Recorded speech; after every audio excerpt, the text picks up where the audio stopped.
This is a world where everyone awakens to their talents.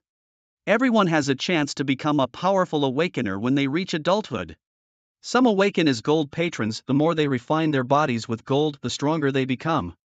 Others awaken as frost mages able to freeze all things in the world. There are even SS tier healers who excel at healing. Yet I awakened the ability to control metal. When the school's head of discipline was about to expel me, only my homeroom teacher Lu Ru pleaded with him not to.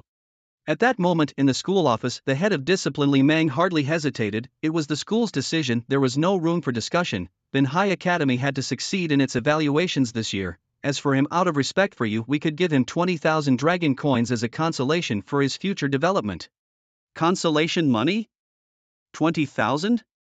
Lu Ru incredulously looked at Director Li, feeling for the first time in her 5 years working there that the academy was so unfamiliar.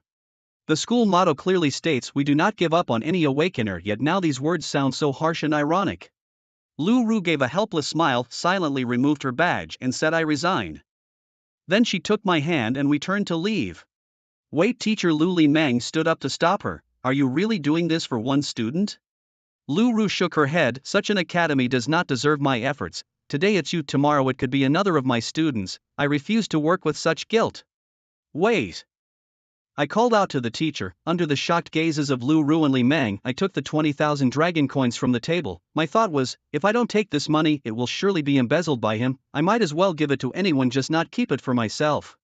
Li Meng thought I had no backbone and said, "You see, is such a student really worth it? The academy needs people with spirit and grandeur." His expulsion was not without reason. Lu Ru was shocked. The classic victim blaming? You expel someone and now you're shifting the blame to me? Without further words, Lu Ru took me and left the school, no longer serving as the homeroom teacher. Let's pack up and go.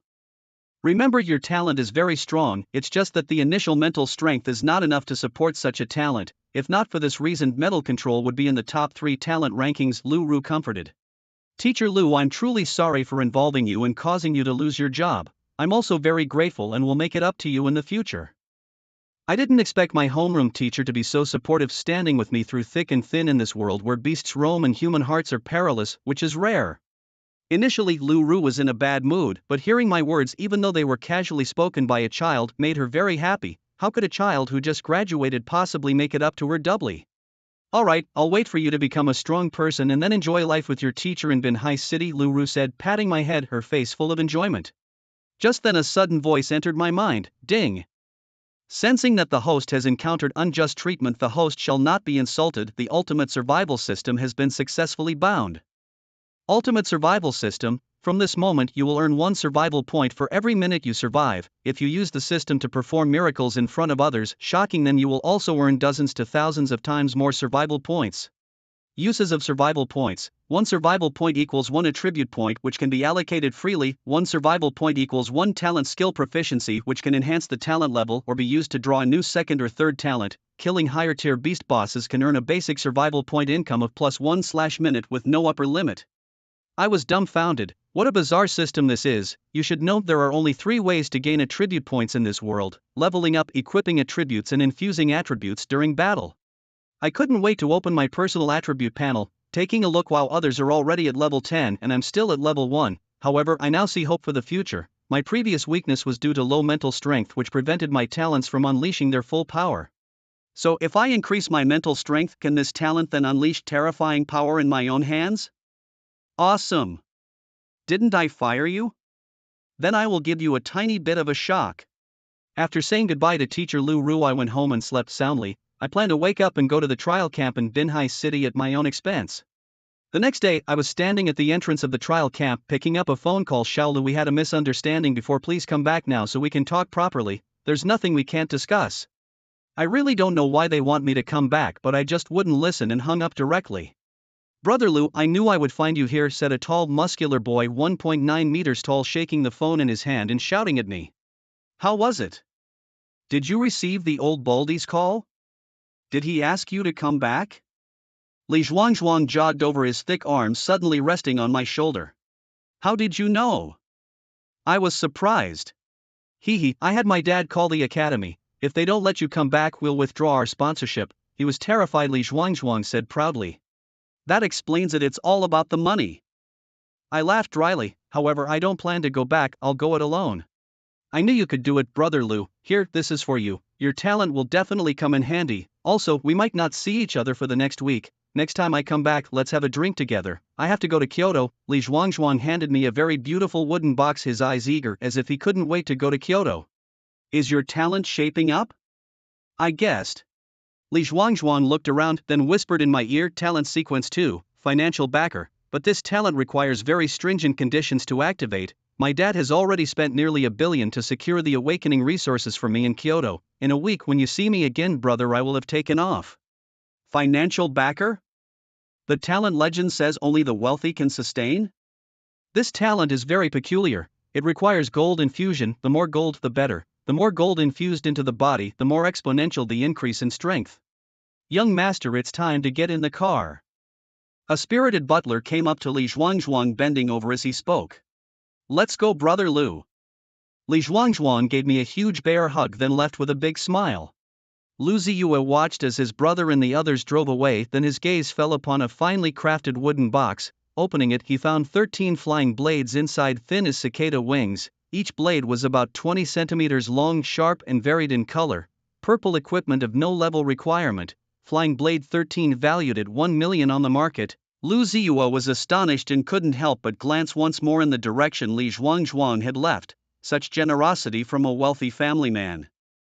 See you in a week. As Lu Ziyue walked towards the entrance of the trial camp, memories of happy times with Li Zhuangzhuang surfaced in his mind. They had known each other for 3 years in this world, spent their high school years together, almost always eating and playing together. Li Zhuangzhuang had spent countless nights in Lu Ziyue's modest rental room, choosing it over his family's villa, where they would squeeze together, playing games, reading novels, and discussing life deep into the night. Despite his family's wealth, Li Zhuangzhuang never bullied others using his status. He even secretly donated to students who were less fortunate.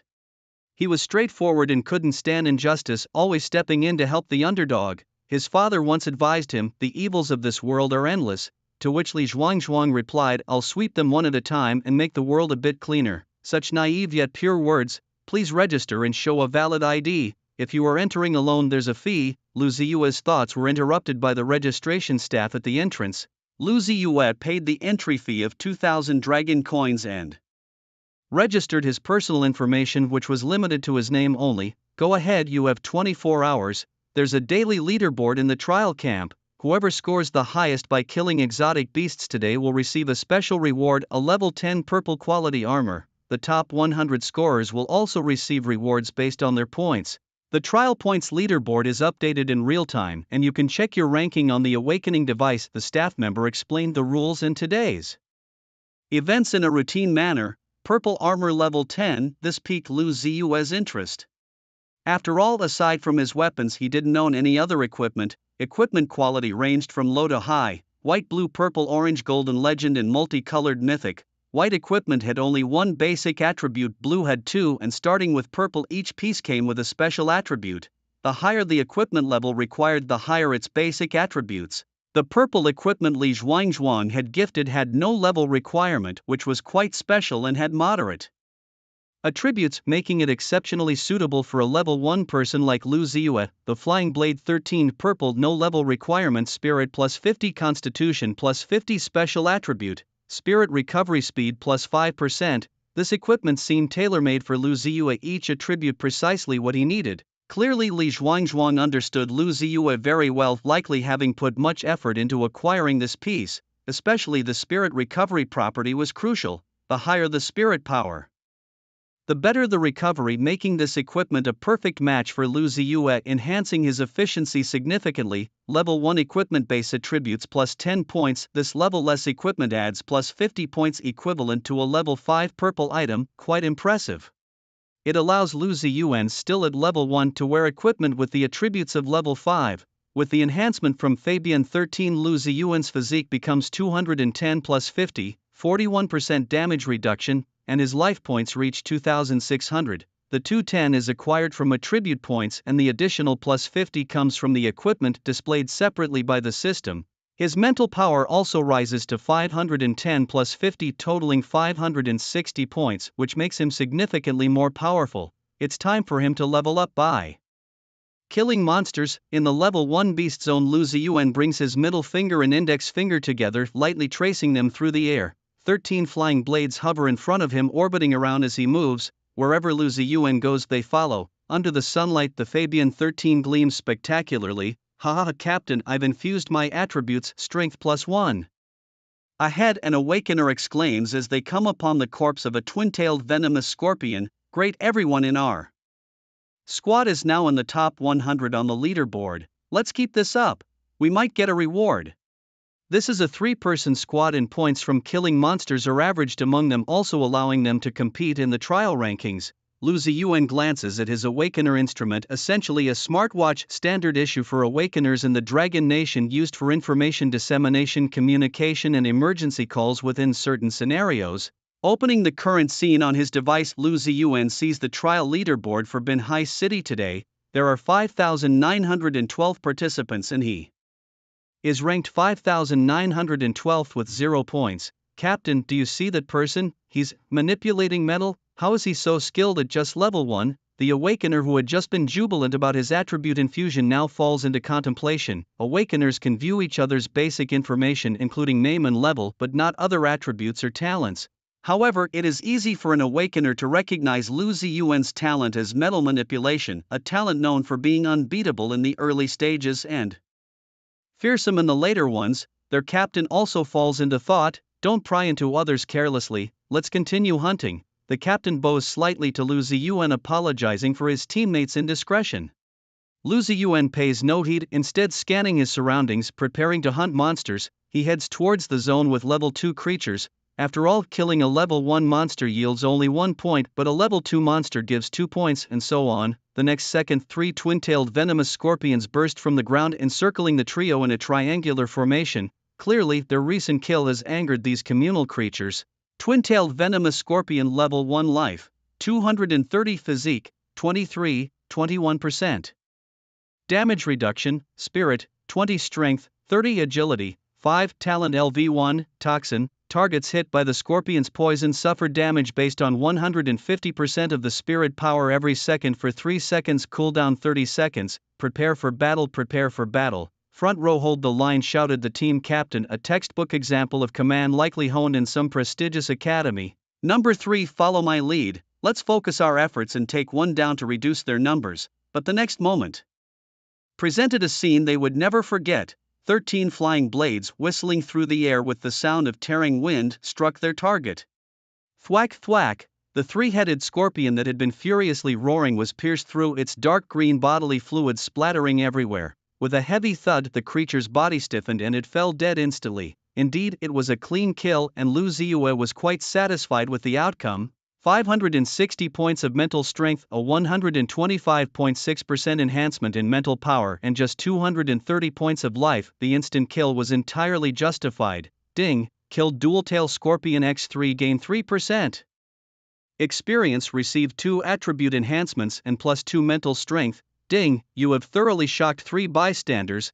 Based on their strength, you are awarded 6 survival points, which have been recorded in the system. Not bad. Shocking others also earn survival points, a nice bonus indeed. The more people Lu Ziyue impressed, especially the stronger ones, the more survival points he gained. The 3 had moderate strength, granting 6 survival points, indicating they were quite frightened.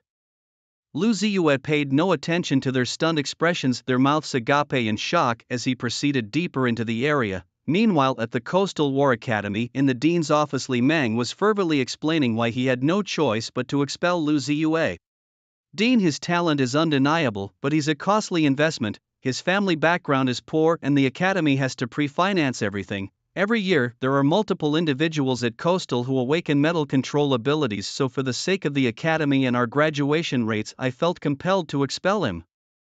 But do you realize you've offended the Li Corporation? Dean Lin Wu rebuked sharply. We've already settled things. I even asked Lu Ziyue to return, but he refused, and the Li Corporation isn't pursuing the matter further. I'll be more careful in the future, Li Meng replied, wiping sweat from his brow. Li Meng, with Lu Ziyue gone and Lu Ru gone, you better be right about your decisions. If he achieves anything significant, I won't let you off easily, the dean warned. Don't worry, Dean, I have a good eye for this. He's the kind of student who would only hold others back. I'm confident in my judgment. There are many participants in today's trial camp, including 100 top students from our academy along with several societal members. I want to report on the trial results in one day, Dean Lin Wu said, dismissing him with a wave. Yes, I'll report back immediately, I won't disturb you any longer, Dean. Li Meng left the office, closing the door behind him and sighing in relief. Lucky I was clever. Who knew that poor kid Lu Ziyue had such strong backing from the Li Corporation? The thought alone made Li Meng shudder. His targeting of Lu Ziyue had a simple reason. His own son also possessed the talent for metal control, ranked 20th. With limited resources, he had to sacrifice Lu Ziyue. For a level 1 awakener killing a level 1 common monster, the experience gain was 1%, but for higher level kills, the rewards were significantly greater. So without looking back, Lu Zai headed straight for the level 2 area. With his current strength, defeating enemies was a breeze. Along the way, he effortlessly killed any level 1 scorpions he encountered. As for the consumption of his psychic energy, Lu Zai didn't feel a significant drain. This was partly because the equipment Li Zhuangzhuang had given him was very light and didn't require much psychic energy to use. Moreover, Lu Zai's own psychic powers were very strong, and his equipment also had the effect of speeding up the recovery of psychic energy, making everything seem effortless. When his experience reached LV1, 13%. Lu Zai arrived at the level 2 area and his leaderboard score also reached 13 points. After killing 13 scorpions, Lu Zai received 6 attribute infusions, gaining 5 points in psychic energy and 1 point in agility. Unknowingly, his survival points had accumulated to 112, and Lu Zai added 100 points to his psychic energy, bringing his total to 615 plus 50. Now Lu Zai's range for metal control had increased to 20 plus 6.6 meters, and his psychic power amplification had also increased to 126.6%. The feeling of constantly getting stronger was truly exhilarating. Lu Zai clenched his fists, feeling the surging psychic power within him, his spirit revitalized. Looking at the floating blades around him, Lu Zai had a sudden idea. Could he possibly use the swords for flight? No sooner said than done. He placed the blades flat and stepped onto them, gathering 13 blades together. The blades sank slightly under his weight, but still managed to lift him off the ground, albeit only half a meter high and moving forward at a very slow pace. Was this what being a terrestrial sword immortal was like? A walking chicken? Lu Zai wasn't satisfied with the effect. The operation was too difficult and required a lot of psychic energy. It seemed better to revisit this idea later. Glancing at his system's attributes, Lu Zai suddenly realized a major issue. He was about to advance to a transcendental realm. In this world, realms were divided into several levels: mortal transcendence, extraordinary dominance, legend, immortal. And advancing through these realms wasn't about level but about the total sum of attribute points, essentially one's combat power. With 1000 attribute points, one could advance to the extraordinary realm, gaining greater control over one's own powers and also the chance to awaken a second talent, while others needed lengthy training and a bit of luck to awaken their second talent. Lu Zai simply had to spend 100 survival points to draw a lottery in the system. If he didn't win, he would receive a lucky point, and it was said that after accumulating 10 lucky points, one was guaranteed a win, a substantial safety net. Lu Zai wasn't in a hurry to develop his second talent. Focusing on solidifying his current strength was more prudent. As these thoughts passed through his mind, a giant beast suddenly appeared ahead. Level 2 beast, Berserk Bear. The black Berserk Bear, over 3 meters tall and weighing a ton, was immensely powerful. When in Berserk Bear form, all its attributes soared by 200% for 60 seconds with a cooldown of 360 seconds. The talent of transforming into a Berserk Bear form, allowing humans to undergo a beastly transformation and gain strong attribute enhancements, is one that humans also possess. Typically, such awakeners choose to allocate all their free attributes to physical constitution, becoming the vanguard of their teams. A level 2 Berserk Bear form boasts a 300% attribute enhancement and lasts a full 2 minutes. Making such frontliners a formidable force capable of turning the tides of battle at critical moments. However, these level 2 Berserk Bears were still no match for him. Lu Ziyue, with a gesture sharp as a blade, pointed at the Berserk Bear. 13 flying blades swept through the air, forming a straight line akin to a laser, piercing right through the bear's forehead. The wound was tiny. A fine red line appeared on the bear's head, but it penetrated through to the back of the skull. There was no time for groans or shock as the bear fell backwards dead before it hit the ground. Youth is great. They dropped dead asleep, Lu Ziyue joked. Ding, Killed Berserk Bear X3, earned 6% experience progress, current experience level LV1, 19%. You have gained 1 explosive attribute enhancement spirit +2. At the same time, Lu Ziyue also earned 6 kill points with level 2 monsters granting +2 points per kill. Awesome, Lu Ziyue thought jubilantly, continually gaining experience and attributes points while survival points also accumulated in the system. At this rate of development, he estimated he would be invincible in Binhai within a month. In a world where the history of Awakeners spanned over 50 years and the Dragon Nation was filled with countless strong individuals battling external monstrous entities and competing with other countries' Awakeners for resources and territories, Binhai City was somewhat of a rear base. Here, the Awakeners weren't the top combat forces, they focused on rearguard duties and training new generations of Awakeners. The true warriors who had been fighting for decades had accumulated terrifying levels of attributes from monster-induced attribute enhancements, their strength unimaginable. However, compared to the pace of Lu Ziyue's accumulation, even their gains seemed slow. Seeing the limitless possibilities ahead, Lu Ziyue was filled with vigor, scouring the level 2 area for enemies while moving towards the level 3 zones where higher level monsters offered greater rewards. Not wanting to waste any time, in a level 6 monster area, a 3-person elite squad was battling a shadowy giant snake. With textbook teamwork, they managed to defeat the snake. Ha, brotherly fan, your metal control is incredible. That final strike with the spear into the snake's vital spot secured our victory, a female classmate said, her eyes shining with admiration for Li Fan's prowess. Her talent was only in support, and she craved the thrill of combat. Of course, I brotherly am the top metal controller at Binhai Academy.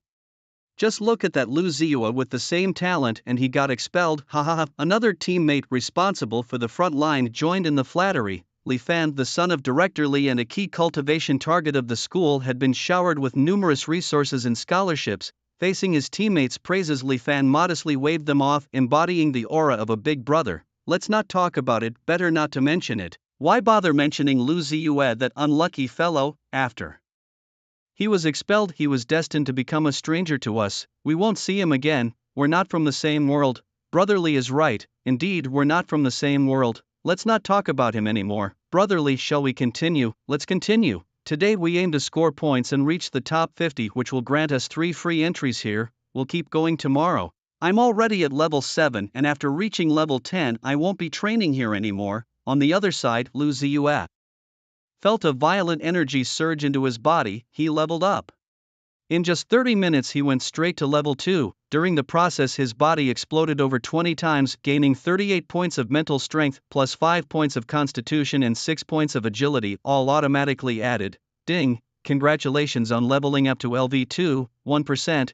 Your constitution plus 10, mental strength plus 10, strength plus 10, agility plus 10 and 10 free attribute points. Ding, from the recent battle you have gained new insights into metal control, proficiency plus 3, current proficiency, metal control LV2, 2/500. Lu Ziyue didn't hesitate to add the free attribute points to his mental strength. After half an hour of fighting he only gained proficiency in a talent skill once, showing how difficult it is to improve talent levels, but for me it's simpler, I just add points. Glancing at his overall attributes, Lu Ziyue was surprised to find that his total attribute points had now reached over 1000. Host, Lu Ziyue level, LV2, 1%.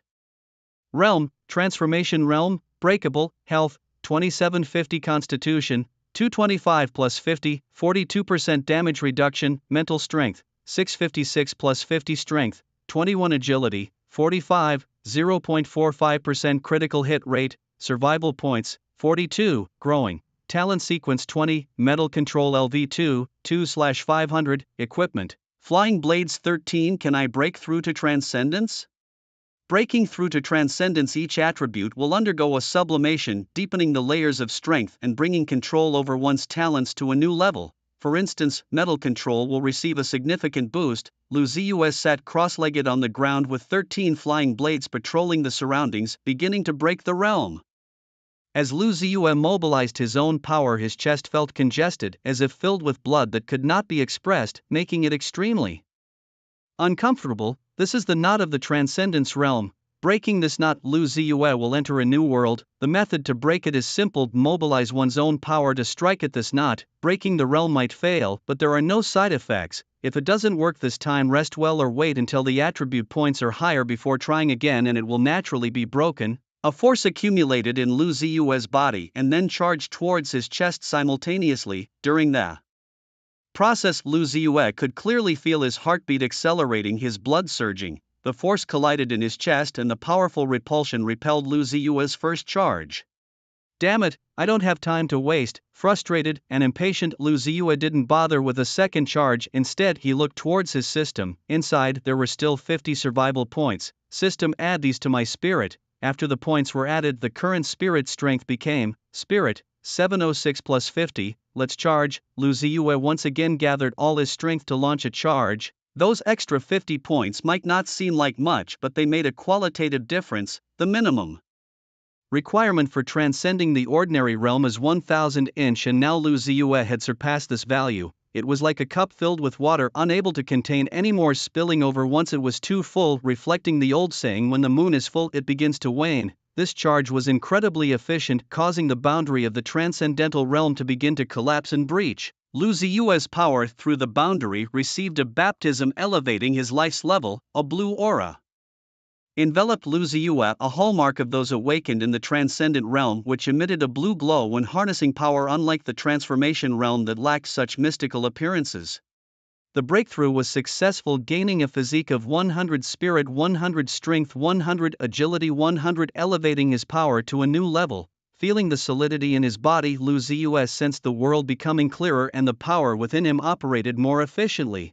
13 flying blades under Lu Ziyue's control returned to float 10 centimeters off the ground in front of him, with the handles upward and blades downward. Lu Ziyue carefully stepped onto 2 of the flying blades, standing firm. A miraculous scene unfolded. As Lu Ziyue walked on the handles, the blades he stepped on would automatically move from the back to the front to pave the way for him, cycling continuously. Thus, on the green grasslands, a man walked forward on vertically aligned blades, exuding an imposing aura. Lu Ziyue sped up. He could even run on the blades, which seemed like an extension of his body. As soon as Lu Ziyue's front foot left a blade, the one at the back would automatically move to the front to pave his path. This was even cooler than sword flying and also saved a lot of spiritual energy.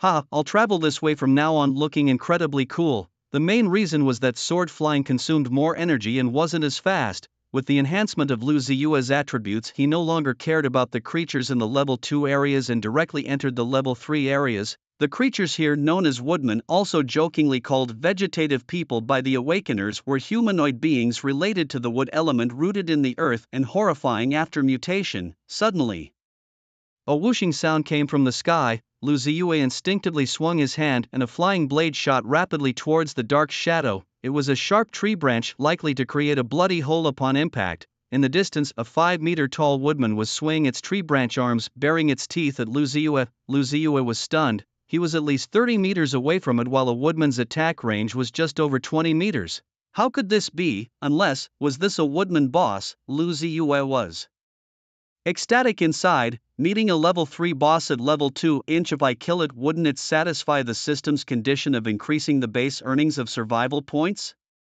Lu Ziyue could hardly contain his excitement as he realized he could double his base earnings from 1 point per minute to 2. What is a surprise? This is a surprise, he exclaimed. Before the battle, he studied the basic attributes of the Wooden Man boss. The Wooden Man, a level 3 boss, had the following stats: health 2500, constitution 250, 45% damage reduction, spirit 210, is strength 57, agility 41, talent LV3, mutated wood, entering a mutated state for 120 seconds, during which it can rapidly grow sharp wooden spikes from its branches, each causing 130% plus 2.1% of spiritual power and damage, with an attack range of 30 plus 2.1 meters. In melee form, its branch-like arms can strike targets with ferocious power. Cooldown 360 seconds. Lu Ziyue was shocked to see the Wooden Man boss's branches turn black and sway in the air. Black spikes continuously grew from these trunks, taking about 7 to 8 seconds to form.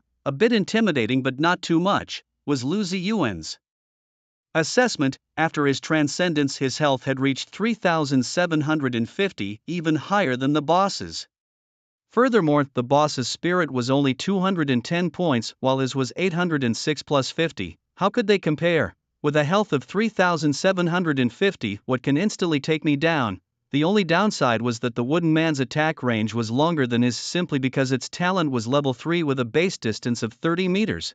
Although powerful and handsome, his level 2 talent distance was only 20 meters with a talent bonus of just plus 8.56 meters. Lu Ziyuan gestured with both hands and 13 flying blades hovered in front of him, aligned and aimed at the wooden man. He needed to close a few meters to launch his attack. No sooner said than done. Lu Ziyuan charged towards the wooden man. At the same time, the wooden man boss had already formed about 10 wooden spikes on its branch-like arms, hurling them towards Lu Ziyuan. Compete with me in firepower, bring it on.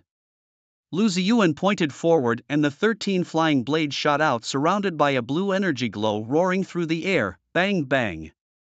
Bang. In the air the flying blades collided with the wooden spikes continuously.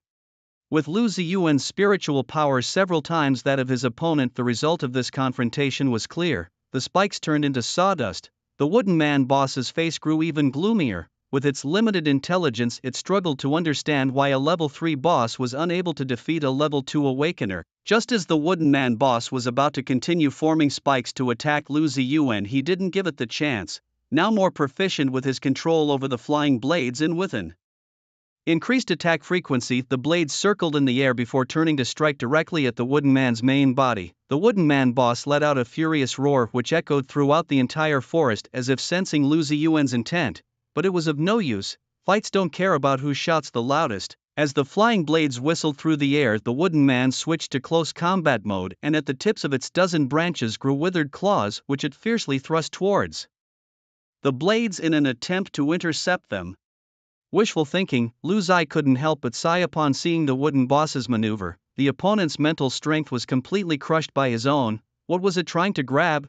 It was like an adult throwing a heavy punch at a child and the child trying to stop the punch midway. As expected, just as Lu Zai predicted, the withered claws were chopped off and the flying blades struck directly at the main trunk of the wooden boss. The hit caused 603 actual damage to the wooden boss, who had a life value of 603.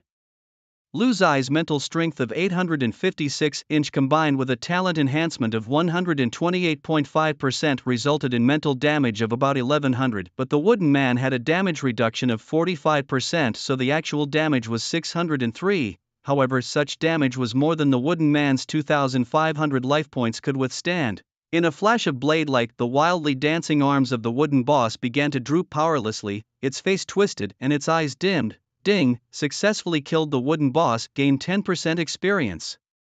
Successfully infused attributes, gained plus 5 mental power and gained a basic survival point profit of plus 1. Your survival point profit has changed, now at 2 survival points per minute. Ding, successfully killed the wooden boss, acquired level 5 purple equipment, greenwood bracelet *1. The flying blade 13 returned to Lu Zai's side, and hearing the system's report, Lu Zai couldn't help but exclaim joyfully, "Perfect, another piece of purple equipment." Lu Zai carefully stored it in the system space. Currently at level 2, he couldn't wear it yet, but Lu Zai knew in his heart that with his current leveling speed, reaching level 5 was not an issue. In this world, awakeners can wear 2 bracelets, 1 weapon, 1 armor, 1 helmet and 1 pair of shoes, a total of 6 pieces of equipment. While purple equipment was excellent, what made Lu Zai happiest was the plus 1 basic survival point profit he gained after killing the boss. This meant that from now on Lu Zai's survival point profit per hour had doubled to 120 points, a direct increase. It seemed that defeating higher level bosses was the quickest path to becoming stronger. Within just 1 hour, Lu Zai had leveled up from LV1 to LV2, 38%, a speed unmatched by others. Normally, others had to team up to hunt monsters, sharing the experience, and without the brute force that Lu Zai employed, various tactics were needed. Lu Zai, now capable of defeating higher-level monsters quickly, only lamented the low density of monsters here. Glancing at his kill score rank on the awakening device, 118th position, he was quickly making a name for himself. With time to spare, Lu Zai invested another 80 survival points accumulated in the system into his mental strength, naturally aiming to enhance it as much as possible while leveling. Ding, points successfully added. Current mental strength, 891 plus 50. Lu Ziyue's mental power was nearly hitting 1,000, fueling his excitement as he ventured deeper into the jungle. His current plan was simple.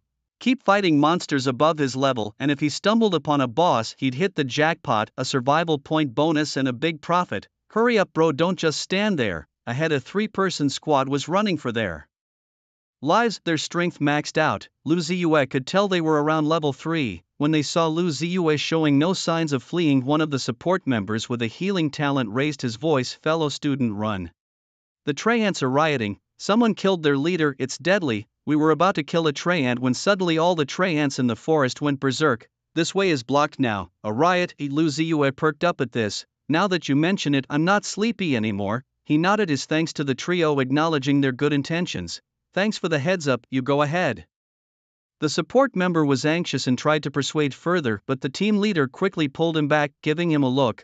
Following the team leader's gaze, the support member noticed the blue glow emanating from Lu Ziyue and the 13 flying blades advancing in formation at his feet. "Oh my god, is this transcendence? But he's only level 2. The support member covered his mouth in disbelief. Ding. You have successfully shocked 3 bystanders, earning 18 survival points, huh? There's a benefit to showing off too, Lu Ziyue thought, pleasantly accepting the 18 survival points. This guy. The surprised support member turned to the team leader. The trio had forgotten about escaping and stood there watching as Lu Ziyue advanced. "Don't talk," the team leader commanded, his eyes fixed on Lu Ziyue, signaling his team to keep quiet. Lu Ziyue leapt down from his flying blades, landing stylishly in a 3-point stance. In front of him, 15 Traiants were charging at him, dozens of wooden spikes flying towards him like a storm of bullets. As soon as Lu Ziyue touched the ground, he pointed forward. Swoosh, swoosh, swoosh. The 13 flying blades were released in succession, slicing through the air like shuttles. The sound of the spikes being cut by the sharp blades rose and fell continuously. The 3-person squad watched in awe. What's going on with the world? They were bewildered, first seeing a level 2 transcendent and then watching him single-handedly fight 15 level 3 Traiants. It was then that the team leader realized, shaking his head with a wry smile, no wonder he's not running. He's the one who killed the Traiant boss. Ding. You have given 3 bystanders a wee bit of shock, earning 24 survival points. Damn, I should shock people more often, isn't this profit sweet? Lu Ziyue controlled his flying blades in a fierce battle with the Traiants, the battlefield awash with flashes of blades. The whistling sound of the blades cutting through the air was sharp, each strike claiming a Trent's life. The Traiants, with their low intelligence and slow attack frequency, were no match for the onslaught of the flying blades. Like trying to stop a chariot with their arms, they futilely attempted to grasp the raging blades, with predictable results. Their leader hadn't been able to handle them. How could they? In the place where the wooden men were, wood shavings flew wildly and the sky was filled with flying limbs. Reports of wooden men being slain came one after another. You have successfully slain 15 wooden men, gaining 30% experience, and your current experience progress is LV2, 68%. You have successfully undergone attribute infusion 6 times, gaining plus 12 spirit, plus 2 strength, plus 2 agility and plus 4 constitution. You have obtained a level 5 white item and a blue item. Lu Ziyue gladly accepted the spoils of war, although both pieces of equipment were unsuitable for him, being agility-based. He planned to sell them for money after the trial camp ended. A level 5 white item had 1 attribute and could be sold for around 500 yuan. Weapons could go for 1,000. Blue items with 2 basic attributes had more fluctuating prices, with the best weapons selling for up to 10,000 yuan. Purple equipment, however, was different due to its special attributes. For example, the Feeblade 13 in his hand was among the most expensive due to its perfect alignment with his metal manipulation talent. Amid the astonishment of 3 bystanders, Lu Ziyue left the area, heading towards the level 4 zone. Having slain this batch of monsters, Lu Ziyue's ranking shot up to 88th place. At that moment, the director of the Binhai City War Academy, Director Li, also arrived at the trial camp. He had his assistant tally the current leaderboard to see how many spots were occupied by students from the Binhai War Academy. The person in charge of the trial camp and Director Li, old acquaintances, struck up a conversation. "Old Li, I heard your War Academy is doing evaluations? No wonder the frequency of visits to the trial camp has increased so much this year." Director Li smiled slightly. "Yes, my son is also training inside. I hope the War Academy can make a breakthrough this year." I hear your son has the rare talent of metal manipulation. He has a promising future. Director Lin is too kind. we'll just have to wait and see how he performs. Shortly after, the assistant completed the tally and rushed over with a printed list. Director Li in the top 100 are. Academy has 11 students and Li Fan is ranked 48th. Hearing the report, Li Meng nodded in satisfaction. Director, I apologize, I made a mistake. It should be 10. The assistant frowned, looking a bit uncomfortable as he realized that Lu Zai, ranked 88th, had been expelled, and the person who had expelled him was Li Meng, making things awkward. What's going on? Li Meng took the list and checked it carefully, the assistant wisely not stating the reason to avoid embarrassing Director Li, simply pointed at Lu Zai's name. Li Meng was shocked. How is this possible? Why would this happen? This doesn't make sense. Keep a close eye on the leaderboard for any changes in his ranking. There must be a mistake. Director Li couldn't tolerate that someone he had expelled was now excelling.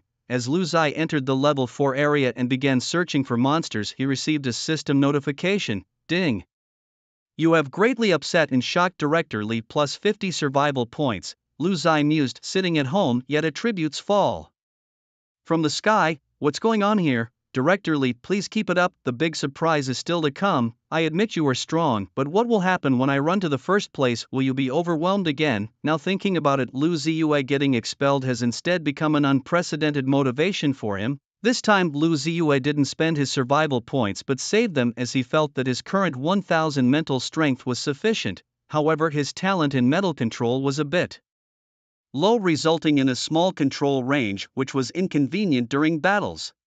Upgrading his talent level could increase the control distance and also enhance the damage amplification ratio, killing 2 birds with 1 stone. 500 survival points could achieve this upgrade. American Samoa. Lu Ziyue pondered. 2 level 4 fiery eyes appeared in front of him. It's unknown how much experience a level 2 awakened person would get from killing level 4 monsters. Lu Ziyue, itching to fight, already unleashed his flying blade. 13 fiery eyes looked quite bizarre, being 1 meter tall. Humanoid creatures with no upper limbs, just 2 legs, and topped with a giant vertical pupil running around. They were oddly cute. They were called fiery eyes because the giant eye always blazed with fierce flames, as though it could devour everything. Fiery eye level 4, health, 2200, constitution, 220, 44%. Mental strength, 250, inch strength, 50 agility, 82 talent. LV2, flames can be emitted from the vertical pupil within a range of 20 plus 2.2 meters, destroying opponents with violent flames, causing 300% mental strength damage. Cooldown 10 seconds. Upon seeing the flying blades in the sky, the 2 fiery eyes didn't hesitate to shoot out flames from their vertical pupils.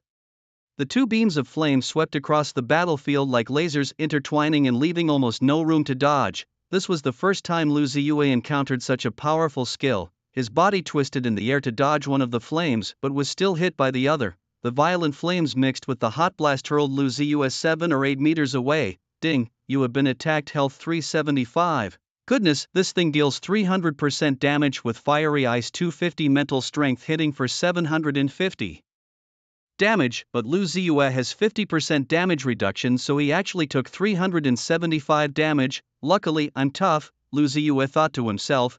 Due to the unexpected attack just now, his control over Flying Blade 13 deviated from the target. At this moment, Lu Ziyue concentrated and continued to strengthen his control over the Flying Blade. Now that the opponent was in skill cooldown, it was the best time to attack. The Flying Blade, like 13 streaks of light, stabbed at the fiery eyes, and although the fiery eyes had no skills left, they still possessed normal attack modes. Their normal attacks were small fireballs emitted from the vertical pupil, causing 100% mental strength damage. Instantly, several fireballs appeared in the sky to intercept the flying blades. Boom! The flying blade pierced through the fireballs, which exploded in the air, turning into spectacular flowing fire, scattering everywhere. The flying blade, glowing red hot, pierced through the vertical pupil in the next moment. Puff, puff, puff. 13 flying blades pierced through in succession. 2 fiery eyes stumbled on the spot, spinning around before colliding and exploding with a loud bang. Ding! Congratulations on killing 2 fiery eyes. You have gained 8% experience, progress 1 attribute infusion, and plus 4 spirit. Ding! Your understanding of the talent for metal manipulation has improved further. Proficiency plus 3, current proficiency level LV2, 3 out of 500. Man, gaining proficiency is really tough, isn't it? Since entering this place, Lu Ziyue has been killing monsters non-stop, but he has only managed to increase his talent proficiency twice, adding up to a mere 5 points. Without survival points, Lu Ziyue really wouldn't know how long it would take to raise his talent to level 3 at this rate. And that's with him killing monsters at a high efficiency and using his talent frequently. Wouldn't it be even slower for ordinary people? Lu Ziyue glanced at his survival points, and lo and behold, he had over 110 more. 50 of those were a friendly gift from Director Li, the rest were naturally accrued now at a rate of 2 points per minute, which was quite a bit faster than before. Just 500 points and my metal manipulation could be upgraded to level 3, Lu Ziyue thought gleefully as he headed deeper into the level 4 area. After continuously killing several fiery eyes, Lu Ziyue successfully performed 3 attribute infusions and his level rose to level 3, a gentle yet solid power filled his body. Ding! Congratulations on reaching level 3, 2%, plus 10 to Constitution, Spirit, Strength, Agility and free attributes, not bad, not bad. Lu Ziyue allocated the free attribute points to Spirit, and after a rough calculation his total attribute score had actually reached 1240 plus. This speed of getting stronger was truly awesome. To think that reaching an attribute score of 10,000 would allow one to advance to the Dominion level. The Dominion level is a pass to the dangerous external worlds, and dominators are a mark of the strong in this world, getting involved in more and more affairs. Boom! As Lu Ziyue's thoughts were racing, a forest ahead was completely devoured by flames. In the woods, an awakened being was blown away by the heat wave, flying over 20 meters and crashing down in front of Lu Ziyue, coughing up blood and grimacing in pain. Friend, what happened? Lu Ziyue curiously asked. A level 4 boss, the Void Eye, has appeared. There are about 5 or 6 teams hunting it down ahead. If we don't kill it, none of us can level up peacefully, the person on the ground explained the situation, trying to get up, but Lu Ziyue pressed him back down. Rest well, I'll have a look. Lu Ziyue dashed into the smoky sea of fire, his heart incredibly tense. Just don't kill it yet, let me handle that, boss. Joking aside, the temptation of +1 basic survival point is too much for anyone to resist. Getting this one sorted, my basic income would become 3 survival points per minute, huh? Lu Ziyue's steps were swift, the 13 wind blades swirling around him, rushing in like a shadow. Upon reaching the front line, Lu Ziyue witnessed a breathtaking scene. Over a dozen awakeners were besieging a gigantic creature known as the Great Eye Monster. Unlike the fiery-eyed creatures, this one was legless, merely a giant eye floating in mid-air, capable of aerial maneuvers with a diameter of 3 meters. Named the Void Eye, this level 4 boss boasted stats: health, 5,200, Constitution, 520. 53%. Spirit, 400, inch strength, 150, agility, 182. Its level 3 talent Fiery Gaze enabled it to shoot devastating flames from its vertical pupil, covering a radius of over 30 plus 5.2 meters, causing spiritual damage of 500% with a cooldown of just 8 seconds. A formidable skill indeed, where its 400 points of spiritual power could inflict a staggering 2,000 points of damage, not accounting for the Awakener's damage reduction. Lu Ziyue curiously wondered how these seemingly ordinary level 4 Awakeners were withstanding such attacks. While musing over this, he had momentarily forgotten that he himself was only level 3. As he spoke, a fiery column swept towards him, prompting Lu Ziyue to leap backwards, escaping the attack range. Meanwhile, at the forefront of the battlefield, a level 4 Awakener bellowed, emitting several ethereal white threads from his body, linking all the frontline Awakeners together. His attire suggested he was from another academy, possibly possessing the rumored talent known as Equilibrium Talent Sequence 9. Equilibrium Level 2. Equilibrium Level 2 allowed the release of up to 20 plus 1 energy bonds connecting to allies, granting them an additional damage reduction of 12 plus 1% calculated separately from the caster's own reductions. Furthermore, the damage they received was distributed evenly among them. Cooldown 360 seconds, duration 120 seconds. No wonder they dared to battle a level 4 boss. They were supported by this exceptional auxiliary talent. This talent was indeed a godsend for team battles, allowing all linked individuals to enjoy additional damage reduction of 13%. While distributing the team's received damage, this ensured that no member was easily lost, preserving the Legion's combat effectiveness until the end. As the flames swept past, the group stood unyielded.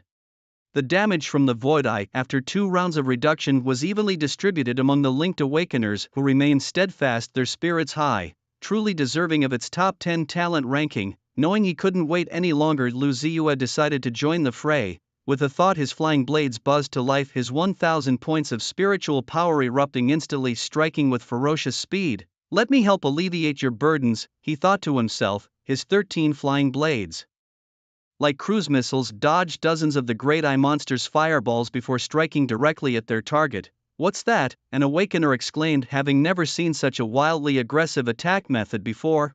It's a transcendent warrior. Some people noticed the long blue afterglow trailing behind the flying blades. With about a dozen awakened ones restraining the front, Lu Ziyuan's attack was as smooth as a fish in water, confronting the main body of the big-eyed monster, just as Lu Ziyuan's flying blade was about to pierce into the giant pupil. The big-eyed monster let out a piercing scream, a shriek so loud and grating it resembled the roar of a demon.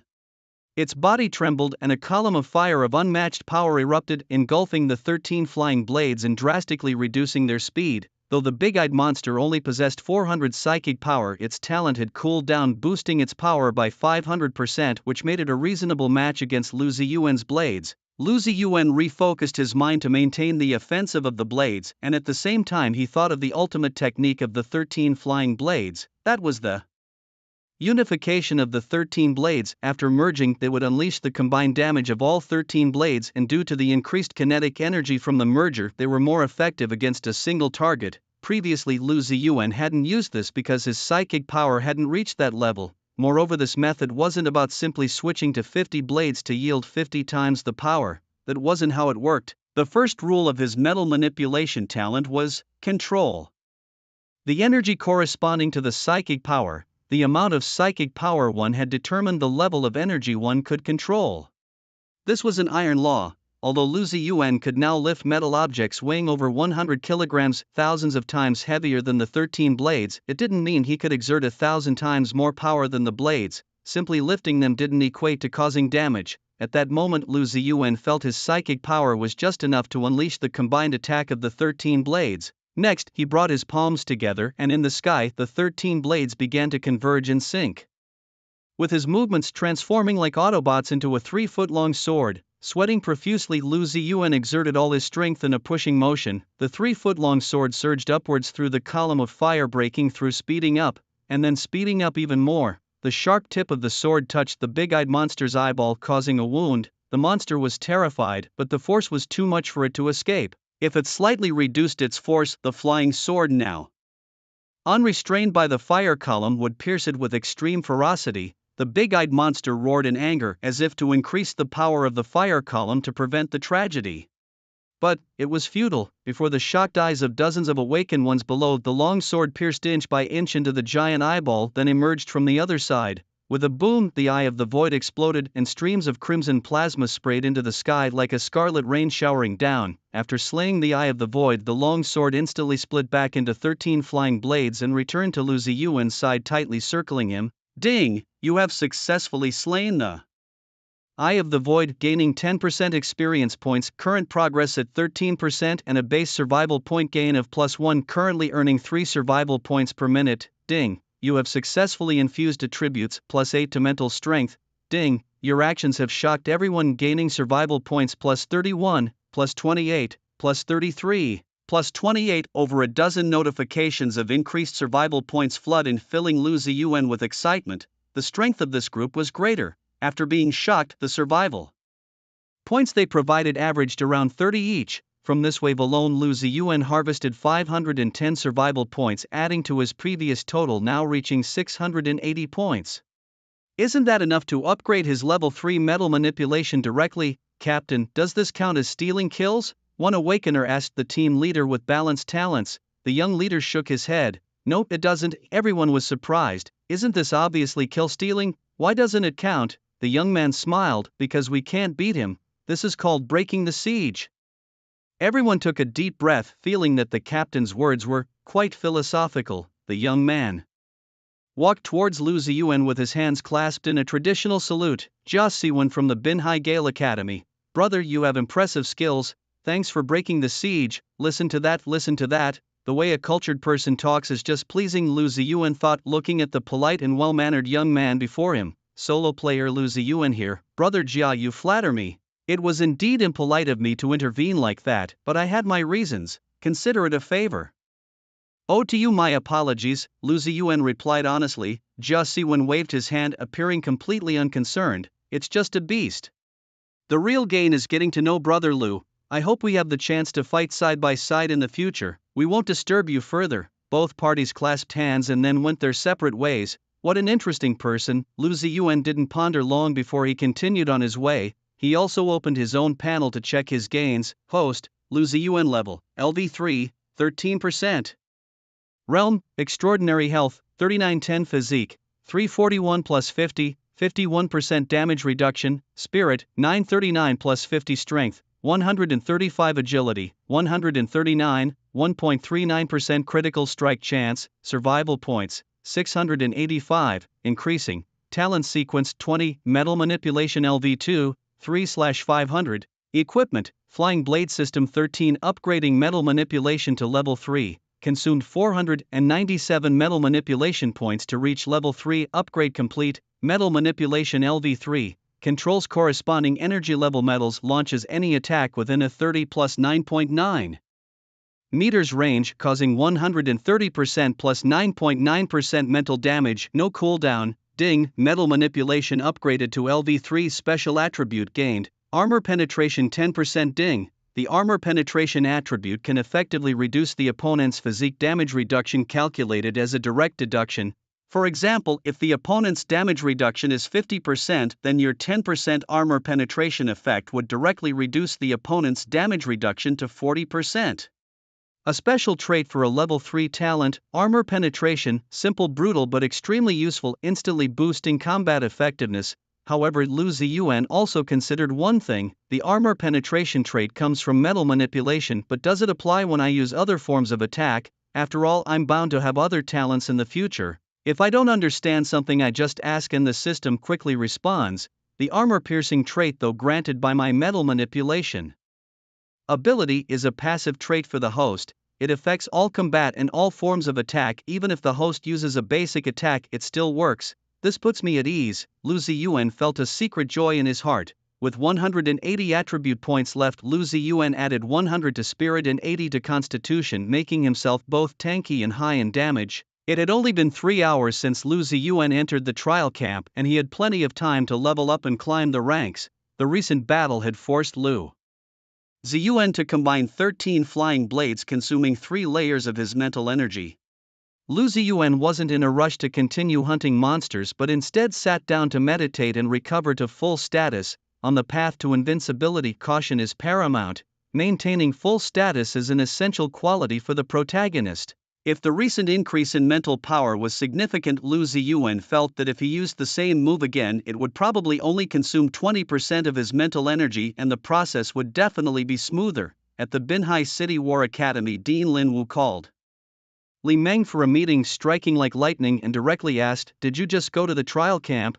Tell me about the current situation." Li Meng, nervous under the dean's inquiry, didn't dare to hide anything, so he could only hand over the tablet showing the live update of the top 100 in the trial camp. Dean Lin Wu checked it, nodding and smiling whenever he saw a name from his academy on the list. Meanwhile, Li Meng was praying that Dean Lin wouldn't notice the name Lu Ziyuan. Not bad.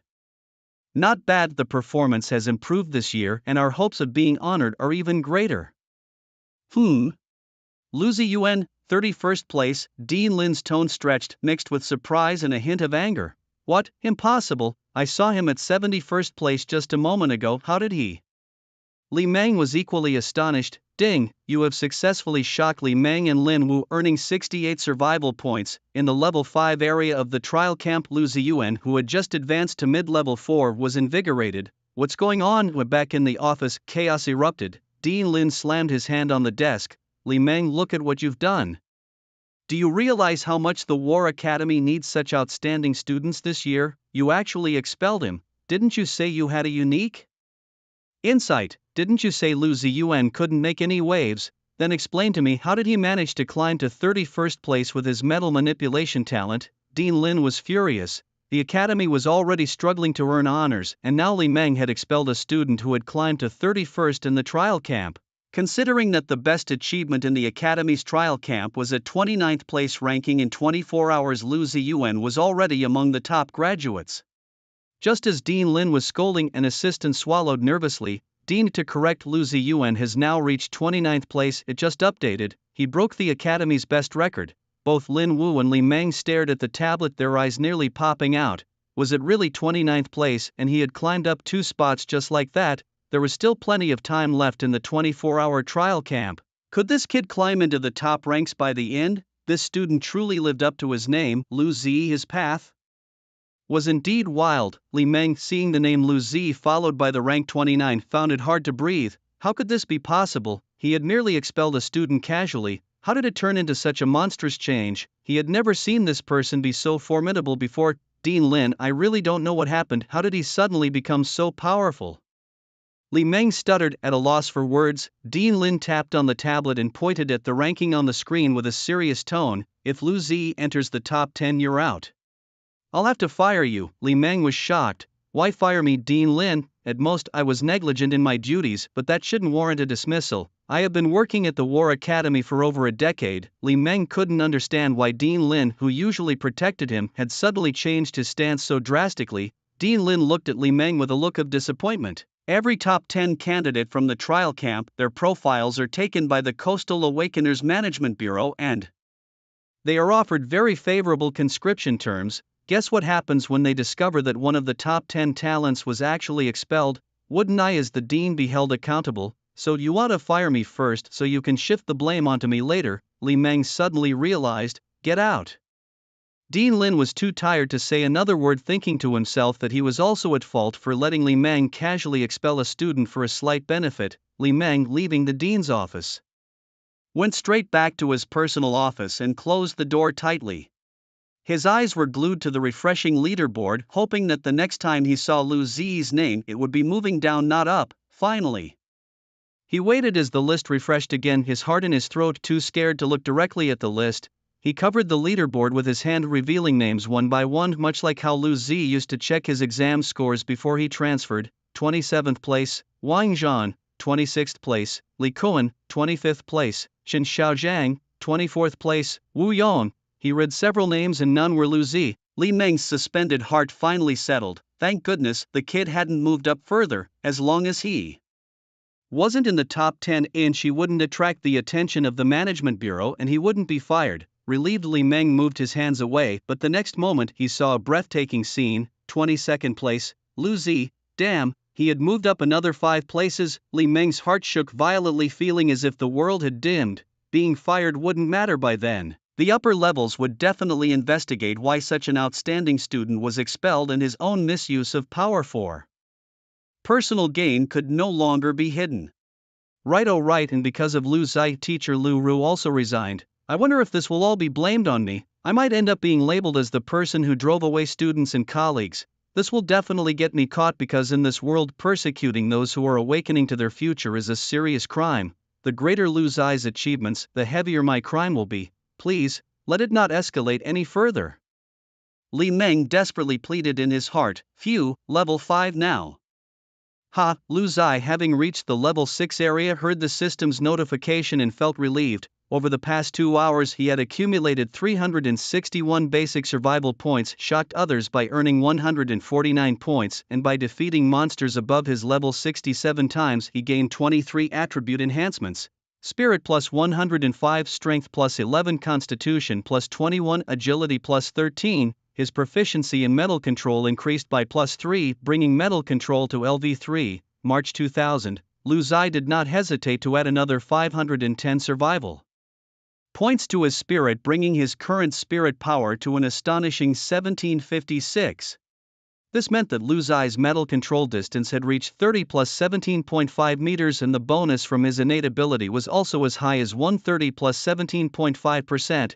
With such spirit power, the damage of Lu Zi's single flying blade reached 1756 by 147.5% equals 2590. Not to say he was invincible, but below level 15 it was indeed terrifying. This was not the level of spiritual power a level 5 awakener should have. Not just in Binhai City, but probably no level 5 awakener in the world had such fearsome power. In an instant, Lu Zi felt as if waves were surging in his mind, the mysterious region within expanding more vastly, his spiritual power becoming even deeper and more solid. Unfortunately, Lu Zi did not encounter any bosses again. he had always been fighting monsters above his level, hoping to encounter a higher-level boss to further increase his basic gains. Regrettably, in the controlled human areas of the trial zone, it was very hard for mutant beasts to naturally turn into bosses in the wild.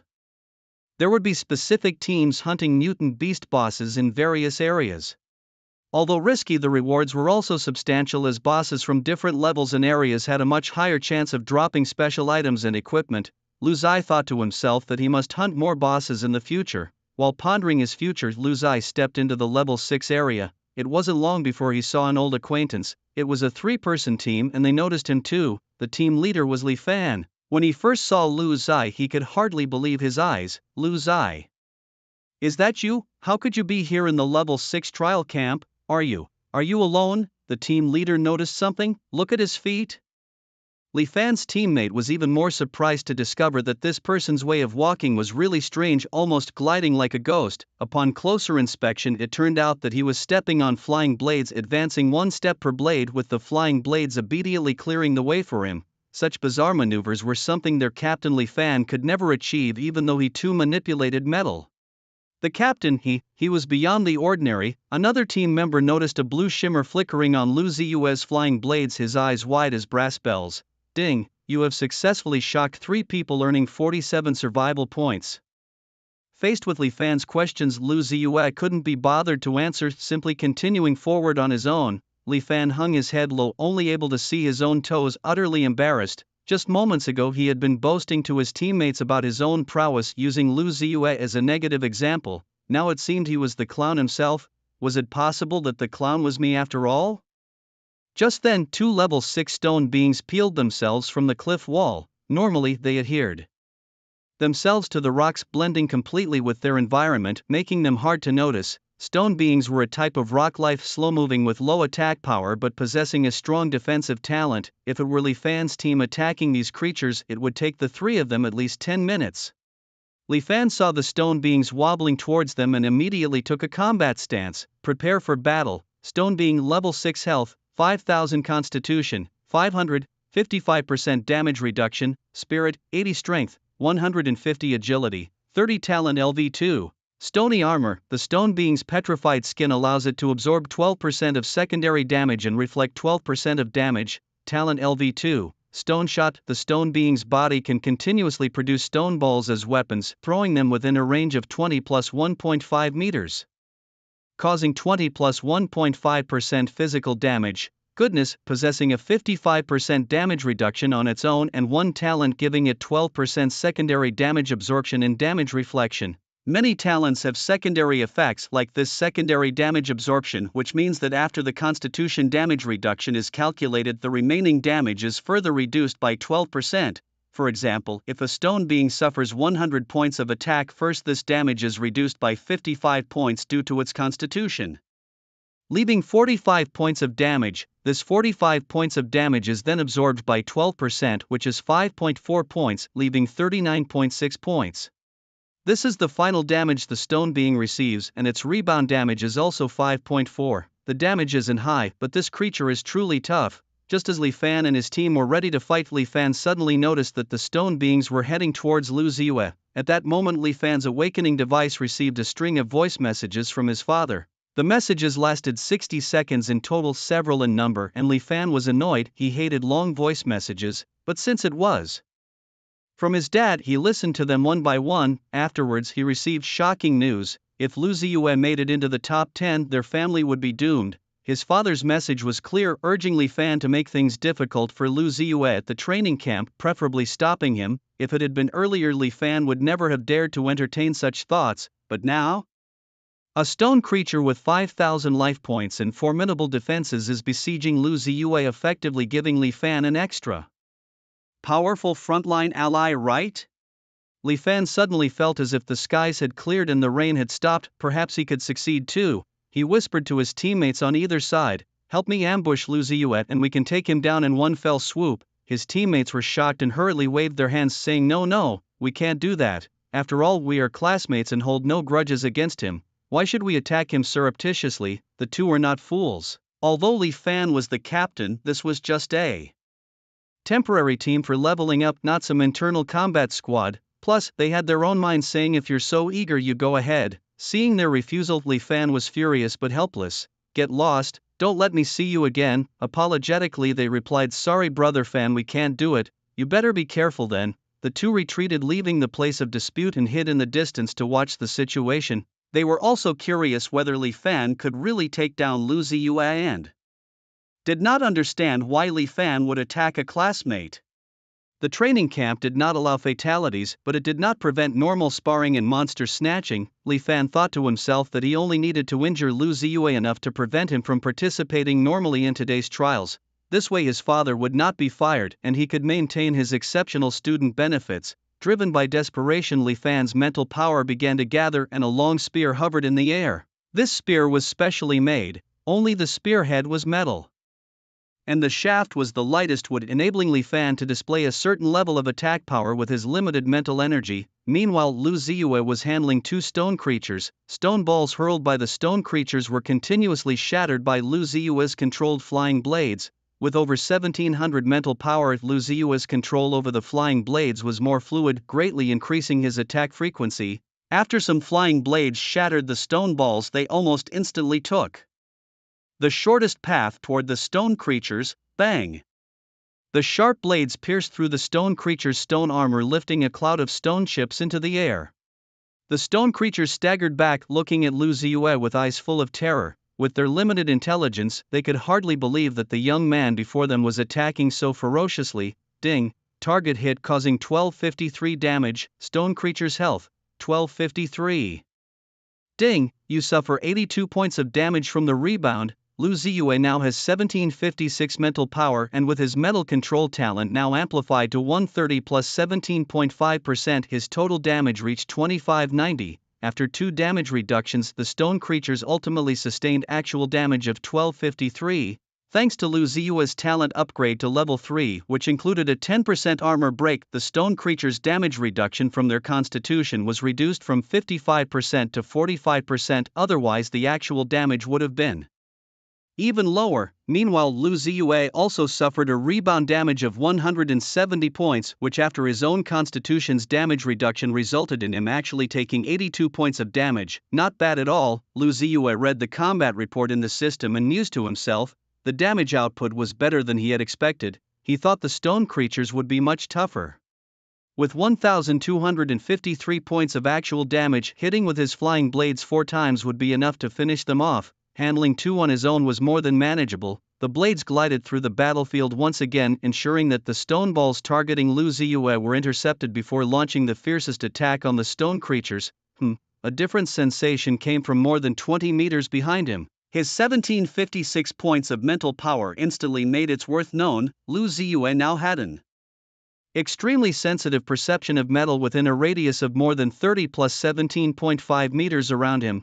To put it plainly, if he were to stop fighting and work at a mineral exploration company, he would definitely be at an expert level. Just then he sensed metal moving rapidly towards him from 20 meters away. If he remembered correctly, only Li Fan was in that direction. You're courting death. Lu Ziyue thought irritably, his temper flaring up in an instant. Li Fan, seeing the two enraged stone creatures, unleashed their maximum energy. Dozens of stones exploded towards them, their whooshing sound like the wails of ghosts and howls of wolves. Li Fan sought his chance, believing Lu Ziyue had no ability to withstand another assault. Death! Li Fan hardened his heart and his spear flew through the air. He launched his attack from about 21 meters away from Lu Ziyue, completely failing to grasp how much his 1700 plus mental power lagged in the domain of metal manipulation. His spear aimed directly at the heart on Lu Ziyue's back. 20 meters. 10 meters, 5 meters, 1 meter. A shocking scene unfolded. The spear hovered in midair behind Lu Ziyue as if time had stopped. Li Fan was terrified. How could this be? Lu Ziyue was still battling the stone creatures. The next moment Lu Ziyue slowly turned around and sneered at Li Fan. Underestimating me isn't fatal, but overestimating yourself is. Lu Ziyue drew a small circle in the air with his finger, and Li Fan's spear immediately followed the gesture, turning its direction. In the next instant, the spear shot out like a dragon, its momentum like a rainbow, charging straight at Li Fan. Bang! The spear exploded in midair, piercing Li Fan at supersonic speed. It was the first time a life was claimed in the training camp. Lu Ziyue had killed Li Fan, and honestly he was panicked. As a transmigrator possessing such violent power on his first day, he had no real understanding of it. He had only intended to counterattack, not expecting to kill his opponent instantly. His first killing left him somewhat uncomfortable. "It's not that I am heartless, it's just that you are really too weak. Why didn't you fight back?" Lu Ziyue complained inwardly. He had no clue how to handle the mess in front of him. Even though he had just eliminated 2 stone creatures, gaining 1 body infusion and 4% experience, it did not cheer him up. However, the movement 30 meters away caught his attention. 2 people were trying to quietly leave the scene. "Stop." As Lu Ziyue spoke, 2 flying blades shot out faster than the speed of sound, which is normal since the blades travel faster than sound. The 2 men were indeed teammates of Li Fan, terrified by the flying blade hovering in front of their foreheads. They immediately knelt down and begged for mercy. Brother Lu, we didn't see anything. We didn't see you kill Li Fan. Please don't silence us." Yes, we weren't involved." Lu Ziyue was speechless inside.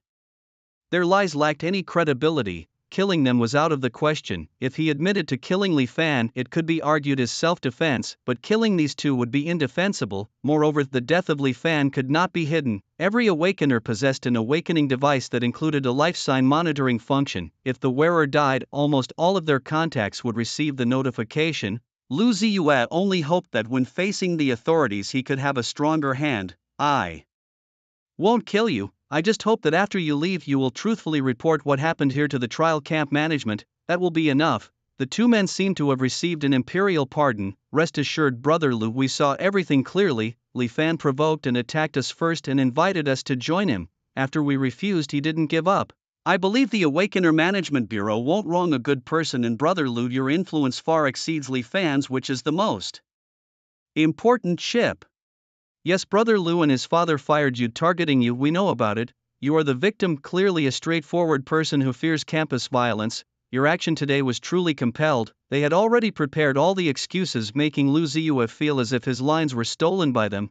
Fearing campus violence really perfect score. From their conversation, Lu Ziyue gained a new insight. The stronger his power, the smaller his responsibilities seemed to be, and the Management Bureau would handle the matter more justly and value his existence more. Thinking this, Lu Ziyue dove headfirst into the level 7 zone. A man of few words, he decided to slay monsters to cover his tracks. Just then, a message that shocked him arrived. "Ding! The death of Li Fan has caused a profound shock and anger in Li Meng's survival points plus 188. Lu Ziyue thought, "This is quite presumptuous." As for the use of survival points, Lu Ziyue now had a clearer plan, upgrading from level 3 to level 4. Talents required 2,000 survival points, which Lu Ziyue decided to set aside for now. Currently, he needed to enhance his 3-dimensional attributes to a more powerful dimension. It was said that once the total attributes reached 10,000, one could advance to the Dominator realm. A strength of 10,000 attribute points was also referred to as 10,000 combat power in the outside world. Of course, this assessment standard of combat power was merely based on basic attributes and was not accurate, as combat experience and talent sequence levels also affected combat power. The Dominator realm was a pass to enter the external mutated world outside the cities and was also a standard for the strong. Thus, Lu Ziyue planned to first break through to 10,000 combat power. Later, once his basic survival point income increased, he would consider upgrading his talent level. At present, his level 3 metal manipulation was already quite sufficient. After all, many Dominator level strong ones had only level 3 talents. In the level 7 area, there are several types of aberrant beasts, among which the most troublesome is called the mutant wing, a flying aberrant creature resembling a vulture. However, all its feathers are as sharp as blades, capable of continuously generating wings from the sky to strike its targets swiftly and accurately. A piercing shriek cuts through the sky as 7 mutant wings align in a V formation, swooping past like a squadron of bombers. The leader, a boss-level creature, is flanked by 3 mutant wings on each side, forming an imposing lineup. The mutant wings possess excellent eyesight and quickly spot a vulnerable human on the ground. At the leader's command, the wings ready themselves and launch a barrage of feathered arrows that darken the sky, numbering over 200. Lu Ziyue looks up in exhilaration. The boss, he checks the system for survival points, 318 points, system add 118 points to physical strength and 200 points to spirit, prepare for battle. Meanwhile, Lu Ziyue also retrieves a Qingmu bracelet from his system space. Now that he's reached level 5, he can wear it, an oversight he almost forgot. The Qingmu bracelet, a level 5 purple gear, boosts physical strength by 50 and spirit by 50 with an additional trait, plus 5% damage, truly top-tier equipment tailored to his needs. As the system confirms the allocation of points, Lu Ziyue's physical strength and spirit soar. Done. Current physical strength, 580 plus 100, 54% damage reduction. Current spirit, 1911 plus 100, impressive. His spirit has now surpassed the 2000 mark. Facing the hundreds of feathered arrows in the sky, Lu Ziyue waves his hands and 13 flying blades surge forward in a streak of light, exploding into sparkles amidst a symphony of metal clashing. The feathers are sequentially sliced and severed, twinkling in the sunset's glow. Lu Ziyue's 13 flying blades astonishingly withstand the assault of over 200 feathered arrows from above. This is the power of 2000 spirit points, granting Lu Ziyue formidable control and significantly enhanced attack efficiency. A few of his released blades even manage to take down dozens of flying feathers, the energy levels between them no longer on the same plane. Meanwhile, Lu Ziyue scrutinizes the level 7 leader's attributes, pinpointing its weaknesses. Mutant Wing level 7 boss stats: health, 7000, physical strength, 700, 55% damage reduction, spirit, 100, strength, 700, agility, 300, talent, LV3. Sky full of feathers can condense 30 plus 7 feathers at once, each inflicting damage equivalent to its own strength attribute across a range of 300 plus 7 meters to all targets. Cooldown, 60 seconds. This ability is comparable to a bomber, covering a wide range, and although the talent doesn't enhance damage, the sheer number of feathers it produces is terrifying. 30 plus 7 feathers at once, amplifying its attack power by 37 times. If all 37 feathers hit their target, the total damage could reach 700 by 37, a truly fearsome figure. What is this concept? Even Lu Ziyue is envious of this innate talent. However, this skill also has its drawbacks. Even at level 3, the cooldown period is 60 seconds. There are 6 ordinary mutated wings nearby with a talent skill level of 2 and a cooldown duration of 90 seconds. After this wave of attacks is neutralized by Lu Ziyue, these mutated wings can only launch regular attacks during the cooldown period, which means firing a single feather each time. The time for a counterattack has arrived. At the Trial Camp Administration Office, Li Fan's 2 former teammates are reporting in detail everything they just witnessed. Sitting nearby are people from the Awakeners Management Bureau and the victim's family member Li Meng, and even Lin Wu has personally rushed over. This matter must be resolved. Inside the office of the Trial Camp Administration, Li Meng vehemently criticizes Lu Ziyue for his brutality, ruthlessness, and extreme wickedness. Director, leaders of the Management Bureau, this is no small matter. If such a brutal person is not punished, who would dare to come to the trials in the future? This is our Dragon Country's trial camp, not a killing field. Severe punishment is necessary to serve as a warning. Li Meng is extremely agitated. Please step back. Hong Yu, an official from the Management Bureau and a Dominator-level powerhouse, gestures to the 2 witnesses. Originally, Hong Yu led a very powerful team in the mutated lands, but on this mission they were ambushed by Sakura Country, losing a main attacker and suffering heavy losses with injuries to himself and other teammates. Therefore, he was assigned to select a few potential talents from the trial camp to enter the training base to replenish the expeditionary forces in the future. An annual task of the Management Bureau to scout for reserve talents. Normally, such a minor task would not require Hong Yu's presence, but given his team's heavy losses and his own injuries, he was sent here partly to allow him some rest and to alleviate stress. After the 2 witnesses leave, Hong Yu carefully reviews the files of Lu Ziyue and Li Fan, then slams the table. So many resources at your disposal and you still can't beat someone who was expelled. How embarrassing. Li Meng interjects, you really are bold. Aren't we discussing this matter? We are talking about Lu Ziyue's illegal behavior. Li Meng feels frustrated but dares not talk back, knowing his place is not to confront the Management Bureau.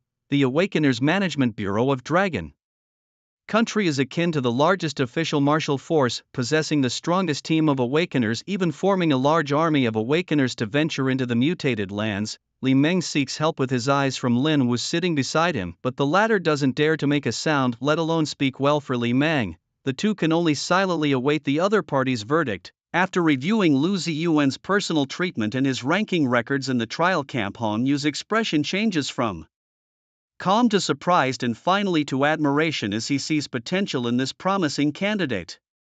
In just a few hours, Lu Ziyuan managed to surge his rank in the trial camp to the 17th position from level 1. Ding, you have successfully impressed a big shot, earning survival points plus 210. As Lu Ziyuan was battling with the wings of alienation, he suddenly received an unexpected benefit which left him equally bewildered. However, he had grown accustomed to such surprises. These people are really polite, he thought. Meanwhile, Hong Yu had already made his judgment. Setting aside the facts for the moment, he began to interrogate Li Meng and Lin Wu. I'm curious, why did the Coastal War Academy expel Lu Ziyuan? Give me a reason. Lin Wu quickly waved his hands. I was busy with the Academy's performance evaluation and was not involved in this matter at all. It was Director Li who handled it. Lin Wu skillfully shifted the blame onto Li Meng, who then stuttered and struggled to speak.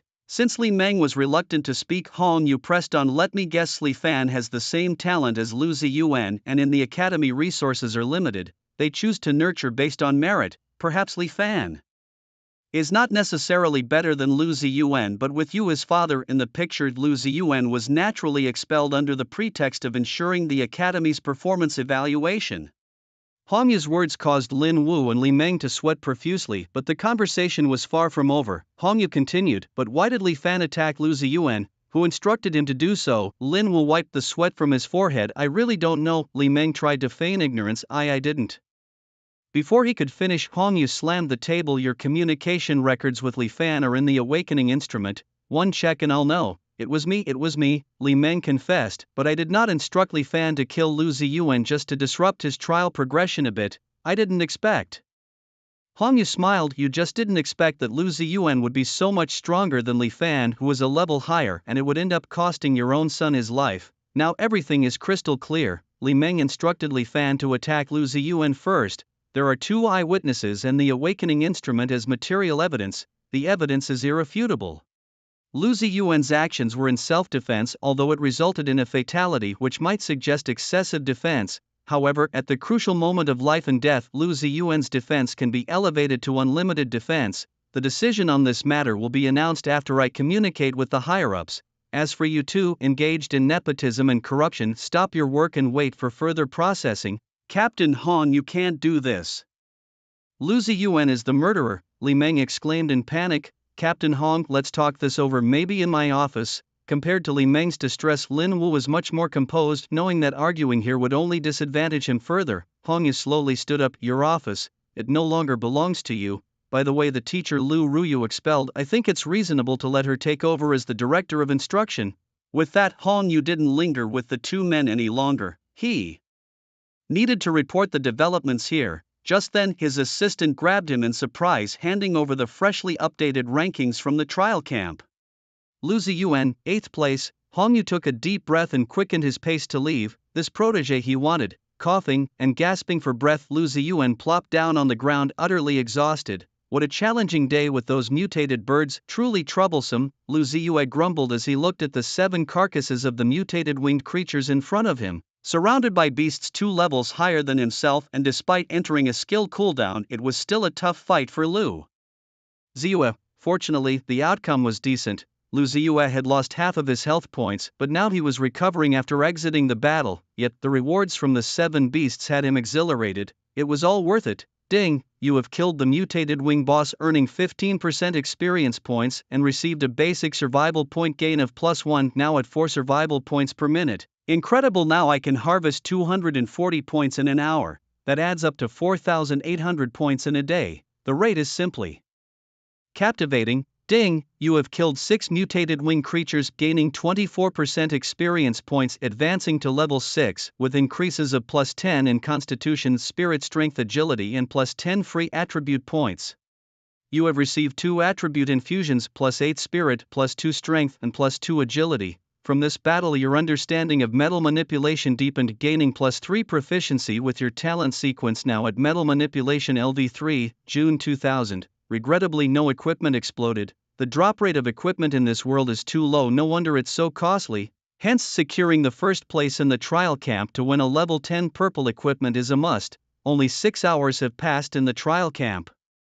And Lu Ziyue still has plenty of time. Little did he know at this moment a group of dominant big shots was studying his data, constantly monitoring changes in his score ranking. This group was the Shura squad of Hongyu, consisting of 5 members. Unfortunately, one was sacrificed. This squad, dominant in their level, once made enemy nations tremble in fear, but they too became the target of a vicious ambush, ultimately unable to escape. "Captain, this kid is quite something, let's recruit him," said a long-legged lady next to Hongyu, her eyes shining brightly. "Don't drool over his body, we're officially interested in his abilities." Hongyu glanced at the infatuated Chuya. "You're right, Captain, what I admire is indeed his talent, body manipulation," Chuya said earnestly. "It's mental manipulation, not body manipulation. Keep your distance, I fear for my intelligence." Knowing she was at fault, Chuya with her long legs pouted and crouched to one side, hugging her knees. Meanwhile, another member of Honyu's team was surprised to see Lu Ziyue's ranking rise yet again. "Ding, you have slightly shocked 4 big personalities watching you, gaining plus 388 survival points, just having entered the level 8 area." Lu Ziyue was pleased. "These people are pretty good." In just a short while, Lu Ziyue had received several waves of shocking gains, with his survival points soaring by more than 600. Adding his basic gains, his survival points reached 781, which was astoundingly fast. System: add all to spirit points, added current spirit strength 2709 plus 100. Goodness, nearing the 3000 mark. Lu Ziyue calculated his total attribute points, over 3600. Lu Ziyue is no longer just an ordinary superhuman. Among superhumans, he belongs to the middle tier of power. Is it reasonable for someone who has just graduated from high school to advance? Lu Ziyue is now in a level 8 area, and he will continue to move towards the level 10 area. His current strength is such that the monsters in the training camp can no longer block his relentless progress. The greater the gap in monster levels, the greater the rewards, and Lu Ziyue does not want to waste time in lower level areas. For the next 16 hours, Lu Ziyue plans to grind in the level 10 area until the end of time. Moreover, the training camp has an unwritten rule. Every time the team that reaches the top first can choose whether to enter the forbidden trial area, because it is inhabited by the most powerful creature of the training camp, the level 11 ultimate boss, the ultimate nightmare. It is also the only monster in the training camp that has broken through level 10. However, all the past champions have given up this opportunity because the forbidden area lacks safety protections and poses a significant risk to life. From the few challenge records available, all attempts have ended in disastrous defeats, completely outclassed by level 10 creatures. Because it has been so long since anyone has challenged it, people have almost forgotten that there is a level 11 boss in the training camp. The reward for winning the challenge has accumulated, and this year, the prize pool has reached 5 million dragon coins, enough to purchase a decent orange-grade equipment. Orange equipment has attribute values twice as strong as purple equipment and is superior to them. Generally, the special attributes and base attribute values of purple equipment are 1% per level. For example, Lu Ziyue's level 5 Greenwood bracelet has a base attribute of plus 50 and a special attribute of a 5% damage increase. However, for orange equipment, these values would be plus 100 for each base attribute and 10% for special attributes. Lu Ziyue fought his way into the level 10 area, taking 1 hour to upgrade to level 7 with 15 attribute infusions. Killing monsters in the level 10 area at level 7 could give him 8% experience per monster, but as his level increases, this advantage will gradually diminish. Lu Ziyue's total attributes have now surpassed 4,000 inch, and he watches as 7 or 8 level 10 two-headed beasts charge towards him. Lu Ziyue goes into battle again, his figure and flying blades slashing out simultaneously, creating a flurry of sword lights and blade shadows. Almost no one comes here, allowing Lu Ziyue to kill to his heart's content. By the end of the trial, he will likely have reaped a lot. The Shura squad in the camp has discovered that Lu Ziyue is now ranked 4th. The 4 members of the Shura squad are excited by this result. The team members are Captain Hongyu, level 40 with a level 6 talent, rank 29, Shijiao, level 35 with a level 6 talent, rank 57, Berserker, who is the team's frontline and core strength, Chuya, level 31 with a level 5 talent, rank 9, Balance, and level 4 talent, rank 22, Revival, Lu Dehen, level 35 with a level 5 talent, rank 30, Imprisonment, and level 3 talent, rank 91, Wither, and the secondary attacker Gao Tu, level 36 with a level 6 talent, rank 11, Inch Blade Madness. Main striker Zhao Xiaotian, killed in action. Lu Dihen rubbed his hands together and said, "Captain, can you believe this guy managed to reach the 4th rank just by manipulating metal? It's incredible. This talent should have peaked later in the game. It looks like if we spend about a year focusing on his training, we can rebuild the team in a year." Lu Dihen at 37 was already a decade ahead of his peers and sported a Mediterranean hairstyle not typical for his age. His catchphrase was, "I might be bald, but I've grown stronger." His hobbies included reading risque comics and attending comic cons to watch cosplay performances. The assistant striker Gao Tu nodded in agreement. A year is a short time. Many teams suffer reductions and might wait 3 to 5 years to find the right people. A year it is then. I see great potential in this young man. To him, growing significantly in a year was an extraordinary feat. If Lu Zai heard this, he probably wouldn't be pleased. Surpassing a month was an underestimation to him. Undoubtedly, the team was missing a main striker, specifically one who specialized in long-range attacks, while the assistant striker would handle close-range breakthroughs. Lu Zai perfectly matched these criteria. However, in their view, Lu Zai, despite his exceptional talent, would need at least a year to develop enough to take on the role of main striker. After all, among them, the weakest was at a mid-level dominator stage, with total attribute points around 50,000, the assistant striker. Dao Quang Gao Tu was a cultivation fanatic focused on his unique talent. Dao Quang, apart from the captain, he was the only team member who had elevated his talent to a level 6. Perhaps his intense focus was why at 35 he still didn't have a girlfriend and showed no signs of unlocking his second talent. Maybe women would affect the speed of his sword drawing. Right, I also think highly of this handsome young man. Let's hold the initiation ceremony today, shall we? Chuya chirped from the side. For her, the team atmosphere had been unbearable, filled with men in their 30s and 40s while she was only 23. Adding a young fresh face would greatly improve her aesthetic environment.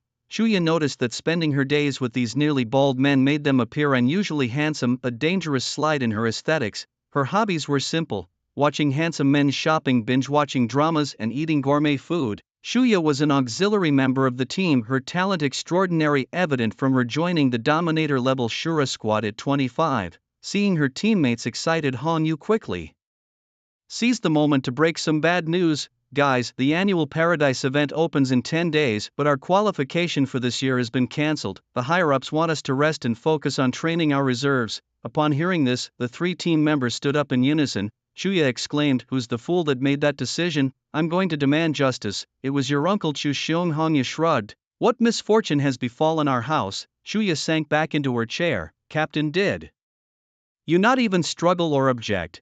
The reason why the Land of Bliss is called such is because of its high drop rates. The rewards there are extremely generous and serve as the main source of extra income for our team. Without this opportunity, we're going to be left out in the cold this year." Lu De was particularly upset, feeling a heavy blow to each team member and detrimental to our squad's development. "We even planned to enter the Land of Bliss this year to secure high-quality equipment for everyone, but now that plan is shot." Even Gao Tu, who is usually honest and reserved, couldn't sit still. "If you're too embarrassed, let me do it." "I did object, only to be kicked out of the office by the boss. If you think you can beat Chu Xiong of the legendary realm, go ahead and try." Everyone then resumed their seats, lamenting that a rank higher in authority can crush us. However, Boss Chu did say that before entering, if we feel qualified to give it a shot, we could challenge other dominant teams. "If we win, we can enter," remarked Hong Yu with a sneer. The 3 fell silent. Dominant teams are strong and we're already not far behind without our main attacker. We can't expect the newcomer Lu Zai to improve significantly in just 9 days, can we? There's no way to rush growth like that. The Shura squad felt hopeless for this year, having lost their biggest source of income. Although the official benefits are quite high for ordinary people, with a basic salary of over 100,000 for awakeners, especially those in the dominant realm, most earnings need to be fought for themselves. Official benefits only cover basic daily expenses and provide a subsidy for missions. With spirits low, the 4 of them ended up at the training camp canteen, drowning their sorrows in drink. Drunk, they just slept it off, waiting for Lu Zai's trial to end. With over 10 hours to go, they had enough time for a good sleep. After a prolonged battle, Lu Zai was covered in the blood of exotic beasts. The density of level 10 beasts in the area was shockingly high. At first, Lu Zai hardly needed to move as the beasts kept coming towards the noise of the fight. After more than 10 hours of battle, the bodies of beasts piled up into a small mountain and the surroundings finally quieted down. Almost all the beasts in the area were slain by him. With 25 minutes left, Lu Zai dragged his tired body to a pond to wash off the blood. In this battle he had slain hundreds of level 10 exotic beasts, which directly increased his level by 11. He acquired 2 level 10 blue equipment pieces which he had already equipped, serpent bracelet and serpent boots, enhancing his physique and agility, along with 6 white equipment pieces ready for sale. After 131 attribute infusions he gained 941 points in spirit, 81 in strength, 101 in agility and 203 in physique. Lu Zai looked at his attribute list and was shocked himself. Host, Lu Zai level, LV 11, 23%.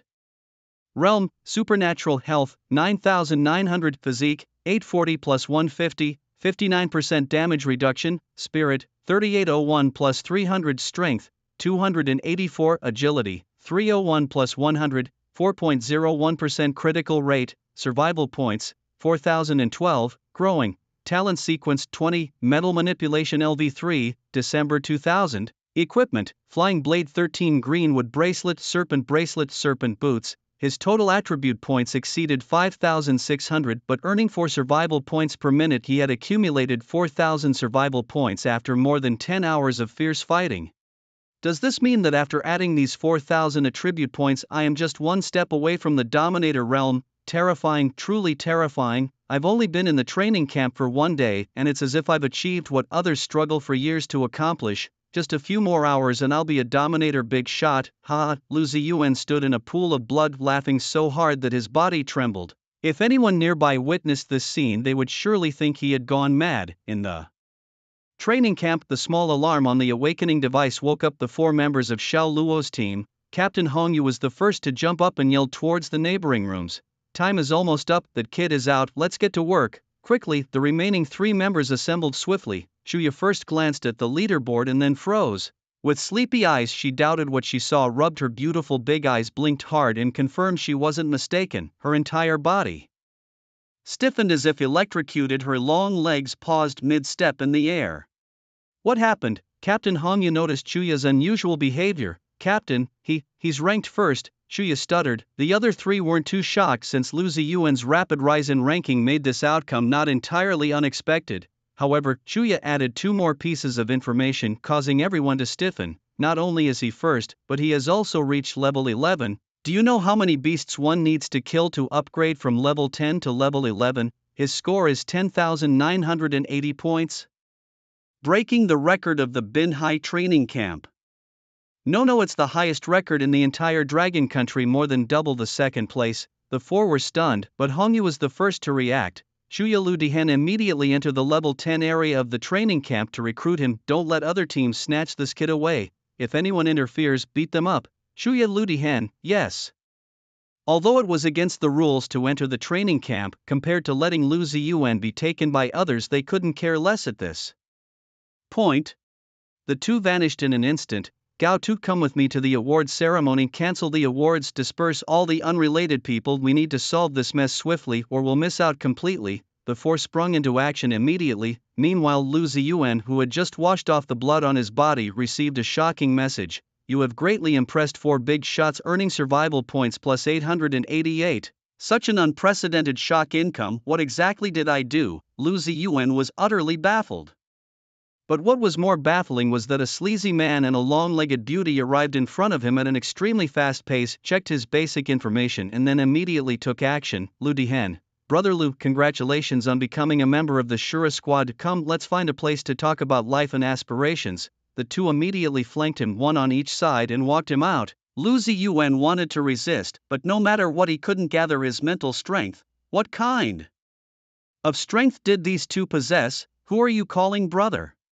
Who are you people? In broad daylight under the clear sky, am I being kidnapped? The little brother is really cute. Come with your sister and I'll let you see and even touch my legs, okay? Shuya frowned slightly and added, touching is also okay. Lu Dihen exclaimed, you're really going all out. Lu Ziyue was speechless. This dialogue, these actions, they hardly seemed like those of serious bandits. Who were these people anyway? They seemed to have mentioned the Shura squad. What kind of unit was that? Meanwhile, the training camp was in total chaos. The crowd was dispersed by Gao Tu and Hongyu directly, and the awards ceremony was postponed to the following day, with the trainees being sent away. In an office at the training camp, the 4 members of the Shura squad gazed at Lu Ziyue with eager and greedy eyes for a full 10 minutes. Lu Ziyue felt a chill down his spine, encountering such a bizarre situation for the first time. With a reminder from Hongyu, the 4 finally regained some semblance of normalcy, and Hongyu then explained their identities and the whole story to Lu Ziyue, including how they had helped him deal with the issue of Li Meng and his son.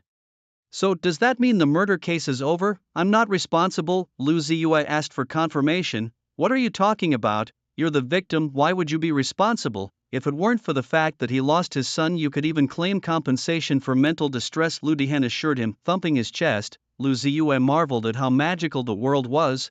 As his strength had increased, not only had he gained significant attention, but people also came forward to resolve his troubles. However, Lu Ziyue still had reservations about joining the Shura squad. He wasn't sure what benefits joining such a squad would bring him. He was doing quite well on his own. After he shared this thought with the others, it immediately met with fierce opposition. Shuya said, "Little brother, you're joking. If you don't join a dominant team, you'll even have trouble accessing many exploration areas in the mutated lands. As for us, we can go whenever we want and it's all free." Lu Dihan added, "You're the youngest, so the profits from explorations will be skewed in your favor. Moreover, you're at the lowest level, so the resources you need are of no use to us. You can be reassured about resources." Gao Tu chimed in, "I don't know about other benefits, but joining us you'll get access to unprecedented resource exploration rights, and the benefits from those mutant beasts are beyond your imagination." Hongyu concluded, "I can't promise anything else, but joining us you'll be absolutely safe. We the Shura squad will never abandon any teammate, even if it means going down together, Captain, but you just told me that you sacrificed Xiao Tian. That doesn't quite align with being absolutely safe, does it?" Hongyu sighed. Originally Lu Dihan was meant to be sacrificed, but Xiao Tian stepped in to block the enemy's pursuit voluntarily. His talent was sacrifice. He sacrificed himself and gained great power that saved our entire team. So if you join us, we will protect you in the same way. The 4 individuals, each a mid-level dominator in strength, looked at Lu Ziyue, who saw the advantage in resources but valued the team's harmony even more.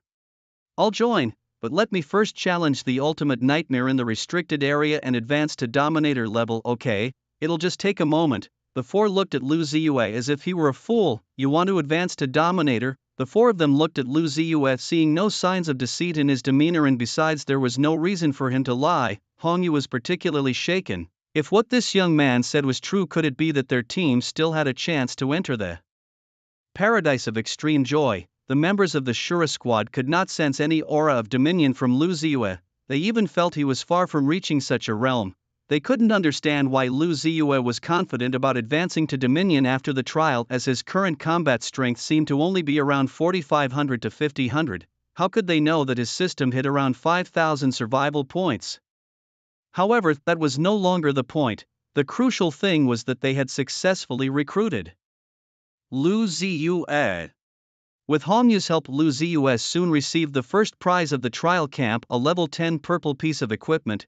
The trial camp provided a list of 651 level 10 purple equipment items for Lu Ziyue to choose from. After much deliberation, he selected a level 10 purple helmet. The Helmet of Radiance level 10 added 100 to physique and 100 to spirit, with a trait of plus 10% critical hit rate. This piece of equipment was chosen based on the advice of his team members, because the critical hit attribute was very rare and not suitable for everyone. For example, those with a simple attack method and low attack frequency would find it hard to utilize the critical hit attribute, but Lu Ziyue was different. His talent had no cooldown and he would control more and more flying blades in the future. Even with his current strength, a 10% critical hit rate could frequently trigger. In this world, only equipment attributes and personal agility attributes could provide critical hit rates. 10 points of agility equaled 1% critical hit rate, and the base critical damage was 200%. When the critical hit rate reached 100%, any excess would convert into critical damage. For instance, a 150% critical hit rate would transform into 100% critical rate and 250% critical damage. Of course, among all attributes, armor penetration was the hardest to acquire, rumored to only appear in equipment above the orange level with a very small chance, and the armor penetration value was only half of the ordinary attributes.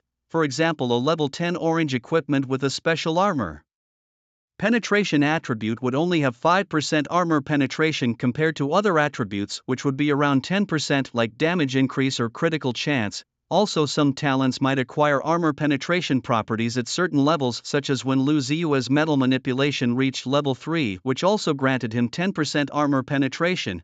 Lu Ziyue, donning his new equipment, smiled at the four teammates. Then I'm off. He was ready to directly enter the forbidden area to challenge the Level 11 Ultimate Nightmare. Go for it, Wild Lu. Chu Yashio clenched her fist and pursed her lips. His name is Lu Ziyue. Ignorance is truly scary.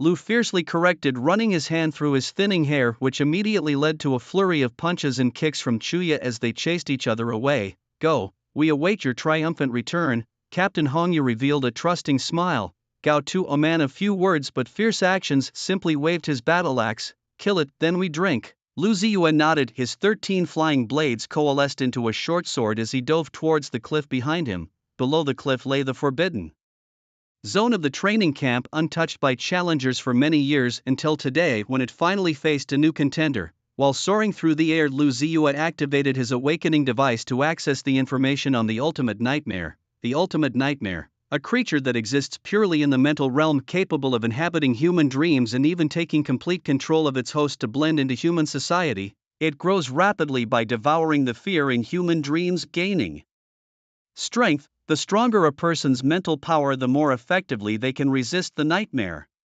The Ultimate Nightmare's life stages are categorized as follows: juvenile, levels 1 to 10, growth, levels 11 to 20, maturity, levels 21 to 40, and peak, level 41 onwards. Its primary talent, Nightmare, allows it to invade a target's dreams, and for those with weaker wills, it can induce forced sleep and consume their fear, creating illusions and instilling terror. It can also probe into the target's thoughts to uncover their weaknesses. Reading through this, Lu Ziyue was astonished. Why would such a creature be placed in a training camp?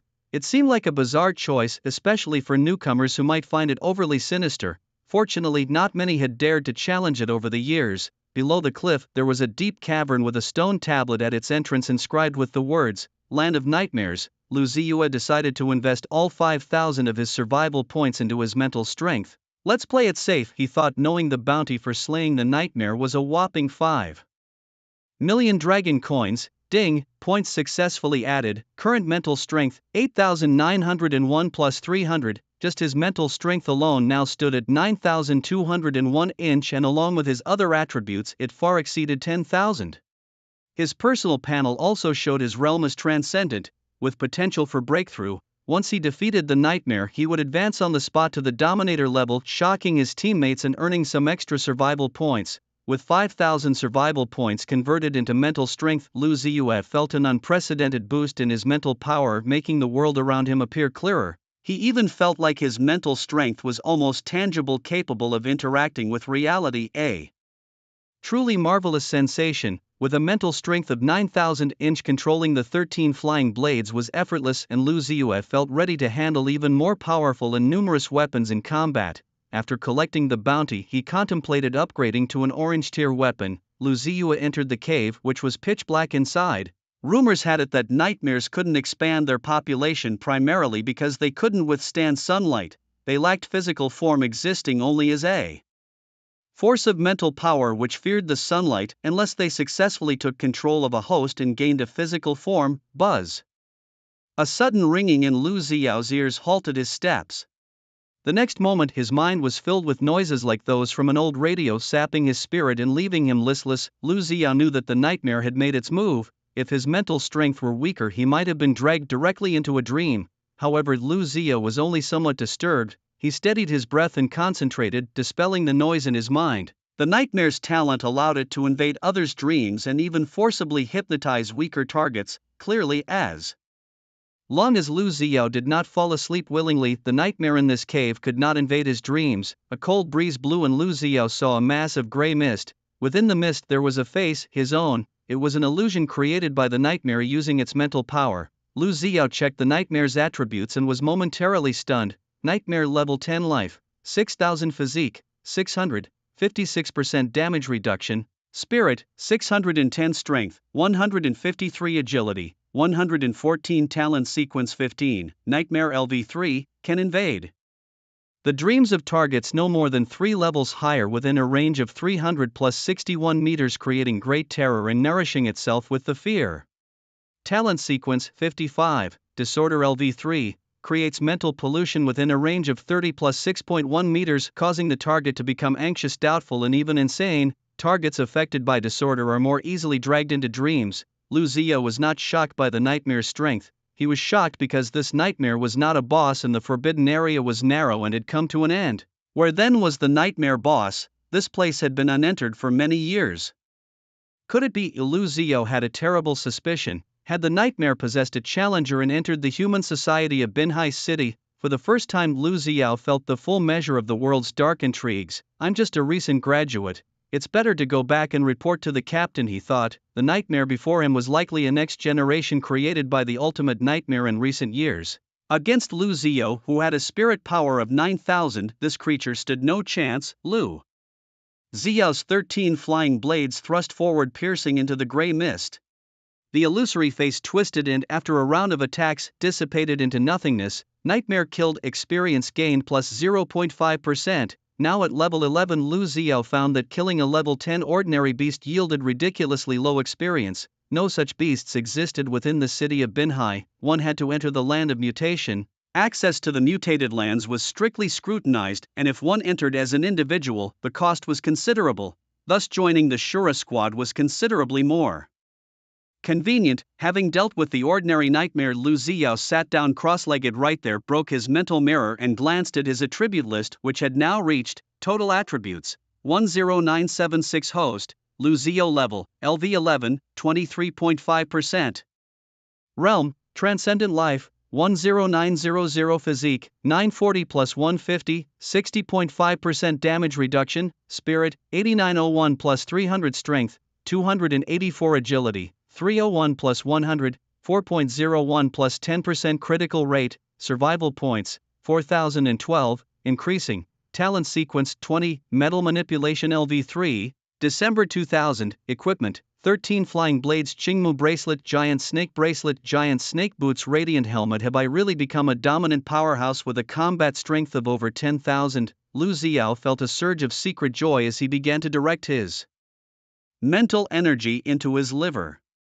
The last time he broke through to transcendence, the bottleneck was in his heart, but this time it was in his liver. The heart, liver, spleen, lungs, and kidneys each correspond to a bottleneck. Breaking through them would lead to a whole new world, though it was all legendary, and no one really knew what it would be like. This breakthrough was smoother than before, likely because Lu Ziyao's total attribute points were nearing 11,000, with his mental strength quite formidable. The barrier at his liver was easily overcome, and Lu Ziyao felt his power ascending to another level. Was this what it meant to be in the dominance realm? Lu Ziyao slowly rose to his feet, and his 13 flying blades spiraled upwards with his thoughts, whisking him away from the forbidden area at speeds several times faster than before. Dominance realm.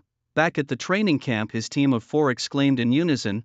They had only taken their eyes off Lu Ziyao for half an hour, and now he had reached the dominance realm. It said that one should regard someone with a new eye after 3 days of absence, but it had only been 30 minutes. Ding! You have greatly shocked the members of the Shura squad, earning 888 survival points. Ha, good stuff. Once I save up 2,000 points, I can upgrade my metal control to level 4. Lu Ziyao was very pleased with everyone's astonished expressions, enjoying a moment of secret delight. You little rascal, welcome back. Hong Yu slapped Lu Ziyao's shoulder, unable to hide his joy. This young man had brought him so much surprise. For the first time since Xiao Tian's death, Hong Yu felt truly happy. But Lu Ziyao brought more than just surprises to the team. He brought new opportunities. They could set off again towards the paradise-like realm, and even their long-held desire for revenge against the awakened ones from the Cherry Blossom Nation seemed possible now. After the excitement had passed, Lu Ziyao fully briefed his team about his experience in the forbidden area. What, are you sure? The usually composed Hong Yu was also taken aback upon hearing Lu Ziyao's account. He hadn't expected such dangers lurking within their modest training camp. The other team members also realized the gravity of the situation. Shuya, usually indifferent, spoke seriously for once. Captain, should I inform my uncle? Shuya's uncle was Chu Xiu, a high-ranking official managing the Awakeners in their region of Binhai City. Go and communicate with him, and Shuya, try to secure the investigation rights for this incident. we could use this opportunity to gain entry to the paradise-like realm, commanded Hong Yu in a deep voice. Alright, I'm on it. Lu Xiao, noticing that no one had mentioned the reward money, suddenly became anxious. Captain, do you think because I didn't kill the ultimate nightmare the reward will slip through again? Facing Lu Xiao's concern, Lu De slapped him hard on the shoulder, his strength surprising. Little brother, you've done a great deed. At the very least expect your reward to double. Start planning how you'll spend it. Double? That could mean 10 million, enough to buy a very powerful orange weapon. Soon, leveraging her connections, Shuya secured the investigation rights for the ultimate nightmare. If resolved within 9 days, the Shura squad would earn their entry into the paradise-like realm. The squad of 4 was buzzing with excitement. Lu Ziyue had never been to the so-called paradise, so he didn't share their enthusiasm, though their reactions suggested it was something impressive. Captain Hongyu immediately took charge and began investigating. He scrutinized Lu Ziyue and said, Lu, as an awakener, it's not just about having sufficient martial virtue but also about meticulous thinking. What do you think should be our approach to this matter? Let's hear it, Lu Ziyue suggested.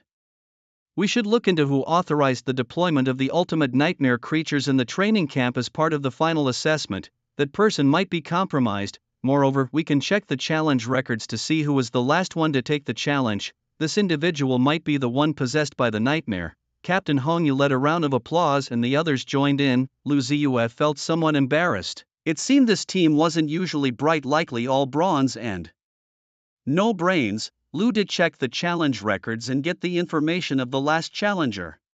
Shuya, use your uncle's authority to find out who approved the nightmare's deployment at the training camp. Gao Tu and Lu Ziyue, follow me to the training ground. You two will spar as part of an entry assessment. Lu Ziyue was startled. Gao Tu, the data said, combat power 60,000. As everyone dispersed, Lu Ziyue was left stunned. He caught Shuya before she could leave. Sister, you guys don't really hurt each other in your spars, right? Shuya nodded earnestly. No, we don't get hurt, but...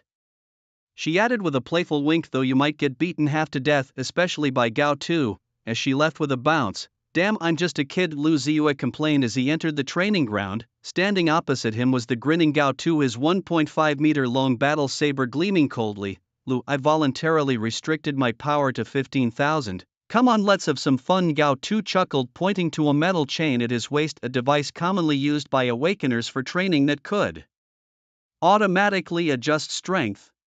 With 15,000 combat power, there was a sliver of hope, though slim against a level 6 blade maniac. Both donned protective gear to ensure no lives were lost, and Captain Hongyu shouted excitedly, begin. At his command, both unleashed their full power. Gao Tu's wrist flicked, and with his swiftly advancing figure his saber slashed through the air, creating a swath of blade light. In that moment, Lu Ziyue felt as if he wasn't facing a mere saber but a veritable inferno of blades, the sharp edges seeming omnipresent. Was this the prowess of a level 6 blade maniac? Witnessing such skill, Lu Ziyue's fighting spirit soared, and he executed his flying blade. 13 flashes streaking through the air like a long serpent. Clang, clang, clang.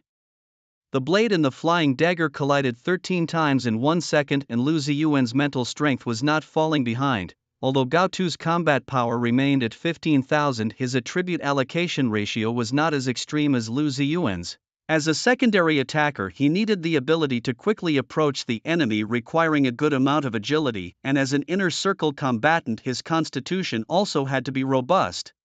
Therefore, with 15,000 combat power, his strength could only be up to 6,000, while Lu Ziyuen's mental strength was over 9,000. This deficiency in strength Gao Tu could compensate with his level 6 talent Blade Fury, so the first exchange ended in a draw. However, Lu Ziyuen knew that the opponent's constitution and agility were far superior to his own, and the violent speed of the rush would be disastrous if Gao Tu managed to close in. Thus, after his flying dagger 13 was knocked away, Lu Ziyuan, relying on his powerful mental strength, condensed it into a short sword, turned around and stabbed straight at Gao Tu. Gao Tu stepped forward in a bow stance, his long sword horizontal, using the blade to block the short sword. Boom! Under the massive force intertwined, the air exploded, sending a white shockwave sweeping across the entire martial arts field. Gao Tu's hair instantly flipping back, his sleeves billowing. The scene was explosively intense. Good lad, you've got something. I would call you the strongest mental manipulator of the younger generation. Gao Tu did not skimp on his praise, but the fighting will in his eyes intensified. With a sudden upward flick of his long sword, he diverted the direction of the short sword, piercing through the shoulder and passing by. In that instant, Gao Tu stomped on the ground, causing it to dent instantly with fine cracks spreading outwards like a spider web. The fierce closing speed left Lu Ziyuan with no room to dodge, and Gao Tu's wrist flickered, a swath of blade light following like a shadow. What fierce battle tactics! Lu Ziyuan admired in his heart. Gao Tu actually used his own injury to gain a chance to close in. On the battlefield, such a person was the most troublesome. Since you trade wounds for a chance to fight, then I can only trade life for life. Lu Ziyuan made up his mind. Given Gao Tu's speed and talent level, he couldn't dodge this all-out strike. Then a bizarre scene unfolded. Facing Gao Tu's full-force charge, Lu Ziyuan simply spread his arms, giving up resistance, and instead concentrated all his mental energy. In the next moment, his hands suddenly clasped together, and the short sword that had just pierced through Gao Tu's shoulder turned around, whistling back at an even more ferocious speed towards Gao Tu's back heart position. At this moment, the battle became extremely interesting. Gao Tu's strike was bound to take Lu Ziyuan's life, but the short sword behind him would almost simultaneously kill Gao Tu as he struck Lu Ziyuan. Clang! Gao Tu turned around and slashed with all his might, deflecting the short sword aimed at his back, then looked at Lu Ziyuan with admiring eyes. Since it was a sparring match, he chose to stop the attack. Draw, if it were a real fight, both would be dead. Hong Yu concluded as he applauded from the side. Ding, your combat power greatly shocked both participants, earning 400 survival points. Gao Tu held his long knife in a reverse grip and bowed his fist to Lu Zai. Little brother Lu, I admire you are the first person of your age I've seen who has trained the metal manipulation ability to such a level. I really did not expect that your metal manipulation has already reached level 3. The younger generation is indeed formidable. Hong Yu also couldn't stop praising you. Although he couldn't probe your detailed combat attributes, he could see your talent level from the fight just now. That was me holding back most of my strength, otherwise with my modest skills a single slash from you would have been enough. Lu Zai was not being modest, this was the truth. With Gao Tu's combat power around 60,000, he was not someone Lu could contend with now. Gao Tu waved his hand. I'm progressing very slowly now, but everything is possible. Hong Yu, standing nearby, tossed a badge to Lu Zai. Congratulations on becoming the 5th member of the Shura squad. Our squad is once again at full strength. Your role in the team will be the main striker. Although your combat power is still lacking, it has already surprised me enough to fit the role. Lu Zai caught the badge, which was equivalent to an official identity tag, but the job title section read, temporary worker. The memories he had lost suddenly came flooding back. Before Lu Zai crossed over, in his world a temporary worker was a very peculiar status. Captain, why am I a temporary worker? Lu Zai was puzzled. Before Hong Yu could explain, Gao Tu chuckled. Being a temporary worker is too cool. You can turn permanent anytime you want, but being a formal member has too many constraints. You'll understand later. You love causing trouble and even killed someone. All the dirty work in the team that we can't handle openly, will let you, the temporary worker, take care of it. If something really goes wrong, the worst case is just a dismissal and we can bring you back through other channels. It's very convenient. Lu Zai suddenly realized. So that's how it is. He carefully stored his identity tag. From today onwards he too had a backing, a team. Captain, we found out. Lu Dihen and Chuya entered the martial arts field together. However, when they saw that Lu Zai was standing and not lying down, and moreover was uninjured, their eyes filled with confusion. Logically, a newcomer sparring with Gao Tu should have entered standing and left lying down. Facing their puzzled looks, Hong Yu explained, 15,000 combat power, it was a draw. Ding, you have once again shocked Chuya and Lu Dihen, earning 288 survival points. These two probably missed the exciting battle. Their shock wasn't as great as the captain's and Gao Tu's. Lu Zai thought regretfully. Amazing. Lu Dihen and Chuya gave a thumbs up. Let's get back to business. Hong Yu steered the conversation back on track. I'll start. I found out that 11 years ago, the person in charge of the training camp, Zhang Jun, approved the introduction of the Ultimate Nightmare as the final challenge project. Since then, no one has succeeded in the challenge. Most mysteriously, Lu Dihen found out that the last challenger was a high school graduate named Zhang Feng 5 years ago, who was also the only son of Zhang Jun. Xu Yamei explained enthusiastically, revealing a plot that seemed to dawn on everyone else with a sudden realization. Clearly Zhang Jun had exploited his position to pave a way for his son, but why did Zhang Feng need a creature like the Nightmare? That was hard to guess. Seeing the puzzled looks on everyone's faces, Chuya seemed quite pleased, her expression almost screaming. Beg me and I'll tell you.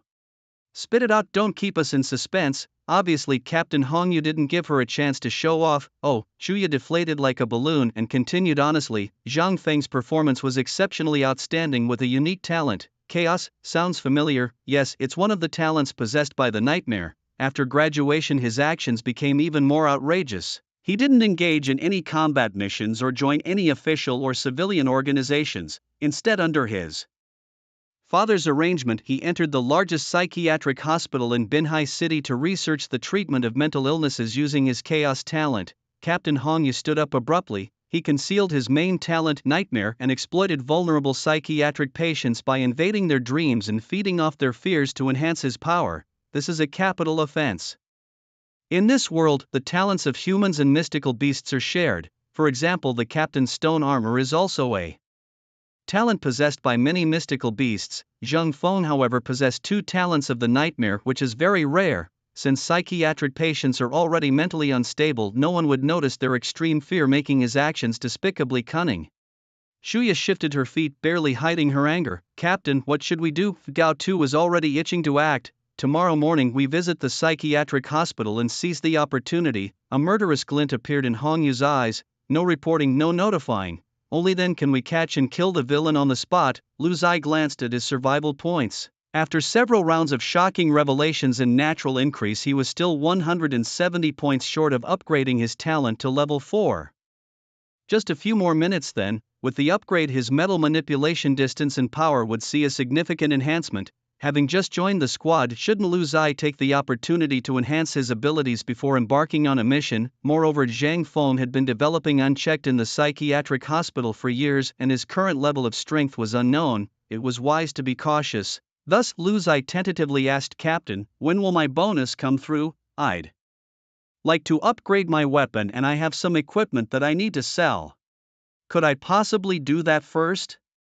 Haha, I get what you mean. 10 million dragon coins, I'll transfer it to you from the squad's treasury right now. We'll adjust the amount once your official bonus is approved. How does that sound? Captain Hongyu agreed promptly to Lu Zai's request. Thank you, Captain. Lu Zai didn't expect the captain to be so straightforward. Alright, I'll prepare for battle with Gao Tu and Lu Dihan. Let Chuya accompany you to the Binhai official trading post to complete your transactions. She hasn't been shopping for a while and is probably itching to go. Captain Hongyu's arrangements made Chuya's eyes sparkle. That'll be in your care, sister Ya. Lu Ziyao gladly accepted, feeling it was indeed time to upgrade from his old gear, and the Flying Blade 13 gifted by Li Zhuangzhuan was a fine piece of equipment. However, his own progress was so rapid that the blade was becoming obsolete just after a day. Nevertheless, in this world especially good quality gear holds its value well. Lu Ziyao had no intention of selling the Flying Blade 13, after all it was a gift from a brother.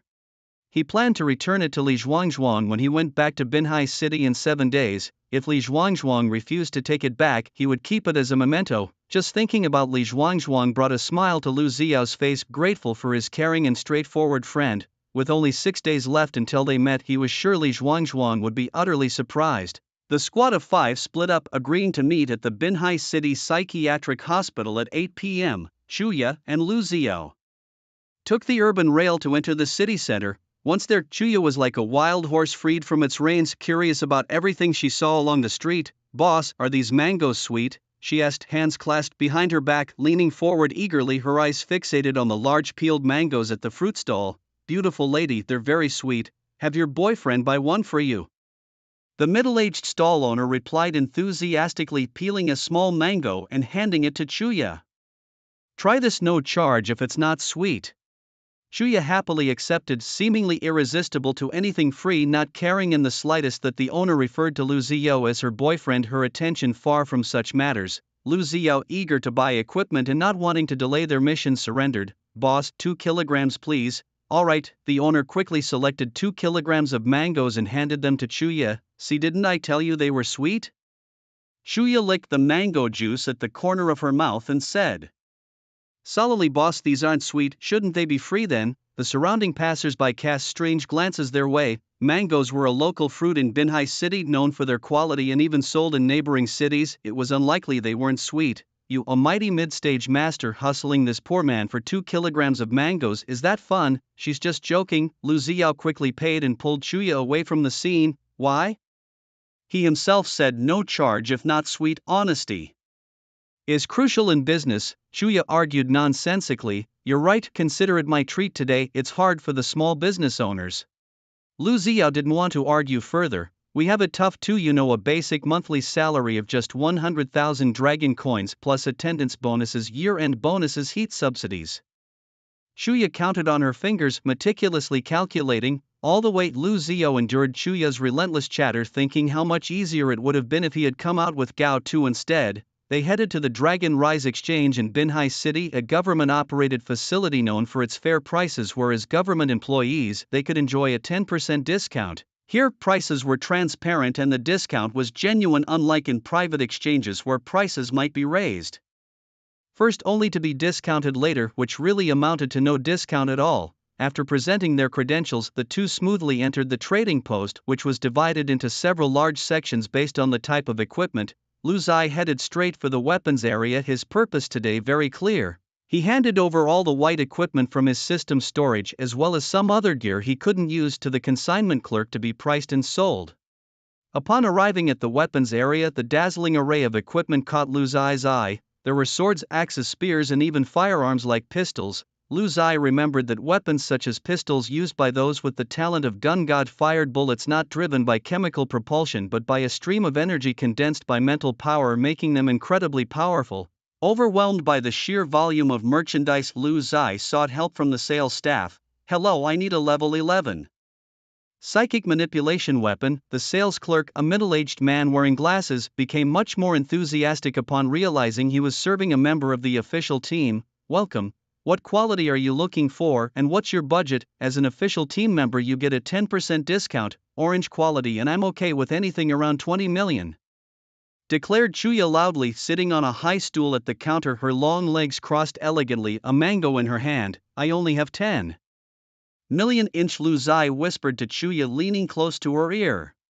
I have another 10 million in pocket change, let's buy the best. After all, equipment holds its value. You owe me money, so you're mine now. From now on you listen to sister. You got it? Chuya said earnestly, her face serious. Why does this feel like selling myself? Okay, thanks, sister. Yeah. Alright, please wait a moment. I'll pull up the list of equipment, said the middle-aged man, quickly retrieving the relevant equipment list on his tablet. Soon he handed the tablet to Lu Zai. Here you go. There are a total of 131 pieces of orange equipment that meet your criteria. Lu Zai was shocked by the sheer number. Official power was truly formidable. Just for level 11 orange equipment and specifically for psychic manipulation to have so many options was overwhelming, but considering the city's population of 20 million with half being awakened, it made sense. Night Rain read one of the listings: level 11 orange, plus 110 to physical, plus 110 to agility, plus 110 to mental. Special attribute: poison attack that inflicts a poison effect lasting 10 seconds, reducing the target's maximum health by 1% per second, non-stackable, and can only poison a target once every 100 seconds. Healing effects are halved during the poisoning period. This poison is quite powerful. It deals significant damage to targets with high health, and the reduced healing effect is also quite useful. However, the targets Lu Zai is currently facing don't have high health, so he could kill them outright with brute force, making the poison effect less direct than simply increasing attack or critical hit. Even if a target has 10,000 health, it would only deal 1,000 damage over 10 seconds, not very significant, but as he levels up, he might consider such equipment. Lu Zai's eyes quickly scanned the list on the notebook, and Chuya, munching on her mango, leaned in closer, her hair cascading over Lu Zai's shoulder. Since she was sitting on a tall stool, she simply rested her chin on Lu Zai's shoulder, finding it easier to eat the mango in this relaxed posture. Her laziness had truly reached a new level. Hey Z, this would suit you. Chuya pointed with her delicate fingers across the tablet screen, landing on an item named Dragon's Fong. This piece of equipment was marked as top-notch. Dragon's Fong, a level 11 orange gear, boasted plus 110 to constitution, plus 110 to agility, plus 110 to spirit, and had a special property, armor penetration plus 5.5. The dragon's fang with its armor penetration effect contained 32 dragon teeth, each capable of inflicting independent damage and carrying dragon's might, which deals an additional 50% damage to psychic creatures and offers some resistance to psychic control methods. This equipment was indeed impressive, especially with its armor penetration attribute alone being quite exceptional, with Lu Zi's innate 10% armor penetration adding this 5.5% brought it to 15.5%, which was not insignificant. Moreover, the dragon's might also provided resistance to psychic control and increased damage to psychic creatures, making it highly suitable for him. How much for this? Lu Zi asked. After discount 15 million, Lu Zi thought it was expensive, but a voice beside him already exclaimed, "Rap it up, we'll take it." Chuyat contented wiped her juice-stained mouth and then pointed the awakening device at the checkout scanner for payment. Truly lavish. Meanwhile, Lu Zi noticed that his survival points had reached 2041, indicating it was time to upgrade his talent level to 4. This was a dual advancement. After leaving the trade center, Lu Zi equipped the dragon's fang, replacing his former flying blade 13 and boosting his attributes. The dragon's fang was quite imposing, shaped like a dragon's head and worn on the arm. The dragon's mouth contained 32 teeth, each about the length of a chopstick and incredibly sharp, driven by psychic power and formidable. Lu Zi was very satisfied with his new gear and spent another 1988 survival points to upgrade his metal manipulation talent to level 4. In his mind, the understanding of metal manipulation flowed like a stream of data. Host, Lu Zi level, LV11, 23.5%. Realm, Dominance Health, 11,400. Constitution, 940 plus 200, 61.5% damage reduction. Spirit, 8,900 plus 350. Strength, 284. Agility, 301 plus 100, 4.01 plus 10%. Critical rate, survival points, 67, growing. Talent sequence 20, Metal Manipulation LV4, 0/5000, Equipment, Dragon's Fang Greenwood Bracelet, Giant Snake Bracelet, Giant Snake Boots, Radiance Helmet, Metal Manipulation LV4, controls corresponding energy level metals within a range of 40 plus 114 meters, launching any attack causing 140% plus 114% psychic damage, no cooldown. Now Lu Zi possessed immense psychic power, his control extending up to 154 meters and his psychic damage amplification reaching 254%, effectively dealing 2.5 times damage. What a concept! Lu Ziang now has a mental strength of 9,300 inch and under a 254% increase his damage reaches 23,622 points. Although the opponent has physical damage reduction, Lu Ziang also possesses 15.5% armor penetration, making his damage still significant. A sale price of 15 million made Lu Ziang go bankrupt. The equipment he didn't need only sold for 70,000 dragon coins. Indeed, due to their low quality and level, being able to sell for this much was still thanks to the boost from his official status. Now Lu Ziang has lost the 10 million bonus and also owes the little rich lady Chuya 5 million, which is quite distressing. On the way back, Lu Ziang was further squeezed for a pack of chips and some iced lemon water. Finally, they reached the headquarters, where Lu Ziang entered the base of his team. Unexpectedly, the headquarters was located in a downtown office building on the 39th floor, while their base was on the 11th floor, exclusively occupying that level. An elevator directly accessed the 11th floor, dropping Lu Ziang's jaw in astonishment. As the elevator doors opened, luxurious decorations unveiled a training room, an entertainment hall, a meeting room, a lounge, bedrooms, everything one could need sprawled over at least 10,000 square meters. Did 5 people really need so much space? What kind of family was this? The team leader Hong Yu, along with Lu Dihang and Gao Tu, fully equipped, greeted Lu Ziang and his companion as they returned. Is everything prepared? Lu Ziang nodded but couldn't help asking curiously, "Captain, are all teams this well off?" Before the captain could reply, Lu Dihang interjected, "What are you dreaming of? Each team manages its own living and office expenses. The official benefits are enough to cover these expenses. We're only this extravagant because of the rich lady backing you." Lu Dihang nodded towards Chuya. "Is this whole floor yours?" Lu Ziang was shocked. Chuya shook her head, somewhat balancing Lu Ziang's feelings. "It was rented." But then Chuya's next words stunned Lu Ziang completely. "This whole building is my family's, not just this floor." Ha! The team members, one after another, entered the elevator heading to the psychiatric hospital, leaving Lu Ziang petrified on the spot as if hit by a stone binding skill. Gao Tu patted his shoulder as he passed. Let's go, we were just as shocked as you at first. The Binhai City Psychiatric Hospital is located in the suburbs, 31 kilometers straight from the team headquarters. The group drove there in a decent performance SUV, also belonging to the little rich lady. Team leader Hong Yu had already secured the necessary documents from the health department, and the group posed as health department officials performing a surprise inspection. With complete credentials, they walked briskly as they got out of the car. The guard tried to stop them but was immediately deterred by Hong Yu's identity and notified the relevant leaders. Upon entering the hospital, they were greeted by the director Huang Chang. Before coming here, the team had already scoped out this public hospital. Huang Chang wasn't a big problem. His management style was lackluster and he preferred to network within the health department, a position he had been enjoying for 11 years. Nearing the age of 60, planning to retire peacefully from this post. Well, what wind has blown the health department leaders here today? Such unfamiliar faces indeed. How about we find a place outside, have a meal and chat? After all, the hospital isn't going anywhere, it doesn't have legs to run, does it? Huang Chang was a shrewd man. While welcoming, he was also ready to probe the intentions of the visiting team, whether they were here for a real inspection or just to skim off the top. Hong Yu, however, didn't give him the chance, promptly presenting his documents and identification. You don't need to know us personally. Knowing these should suffice. Where's your office? We have questions for you. Realizing Hong Yu was not someone to be easily fooled, Huang Chang immediately led the way. This way, please, this way. Let's discuss Zhang Feng's case. Once everyone had entered the office and the surrounding staff had been sent away, Hong Yu revealed another aspect of his identity, the captain of an official, high-ranking Awakener team. This identity was even more intimidating than that of the health department, which was merely a cover to avoid startling anyone prematurely. I was wondering why you all looked so unfamiliar. I know the health department quite well. Turns out you're Awakeners, and not just any but of a master level, Huang Chang said, visibly shocked. Answer the questions directly, you've got quite a few minor issues yourself. If you want a peaceful retirement, you'd better be honest. Hong Yu didn't want to waste time with idle talk. Yes.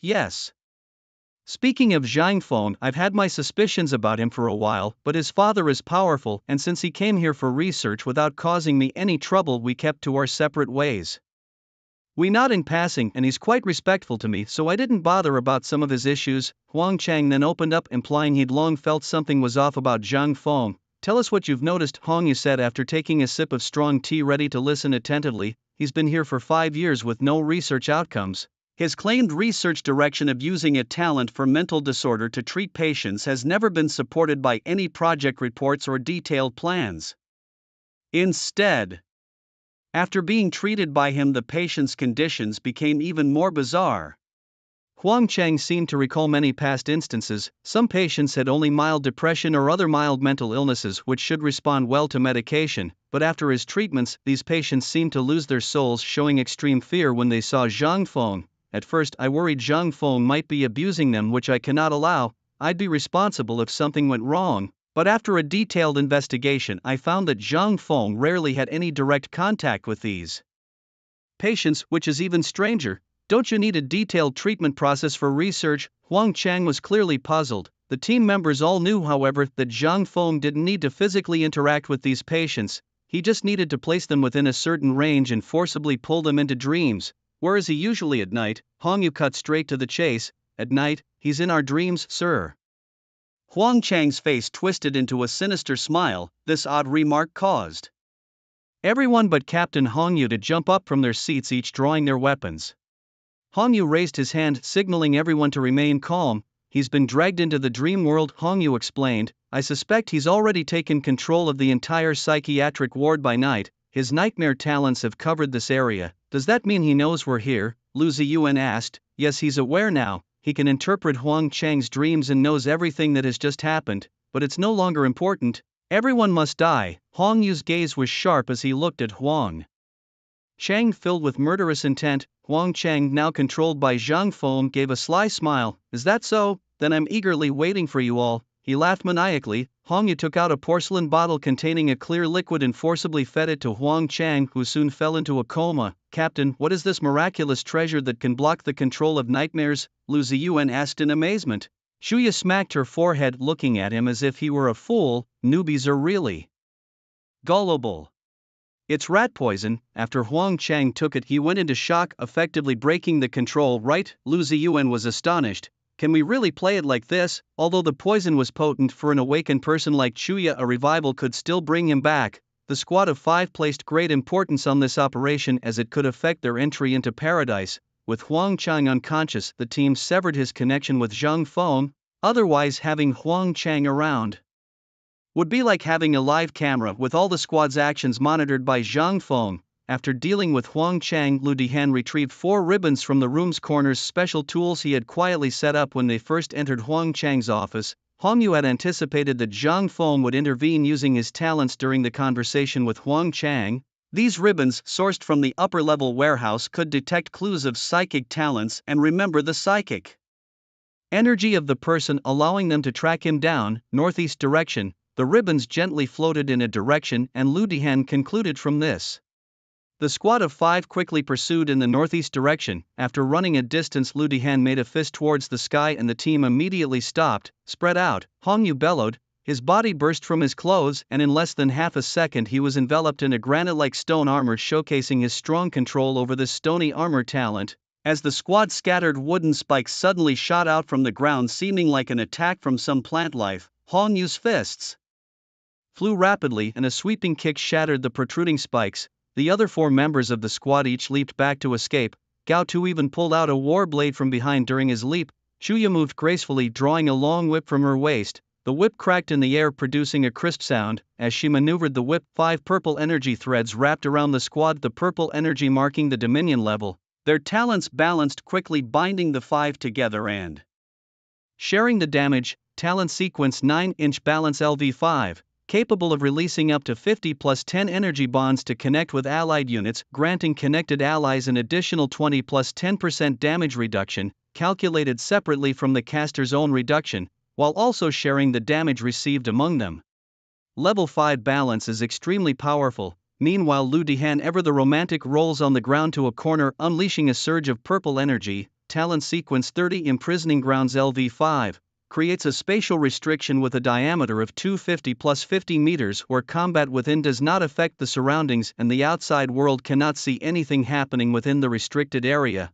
2 figures slowly appear on the rooftop at the northeast corner of the mental institution, none other than Zhang Feng and his son Zhang Jun. The 4-member squad responds coolly to the fight, leaving Lu Ziyue feeling awkward, thinking he should do something. Thus he can only shout towards the 2 dark figures in the northeast to cheer on his team.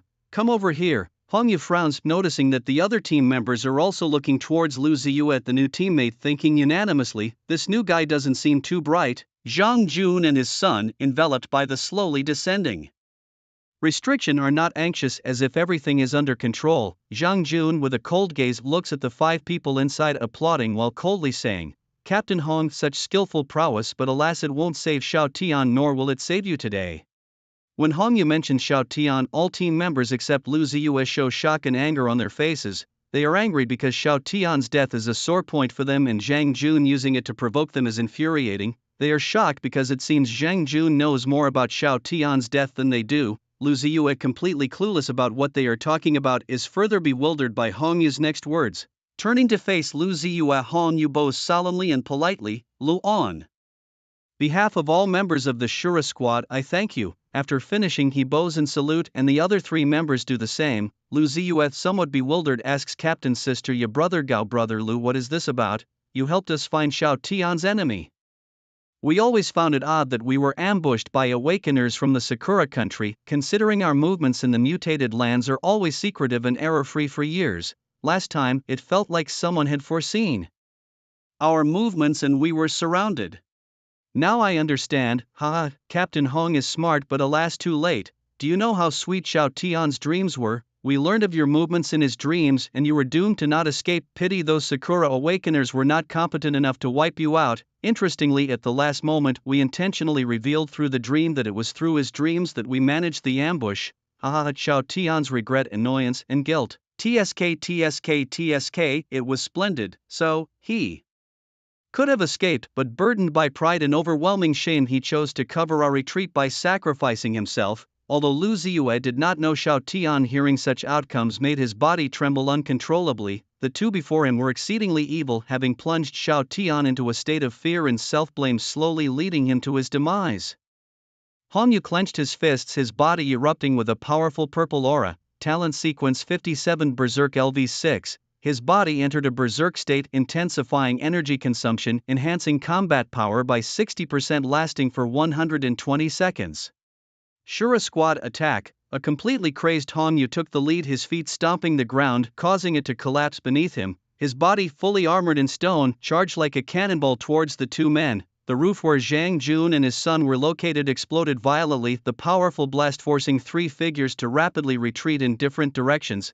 The remaining four members quickly followed. This battle was destined to be a fight to the death. Zhang Jun snorted coldly, the ground trembling as if struck by an earthquake. The next second, a towering tree, 50 meters tall, burst forth from the ground. Countless wooden spikes formed on the giant tree, furiously attacking the 5 members of the Shura Squad. Simultaneously, the tree's branches transformed into flailing arms with sharp wooden claws at their ends, attempting to strike at the squad. Wasn't this the talent that Lu Ziyue had seen on the Woodman before? The talent he had observed was the Woodman boss's talent LV3. Talent LV3, Mutated Wood. The Woodman enters a mutated state lasting 120 seconds, during which it can grow wildly, continuously shooting sharp wooden spikes, each causing 130% plus 2.1% mental damage with an attack range of 30 plus 2.1 meters. In melee form, its branch arms can wield berserk strength to attack targets. Cooldown, 360 seconds. Clearly, the talent used by Zhang Jun was at least level 6, its power even more terrifying. Seeing this, Hong Yu, who had just steadied himself, suddenly realized, "You haven't been parasitized by nightmares, you are soul thieves, dominators at the peak, hahaha, you've realized too late." The next second, thousands of wooden spikes fiercely assaulted them. Meanwhile, Zhang Jun's son Zhang Feng transformed into a spirit entity, eerily floating in the air while emitting a piercing scream. He activated the nightmare, attempting to forcefully pull 5 people into a dream realm. Although his strength was insufficient for this task, he could still significantly mentally disturb the 5, and under such disturbance, dodging attacks from Zhang Jun, a peak dominator, became even more challenging. At this critical moment, a dragon's roar emerged. Roar! 32 dragon teeth directly targeted Zhang Feng's ethereal spirit entity. The rookie Lu Ziyue was the first to rush forward. The so-called soul eaters, a taboo existence, are banned in all countries, only allowed to engage in ordinary jobs, unable to cultivate. In the Dragon Country, there are 5,100 registered soul eaters, a very small group considering the population of over 1 billion. Soul eaters are born without awakening abilities or talents, but they possess a taboo-like ability to devour the talents of exotic beasts. It seems that they should be heavily cultivated, but they also need to devour energy from humans with similar bloodlines to break through their own limits.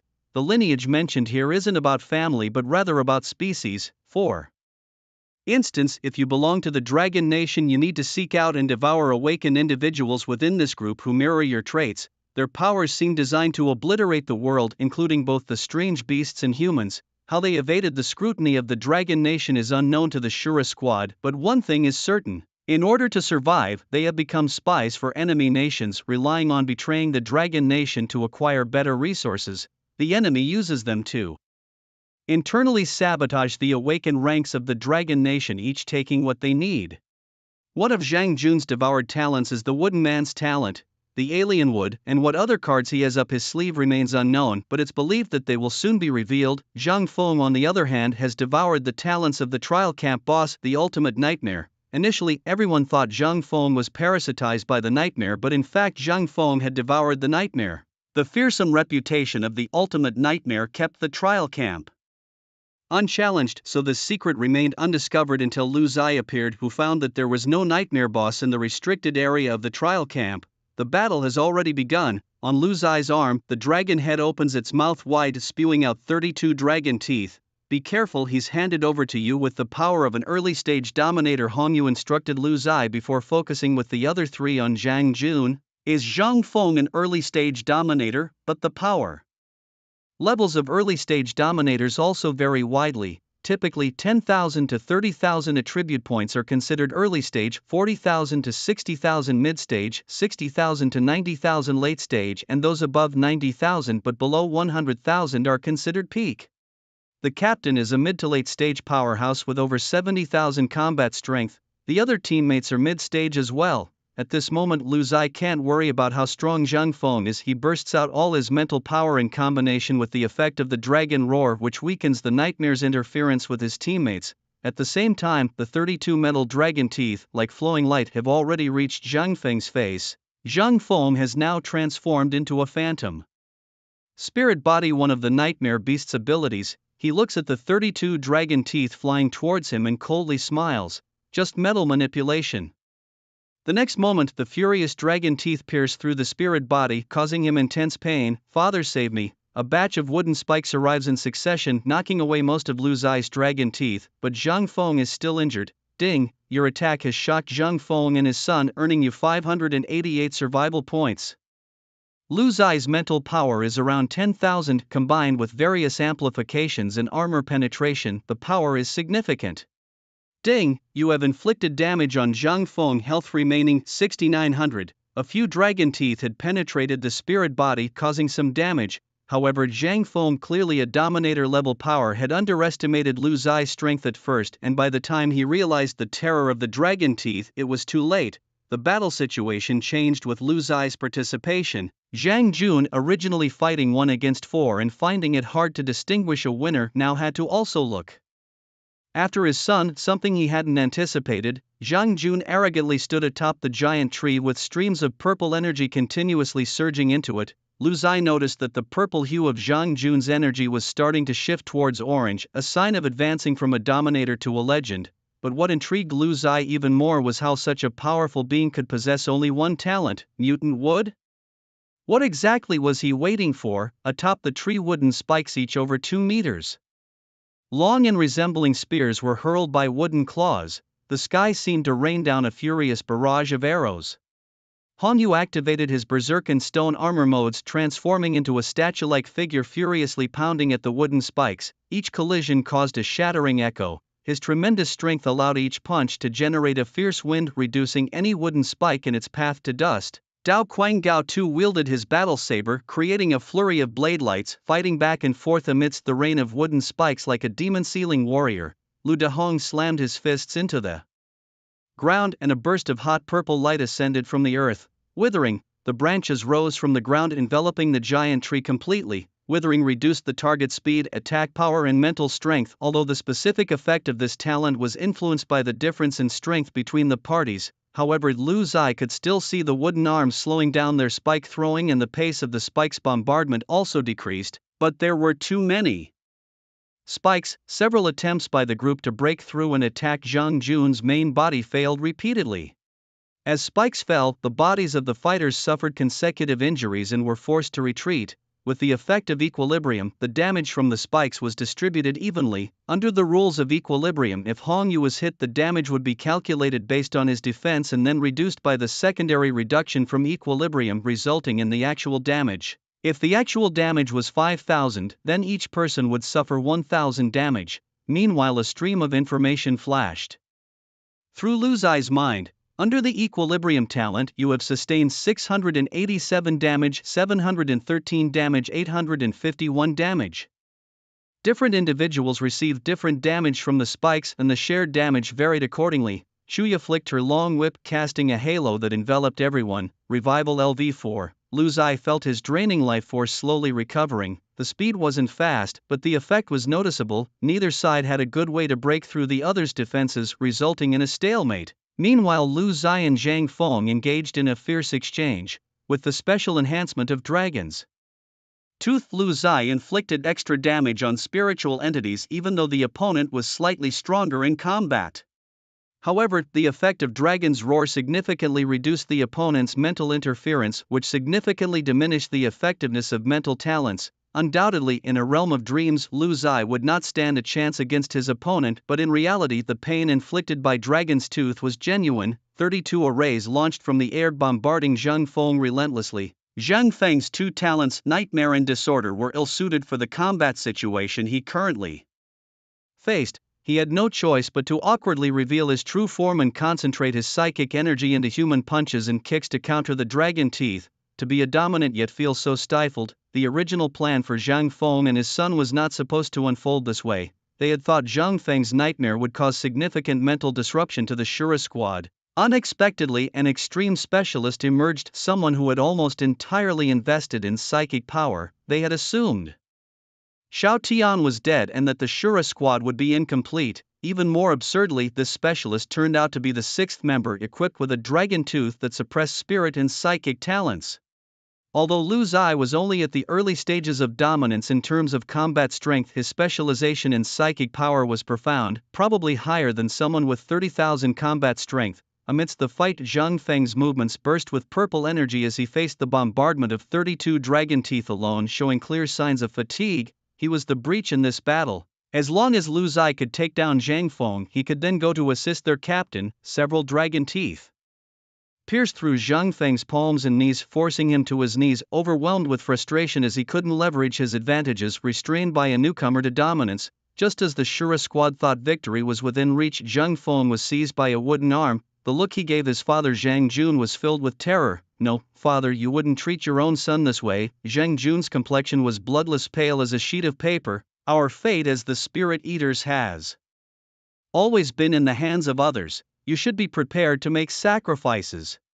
In the next moment, under Zhang Jun's control, the giant wooden claw crushed Zhang Feng, his flesh absorbed by the wooden structure, which surged in power as Zhang Jun's pallor returned to normal. Sacrifice? To think he used the sacrifice of Xiao Tian. Hong Yu was incredulous as he looked at Zhang Jun, who had sacrificed his own son. No one had anticipated that after the previous death of Xiao Tian, Zhang Jun had absorbed his talent. Sacrifice allowed the user to enhance their state by sacrificing a controlled target, with the effect depending on the quality of the sacrifice and the user's level of sacrifice ability. Now at the peak of dominance, Zhang Jun aimed to take on 5 opponents alone after consuming his son. From a strategic standpoint, his decision was correct. It strengthened his own power, and without such action, Zhang Feng, constantly suppressed by Lu Zai, would only have led them into a more passive position. The mutated wood, infused with new energy, grew rapidly, its thorns and arms becoming more robust and dense. "Die!"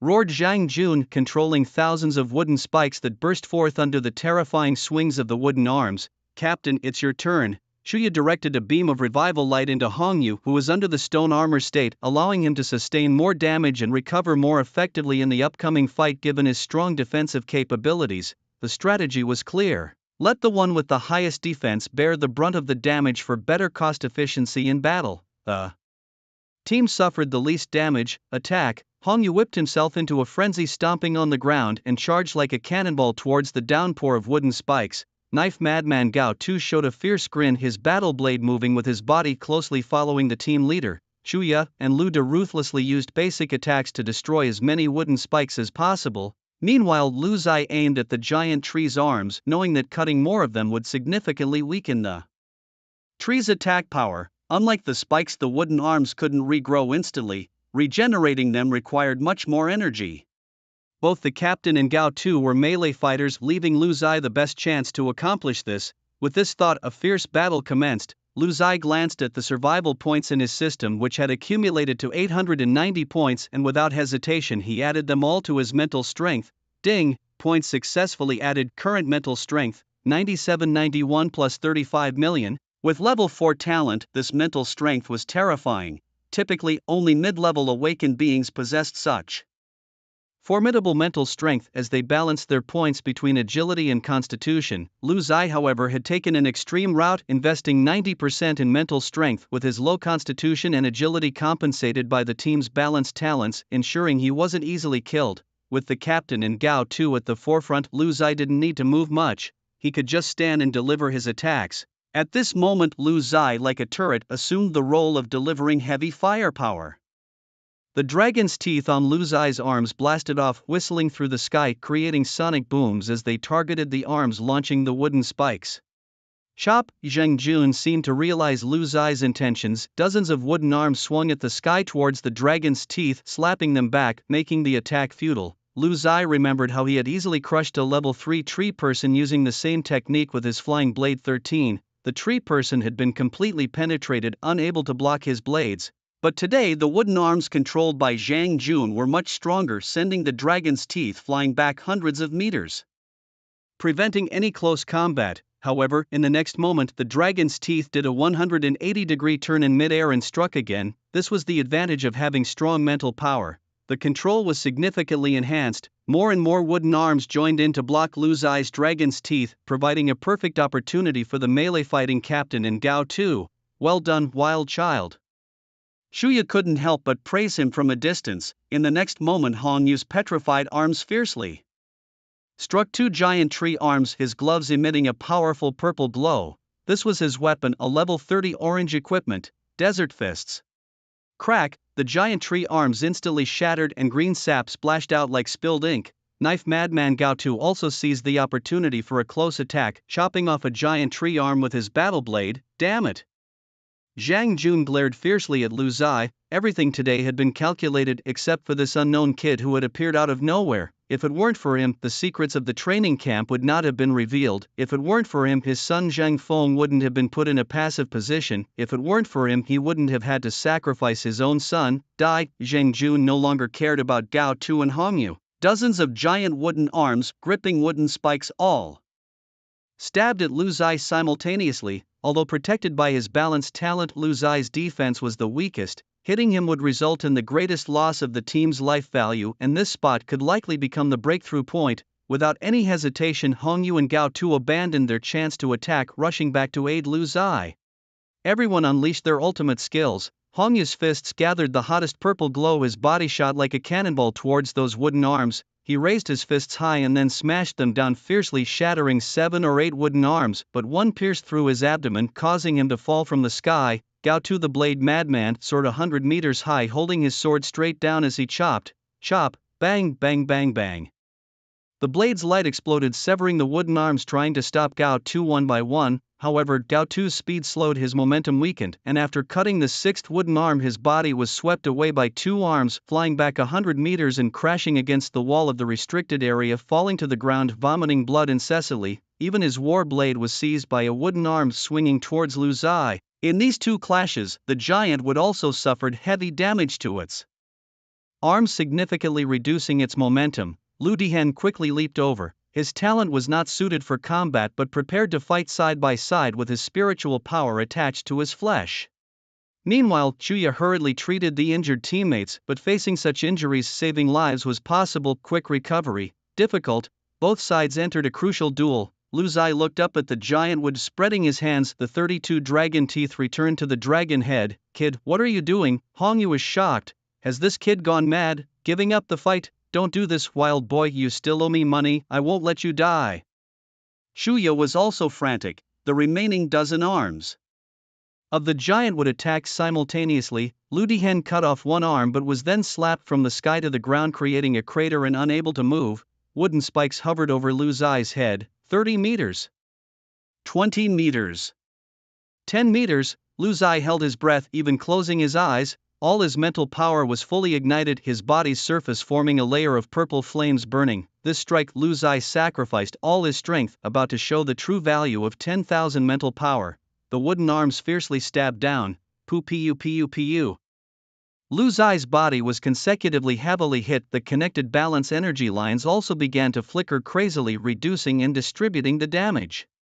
And then, in an instant, the arm holding Gao Tu's war blade suddenly stabbed the blade into the giant wood's chest cavity. The war blade pierced through, and a stream of green sap gushed out like a floodgate had been opened. Standing atop the towering tree, Zhang Jun suddenly clutched his chest, spitting out mouthfuls of fresh blood before plummeting from the heights. This was Lu Zai's strategy, to make Zhang Jun believe he had the upper hand. Indeed, Zhang Jun was formidable with a combat strength exceeding 90,000 and mental power around 60,000, however his mental focus was divided between defending and commanding dozens of wooden arms and thousands of wooden spikes. Moreover, his strength had been severely damaged by earlier battles. Lu Zai, on the other hand, did not have his attention divided. He had forsaken defense, channeling all 10,000 of his mental power into his war blade. Who could have anticipated that the war blade he held would suddenly betray its owner? In the Moment Zhang Jun felled Gao Tu caught the blade as it descended from the sky, plunging it into its original wielder, marking the end of Zhang Jun, a master of the pinnacle realm. Captain Hongyu, mad with concern, rushed over and scooped up Lu Zai. Kid, wake up, I forbid you to die. Tomorrow, I'm taking you to the mutation zone. We've all agreed to let you train there, kill monsters. You're the one we have the most faith in. Shuya and Ludovicius ran over, checking pulses and administering treatment, with Shuya's tears falling uncontrollably. Please don't die. If it's needed, I won't nag you during shopping anymore, and I don't want your money either, just wake up. In a daze, Lu Zai opened his eyes. Are you serious? Hongyu immediately dropped him to the ground. If you're not dead, then get up and head back to headquarters. He turned away, quietly wiping away a tear from the corner of his eye. Are we really going to the mutation zone tomorrow? Lu Zai couldn't wait, excited about the prospect of wildly battling monsters and boosting his strength. The mutation zone, a place both feared and desired by all awakened, and now Lu Zai had finally earned the qualification to enter. And I don't have to pay back the money. Happiness came so unexpectedly. The battle concluded, and the 5-member squad returned to headquarters for healing. That battle had proven Lu Zai's critical role, but the impact of each team member was perfectly showcased. Without Hongyu, the formidable frontline, the rest of the team would have been destroyed long ago. Without Ludovicius' ability to lock down the battlefield, the fight wouldn't have gone so smoothly, his withering ability also crucially dampening the enemy's assault at key moments. Shuya's balance kept the team standing strong, locking down health values and ensuring the team had the endurance to fight on. Gao Tu's output was remarkable, being the only one besides the captain with a level 6 talent. He was exceptionally fierce in this battle. With an ice-cold cola in hand, the 4 team members lay in the medical pod, feeling their bodies rapidly recovering. The medical pod combined modern medicine with awakened potions for highly effective post-battle recovery. Lu, you really outdid yourself this time. That final strike was so cool. How did you think to use the Mutation Wood's Warblade to counter-kill? Ludovicius, lazily holding a cosplayer photo book while lying in the medical pod, spoke up.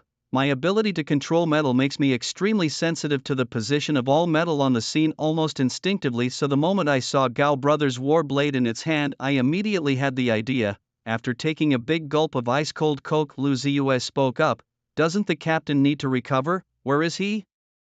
He's gone to the bureau to record our merits from the operation. We must have earned at least 5 points of combat merit this time. With that, our squad could be upgraded to a 3-star team and gain 3-star passage qualifications, Chuya calculated with her fingers. Combat merits? 3-star squad? Lu Ziyue had just learned something new. All official Awakener squads are rated. Our squad is currently at 2 stars with a total of 46 merit points. But after this mission, we should break through 50 points, making us a 3-star team, 100 merits to upgrade to a 4-star team. The higher the team's rating, the higher the permissions in the mutated lands.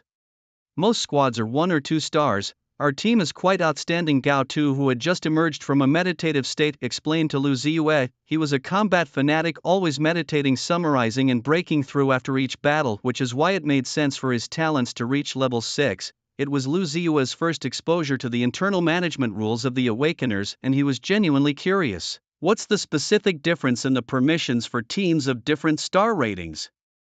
When entering the mutated lands, Gao Tu was pleased with Lu Ziyue's eager-to-learn attitude and explained warmly, the mutated lands are also divided into areas of different star ratings. A 1-star team can only operate in a 1-star area with 1 opportunity per week. 2-star teams can operate in 1 and 2-star areas twice a week.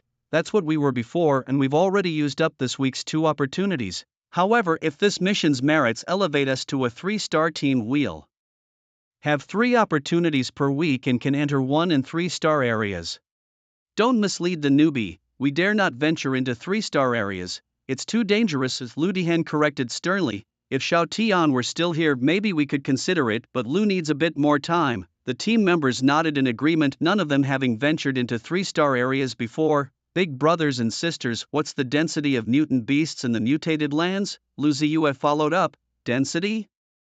There's no such thing as density. They are endless, impossible to completely cut down or eradicate. Even a 1-star area is like that, which is why the authorities have set such strict entry conditions, Chuya explained. But hearing this, Lu Ziyue was utterly fascinated. Endless mutant beasts, that meant endless opportunities for gaining experience and enhancing attributes. for someone with his talents, the mutated lands were a true paradise. Just then, the headquarters main door slowly opened and Hong Yu returned, his face brimming with a smile. "It looks like the captain has some good news," Lu Dihan said, tossing aside his comic book and sitting up. As everyone watched expectantly, Hong Yu pulled out a badge embroidered with 3 red stars. "In tonight's battle, we earned 7 points of combat merit. I announced that the Shura squad is now a 3-star squad and we have one more chance to train in the mutated lands this week." "Awesome," Lu Dihan clapped vigorously. The others were also hugging each other excitedly. Shuya held Lu Zai and shook him vigorously, while Gao Tu shook Lu De hard like a tambourine. "Everyone rest well." At 6 a.m.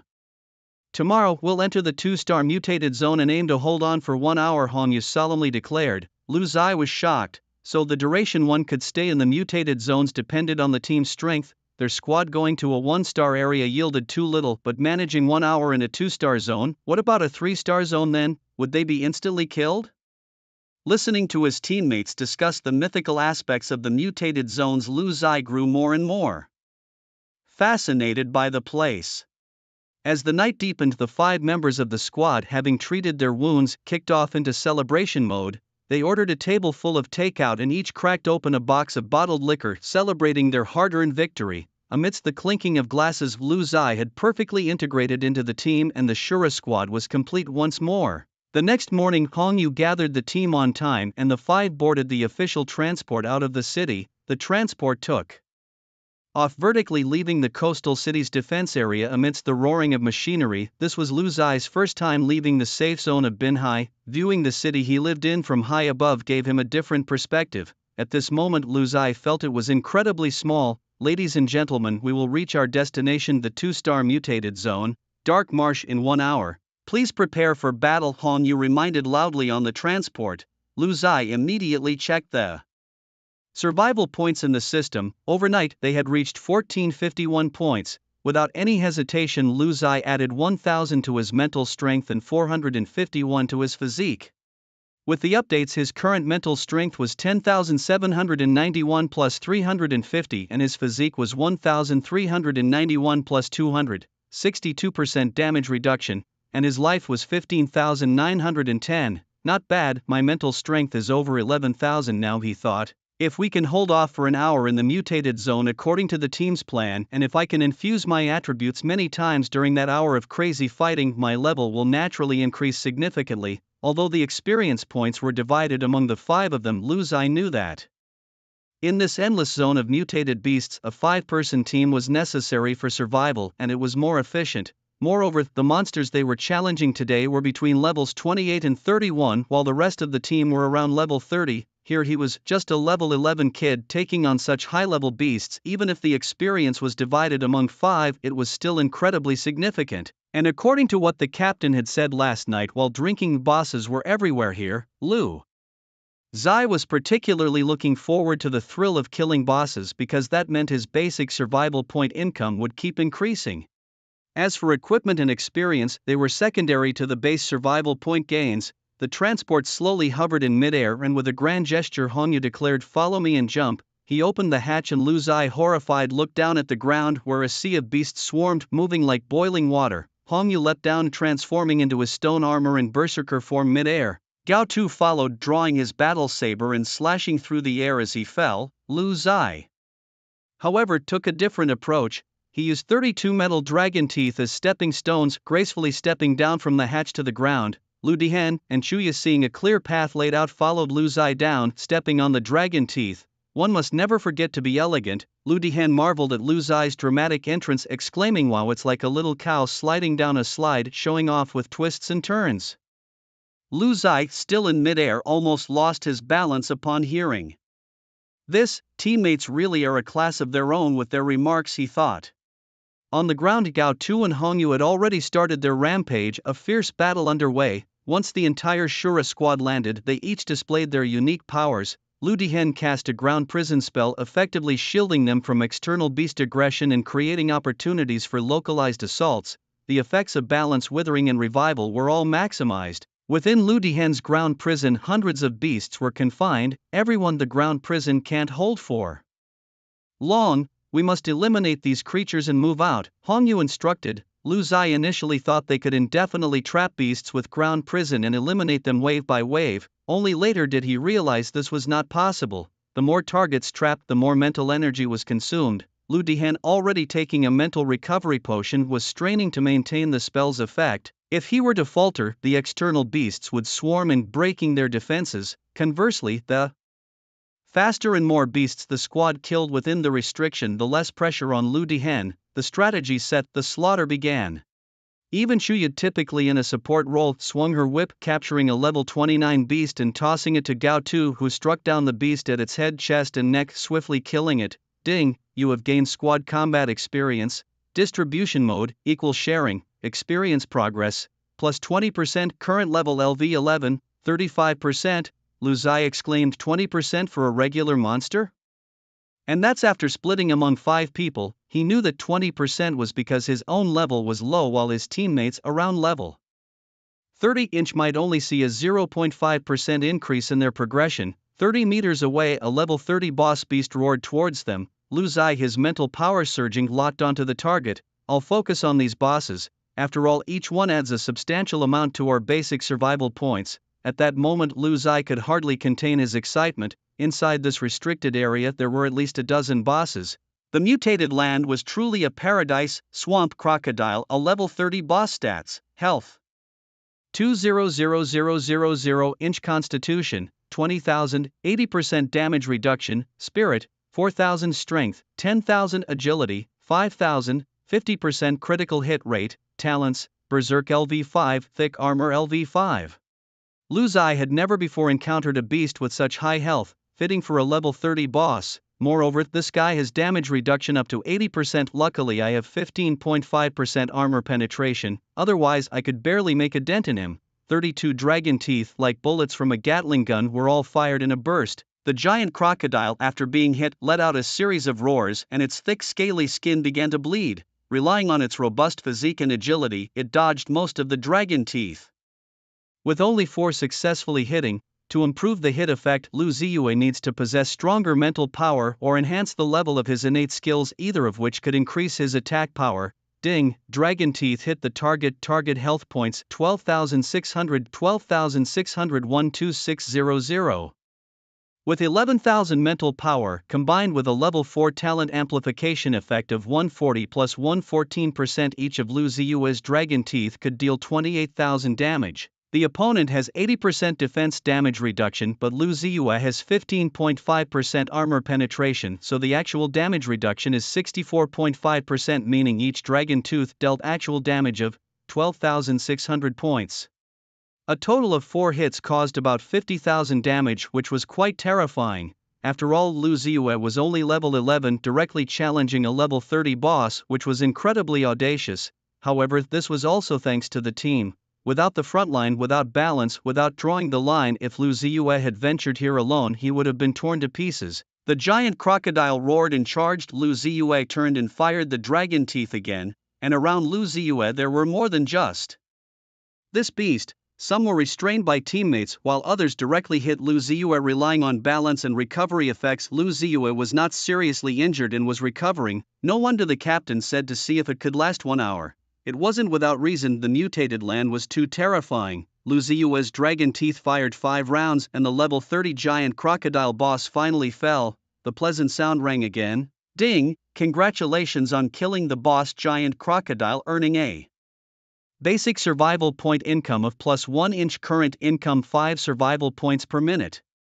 Ding, you have successfully infused attributes, mental power plus 5 inch, constitution plus 4, agility plus 2, beautiful. The higher the monster level, the more terrifying the benefits, and this is still split among 5 people. If someone were to come here alone and duel, how amazing would that be? Unfortunately, no one can do that, which would require completely overwhelming the beast tide. As for drawing the line, the 5-person team worked so well in sync, yet they could only last 1 hour at most. If it were someone at the peak of dominance solo fighting, they wouldn't survive more than 5 minutes, Unless your combat ability is so powerful you could instantly kill any approaching beast in a group, then you might survive. Wildly, what are you staring at? The right side can't hold much longer. Kill that wind wolf boss, Shuya anxiously shouted. Hearing there was a boss, Lu Ziyue immediately perked up and once again concentrated his mental power to join the battle. The fierce battle lasted for an hour and 11 minutes. Lu Dehen's face flushed red, as if he were drunk. He was straining to maintain the effect of drawing the line, and he never stopped taking mental power recovery potions. Ladies and gentlemen, I can't hold on much longer. After killing a few more, we need to retreat. Captain Hongyu's stone armor has also shattered a large piece. One last wave. Meanwhile, Lu Zai has completely lost his mind, his body covered in beast blood with dragon teeth shuttling back and forth in the sky at the sound of sonic booms incessant. One more boss. Lu Zai grits his teeth and perseveres, and the team has already killed 7 bosses. For Lu Zai, this means that after killing this last 1 inch, his base earnings have increased to 12 survival points per minute. Now Lu Zai can earn 720 survival points an hour, which adds up to over 10,000 survival points a day. He is truly taken off. The final boss falls trapped within a drawn boundary with no more beasts standing. The balance effect becomes dim and lackluster and the barrier starts to blur. Even Lu's walking becomes unsteady. The captain crushes the mutation token and the team of 5 instantly vanishes from the spot. When they reappear, they have already reached the official camp outside the city where they can catch transportation back to Binhai City. Hongyu is very satisfied with today's battle, far exceeding his 1-hour estimate. Kid, not bad at all. Back when Xiao Tian was with us, we could only last for 2 hours, but today we lasted for 1 hour and 29 minutes and you've reached level 18. Today is Saturday, next Monday we aim to last 1 hour and 50 minutes. Lu Zai humbly responds, I still have a gap compared to senior Xiao Tian and I've decreased everyone's gains. I will strive to do better. However, in his heart Lu Zai is thinking about next Monday when he re-enters here. By then his attributes would have accumulated to at least 30,000, all added to his mental strength, probably enough to kill many waves of monsters. Gao Tu waves his hand dismissively. We're all family here, why say such things? If it weren't for you, our team would still be incomplete. Xiao Tian's revenge. Gao Tu does not continue. The 5 begin their journey back. On the way, Lu Zai opens the system panel to start tallying his gains. It seems like it's time to upgrade his talent to level 5. Back at the Shura headquarters building, everyone instantly relaxes. This place is like a safe harbor for everyone, a place where you can soothe your tense body and mind. Lu Zai lies on a massage chair with many professional masseuses provided by the headquarters to help alleviate the fatigue from battle. The others discuss the details of today's fight, praising Lu Zai's performance incessantly. They believe that after a few more battles in such mutated lands, Lu Zai could match the team's previous combat strength in no more than 2 months. Looking down on who? 2 months? 2 days at most, wouldn't you say? Today is Saturday. By next Monday, when our team's entry count to the mutated lands is refreshed, the team will enter again, and that will be just a day and a half later. Now, if I can earn 720 survival points an hour, then in 36 hours I can earn 720 times 36 is equal to 25,920 survival points. If this isn't taking off, it defies all reason. Lu Zai plans to upgrade his metal manipulation ability to level 5 as soon as possible, which will cost 5,000 survival points.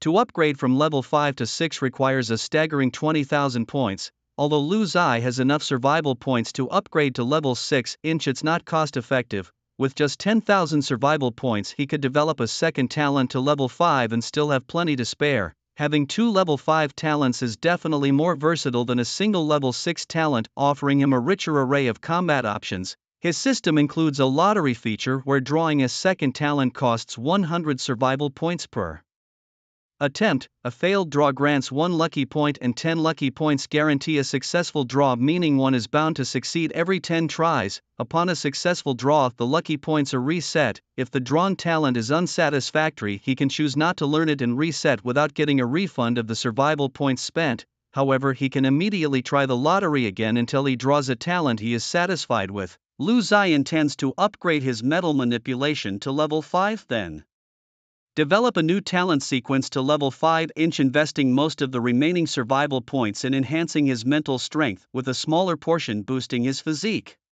In a recent battle, Lu Zai's team acquired 11 pieces of equipment, among which only 1 was of purple quality and was given to Lu Dihen. The team has calculated the distribution and Lu Zai should receive 310,000 dragon coins, which will soon be transferred to his awakening card. Team leader Hongyu, lounging in a massage chair, lazily conveyed this. The team's distribution rules are very fair. Equipment goes to whoever it suits best, but the value is converted into dragon coins. If you take The equipment, it's like receiving a dividend with adjustments made as necessary. This time none of the equipment suitable for level 28 and above was appropriate for Lu Zai, so he directly received 310,000 dragon coins. Okay Captain, as you arrange. Lu Zai had no objections. Captain, are there any merit missions available?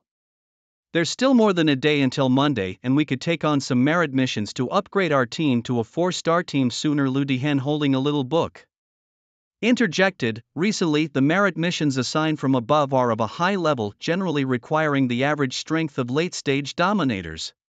Our team is just a bit short of that mark. For safety's sake, we'd better not take them on right now. Hong Yu preferred not to take risks, especially considering their last close call in defeating the Zhang father-son duo. He wanted to give Lu Zai more time to develop. I think the captain is right. Once Zai's strength reaches the mid-dominator stage, we might try the 3-star mutated territories. I heard that the monsters there offer higher experience points, greater chances for attribute infusion, and better drop rates, Chuya commented, sitting by a synthetic hot spring, her long legs playfully moving through the water. Young Lu has exceptional talent. This kid definitely has some secrets he's keeping from us. He's getting stronger too quickly, but everyone has their secrets. I just hope his control talent reaches level 5 soon. As the main ranged attacker, his offensive power still isn't strong enough. Gao Tu, usually reticent, also joined in the conversation. After the battle, instead of relaxing, he continued to meditate on the details of the combat to improve his swordsmanship. Ah, right, Gao Tu suddenly smacked his forehead as if he had just remembered something extremely important. The last time Zhang Jun died, I delivered the final blow. He said something that left me bewildered, and I forgot to tell you all about it until now. What did he say? Hong Yu pressed eagerly. He muttered something like, why isn't the golden talent mine to devour? How infuriating. And then he passed away. Suddenly Lu Ziyue bolted upright from his massage chair. What did you say? Talent golden brick, talent sequence 2 golden brick. My own good brother Li Zhuangzhuang has this talent, and right now he's making a breakthrough in Kyoto. Could it be? Is this a deception? Gentlemen, I must take my leave. I have urgent matters to attend to. Lu Ziyue dashed out of the headquarters, heading straight for the Li Corporation. In the president's office of the Li Corporation, Lu Ziyue met with Li Zhuangzhuang's father Li Chaoyue. Li Chaoyue recognized Lu Ziyue, knowing that he and Li Zhuangzhuang were childhood friends and that Lu Ziyue now held an official position, which made Li Chaoyue even more courteous. Little Lu, I didn't expect that after only a few days you've reached the Master Realm and joined the official team. Congratulations, Uncle Li. Lu Ziyue didn't bother with pleasantries due to the urgency of the situation and went straight to the point. Uncle Li, Li Zhuangzhuang is in danger. Lu Ziyue explained everything in detail to Li Chaoyue, whose face was filled with disbelief. If not for Lu Ziyue's official status, he truly wouldn't have believed it. The spirit devourers have infiltrated this deeply. Little Lu, thank you for this information. Li Chaoyue immediately picked up the phone and started making arrangements. Hello, Mr. Zhu, it's me Li. You know about my son Li Zhuangzhuang? There could be a situation now. He might have fallen into a trap. I need your team to depart immediately and bring my son back to Binhai. We'll arrange the matter of the talent later. Safety first. The compensation is 1 billion inch. I'll pay half upfront. Li Chaoyue was very urgent, and after hearing this, Mr. Zhu on the other end of the phone just hummed an acknowledgement and then hung up. Li Chaoyue's expression relaxed slightly. He made a call to Li Zhuangzhuang, but no one answered. His brows furrowed in worry. It should be fine now. Mr. Zhu has never failed before. Little Lu, you can go back now. Thank you. Okay, Uncle Li, if there's any news about Li Zhuangzhuang, please inform me immediately. Sure. Lu Ziyue left the Li Corporation. This matter was beyond his current capabilities. With the formidable power of the Li Corporation, if they couldn't handle it, his current strength certainly couldn't either. Thus, informing Li Chaoyue and letting him handle it was the right thing to do. However, Lu Ziyue was genuinely worried about Li Zhuangzhuang, feeling a persistent unease. This was, after all, his best friend, one of his few friends. Strength, oh strength. Lu Ziyue felt an urgent need to enhance his power again. If he were a legendary boss or an immortal being right now, such a trivial matter would be resolved with a flick of his fingers. For the next 36 hours, Lu Ziyue spent his time in worry, making several calls to Li Chaoyue with no news of Li Zhuangzhuang.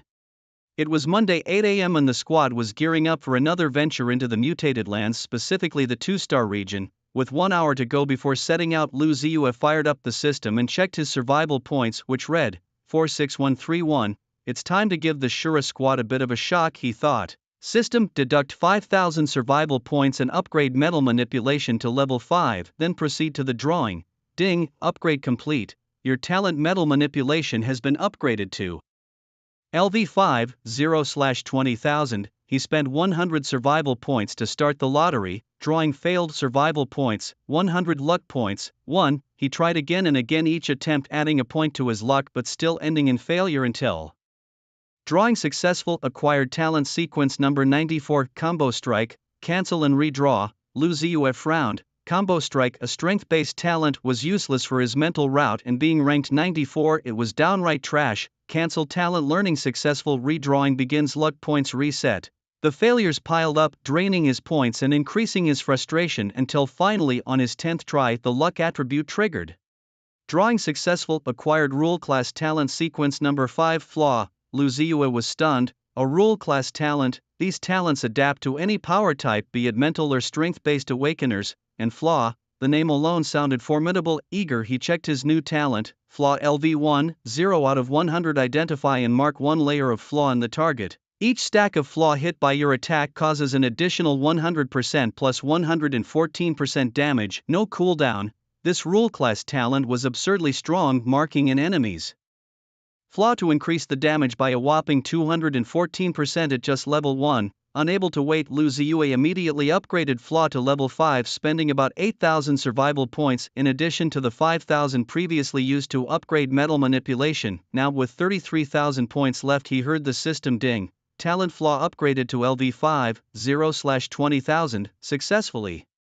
He looked again at his talent, now entirely transformed, Flaw LV5, 0/20,000. Identify and mark 5 layers of flaw in the target. Each stack of flaw hit by your attack causes an additional 150% plus 114% damage, no cooldown. Lu Ziyue was dumbfounded by the overwhelming power of his new capability. The initial 150% represents a fixed increase in damage due to skill level, while the subsequent 114% is the damage boost from Lu Ziyue's current 11,400 points of mental power. This is absurdly powerful. In actual combat, the effects are defying the heavens.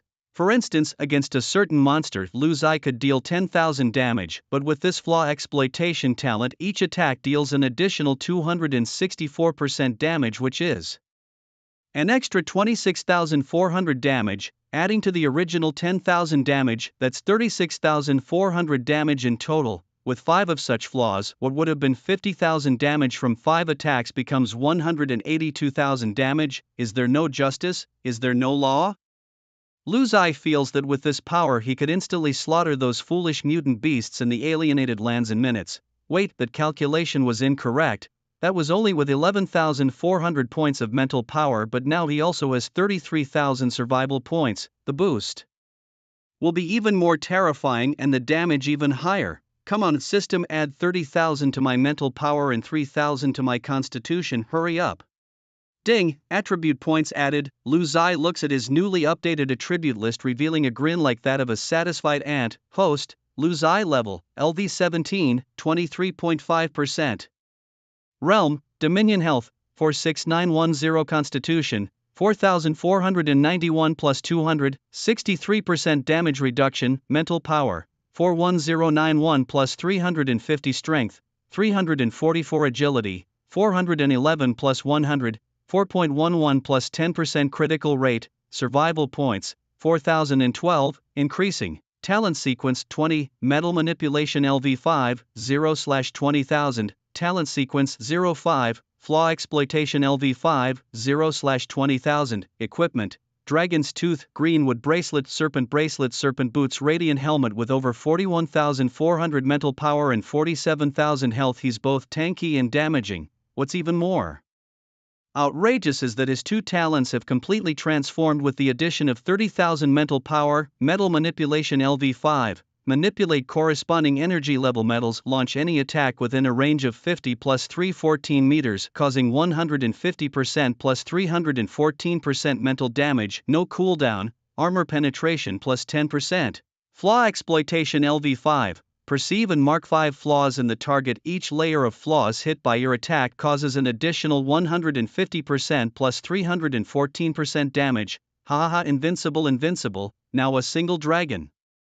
Tooth can deal 464% damage, with over 40,000 mental power. That means a single attack can deal about 180,000 damage. And that's not even calculating the flaw effect, which adds another 464% damage per attack.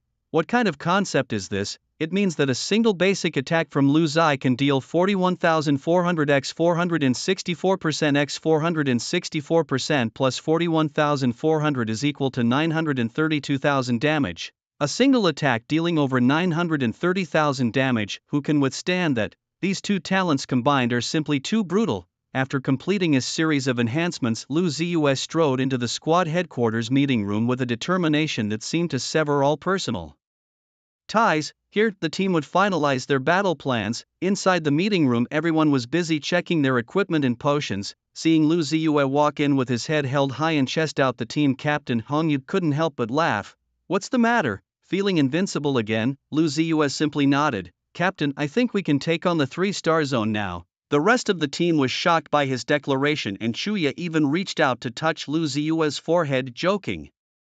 You're not feverish, Lu Ziyue corrected her. Your Mandarin is off its fever, not flirty. Lu Dihen, chuckling, added his own quip. A brash young man thinking of charging into the 3-star zone is like dancing wildly on a grave, recklessly overconfident. Seeing that the team was not keen on the idea, Lu Ziyue dropped the subject, considering that once he demonstrated the strength that a main attacker should have, they would be shocked. After all, his goal was to kill the boss and earn the basic rewards to accelerate his progress. The monsters in the 2-star zone already offered plenty of experience, so he settled on that. The 5 members of Team XL prepared for battle just like last time, taking the official vehicle out of the city to the dark swamp they had visited previously. Captain Hong Yu leaped down first, followed closely by Gao Tu, then Lu Dihen, Chuya and Lu Ziyu, all unfolding just as before. The only difference was that upon landing, a fierce tide of beasts surged towards them. Captain Hong Yu and Gao Tu were ready for combat, holding the front line to buy time for the rest to set up. But in the next second, the sonic boom of 32 dragon fangs piercing through the air obliterated the monsters in front of them, 32 creatures dead in an instant. Captain, did you see that? A one-shot kill? Lu Dihen, who was about to cast an enclosure spell, stood frozen in place. Chuya, about to balance the forces, was also stunned. My god, did I just see the divine? As the captain, fully armored, raised his fists ready to fight, he found that the monsters were already slain, leaving him bewildered. Who am I? Where am I? What happened? Ding, you have greatly shocked your teammates, earning plus 1998 survival points. Lu Ziyu smiled faintly, sensing the uncertain fate of the beasts in the distance, and charged forward, the 32 dragon fangs following like shadows.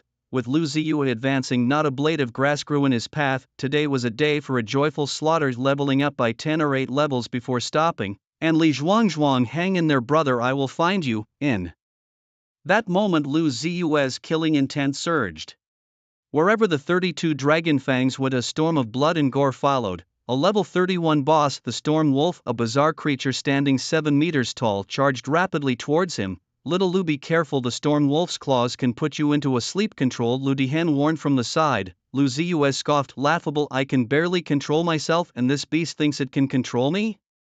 The next moment, a dragon fang pierced through a flaw right between the Storm Wolf's eyes, shattering the mark. And the beast was slain instantly, a single strike dealing 923,000 total damage, plus 15.5% armor penetration. Who could withstand that? Even those frenzied beast bosses with over 70% damage reduction couldn't stand up against Lu Ziyue's lethal dragon fang. Occasionally, some bosses with double damage reduction could survive one hit, but if one strike wasn't enough, then 2 would suffice. By now, Lu Ziyue's mental strength had reached a terrifying level of over 40,000, allowing him to maintain strong control over 32 dragon fangs, and his stamina was more than sufficient. Lu Ziyu felt that he could maintain this full firepower mode for several hours without any problems. However, Lu Ziyue's fierce attacks drew the attention of the surrounding beast tide, with tens of thousands swarming towards him. Lu Ziyue couldn't help but lament that even though he could instantly kill the beasts, his killing efficiency was still not enough to counter the regional beast tide. The numbers were simply too overwhelming. Yet Lu Ziyue knew that while he couldn't resist the beast tide, killing several times more beasts than before, even up to 10 times more, was no problem. Moreover, as his killing efficiency had improved, his team could last longer and their losses would be lower. Shocked, Lu Dihan also started working, drawing boundaries from the ground to trap over 1,000 beasts within the area while temporarily isolating other beasts outside, unaware of the battle within the restrictions. Lu Dihan excitedly exclaimed, "You guys killed so fast today, I feel a lot less pressure, I think I can hold on for a few hours." Beside him, Chuya, who had successfully balanced the setup, also looked relaxed. "Today we were hardly attacked by beasts, they were slain as soon as they approached." Wild Lu's sister approves of you, "You are our strongest main attacker." Gao Tu, waving his battle saber at the forefront, was also thrilled. Today, as a frontliner, he felt much less pressure. Previously, most of these beasts depended on him and the captain, and some damage had to be endured. But today Lu Ziyue alone cleared the beasts in the north and south directions inside the boundary, allowing him and the captain to easily handle the east and west directions as leisurely as if on holiday. "Captain, this kid is too bizarre, how did he achieve such outrageous results?" Gao Tu looked at his captain. "You ask me, who do I ask? This kid's combat power has exploded to at least mid-dominion level now, but his two talents are a perfect match, bursting out several times stronger than a regular mid-dominion awakener. His second talent must be the flaw." Hanyu was also shocked, but he immediately instructed, "No one is allowed to reveal any information about little Lu, he's our team's trump card." Yes, of course, the teammates unanimously agreed with the captain's decision.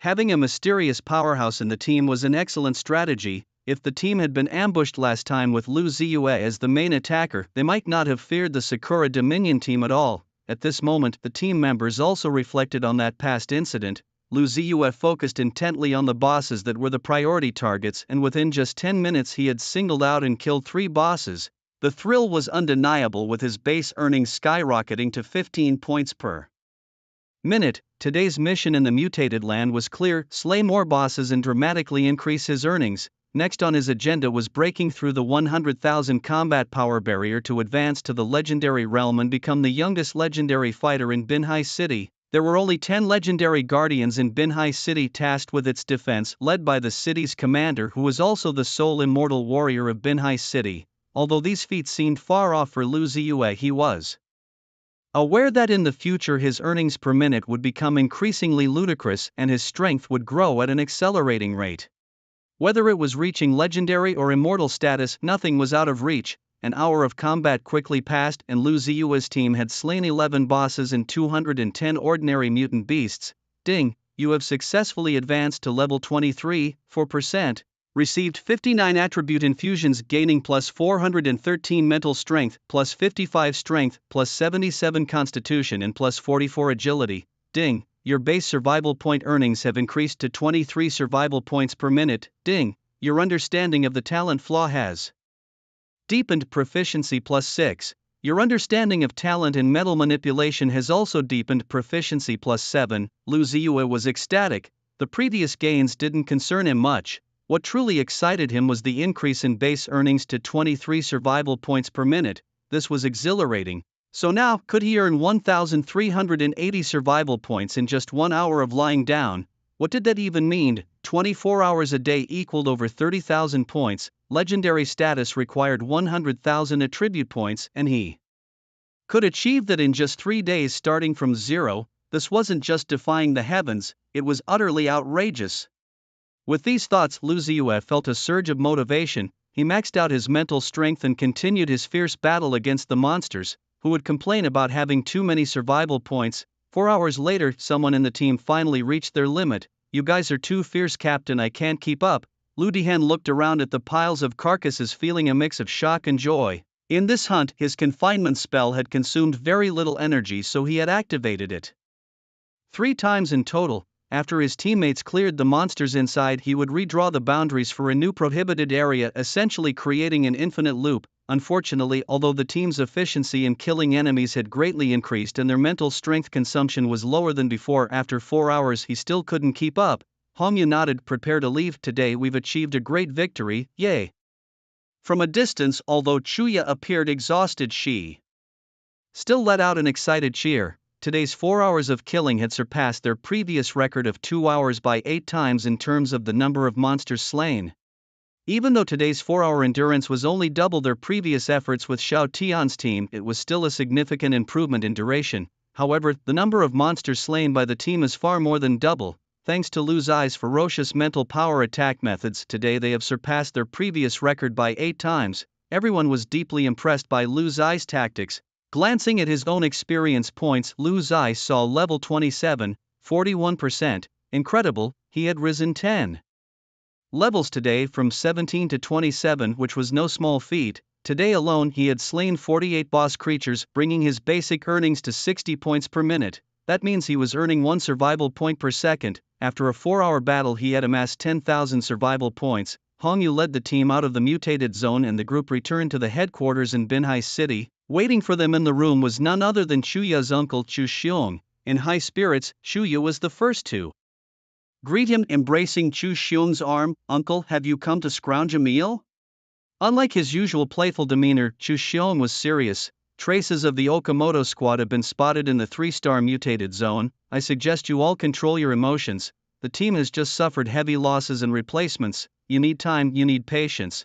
The color drained from the faces of the 5 team members. Okamoto squad was the one that had ambushed Shura and killed Xiao Tian, the awakened team from Sakura country. Chu Xiong openly shared the route of the Sakura countries Dominator level team, clearly hinting at more to come. He was not one to visit without reason. Sensing this, Hongyu straightforwardly declared that the Shura squad would seek revenge. "Commander Chu, you know the principles of the Shura squad.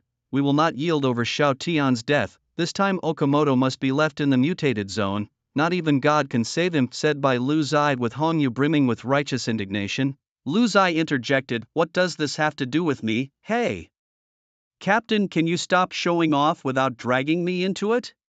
"Lu Zai, is that you?" Chu Xiong looked towards the only new face in the team. Reluctantly, Lu Zai knew he had to cooperate as a team member. "It's me. Do you really have the confidence to take down the Okamoto squad?" Chu Xiong asked back. "It's not about confidence, it's the creed of the Shura squad," Lu Zai answered impressively, earning thumbs up from the rest of the team. Chu Xiong smiled slightly. "It's not that you can't seek revenge, but as your direct superior I can't watch you march to your deaths. You must prove that the current Shura squad has the strength to do so." Indeed, there was more to his words. "How can we prove it?" Hongyu pressed. "Your squad has just advanced to a 3-star squad. In 4 days, the Paradise Zone has attracted many awakeners from different countries. Since the Paradise Zone is an international public area, every country's awakener squad is vying for a spot there.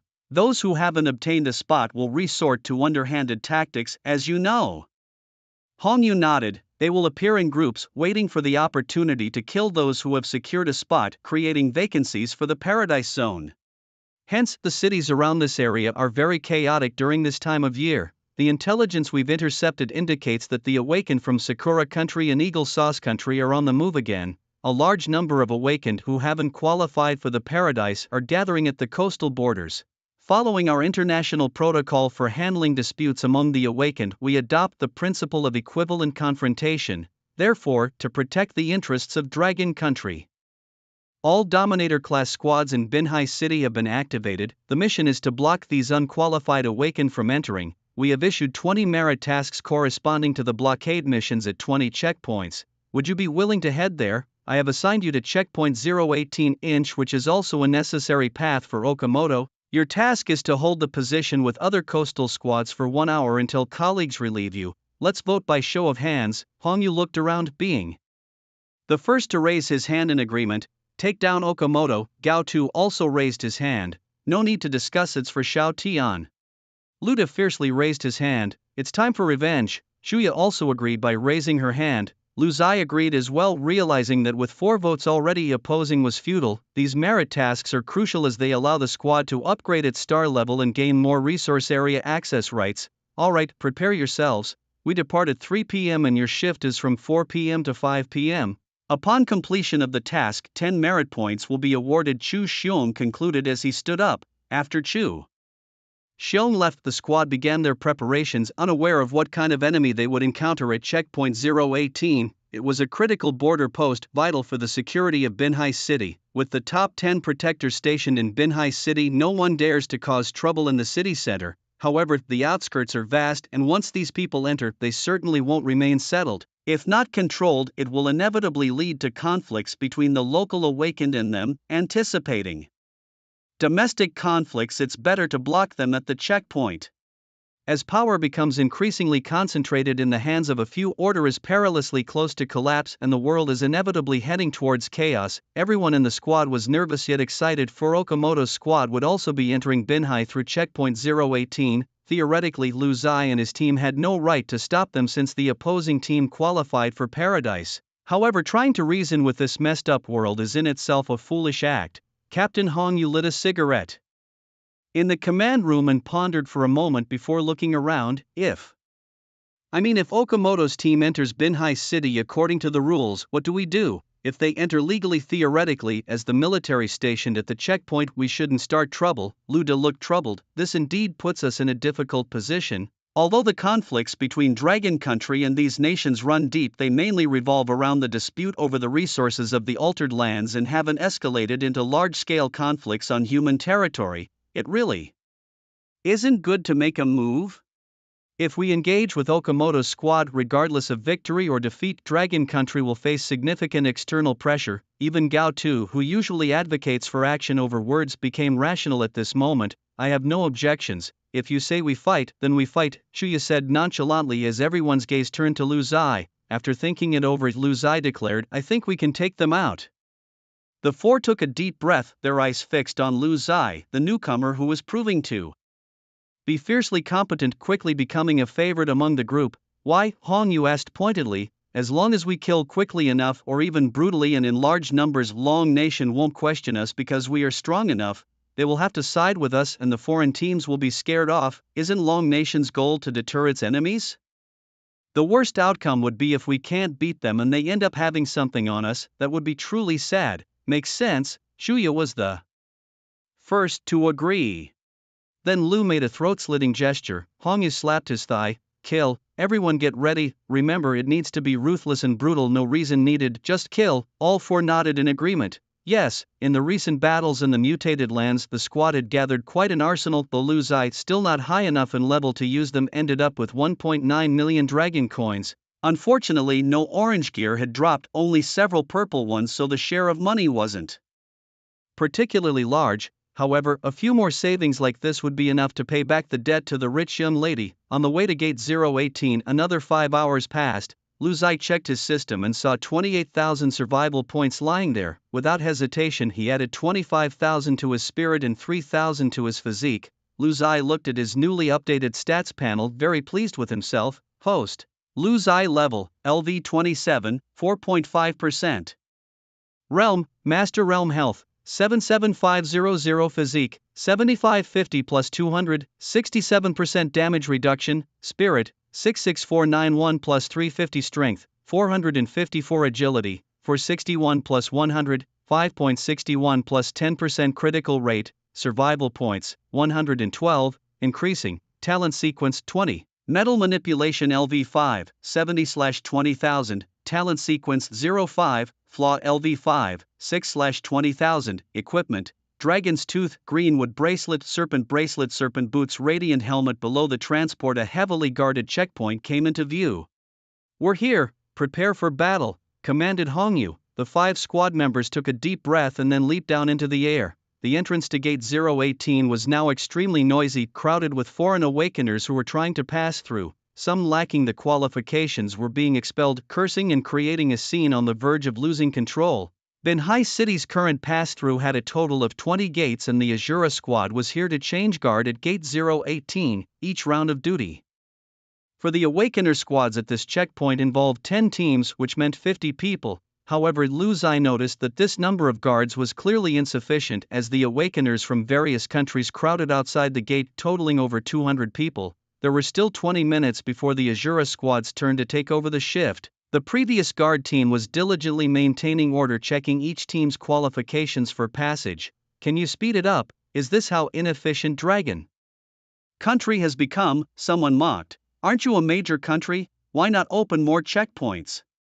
It's boiling out here, where's the tea? Bring me some. The crowd was growing restless. Hey, ever heard of service with a smile? Who are you scowling at? Such bad luck. Amidst the surging crowd, a guard squad member summoned a flame to push back a foreign awakener who was about to cross the safety line. This action immediately stirred up commotion. Are you using force to expel us? Is that all you've got? What does Dragon Country mean by this? If you don't welcome us, just say it. Several foreign awakeners started to show off their innate abilities. A burst of lightning flourished between their hands as they tested the boundaries near the safety line. This individual caught the attention of the Shura squad, their eyes filled with loathing. Talent Sequence 11 Lightning, a late-stage awakener from Sakura Country, Okamoto. Okamoto was rubbing his hands together, generating balls of lightning, slowly approaching the safety line with a provocative look. A yellow line separates the people of Dragon Country from foreigners. Isn't this discrimination? You guys, are we really not allowed to cross this line? Why not? I don't believe it. There are so many of us. Can you really stop us? You checkpoint staff are here to serve us. Why the arrogance? Let's go together. Under Okamoto's instigation, more and more people approached the line. The originally stationed 10 Awakener teams began to feel the pressure as they were outnumbered. The situation could spiral out of control at any moment. The captains of all 10 teams stood out, physically maintaining the line, and shouted, "Do not cross." Both sides were at a standoff at the line, and with a push from Okamoto, several foreign awakeners crossed the yellow line. Seeing this, Okamoto shouted loudly, "Everyone cross over. Forget the checks, forget the qualifications. Let's storm through, let's all head to paradise." His words were too tempting for those teams without proper qualifications, and the scene quickly became chaotic. The 10 defending teams immediately began to block the crowd but were vastly outnumbered. Both sides were at the stage of using brute force and had not yet employed their innate abilities. At that moment, 32 sonic booms rang out in the sky and a barrier fell, enclosing the Dragon Country Awakeners and keeping the others out. Dragon fangs swept across the battlefield as numerous foreign awakeners displayed their talent sequences to resist these ferocious attacks. Some erected sturdy earthen walls, others formed psychic shields, and some transformed into giant beasts using their bodies as shields. But in the next moment, the sound of dragon fangs piercing flesh filled the air. Thud, thud, thud. Several of the foreign awakeners who had crossed the line fell to the ground, some dead, others severely injured despite their robust protections. Hongyu slowly stood out and declared, "Ahead lies the Dragon Nation. Pass by law, violators will be executed." A wave of fearful voices erupted from the crowd. Even the guards of the Dragon Nation shot incredulous looks. It was the Shura squad. Weren't they supposed to be resting? Was the one who just made a move the new main attacker of the Shura squad? So strong, a mid-level dominator was instantly killed. Oh my goodness. Meanwhile, Lu Zai received a delightful system notification sound. Ding, your combat performance has shocked 295 people present, earning 18,613 survival points. What a great deal. Lu Zai was ecstatic in his heart. The gains were too tempting. A mid-level awakened dominator generally has life points above 200,000 and about 75% damage reduction.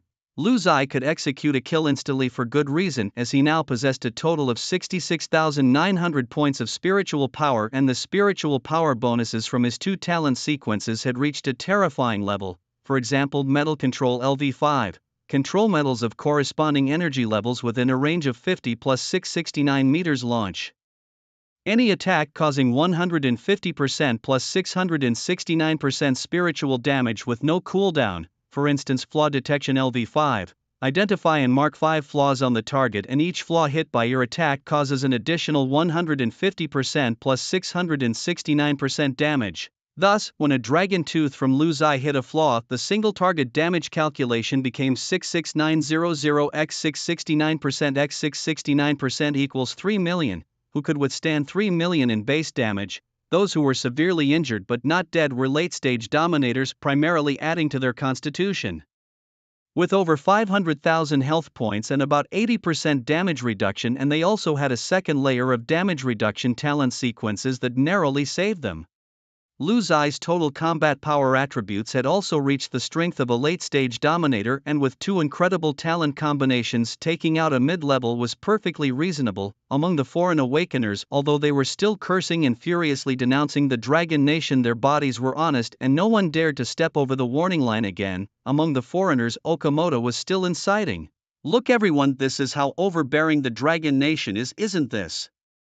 Bare-faced murder. Putting aside our crossing the border, aren't you Dragon Nation awakeners bullying us too much?" But the next second, Hongyu immediately turned into stone armor and activated berserk mode, leaping into the crowd. "Okamoto, you provoke the order of the Dragon Nation border, plotting a riot. You deserve to die." Gao Tu also pulled out his battle knife and charged forward, and the conflict between the two sides immediately exploded. All the foreign awakeners released their talent sequence energy, yelling furiously, "Damage charge at them!" On the Dragon Nation side, 10 teams prepared to rotate, with the 10 teams currently on duty also joined the battle. Regardless of whether Hongyu's actions were in accordance with the rules or legal setting that aside, helping one's own people is an iron law among the Dragon Nation Awakeners. Take down the opposition first. In the wake of the awakening, a massive conflict erupted at the 018 checkpoint between 100 awakened from the Dragon Nation and over 200 foreign awakeners ready to clear the stage. This location became the site of the first large-scale conflict in Dragon Nation and marked their first direct confrontation with foreign forces in the mutated lands. No one anticipated that this clash would shift the balance of power among the great nations. Okamoto sneered, "A defeated loser still dares to show off." As he spoke, a fierce lightning storm unleashed from his hands, enveloping the area like a prison of thunder, directly targeting Hongyu. Countless lightning serpents, blazing white-hot like molten whips, struck at Hongyu. However, Hongyu, whose body had completely transformed into a stony armor and whose combat strength had surged wildly, responded with terrifying speed and defense, shattering the lightning serpents. But in the next moment, the shattered fragments of lightning coalesced in midair, evolving into a more ferocious secondary attack. "Barbarian, have you ever heard that beneath the legends Okamoto is invincible?" Okamoto taunted as he saw Hongyu falter. The configuration of Okamoto's team was indeed unusual. He was the only one with an offensive-type talent which had reached the astonishing level of 7. In his lifetime, he had mastered no other talents, somewhat reminiscent of Gao Tu. The other 4 members of Okamoto's squad were powerful defensive-type awakeners. During combat, Okamoto alone handled the offense, which was formidable enough. The other 4 were tasked with ensuring Okamoto's safety, providing 4 layers of protection that made this oddly structured team repeatedly victorious. Rumors even circulated that beneath the legends Okamoto was unbeatable. However, faced with Okamoto's mockery, Hongyu smiled. "Okamoto, your reputation precedes you, both good and bad. The past is the past, and now is now. Yi Lulu, take this fool down." The next second, 32 dragon teeth furiously bombarded from the sky. Okamoto scoffed, "Is that all?" His body was surrounded by 4 layers of defense reputed to be unbreakable by anyone below the level of legend. The news of the massive disturbance at checkpoint 018 reached Chu Xiong's ears immediately. Upon hearing that the Shura squad had initiated the attack despite being outnumbered, he slammed his fist on the table in frustration. "Hongyu, this troublemaker, I shouldn't have let him go. Now Dragon Nation will surely be criticized by others, and they might even join forces to squeeze us out of our resource quotas in the mutated lands next time. We are at a disadvantage, so what do we do now?" asked a communications officer. "What can we do? Since we're already at a disadvantage, we can't afford to lose this fight. Send 200 from the city defense force." Despite the regulations that city defense forces must not leave their posts as it concerns the safety of the coastal areas, Chu Xiong was resolute. "Take my command token and deploy the troops. I'll take responsibility for any consequences." Chu Xiong had no hesitation. For the sake of Dragon Nation and its awakeners, he must not let them be at a disadvantage. Privately, his niece Chuya was in the Shura squad, and if anything happened to her, he would never forgive himself. "Yes, sir." The communications officer immediately proceeded to execute the orders. Meanwhile, the battle at checkpoint 018 had reached its most intense phase. Amidst Okamoto's confident smile, Lu Zai's dragon teeth attack broke through the first line of defense of Okamoto's team, the granite giant's shield. This is the talent sequence of an elemental awakener in the team, capable of condensing granite to form a robust shield, highly durable. Yet when the dragon fang pierced through this shield, it was like a knife through tofu, effortlessly penetrating several meters of granite and advancing unimpeded. It was only then that Okamoto's smile began to fade. He quickly conjured a lightning snake tens of meters long and as thick as the mouth of a bull, hurling it towards Lu Ziyuan. But in the next instant, Hongyu grabbed the head of the lightning snake and wrapped it around himself, thwarting Okamoto's plot. Hongyu sneered, "What's the matter? Scared? Ha ha, Okamoto, you think your team is perfect, but breaking it is quite simple." "Is that so? You're that confident?" Okamoto was taken aback. "Your team relies solely on your attack. The other members can only defend passively and protect you. You've been rampant because no one surpasses your fierce attacks. Thus, once your team encounters an awakener with stronger offensive capabilities, it's doomed." And you, Okamoto, to enhance your attack power have invested almost all your strength and psychic power, leaving your physique weak. Once your defense is breached, you're undoubtedly doomed. Okamoto was shocked. He had never considered this, believing no one under the legends could match his level 7 thunder and lightning and ferocity. His attributes and gear were all extremely focused on psychic power, even more so than Lu Ziyuan. At this moment, the 32 dragon fangs wielded by the young man before him were piercing through the team's defenses and his psychological barriers. The second defense, Wind Barrier, a powerful defense mechanism that creates violent tornadoes to counter the opponent's attacks. For ordinary awakeners, even if it can't dissolve the attack, it would significantly slow it down. However, Lu Ziyuan's dragon fangs, like beams of light, pierced straight through the tornado. The damage were 3 million inch. Who understands it? The third defense, miles of ice and elemental water defense, was shattered into tiny ice fragments. The fourth defense, indestructible physical being, a life-based defensive talent where a team member uses his own vital energy to conjure a powerful bodily avatar to shield Okamoto. It was as if Okamoto possessed the strong body of this team member. After breaking through 3 defenses, the Dragon Fang's onslaught slowed slightly, and the last defense, indestructible physical being, was the most formidable. The Dragon Fangs bombarded Okamoto's body, piercing 3 centimeters before stopping. In the distance, the team member with the indestructible physical being talent bled from the corners of his mouth. He was burning his vital energy to resist the Dragon Fang's assault. Seeing this, Okamoto breathed a sigh of relief. Just a bit more, what a pity. Hongyu, such is fate. Okamoto raised his hands high, the sky filled with dense clouds, ready to unleash his most powerful strike. However, the next second, Lu Ziyuan mobilized all his psychic power and 32 dragon fangs were pulled from his body, converging in the sky into a gleaming golden dragon fang spike 2 meters long, hurtling towards Okamoto's chest at 10 times the speed of sound. Okamoto's raised hands slowly fell as he lowered his proud head to look at his pierced chest. Thud. Okamoto fell to the ground heavily, never to rise again. Hongyu stomped the ground ferociously, leaping into the air and into the midst of the enemy, shouting loudly, "Okamoto is dead, those who resist the law die." Okamoto was the spiritual leader of this group, known to all as the strongest existence beneath the legends. He led the disturbances, and everyone followed his lead. But now that Okamoto was dead, the group immediately panicked. If even Okamoto couldn't withstand, how could they possibly hold on? Some even suspected that the Dragon Nation had deployed legendary guardians to suppress them, a serious misuse of force. In an instant, Hongyu became the leader of the Dragon Nation's awakened ones present. Seeing Hongyu take action and with Okamoto dead, they fought without any reservations. These foreign awakened ones had been a thorn in the side of the Dragon Nation's awakened ones for a while, and now there was a chance for revenge, which they gladly took.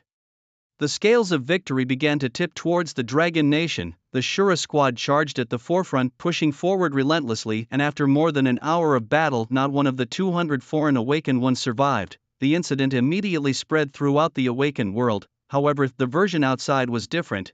They believed that the Dragon Nation had deployed legendary warriors. By the time 200 city defense troops arrived at the scene, the Dragon Nation's awakened ones were already cleaning up the battlefield. They were shocked, wondering since when had the Dragon Nation's awakened ones become so formidable. Initially, when they received the mission, they were shocked because they heard that the Dragon Nation's team was taking on more with less and even took the initiative to strike.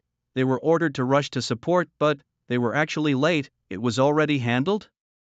Back at the city defense headquarters, Chu Xiong paced back and forth in his office, extremely anxious. Soon a communicator pushed the door open and entered. Chu Xiong couldn't wait to ask, "What's the situation? Did the city defense save the Dragon Nation's awakened ones? What are the casualties?" The communicator took a big gulp of water, panting, and said, "Commander Chu, I know you're anxious, but calm down. The news is quite shocking. Just say it," Chu Xiong urged more urgently. "At the 018 checkpoint, all the rioting foreign awakened ones were killed." "You heard right, not a single one was spared, and now other countries are protesting our actions, claiming we unlawfully deployed legendary forces to slaughter domain-level awakened ones, and they're threatening retaliation." Chu Xiong was shocked. How could this happen? There are only 10 legendary warriors in the coastal area and none were deployed. This is taboo. What really happened? This doesn't make sense. It was the Shura squad that knew main attacker. He alone killed 78 foreign awakened ones. This is from the 018 checkpoint surveillance video playback. The communicator pulled out a tablet showing the footage from the incident. Initially, Chu Xiong sat watching, but as he watched he stood up and eventually leaped up. This lad is defying the heavens indeed. Go send this video to the representatives of other countries, tell them their people are just too weak, we did not deploy any legendary guardians, and make sure to blur this person's face, and also issue a gag order to all the dragon nations awakened ones present, yes. The correspondent felt exhilarated and excited. It had been a long time since they had put those arrogant foreign awakeners in their place, and this time it felt truly satisfying. Come back, Chu Xiong seemed to think of something. Process this video and distribute it to other checkpoints, have it play on loop in the clearance halls. I want to see who dares to make trouble now. Also call the Shura squad to my office, tell them their military exploits are being recalculated and there are commendations to be awarded. A splendid command. The correspondent immediately went to carry out the orders, though internally he remarked, "At first you said the Shura squad was a curse, and now they're being honored with military exploits and commendations. How fickle, old Hong, where did you find such a treasure?" An old friend of Hong asked enviously. "Young man, our team is one short for beauties, are you interested in joining us?" A female team captain flirted, winking and flicking her hair. "Aren't you the captain? Our squad clearly has 5 members, why only 4 now?" A team member complained, feeling slighted. "No worries, you can be dismissed at any time," the female captain said calmly. Laughter erupted at the scene, everyone knew it was just a joke. "Shura squad, Commander Chu orders you to immediately report back to the city defense headquarters for your military exploits and awards," another correspondent reported. Hong Yu responded politely, "Thank you for the notification, we'll head back now." Meanwhile, Lu Zai looked at his own system, musing over the survival points accumulated over the past few hours, plus the 1.8 million shock conversion from earlier, totaling now at 33,000. Should I advance to legendary status first, or should I save up to 40,000 and upgrade both talents to level 6? He pondered, knowing that upgrading talents from level 5 to 6 would bring a qualitative change. What a dilemma. Lu Zai was deep in thought. Chapter 31, Holding the Pinnacle of Bliss. The battle footage from Checkpoint 018 was swiftly distributed to the clearance halls across Binhai City, playing on a loop with even commercial breaks cancelled, focused on determination. The foreign awakeners witnessing this scene were left utterly speechless. After all, that was a live execution of more than 200 people, killed just like that. From that moment on, the order at all entry points into Binhai City was impeccable, not to mention causing trouble. Even queue jumping ceased to exist. Furthermore, those awakeners without proper clearance no longer dared to try sneaking through, as they opted to give up, valuing their lives. Okamoto had died, their heads weren't that hard. Initially, everyone suspected that Long Country had violated rules by deploying legendary powers, but after careful analysis of the videos they reached a unanimous conclusion that the awakeners from Long Country were indeed at the Domineer level, thus it was a normal conflict among awakeners. However, this was a pill too bitter for the foreign awakeners' upper echelons to swallow. They planned their revenge in the upcoming Pinnacle of Bliss dungeon days later, targeting specifically the teams from Long Country. For this, they assembled 20 teams, totaling 100 people, all of late Domineer strength. These teams came from various countries, determined to ensure that the Long Country teams wouldn't get resources in the Pinnacle of Bliss, even resorting to ambushes. "Why are you so fierce, headstrong kid?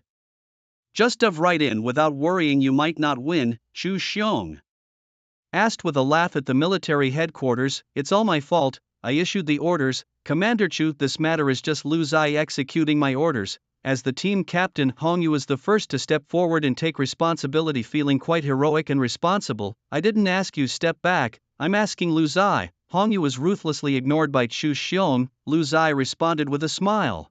"I didn't think too much about it, but since I've joined the Azura squad, their enemies are my enemies. As awakened we defy the heavens by nature, dying along the way is quite normal."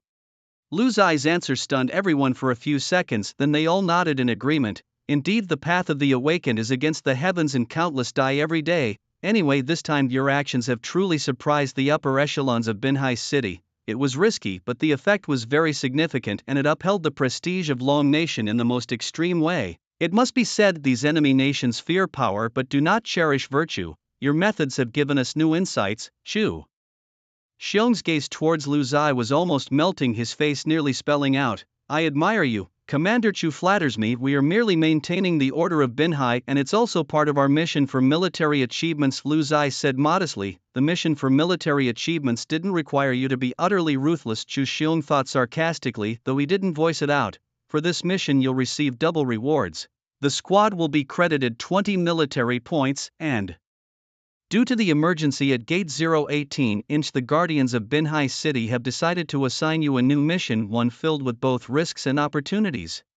What mission? Shuya asked excitedly. As you know, in the Paradise, there is a gateway known as the Summit of Paradise. This peak is a necessary pass for both beasts and awakened to access various routes to Paradise. Normally, countries negotiate and send representative teams to station there, making it a very lucrative spot, but this year is different. Due to your actions at 018, they've grown resentful towards Long Nation, unanimously voting to cancel the previous rules of joint stationing at the Summit of Paradise, turning it into a voluntary stationing. Essentially, it's every nation for itself, aiming to block the awakened teams of Long Nation from passing through. Chu Xiong's brow furrowed, clearly troubled by this development. I remember Paradise starts in 3 days, and I have a question, Commander. Lu Zai knew that Paradise was a Dominion-level bounty instance with immense rewards. What if someone registers as a Dominion but advances to the legendary realm after entering? How is that handled? The question took everyone by surprise. Clearly, the scenario Lu Zai described was highly unlikely, but his inquiry was clearly about his own potential breakthrough. That's indeed a bug issue. It hasn't come up before, given there's only 7 days between registration and entering Paradise. Advancing to Legendary in 7 days is a slim chance even for those at the peak of Dominion, because reaching the Legendary realm not only requires 100,000 combat power but also a lengthy breakthrough process. The higher the realm, the harder the breakthrough. Many Legendary Awakened only succeed in breaking through after reaching 110,000 combat power. Are you sure you can reach 110,000 combat power in 3 days? Chu Xiong looked at the young man before him and suddenly felt that he was strange and twisted. Chu Xiong commanded, now I earn 3,600 survival points per hour, which adds up to over 80,000 attribute points in a day, and isn't that 250,000 in 3 days? Cough, I'm not sure, I'm just asking. Lu Zai spoke in a low tone, seemingly lacking confidence. He felt he should keep a low profile, although his strength somewhat disagreed. Since there's no official rule against it, you might as well give it a try, and I'll take responsibility if anything happens. Your mission is to lead the Dragon Nation team, seize the Summit of Bliss, and hold it for over an hour. Do you have the confidence? Chu Xiong directly encouraged Lu Zai to go ahead. We lack confidence, but we will give it our all, Hong Yu said honestly. After all, the Summit of Bliss is a key passage. Awakeners from around the world must pass through here to enter the Land of Bliss and gain substantial rewards. Blocking others' entry here is akin to plotting for wealth and causing harm, and will lead to collective retaliation. The Land of Bliss opens for 3 hours. Holding it for 1 hour is quite challenging. Chu Xiong nodded. You're very honest. Just do your best, as some things come at a cost which we can accept. Prepare for the next 3 days. If you complete the mission, you'll get 30 points of combat rewards and your team will be promoted to a 4-star squad, becoming the first 4-star team in the Dominator realm. Chu Xiong referred to the matter of 018, which would greatly enhance the prestige of Dragon Nation, but they were also prepared for backlash.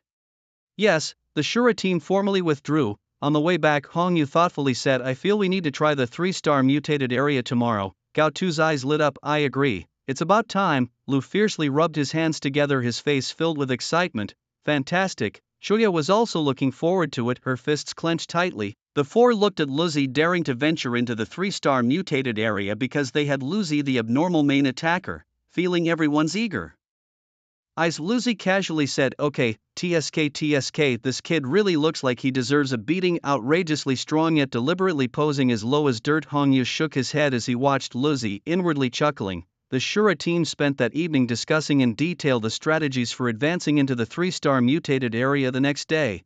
This included coordinated combat cover, crisis management, and the prerequisites for using various special items. In Lu Zai's view, these strategies were useless. In the face of absolute power, all tactics were just for show. Just chop and be done with it. After all, by the next day his survival points would be at least several tens of thousands. What's there to worry about? The next day Lu Zai slept until 11:30 a.m. Awakened by the alarm of the awakening device, he hadn't slept this comfortably in a long time. previously he had to worry about leveling up every day, but now, no worries at all, even sleeping made him stronger. At 12 p.m. it was time for the squad to enter the 3-star mutated area. Luzi looked at his system, survival points. 75310, wonderful, from yesterday afternoon to this morning, along with the nearly 20,000 survival points I had saved earlier. Luziua now has over 70,000 survival points. He had been worrying about whether to upgrade his legend rank or his talents first, but now he realizes that only children make choices. He wants it all. Upgrading 2 talents to level 6 requires 40,000 survival points, and the remaining 35,000 are enough for him to ascend to legendary status. System: add 30,000 points to spirit and 5,000 to physique. Ding! Points successfully added. Current spirit, 96,550 plus 350 points. Current physique, 12,550 plus 200, 71% damage reduction. Corresponding health points, 127,500. With nearly 100,000 in spirit and over 10,000 in physique, his damage reduction has surpassed 70% and his health has reached 120,000. He's as tough as they come and his damage output has massively increased. Luziua's total attribute points have now exceeded 110000. The official term for this is a combat power breakthrough of 110,000. The description of his current realm now includes 3 extra characters. Can break through. Luziua calms his mind, holds his breath and begins the breakthrough. With the experience from 2 previous attempts and attributes far exceeding the 100000 needed for the breakthrough, he finds the process easy and natural. Furious purple energy surges towards his spleen. The sequence of the breakthrough starts with the heart, liver, spleen, lungs and kidneys. At this moment, Luziua feels the purple energy inside him becoming thicker and more abundant, beginning to transform in quality. Purple mist starts to emanate from Luziua's body as if he is activated. A formidable aura. This purple mist becomes thinner and, after breaking through the constraints at the spleen, orange energy mist rises from his body. A puff of black mist representing impurities is expelled from his mouth. Success. Luziua clenches his fists and dragon teeth swiftly appear hovering around him. This power is overwhelming. He feels as strong as a pile driver, capable of using dragon teeth to pierce his enemies non-stop for 24 hours. System: upgrade my talents to level 6. Congratulations on completing the upgrade. Talent sequence 20. Metal manipulation LV6, 0/50,000. Congratulations on completing the upgrade. Talent sequence 05. Flaw detection LV6, 0/50,000. The information about both talents floods into Luziua's mind like a deluge. Both talents upgraded to level 6. What a concept! His team leader struggled for 20 years to reach level 6 and he did it in less than 20 days. Such a terrifyingly powerful existence. Luziua excitedly heads towards the city's outskirts, the meeting point agreed upon by his teammates. On the way, he evaluates his skills and total damage output. Currently, the enhancements from his 2 talents and corresponding spirit power have reached a terrifying level. For instance, metal manipulation LV6. Manipulate corresponding energy level metals. Launch any attack within a 60 plus 969 meters radius, causing 160% plus 969% spirit damage. No cooldown. Armor penetration plus 15%. Flaw detection LV6. By identifying and marking 6 layers of flaws on the target, your attacks that hit these flaws will cause additional damage of 160% plus 969% per layer. New effect: Bloodlust, which grants a healing effect of 6% after shattering a flaw, prioritizing the caster. If under balanced team conditions, it can be shared with squad members. Luzi was astonished. The enhancements were terrifying, with the range of metal manipulation breaking through 1,000 meters. Even more exhilarating was the increase in armor penetration by 5%. Now Luzi with his equipment had a total of 20.5% armor penetration. The addition of the bloodlust effect at level 6 of flaw detection was like gaining an extra healing method. 6% might not seem much, but it was incredibly practical. The healing wasn't calculated based on his own spiritual attack but based on the actual damage inflicted on the enemy, then multiplied by 6%. For instance, if he annihilated a beast with 100,000 health, the bloodlust effect would be 100,000 x 6% equals 6,000 inch, which was significant especially since Luzi possessed 32 dragon teeth, allowing continuous healing.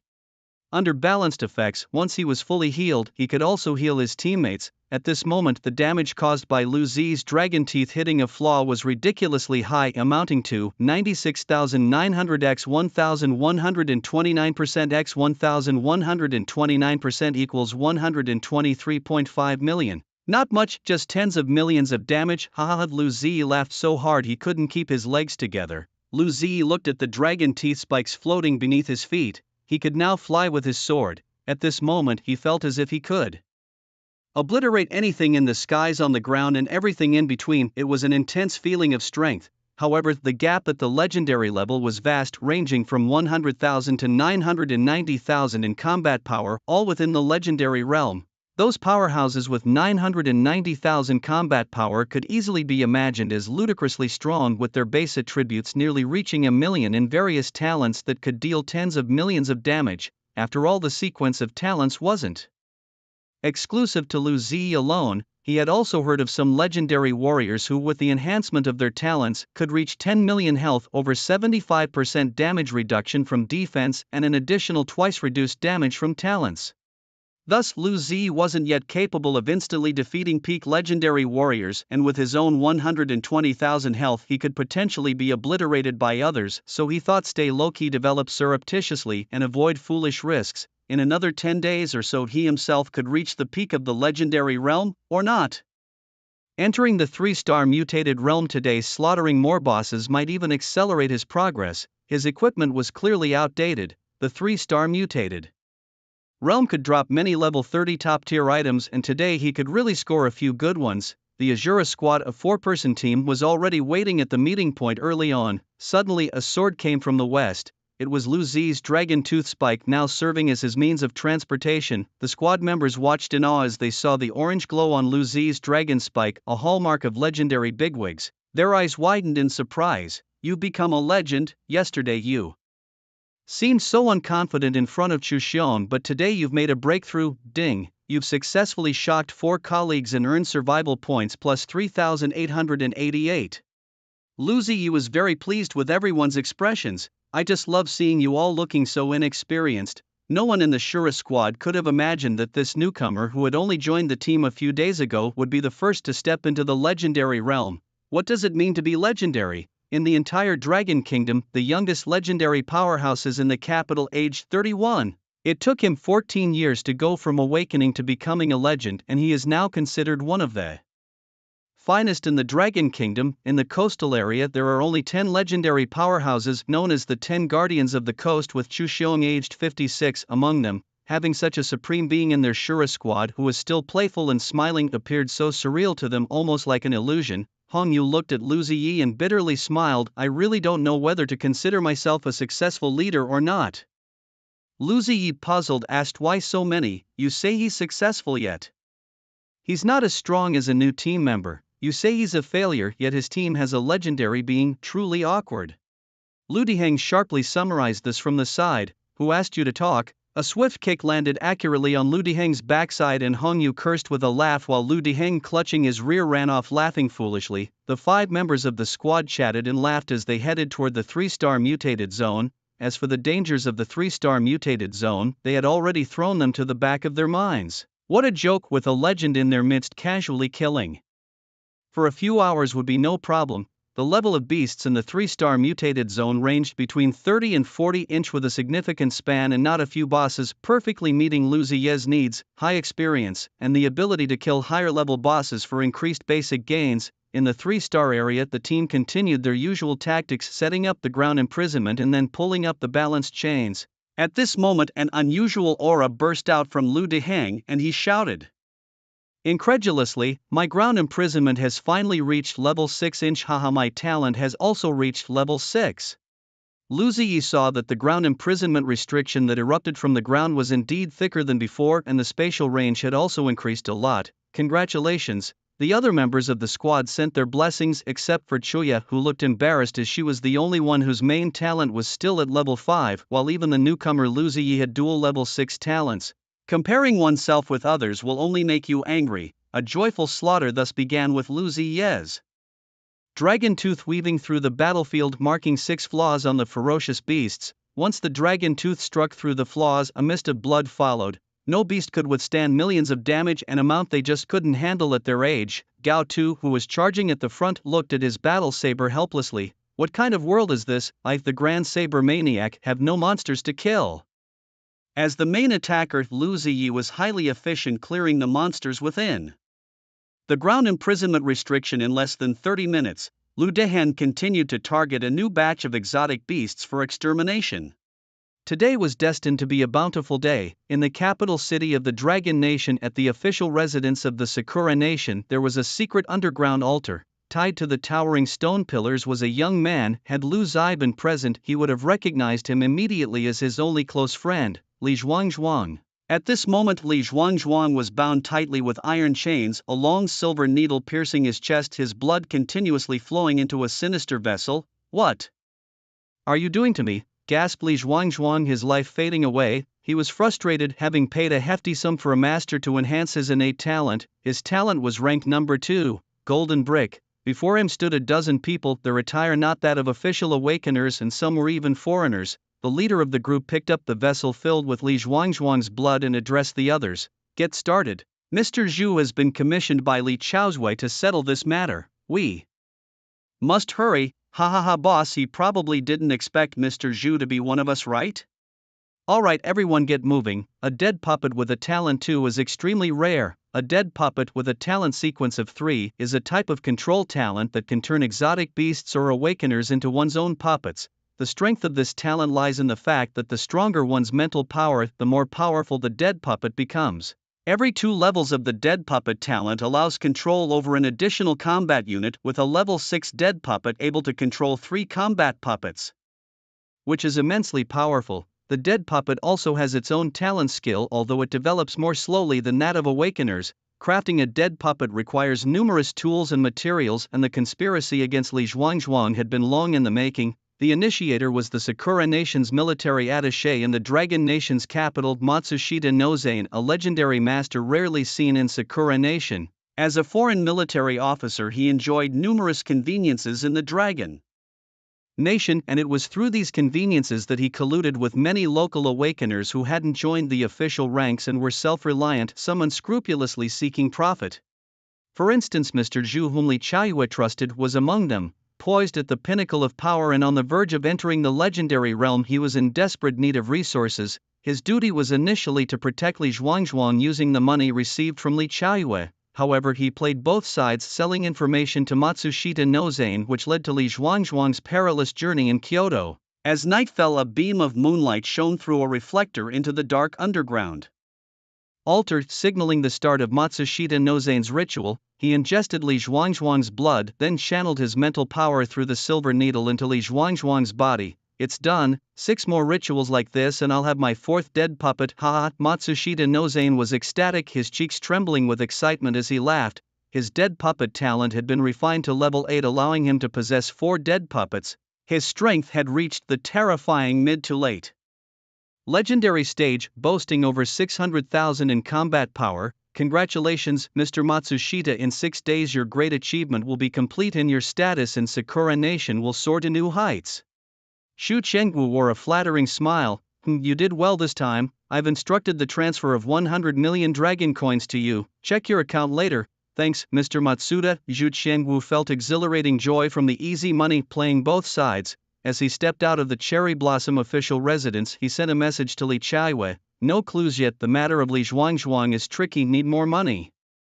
In the office of the Li Corporation in Binhai City, Li Chaozui passed Zhu Xiangwu's message to Chu Xiong beside him. He replied, just as I expected, this man is problematic. It's very likely he's involved in my son's disappearance. Not many knew of my son's whereabouts initially. If this matter is resolved, I am willing to donate 1 billion dragon coins to the government for military expenses. Sitting in his position, Li Chaozui was neither low in intelligence nor an emotional quotient. He wasn't concerned about the money, his primary concern was the safety of Li Zhuangzhuang. Zhu Qiangwu's behavior had raised his suspicions, thus he notified the official awakeners.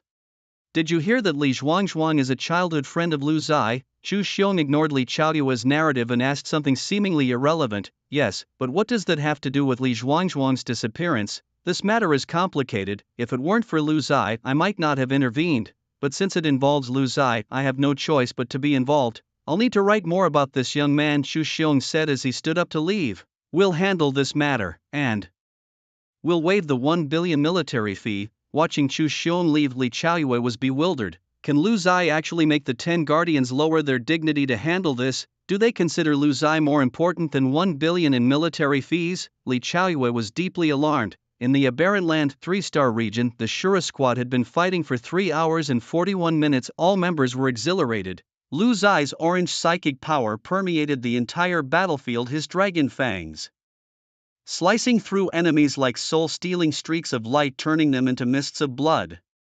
Thanks to Lu Dihen's level 6 skill, Draw the Ground as Prison, being used repeatedly, Lu Zai had wiped out 7 waves of aberrant beasts. At that moment, Lu Dihen, drenched in sweat, said, "Guys, I'm about to be drained, we should retreat after this wave." Okay, Hongyu immediately agreed, satisfied with today's achievements.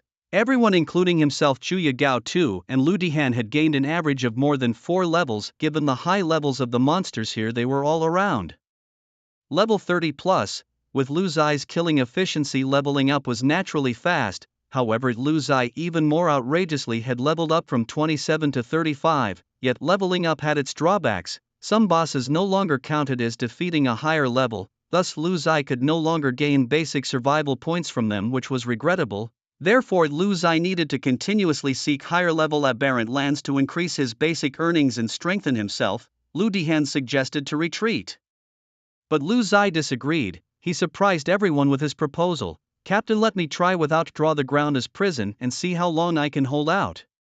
If it doesn't work out, I'll signal you and then we retreat." What an odd request. The endless beasts of the alienated land are a mystery that never ceases. That's why all the awakeners who enter here do so in teams. They all need someone like Lu Dihen. Lu Dihen uses a technique called Drawing Ground as Prison to hide his team from external beasts, trapping them and killing them in batches.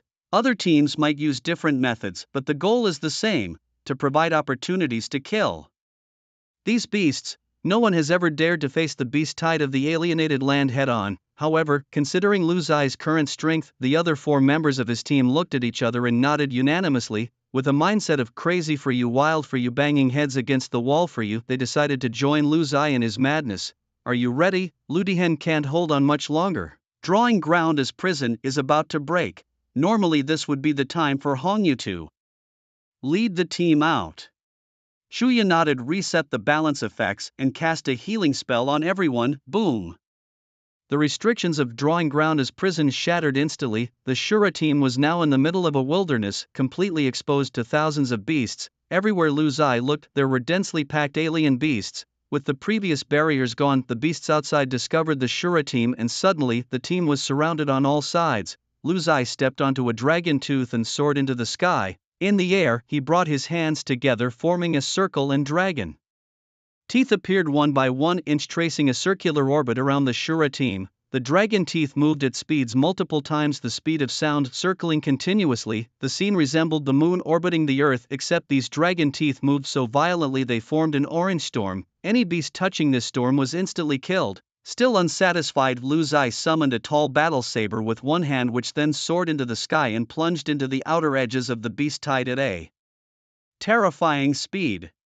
The dragon teeth served as a defense to protect the team members, while Lu Zai, with his spare mental energy, controlled other metals to attack. In an instant, the sky darkened and a blood mist filled the air. The ground beneath the team became wet, soaked with the blood of the beasts. Is this even human? Lu Dihen stared blankly at Lu Zai. Hongyu, however, couldn't feel happy. He sensed that the day Lu Zai would leave them wasn't far off. The Shura team couldn't keep him, no, not even the coastal city could hold him back. He was destined for a broader world. For a moment, Hongyu even thought Lu Zai might be the so-called savior, the one to unravel the truth about the beasts and resolve the crisis. Lu Zai's attack was ferocious. For a full 20 minutes, not a single beast could get close to him. But Lu Zai knew well the immense toll it took on his mental energy. Facing such a tide alone was nearly impossible, and enduring it for 20 minutes was nothing short of miraculous.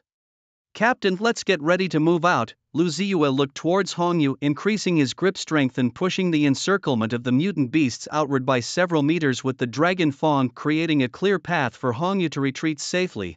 Alright, following standard procedure, Hongyu led his team out safely. Ding! Your act of single-handedly holding back a 3-star beast tide has amazed the squad, earning you plus 3,888 survival points. Back at the squad headquarters, Lu Ziyue began to tally his gains. From this battle he had leveled up to level 36 and his basic survival point income increased from the previous 60 points per minute to 150 points per minute. Now that's impressive, 9,000 points per hour, over 200,000 in a day. He gained 2 pieces of level 35 purple gear, but Lu Ziyue was no longer interested in purple gear since the attribute boosts were too minor. Lu Ziyue was more focused on the high-quality special attributes of orange gear such as armor penetration. During the battle, Lu Ziyue exploded 396 times, gaining plus 5,444 in psychic power, plus 1,313 in constitution, plus 313 in strength and plus 331 in agility. Tomorrow is the last day and the squad plans to rest up and then prepare for the day after tomorrow's mission at Elysium's Peak. The task given by the higher-ups is to hold Elysium's Peak for 1 hour, allowing the Awakeners of the Dragon Nation to gain benefits within that hour and minimize the losses among Dragon Nation's Awakeners. For the remaining 2 hours, the higher-ups from Dragon Nation thought to let the foreign Awakeners swagger a bit. This time it was destined to take some losses. According to the strength of those registered, the teams from Dragon Nation couldn't possibly hold Elysium's Peak for long, but now Lu Ziyue didn't think so anymore. What if he just dominated Elysium's Peak, not letting any foreign Awakener in for 3 hours, leaving them with nothing? Haha, that would be too awesome. If he managed that, it would shock the whole of Elysium. How much shock value could he earn from that? Suddenly Lu Ziyue started looking forward to conquering Elysium. After the battle in the 3-star mutation zone, the Shura squad planned to rest the entire next day, preparing for Elysium's Peak. The squad also received a notice that the next day teams of Awakeners from Dragon Nation would be given priority to enter Elysium since it was Dragon Nation's turn to maintain order in Elysium. This convenient arrangement, a mere formality, would certainly benefit the local Awakeners of Dragon Nation. The team would enter Elysium first and secure Elysium's Peak quickly. However, the foreign teams didn't take this seriously as they held an absolute numerical advantage and didn't believe the Dragon Nation's teams would dare to provoke them at Elysium's Peak. If Dragon Nation really did that, they would be happy to engage in battle, having a justified cause, as Dragon Nation would have provoked first and they could simply wipe out Dragon Nation's teams with their numerical superiority. In the Guardian Hall of Binhai City, 10 legendary guardians gathered together. They had some doubts about the plan proposed by Chu Xiong, and not all the guardians agreed with Chu Xiong's decision to investigate Li Zhuangzhuang for the sake of Lu Ziyue. Chu Xiong, is it really necessary to take such a risk for a newcomer?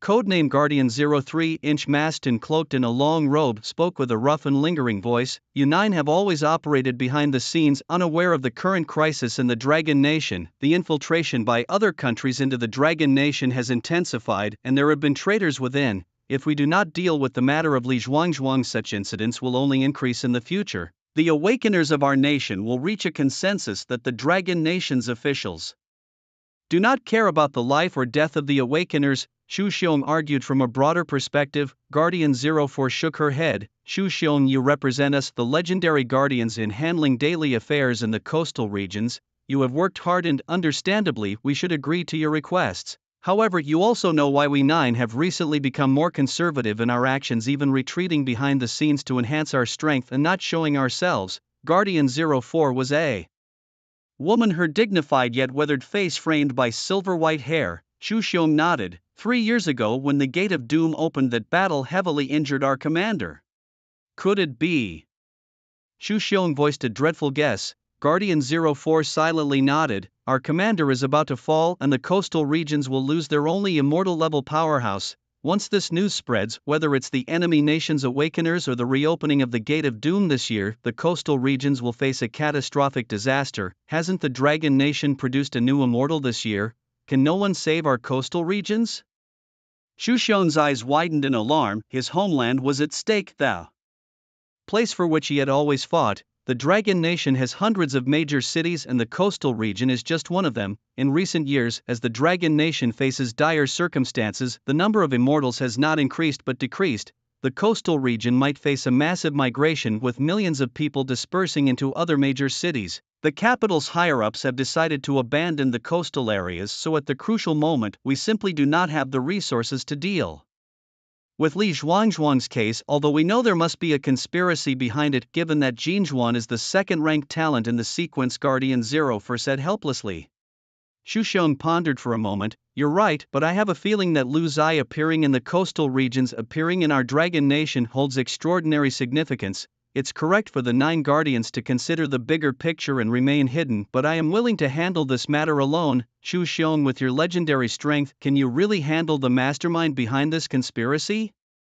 You should be aware that the matter of Li Zhuang is far from simple. Guardian 03 advised. No, I have another legendary realm ally. Besides you, I am not the only legend. A smile suddenly broke across Xu Xiong's face, filled with hope. The 9 Guardians looked at each other. According to last week's statistics for the coastal region, there was no one close to advancing to the legendary realm. Are you mistaken? Just today Lu Zai has advanced to the legendary realm. He is the youngest legendary powerhouse in the Dragon Nation and also the 11th legend from the coastal region. The 9 Guardians, having weathered many storms and even witnessed apocalyptic scenes when the Gate of Doom opened, were taken aback. Those towering giants 100 meters tall, those indescribable horrors. Guardian 01, as the leader of the top 10 Guardians, spoke. Let Xu Xiong handle it, we trust his judgment. Remember to measure your strength and preserve your power. Xu Xiong bowed respectfully. Thank you, I'll keep myself useful for the future of Binhai. The 9 Guardians vanished simultaneously. Xu Xiong was deeply moved. He understood the underlying message in Guardian 01's words. The top 10 Guardians would never retreat. They would rather share the fate of Binhai. Lu Zai was abruptly awakened at the team's headquarters by a notification. Ding, you have successfully astonished the top 10 Guardians, earning 10,888 survival points. What's going on? The top 10 Guardians are astonished. Just like that, over 10,000 survival points. Lu Zai sprang up from the massage bed. Lu Zai had great respect for the 10 Guardians and the Grand Commander of Binhai. They had repelled the assault from the Gate of the End 3 years ago, preserving Binhai. That battle could only be described as devastating. Originally 18 Guardians had fallen by half, leaving 9. Over 3 years, the emergence of Xu Xiong, a new legend, barely completed the top 10 Guardians. Rumors had it that the Grand Commander was severely injured in the battle against the colossal beast and the Gate of the End was resealed, pulling the beast back. Lu Zai looked at his own system. Survival points, 81051. At noon tomorrow, the Land of Bliss will open and he had 15 hours left. With the current rate of 150 points per minute, he could still gain 135,000 survival points in 15 hours. Adding them all up, by the time he enters the Land of Bliss, he would have 216,000 points, meaning his total attributes could reach over 300,000. Stepping into the mid-legendary strength, as Lu Zai was joyfully imagining the thrilling battle the next day, a head popped in front of him. Hey, Wild Lu, the captain is calling a meeting. Shuya waved her hand in front of Lu Zai, interrupting his thoughts. All right, let's go. After settling his debts from the rewards of the 3-star mutation zone, Lu Zai felt light and debt-free. Meanwhile, in the combat office, everyone was gathered around a wooden box, their eyes filled with eagerness. Captain, this was bought for $1 billion. Little Lu will definitely be shocked. Lu Diheng's gaze never left the wooden box. Hongyu nodded. His weapon is outdated. Lately, we've gained quite a lot from this rookie. Both his level and strength have improved significantly. It's time we gave him a gift. Gao Tu also nodded, mainly because Chuya is wealthy. She alone contributed 70 million. Hey Captain, here they come. Gao Tu pointed towards the glass door where Chuya and Lu Zai were approaching. Lu Zai pushed the door and entered. The people inside immediately started clapping and Chuya followed suit, leaving Lu Zai bewildered. The most absurd thing was that instead of tactical maps or a pile of combat data, the conference table was laden with fruits, snacks and drinks. Whose birthday is it today? Lu Ziyue spent a long time thinking before he came up with this possibility. Everyone shook their heads as Hongyu opened the wooden box on the conference table.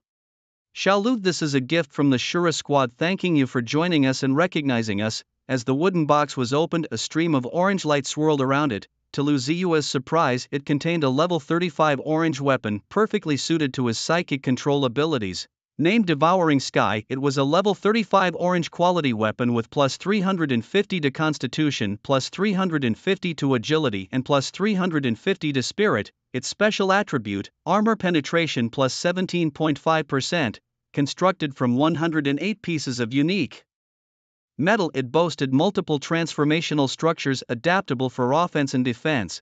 Arranged neatly within the box were 108 slots, each embedded with a shimmering orange triangular metal fragment. With a slight flex of his finger, Lu Ziyue picked up a fragment of devouring sky. It was smooth, dense, extremely hard and heavy. With 108 such fragments, they could be arranged to form a spear, a shield, or dispersed for attacks. Now with his substantial psychic power, the dragon's Fong no longer met his fierce psychic demands. 32 dragon's teeth were too few, but devouring sky perfectly met the current needs of Lu Ziyue.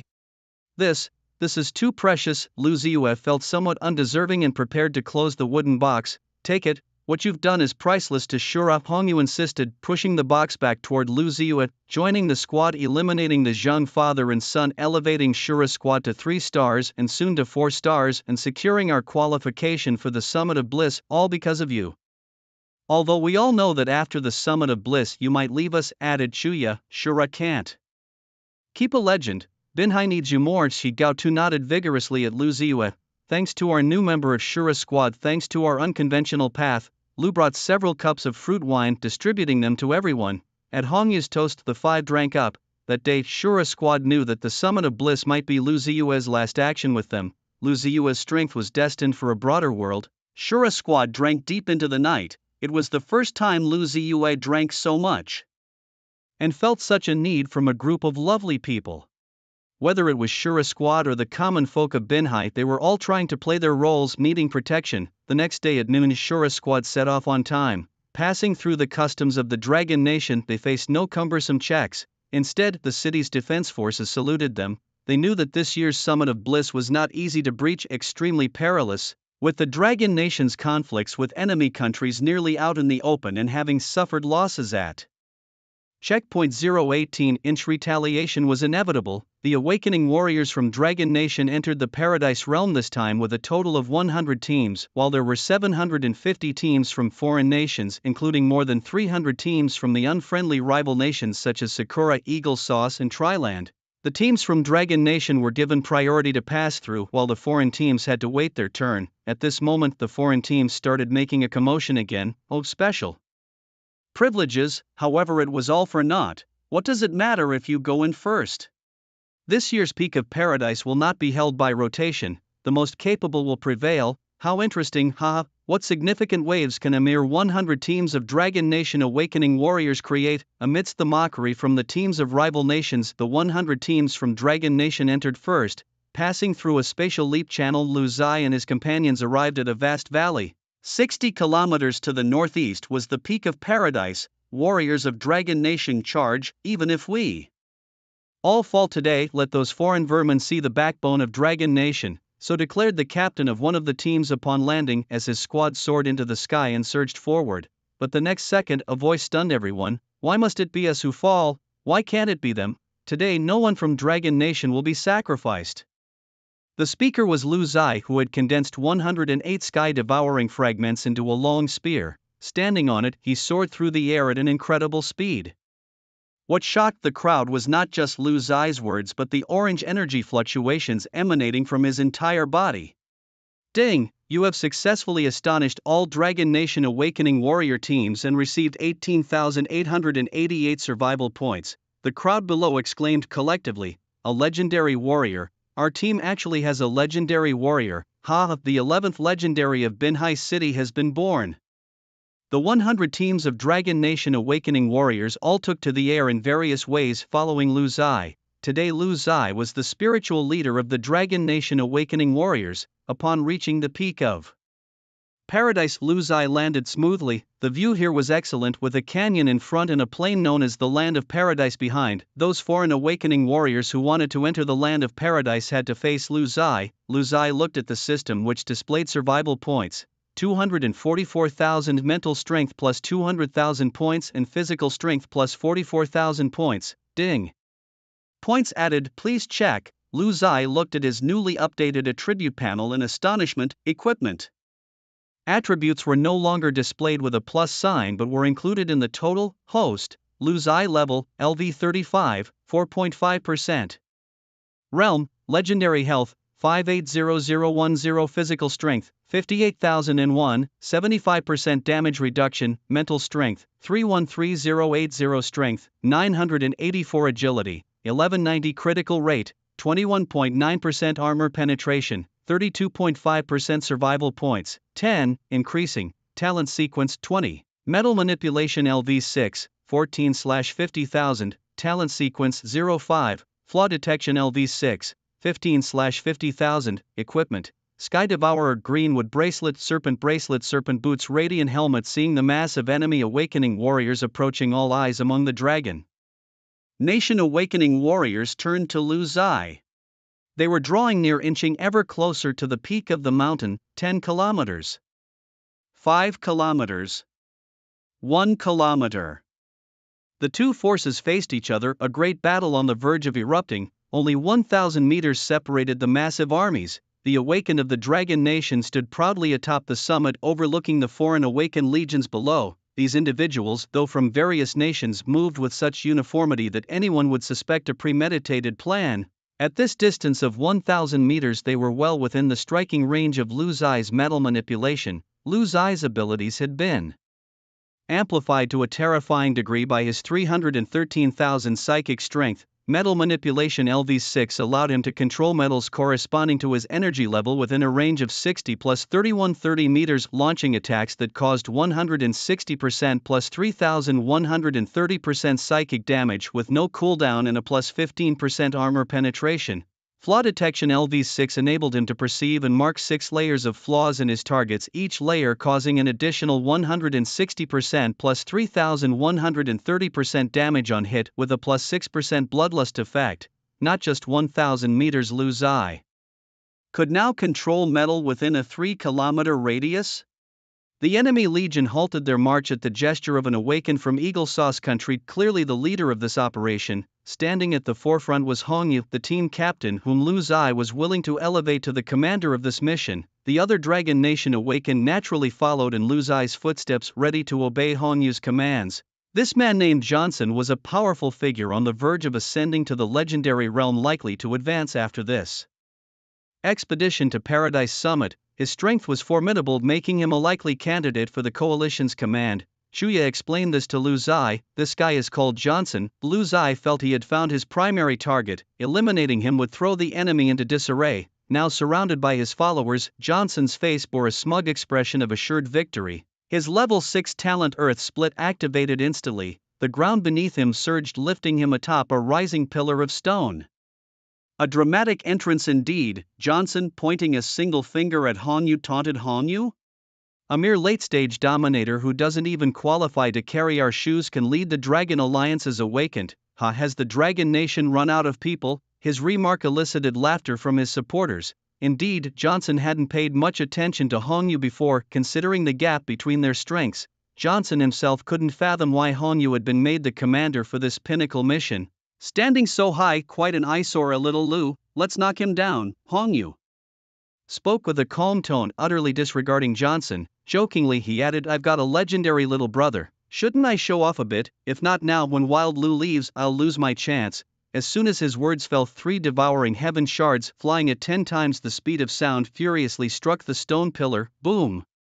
The opposition was prepared, and various defensive measures crafted by several late-stage dominant defenders were shattered to pieces. The dazzling orange light heralded the arrival of the legendary realm's mighty presence. The stone pillar was sliced into 4 sections and Johnson fell to the ground with a thud.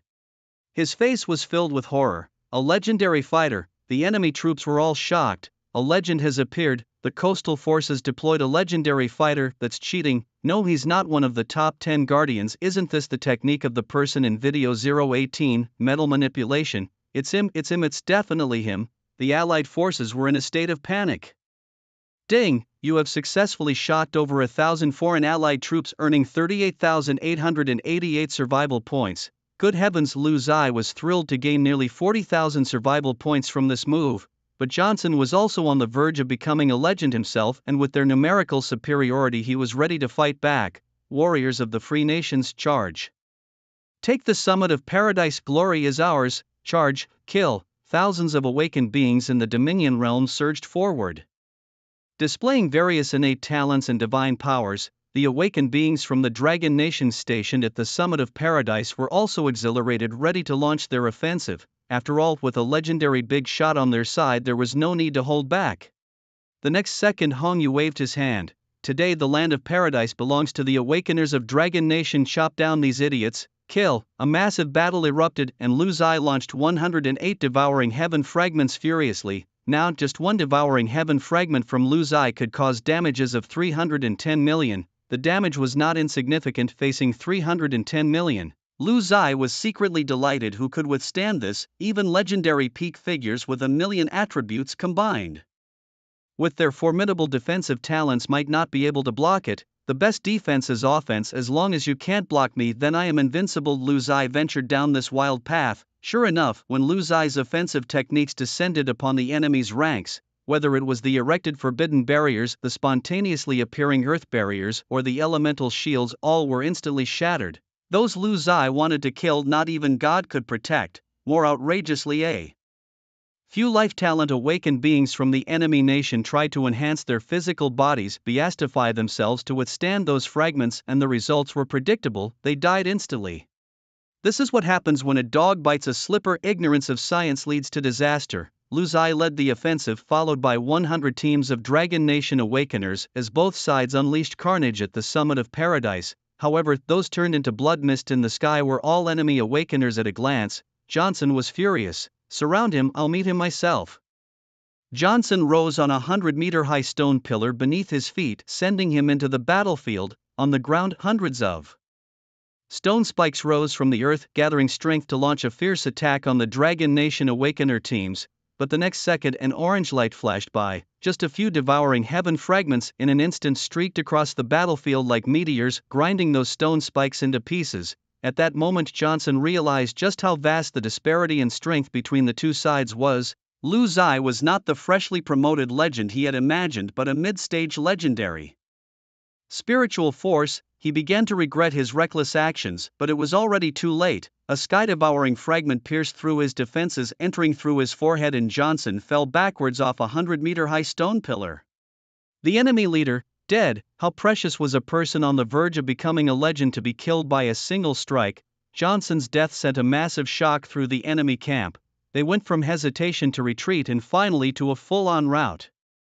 But the Shura squad had already planned it all. Since they had already begun and offended the whole world, they decided to make a clean sweep, turning their enemies' anger into fear. A massacre quietly unfolded as 100 awakening squads of the Dragon Nation, led by Lu Zai, charged forward. 108 sky-devouring fragments swept through like a harvester, crazily reaping the lives of the enemy. In the rest area outside the arena, the team leaders from various countries were frantic. The awakening device signals of their participants were disappearing one after another, displaying no life signs. They collectively demanded an explanation from the Dragon Nation. What exactly have you done? What's going on here? What kind of scheme is the Dragon Nation playing? We need an explanation. What exactly happened? They couldn't understand why, after thousands had entered with the intent of occupying the summit of bliss, it had turned into unexplained deaths. As of now, the death toll is 598, 603, 609, rising every second. Faced with the furious questioning of these foreign nationals, Chu Xiong suppressed the urge to laugh, his face serious. The rules were decided by all of you together, and those who entered the blissful realm were confirmed a week ago, all of them dominators.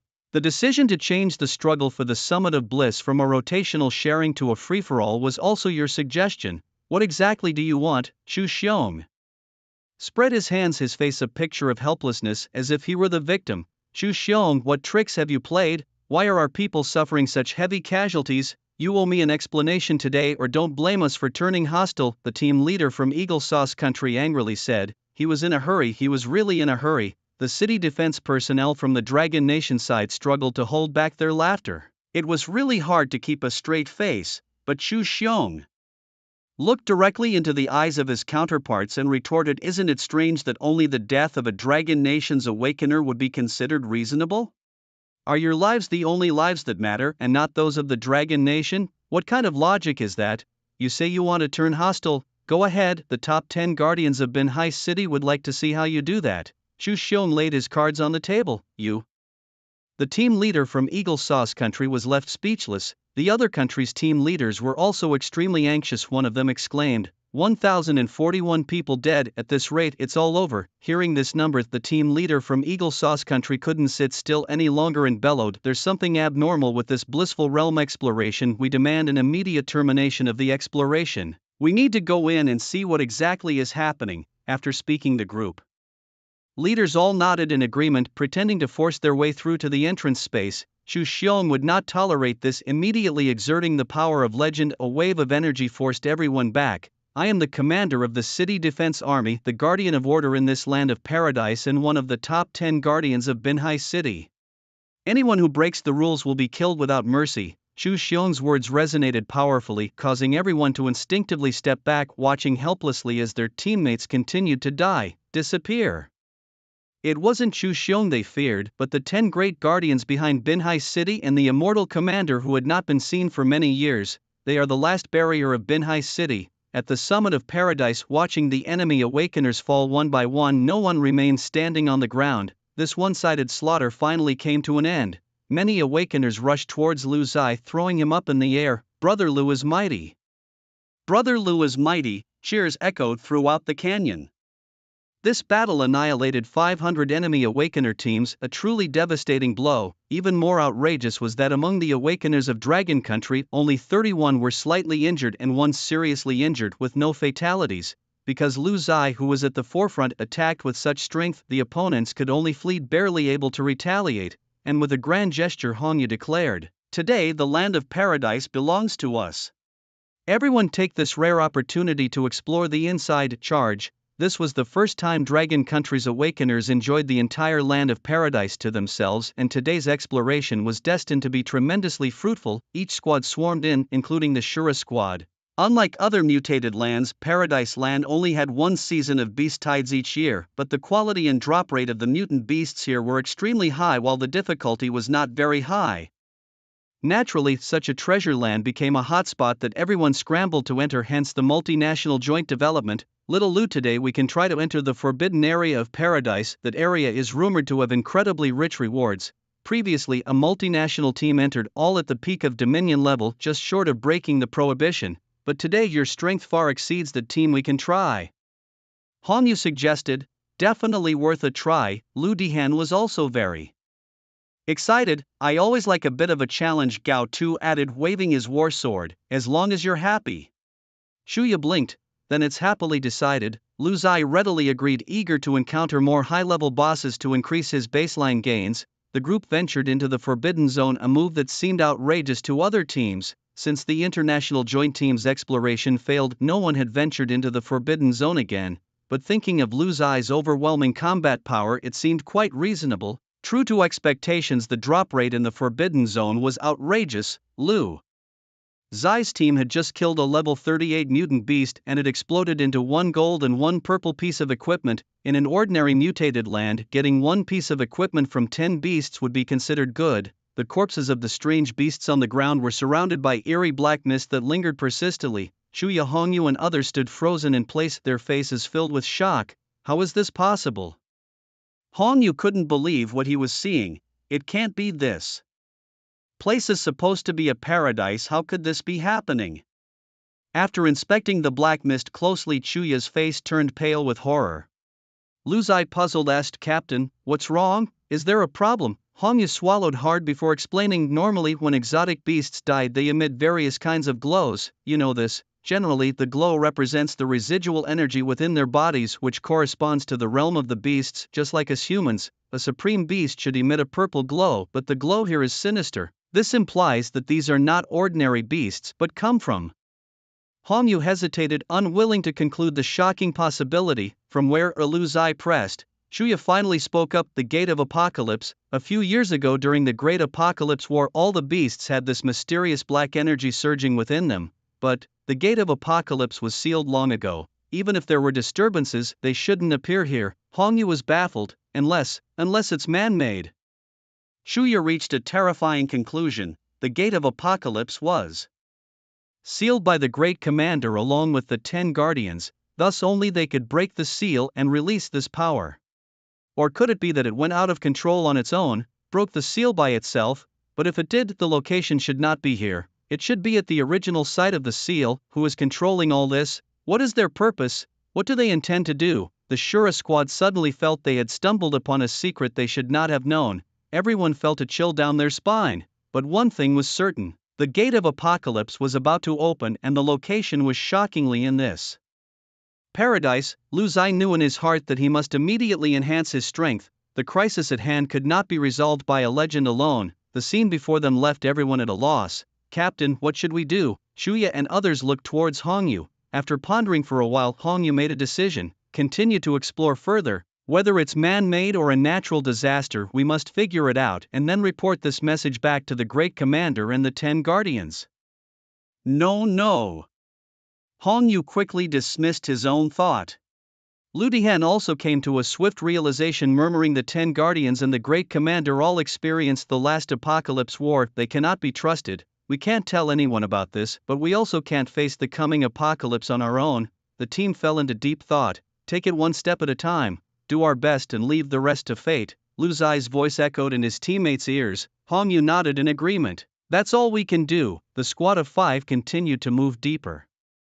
To their amazement, they found that other areas in this paradise were normal. Only the Forbidden Zone's beasts were tainted by the apocalyptic force. Within the Forbidden Zone, the Shura squad fought their way through the beasts, advancing forward. As more and more bizarre beasts appeared, delving deeper into the Forbidden Zone meant facing increasingly severe contamination by the terminal force, leading to a proliferation of these creatures. Even Lu Zai, a mid-legendary figure, had no choice but to have Lu set up a defensive perimeter, killing the beasts in batches. The Shura squad aimed to get as close to the depths of the Forbidden Zone as possible during the 3 hours that the Land of Bliss was open, hoping to discover something new. After nearly 3 hours of fierce combat, Lu Zai stepped over a pile of beast carcasses. A dense black fog that rose up in front of him was a manifestation of the terminal force, indicating that this area was completely under its control. With time running out, all his teammates were astounded by Lu Zai's fighting prowess. They had reached the deepest part of the Forbidden Zone, a feat no other team could likely achieve without Lu Zai. No wonder access to the Land of Bliss was restricted to those below the legendary rank. Could this be the reason? Was it to keep this secret undiscovered? Amidst the fog, the Shura squad witnessed what they had suspected: a massive wall of energy rising from the ground, towering into the clouds as if to sever the heavens from the earth. On this wall, energy runes flowed like iridescent streams, continuously moving and changing shape on the surface. These runes were probably the means to seal this place, the Gate of Termination.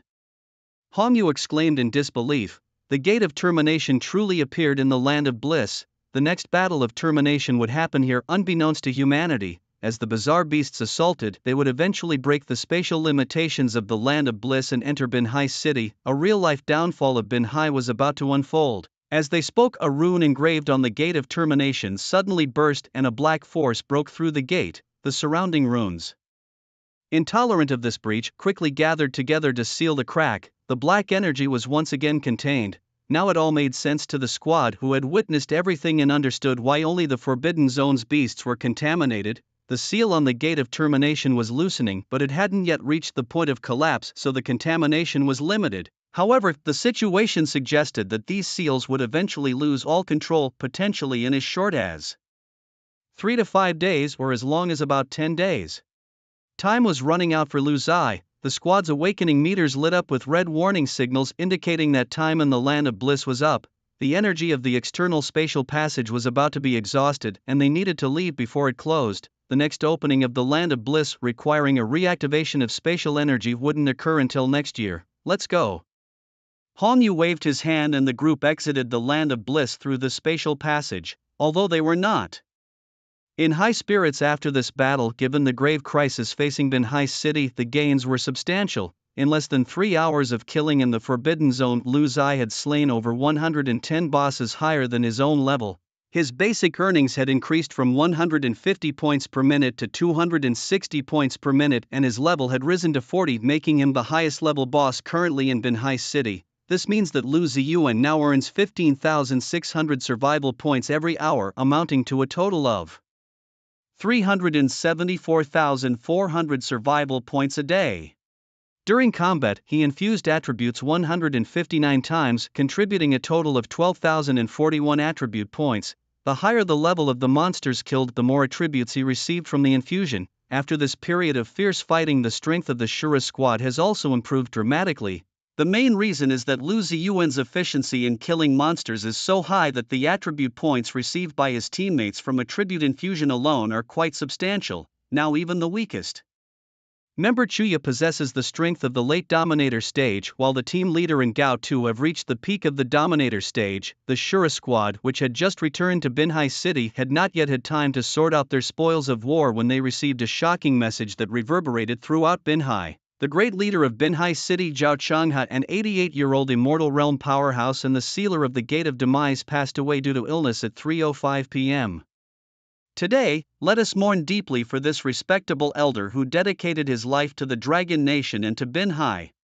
The Shura squad was shocked. Why did he have to die at this time? The Gate of Demise is about to open and Binhai City has lost its only barrier. To say it's a coincidence is simply an insult to intelligence. There must be a hidden secret here. The 5 members of the squad fell into deep thought. Just then Lu Ziyuan's awakening device rang and a call came through from Chu Xiong. Commander Chu, hello, Lu Ziyuan answered respectfully. Come to the capital immediately. I've sent you the location. I need your help, Chu Xiong said urgently. Can you reveal what it's about? Lu Ziyuan asked, confused. Chu Xiong only said 3 words and Lu Ziyuan immediately ran out of the house. Li Zhuangzhuan, Lu Ziyuan declined his teammates' offers to come along since Chu Xiong did not summon the entire Shura squad, which clearly had its reasons. Traveling from Binhai to the capital, spending 10,000 dragon coins for the spatial passage, he arrived in a minute. Upon reaching the specified location, Lu Ziyuan met Chu Xiong alone. What's the situation? Lu Ziyuan asked impatiently. Chu Xiong shared his findings in detail with Lu Ziyuan, explaining that the 10 guardians couldn't help Li Zhuangzhuang, but they had authorized Chu Xiong to handle the matter on his own. However, Chu Xiong knew that the residence of Matsushita Noyashu, the Sakura country's military attaché in the capital, was technically Sakura territory, just as Dragon Nation's embassies abroad are considered its territory. Foreign nations have no right to enter. On the other hand, the information Chu Xiong had was not conclusive and contained some speculation. Thus, the only solution was for Chu Xiong and Lu Ziyuan, both legendary realm warriors, to break in at night and take responsibility for any consequences. Lu Ziyuan nodded in agreement.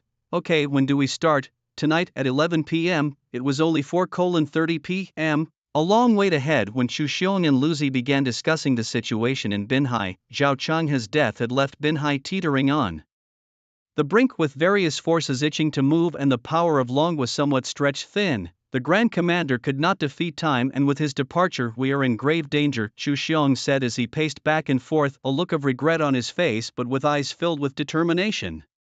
Perhaps as one of the top 10 guardians, dying in a great battle surrounding Binhai might be our best destiny. Would you fight for Binhai? Lu Zi did not reply, neither agreeing nor disagreeing. He had thought about revealing the secrets of the Forbidden Zone to Chu Xiong but couldn't risk it. The issue was too big. Both the top 10 guardians and Zhao Changhe were suspects. After all, he was only a mid-legendary figure. Glancing at the time, 10:51 p.m., it was almost time to depart. Lu Zi checked his survival points in the system. 145,001 points so far today. Without hesitation, he added 100,000 to his mental strength and 45,000 to his physical constitution. Looking at his attributes list, they were already quite impressive. Host, Lu Zi level, LV 40, 14.5%. Realm, Legendary Health, 930010. Constitution, 93,001, 79% damage reduction. Mental, 413080. Strength, 984. Agility, 1190. Critical rate, 21.9%. Armor penetration, 32.5%. Survival points, 310, increasing. Talent sequence, 20. Metal manipulation, LV 6, 14/50,000. Talent sequence 05, flaw LV 6, 15/50,000. Equipment, Devourer Greenwood Bracelet, Serpent Boots, Radiance Helmet. Now with over 90,000 in constitution, equating to over 900,000 health points, and 410000 in mental strength. His total attribute points had already broken through 500,000 inch, a true mid-legendary strength. Maybe I could also become one of Binhai's immortals, Lu Zi suddenly thought. Becoming immortal was something many awakened beings wouldn't even dare dream of, yet now it seemed distinctly possible. If he truly possessed immortal strength, then on the day the final gate of Binhai opened he could fight alone. Thinking of the skies darkened by a massive army of black mist and the battlefield strewn with a million exotic beasts, Lu Zi felt a surge of excitement. Let's go, little Lu. Chu Xiong interrupted Lu Zi's thoughts. It's time to set out. Lu Zi nodded, and together with Chu Xiong they vanished into the night. At the Sakura country's embassy in Longwa's capital Kyoto, within an underground altar, Matsushita Yaste excitedly looked at Li Zhuangzhuang, who was firmly bound on the altar. Just one more ritual to go and he would possess his sixth death puppet, one with the talent sequence 2 gold brick. He was going to devote all his energy to cultivating this death puppet, a delightfully wonderful prospect for him. At this moment his face was filled with greedy satisfaction, his 5 death puppets standing by guarding him. Among these 5 necrotic puppets, 2 are at the legendary initial stage and 3 are at the peak of domination, all possessing formidable strength. The growth of necrotic puppets is slower than that of awakeners, and they must relinquish either their second or third talent, retaining only one. Despite these limitations, Matsushita's team of necrotic puppets has grown exceptionally strong. Given enough time, his power will become increasingly terrifying. Outside the official residence, and about 100 meters away, Lu Ziyue and Chu Xiong observed from a distance under the cover of night.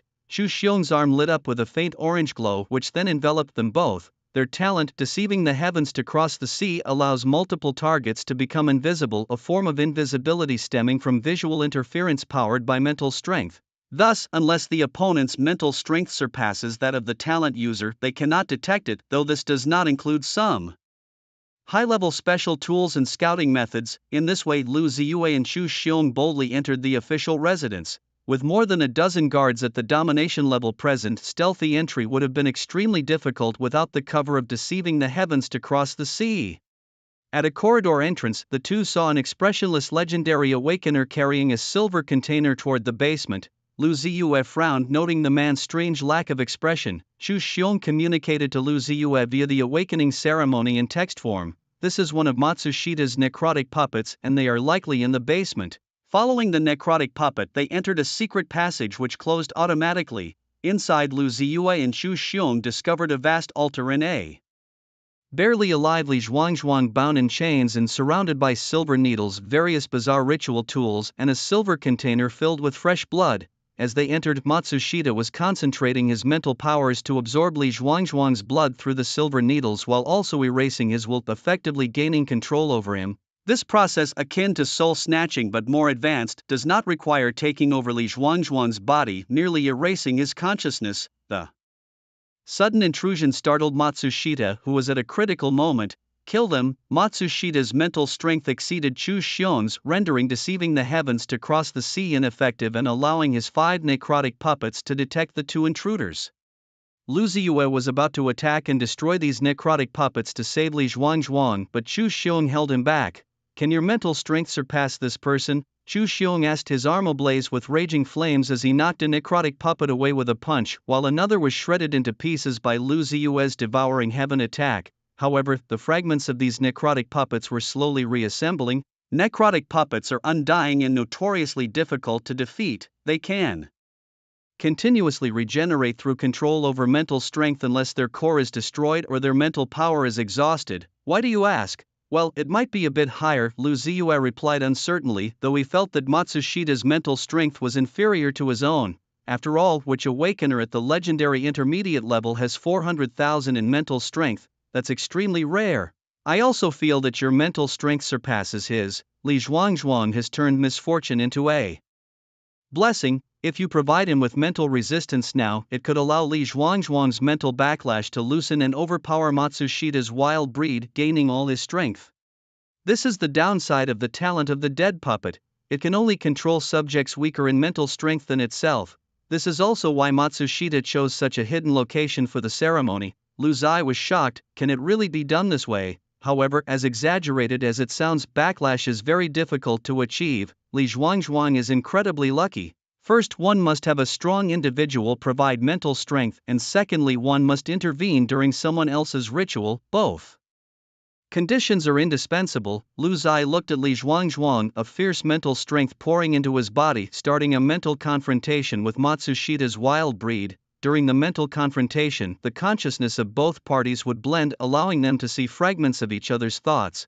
When Matsushida's wild breed saw that Lu Zai had achieved legendary intermediate strength in just a week, he was so shocked that he became incoherent. Meanwhile, Lu Zai saw an even more terrifying scene. In a small dark room, Zhao Changhe was critically ill, surrounded by legendary realm powerhouses including Matsushida's wild breed awakeners from the Eagle Sauce country and many other foreigners that Lu Zai had never seen before.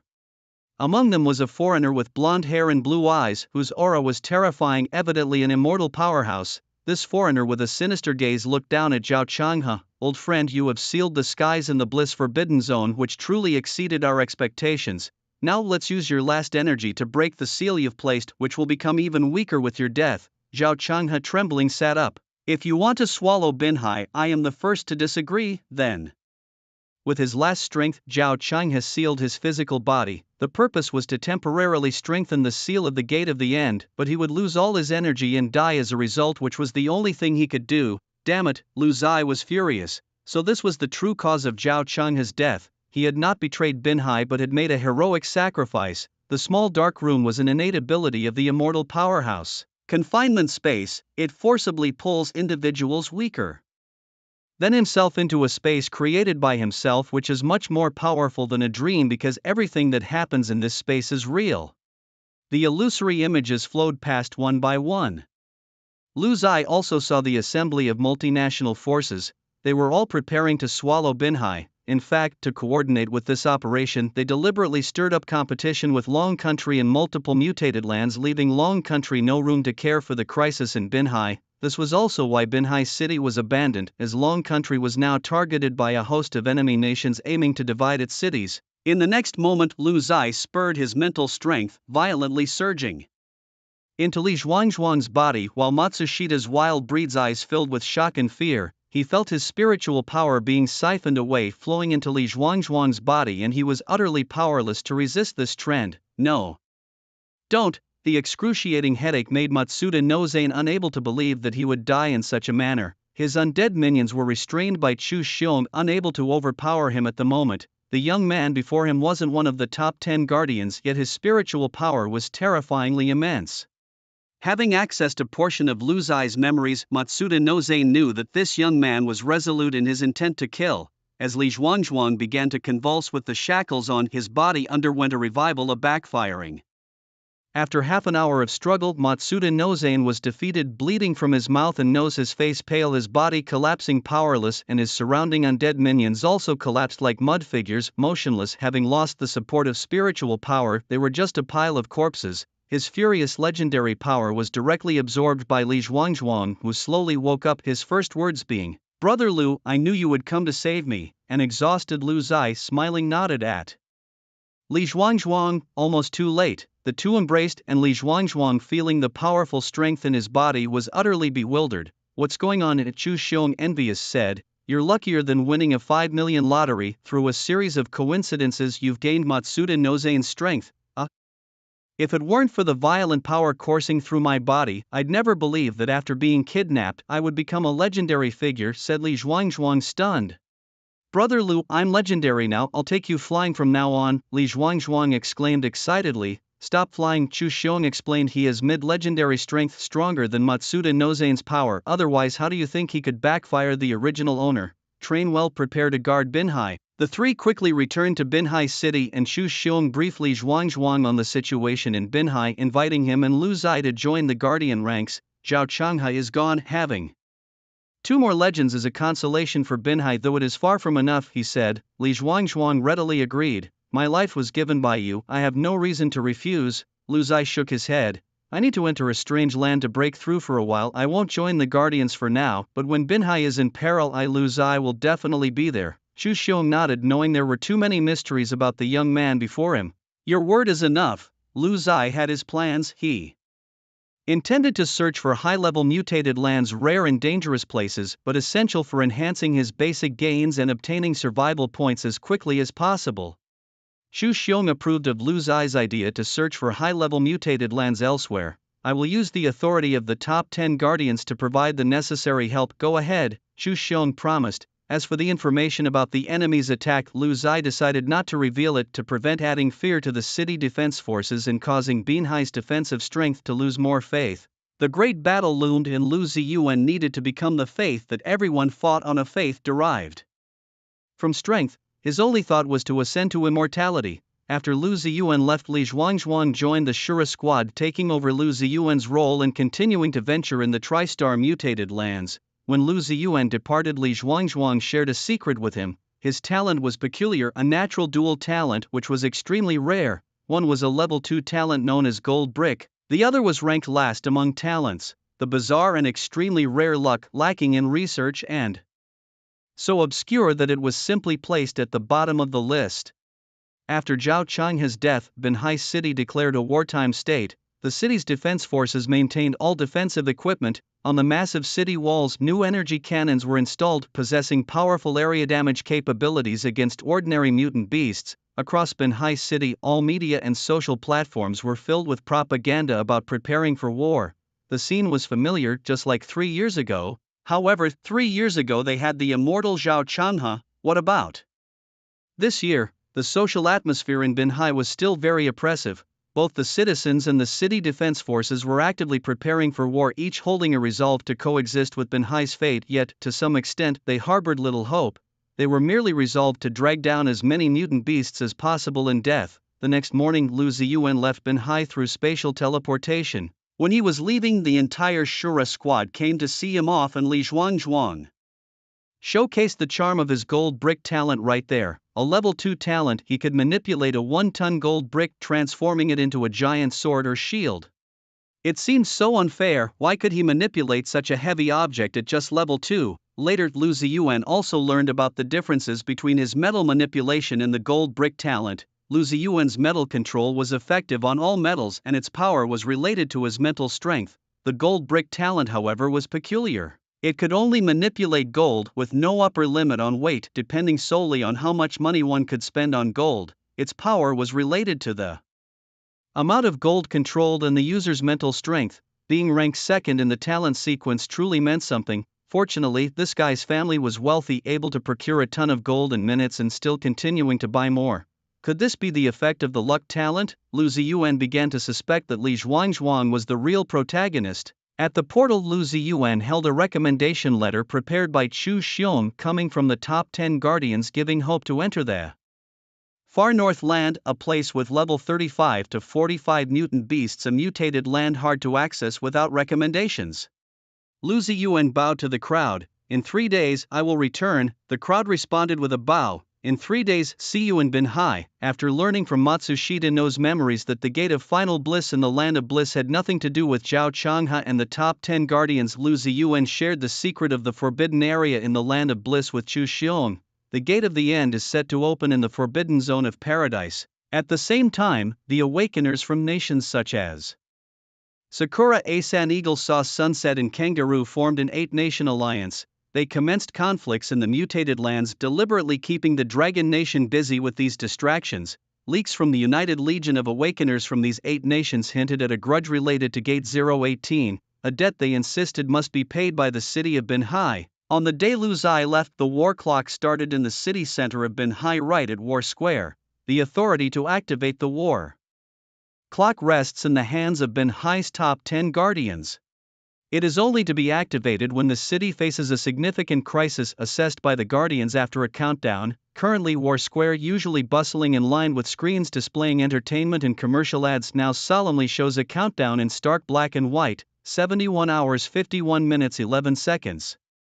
This was the countdown to war determined by the Guardians after inspecting the seal at the Gate of the End. All societal resources were being poured into the upcoming great battle. All defensive points in Binhai were closed, allowing entry but no exit. A war tax of 35% was levied on everyone, rich or poor. Masses of heavy artillery and tactical gear were shipped to the city's defenses. The streets were filled with troop carriers and the sky buzzed with military transport aircraft. Only sectors essential to basic needs continued to operate. All other industries paused to resume after the war. Everyone was advised to stay indoors unless absolutely necessary, waiting for the end of the final battle. All awakeners and city defense troops were conscripted. Anyone avoiding draft faced the death penalty.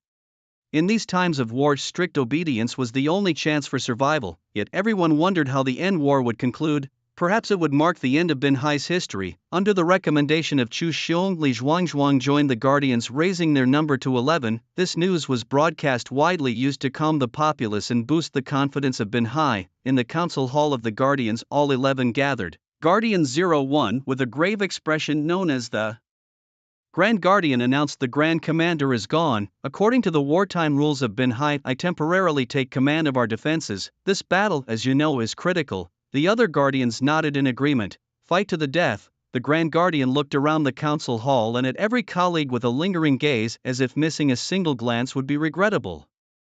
"Now let's discuss Lu Zai and Li Zhuangzhuang," he proposed. "I suggest we send Li Zhuangzhuang away and forbid Lu Zai from returning to Bin Hai." Li Zhuangzhuang was shocked. He was unaware of this plan.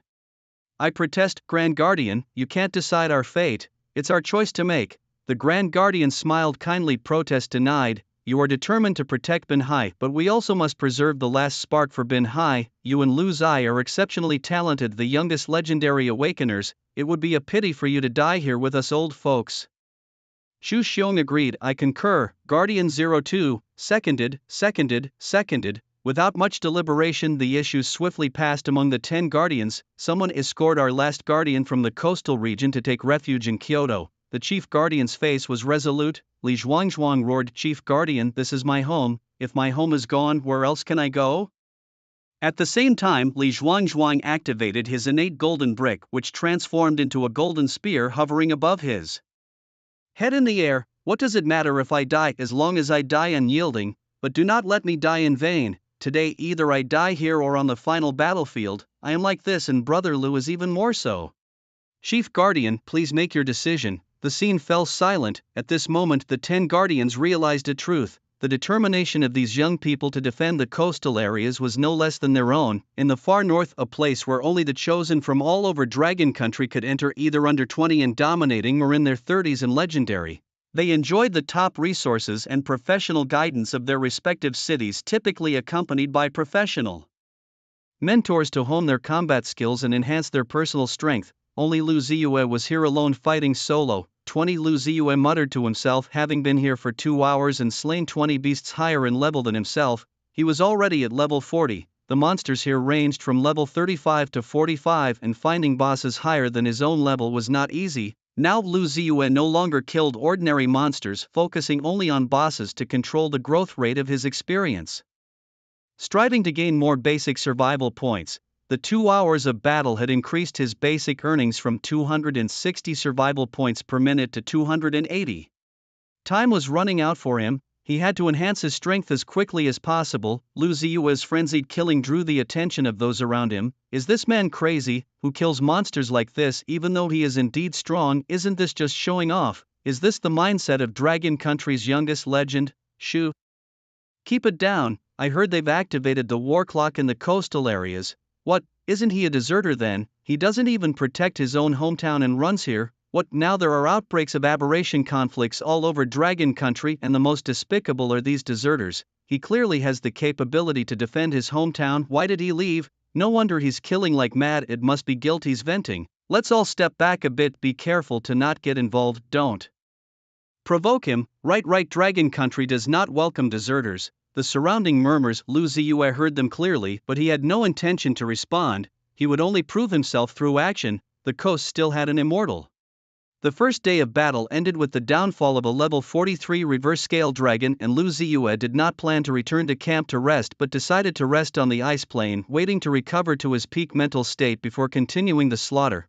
Pleasingly, today he had killed 110 bosses above his level, and his basic survival point income reached 370 points per minute. "It was utterly frustrating that I had leveled up to 43 today and tomorrow, seeking out higher level mythical beast bosses will be even more challenging. Only levels 44 and 45 bosses remain." Lu Zai glanced at his system interface, where his survival points showed 451000. Additionally, during the boss battles he gained over 7,000 in spirit from various attributes enhancements and more than 3,000 points in other attributes. Since today's kills were all boss creatures, Lu Zai acquired 2 level 40 purple equipment pieces, replacing his previous green wood bracelet and serpent boots, gaining 2 special attributes: damage plus 40% and critical strike plus 40%. the level 40 gear increased attributes by 40%, demonstrating the power of high-level equipment. This was the day's earnings, and since the initial earnings were only 260 points/minute, the daily earnings fluctuated.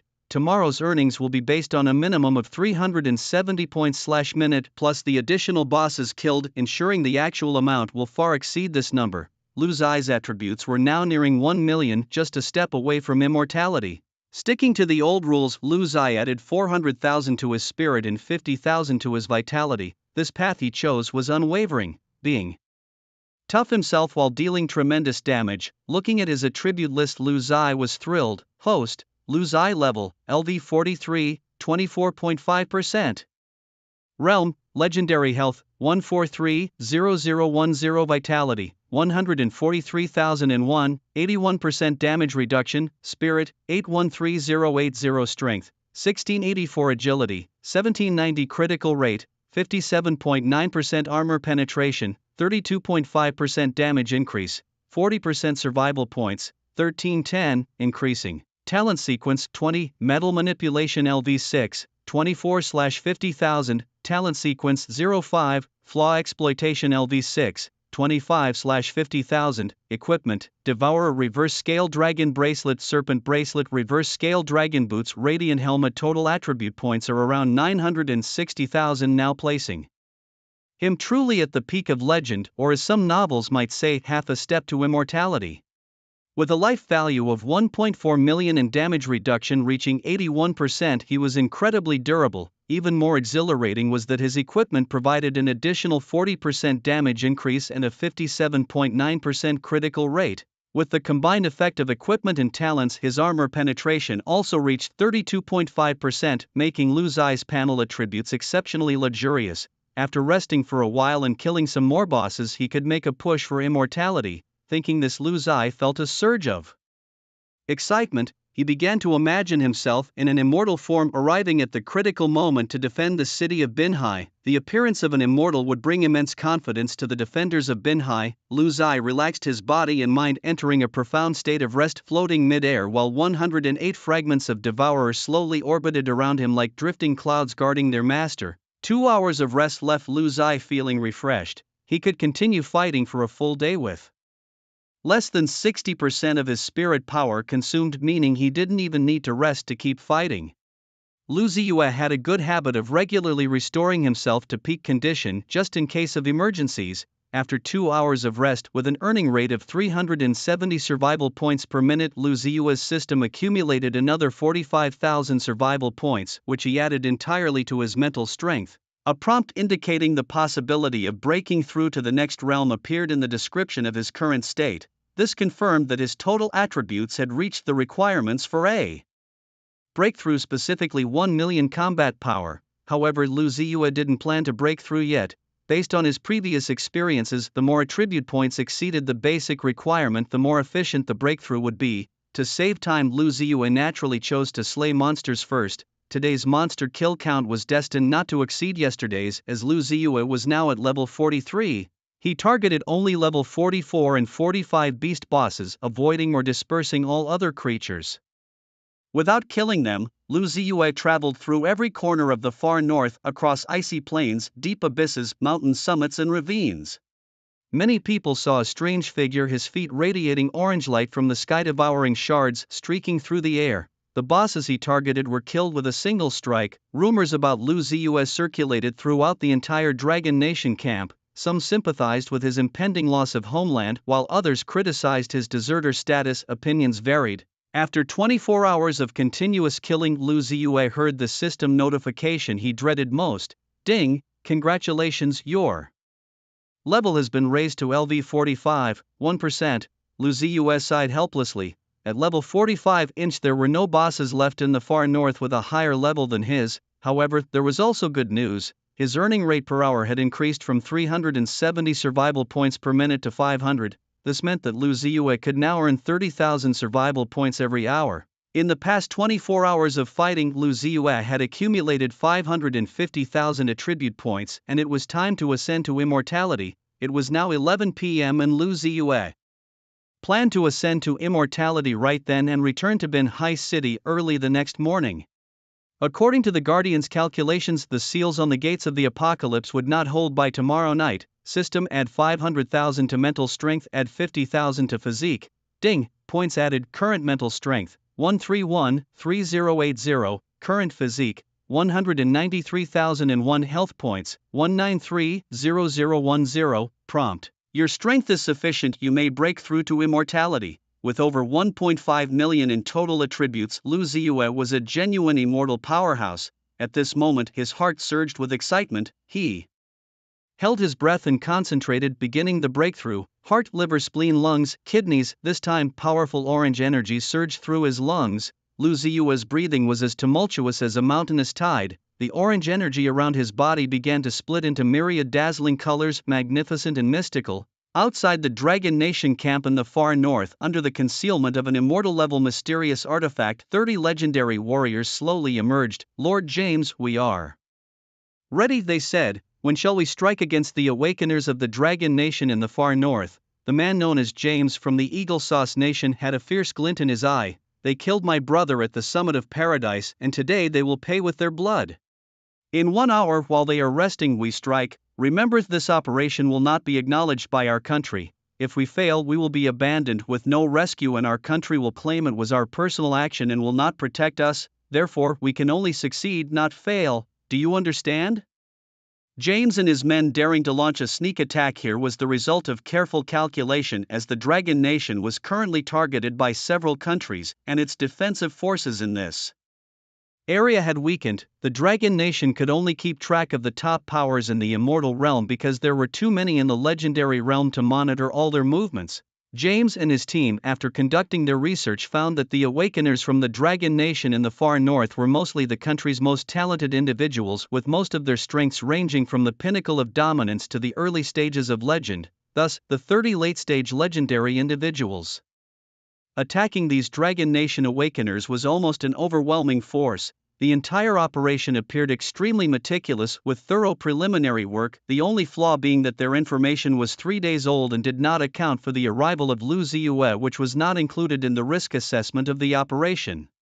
These 30 late-stage legendary individuals accepted an assassination mission with extremely high rewards funded by various countries as one of the key operations against the Dragon Nation, aimed at striking at Dragon Nation's reserve forces. In essence, they intended to strike while the enemy was down. An hour later, James gestured grandly, attacked the Dragon Nation camp. The 30 legendary powers displayed their skills and charged in, setting off alarms throughout the camp. All Dragon Nation awakeners quickly prepared for battle as the enemy was attacking. The 30 legendary powers directly used their most ferocious attacks, blasting through the camp's protective barriers and stormed in. Lu Ziyue, who had just advanced to the immortal stage, listened to the screams, explosions and alarms in the camp. What's all this commotion? The strength of James' assault team was undoubtedly strong, and they were thoroughly familiar with the defensive situation of the Dragon Nation camp and the distribution of the awakeners. Under the cover of the all-encompassing Eye of Heaven, the 30 late-stage legendary powers launched a surprise attack on the Dragon Nation camp, encountering the camp's guard forces first. The camp's defense forces consisted of the City Defense Army and protective barriers. With the barriers already breached, the City Defense Army's strength was mostly in the legendary realm, early, middle and late stages, but only consisted of 6 members. Upon learning of the attack on the camp, not a single awakener training in the far north fled, as everyone knew there was no escape. The only chance for survival was to cooperate with the City Defense Army and counterattack. Over 90 awakeners quickly assembled at the usual gathering place within the camp. This group was large in number and mostly young, but apart from Lu Ziyue, the highest strength was only mid-legendary. The head of the camp's city defense, Jiang Wu, a late-stage legendary, looked at the Dragon Nation awakeners by his side with a deep frown, understanding that the hope of these Dragon Nation individuals might not be preserved. James' assault was so sudden, and he even deployed a spatial restriction similar to drawing a prison on the ground, which blocked all fluctuations in the area, including the signal from the awakening device. Now, the Long Nation camp was in a desperate situation. Jiang Wu stomped his feet on the ground, his body rapidly transforming into a ferocious bear. His innate ability sequence 69, the power of the bear. As a level 7 talent, Jiang Wu, in his transformed state, stood 7 meters tall on all fours, his body brimming with overwhelming strength. He glared ahead at James and his group without any hesitation, roaring as he charged forward. First kill. He knew he might not return, but as the leader and the highest-ranked individual in the Long Nation camp, if he did not lead the charge, the awakening fighters of the Long Nation might not be able to muster their fighting spirit. With Jiang Wu taking the lead, other guards and all the Awakeners, even those with significant power discrepancies like the Supreme Awakeners, also charged forward. Various elemental attacks and innate abilities were unleashed: metal, wood, water, fire, earth, wind, thunder, light, dark, sound, along with various mutated forms and instant restrictions turned the Long Nation camp into a dazzling spectacle. Jiang Wu in his bear form leaped up, his bare paw striking in the air, shattering the enemy's granite shield into pieces. James gave a slight smile, his aura surged as he instantly completed his metallization. His life form transformed from human flesh to a metal life. This was his innate ability sequence 28, the Iron Body. James with his level 7 Iron Body clashed with Jiang Wu's level 7 bear form, creating an explosive impact. The bear's paw struck and the Iron Body countered with a punch. Taking it head-on, the location of their fight was marked by flying sand and stones, and the ground was pitted with deep holes. Eventually, due to the ease of James' raid team's fight on other fronts, and with the intervention of two other legendary figures, Jiang Wu quickly fell into a disadvantage. Bang! The Iron Body's knee strike sent the 7-meter-tall bear flying over 40 meters, crashing to the ground bleeding profusely. James sneered, "Where is the glory of your 018 level now? Your arrogance at the peak of bliss. Long Nation is about to fall. You are but ants. If you beg for mercy, I might leave your corpses intact." "What are you?" a voice floated over. A strikingly handsome man walked through the air. Under his feet 108 fragments of devouring heaven laid out a path, as if a god descending from the heavens. James, transformed into his Iron Body, was about to burst forth to strike Lu Zai, but the man in the sky shouted, "Kneel." As the voice fell, the mighty Iron Body, level 7 talent in the late legendary phase, under the shocked gazes of the crowd, began to emit cracking sounds, his body slowly bending, his knees kneeling before the man in the sky. Throughout this process, the muscles of James' iron face trembled, showing he was desperately trying to control his body, but to no avail. The immortal's metal control, how could a mere late legendary figure resist it? James's talent, quite coincidentally, elevated life forms to metal beings, and Lu Zai's talent was metal manipulation. He actually made him kneel, a scene reminiscent of a father disciplining his son. At this moment, many members of James's assault team recognized Lu Zai. "It's him, he's the one who went on a rampage at level 018. That's him, I'd recognize him even if he turned to ash." Although Lu Zai's feats at level 018 were censored, other countries used various means to approximate his features, and he had long become the bane of several nations. James lay on the ground like a dog, a sight that left the elites of the Dragon Nation utterly shocked. He's so powerful. How could someone at the legendary stage offer no resistance against him? But he was just announced by the Dragon Nation as the youngest to reach the legendary realm a few days ago. How could he so quickly overpower a late-stage legend? He's reshaping my understanding of the Awakened. Ding! You have simultaneously shocked the Awakeners of the Dragon Nation camp and the enemy nation, earning survival points plus 68,888. Witnessing Lu Zai's terrifying power, the members of James's assault team felt immense pressure. This mission was supposed to be foolproof after meticulous planning, and failure was not an option if they wanted recognition from their sponsoring nation. Now, they were no longer considering the hefty rewards. Their only thought was to escape quickly from this perilously dangerous place. Blinded, James was suppressed and lay flat like a corgi, unable to speak, let alone give orders. The second in command of the assault team shouted loudly, "Everyone assemble, prepare to break out." He was relieved that his assault team had 30 people. Even if the enemy was strong, breaking out shouldn't be a problem. However, his command did not receive much response. Only about 7 or 8 teammates gathered around him, the others were nowhere to be seen. Lu Zai smiled and said, "Stop shouting. They're not coming back." Indeed, Lu Zai was late by a few minutes because he had gone to deal with about 20 members of the perimeter assault team. Those who faced the devouring attack had no chance of survival, and they all turned into blood mist. No. You can't possibly be immortal." The second in command was horrified, realizing that only an immortal could kill over 20 late-stage legends in minutes, but he couldn't believe it. How young this man was! An immortal? I am immortal, does it upset you? Lu Zai descended from the sky, his body bursting with multicolored energy radiance, and shards of devouring simultaneously pierced the bodies of the assault team members, exploding instantly. The 30-member assault team was annihilated in an instant, as the blood mist danced in the wind. About 100 people at the Dragon Nation's camp had their eyes wide open in shock. These were 30 legendary warriors. How heartbroken the enemy nation must be to lose them like this, just scattered by this one man. Jiang Wu reverted to his human form with several wounds on his chest, but they were not fatal.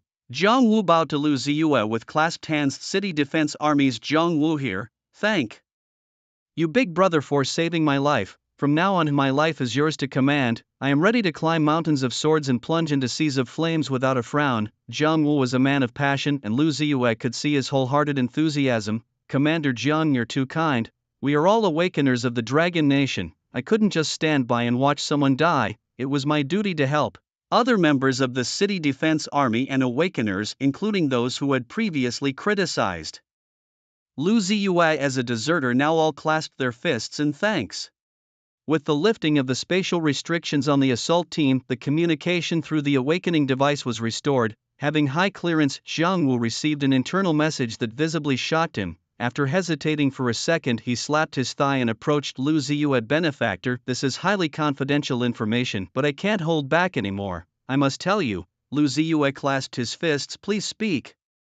The ultimate seal of Paradise End in Binhai City has been prematurely broken. Sentient leading the End Beasts has breached the Paradise Summit's defenses and has returned to Binhai City. Moreover, the Dragon Nation has issued a strategy to abandon Binhai, yet all citizens of Binhai have refused evacuation, choosing to live or die with the city. Lu Ziyue glanced at his awakening device, which showed no messages. He instantly understood that the Guardians were deliberately keeping him in the dark, not wanting him to risk his life by returning. He clasped his fists to the crowd. I must return to Binhai immediately. Farewell. Lu Ziyue soared into the sky, ready to use the spatial passage to return instantly. Wait, Jiang Wu called out. The spatial passage to Binhai has been sealed. Lu Ziyue's brow furrowed. Then I will fly back, if you don't mind, my brothers, and I wish to fight back to Binhai with you. At your command, Jiang Wu interjected. Before Lu Ziyue could decline, more than 90 of Dragon Nation's trial elites uniformly clasped their fists. We wish to go as well, to fight back to Binhai. There was nothing more to say. Lu Ziyue expressed his gratitude. Thank you all, even though the night is long, let us break the dawn. The group ascended into the sky, speeding towards Binhai. Unbeknownst to Lu Ziyue, Binhai had already faced a crisis the day he left. The seal on the gate of the End was more fragile than imagined, weakening further with the death of the spellcaster Zhao Changhe. Coupled with several enemy nations deliberately manipulating the power of the End, Sentient leading the End Beasts was ready to break the seal. The 11 Guardians and over 600 Dominators of Binhai were already stationed at the first line of defense, the Paradise Summit. Here Lu Ziyue had once repelled hundreds of enemy teams. Now they too would undertake their first task of resistance here, aiming to eliminate as many End Beasts as possible, preventing as many as possible from leaving Paradise End. That very night the gate of the End shattered. The colossal gate reaching towards the sky showed numerous cracks. The seal left by Zhao Changhe dimmed. A giant hand punched through the restrictions, and various bizarre beasts emerged from the rolling black mist. Tens of thousands of End Beasts burst through the gate of the End, heading for the Paradise Summit, the only checkpoint of Paradise End. Breaking through here, the beasts would surge through the spatial passage towards Binhai. The great Guardian's gaze was firm, his tone even as he declared, everyone prepare for the final battle. On the summit of Paradise Peak, hundreds of cannons with astonishing calibers were set up, and at Chu Xiong's roaring command they fired simultaneously. The scorching shells traced beautiful arcs across the sky before plummeting into the ranks of the monstrous beasts, exploding thunderously. The ground trembled and the limbs and severed parts of the beasts flew through the air. These powerful cannons, a product of human technological prowess combined with talents and various artifacts, were capable of inflicting widespread damage on the beasts, but were extremely costly and available only in limited quantities. Amidst the black mist, a particularly horrifying creature stood out. It towered over 100 meters tall, with arms so long they touched the ground, resembling a giant gibbon. Yet it had no head. Instead, two enormous eyes were situated on its chest, glaring furiously at the Awakeners atop Paradise Peak. At the pass of Paradise Peak, a war correspondent was broadcasting live, covering the battle that not only involved tens of thousands of Awakeners of various realms but also mattered to the millions of ordinary people in the coastal regions who were watching intently from their homes. On the screens in the streets and malls of Binhai City, images of the battle flickered, the war clock had already started timing, 11 minutes and 31 seconds into the fight. As the ferocious tide of beasts continued charging towards Paradise Peak, the spectators sometimes screamed, sometimes clenched their fists. Each clash between the Awakeners and the beast stirred intense emotions among the ordinary people whose only role in this chaos was to pray. A little girl clutching an apple hid behind her mother in terror as she watched the monstrous beasts on the big screen. Confused, she asked, "Mommy, will the monsters come to our house?" Her mother remained silent for a long moment before stroking her daughter's head and finally replying, "No, they won't. We have the Guardians of Binhai City and the City Defense Forces, they are all heroes." The battle at Paradise Peak had been a deadlock from the first night until deep into the following night, with heavy casualties on both sides. At that time, Blue Zai was still engaged in battle in the far north. 3 of the 11 Guardians were sacrificed and all the Awakeners stationed at Paradise Peak retreated to Binhai City's second line of defense. Meanwhile, the Great Guardian addressed the people of Binhai City via live broadcast. "My fellow townsfolk, brothers and sisters, the gate of the end has opened and Binhai has lost its only immortal. Our great commander has left us and the end-time beasts will attack Binhai in 1 hour. I am deeply sorry. We failed to stop their advance at Paradise Peak. As Guardians of Binhai, we are filled with shame. All we can promise now is that as long as we draw breath, we will fight to the death. Perhaps we are facing our end, perhaps the history of Binhai is about to close, but how this history ends will be written by us. I am willing to compose a history of Binhai's unyielding bravery so that future generations, when they read about Binhai City, will respect what we have done today. Now please spend time with your families, prepare a dinner, cherish these last moments together." This solemn speech draped Binhai City in a veil of sadness. In the beginning, everyone had anticipated this outcome. After all, with the departure of the only immortal, how could we possibly withstand the onslaught of the terminal beasts? Yet, the history of humanity is a history of persevering with hope. The people of Seaside City clung to that sliver of hope steadfast in their defense. Now that hope was growing dimmer, countless citizens swarmed the streets brandishing banners, shouting slogans and cheering for the city's defense forces. The beasts could breach Seaside City's defenses, but they could not destroy the city's will to resist. After bidding farewell to their families, the Seaside City defense forces stepped onto the city walls. Everyone knew this farewell was eternal. Thud, thud, thud. Outside Seaside City, the heavy pounding sounds accompanied by bestial roars grew closer and clearer. The earth trembled as the beastly horde broke through the spatial portal from paradise and descended upon Seaside City. Seaside City was a gigantic human stronghold that had successfully repelled many apocalyptic threats. The battle scars on its walls testified to its storied past. The city's 50,000-strong defense forces, ranging from legendary to extraordinary fighters, were all poised for battle. The frontal defenses were the first to encounter the beastly assault. In the skies, mutated griffins with wingspans of tens of meters glided in, while stone-winged creatures launched airborne attacks. They screeched, either spewing flames or shooting stone spikes. The city's defenders activated the end defense, a protective barrier sustained by the defensive talents of thousands of awakened individuals. Flames and stone spikes bombarded the barrier, causing ripples, while thousands of defensive awakened on the walls expended their energy in a desperate bid to maintain it. Meanwhile, the Great Guardian, with a wave of his hand, commanded, "Attack!" The defense cannons on the walls fired in unison, lighting up the ground below. Anti-air light projectiles soared into the sky, tracking the aerial beasts. An apocalyptic scene unfolded. Li Zhuangzhuang summoned a 2-ton gold brick that fell from the sky, crushing and injuring dozens of beasts. The battle intensified and the Great Guardian led all the defense forces into the fray. Xiaolu never come back. Zhu Xiong watched the sky darken with beasts, his heart heavy with emotion. The Shura squad joined the battle, torn between missing their new unorthodox member and hoping he was safe. Boom! A giant fist struck the barrier, causing cracks to spread throughout. Thousands of defensive talents immediately began burning their own energy to sustain the barrier. The Great Guardian looked around at all the guardians, who nodded in silent agreement. The beasts had breached the city walls. It was time for hand-to-hand combat. It was 2 a.m. and the moonlight over Seaside City, usually so bright, now dimmed under a shroud of dark mist, mirroring the dwindling hope in the hearts of its people.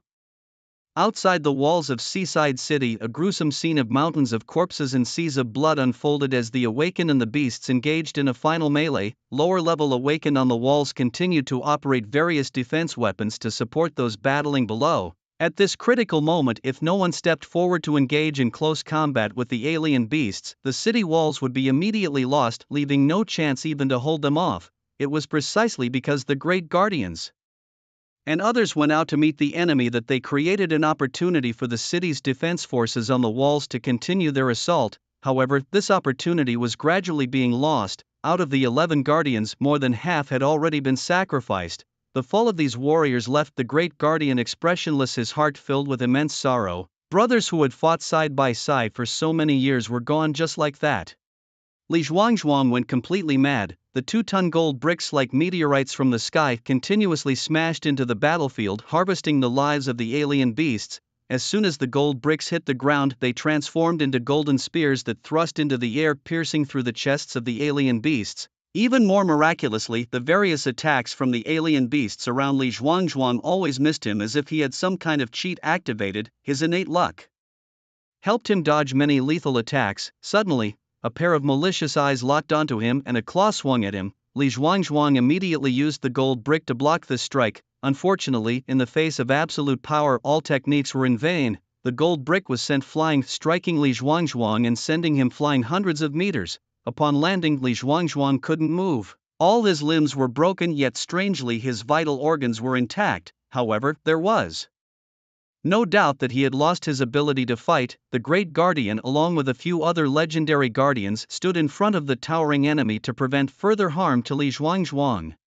"You beast, we meet again." The Great Guardian stared directly into the eyes of the towering creature, marking the second time he had confronted it. The last time, they had the commander to lead them, but this time he had to face it alone. The breath of the towering beast was incredibly heavy, and the black mist it exhaled scorched the earth. It stepped toward the Great Guardian, its eyes on its chest, looking down on everything in front as if they were merely ants. Boom!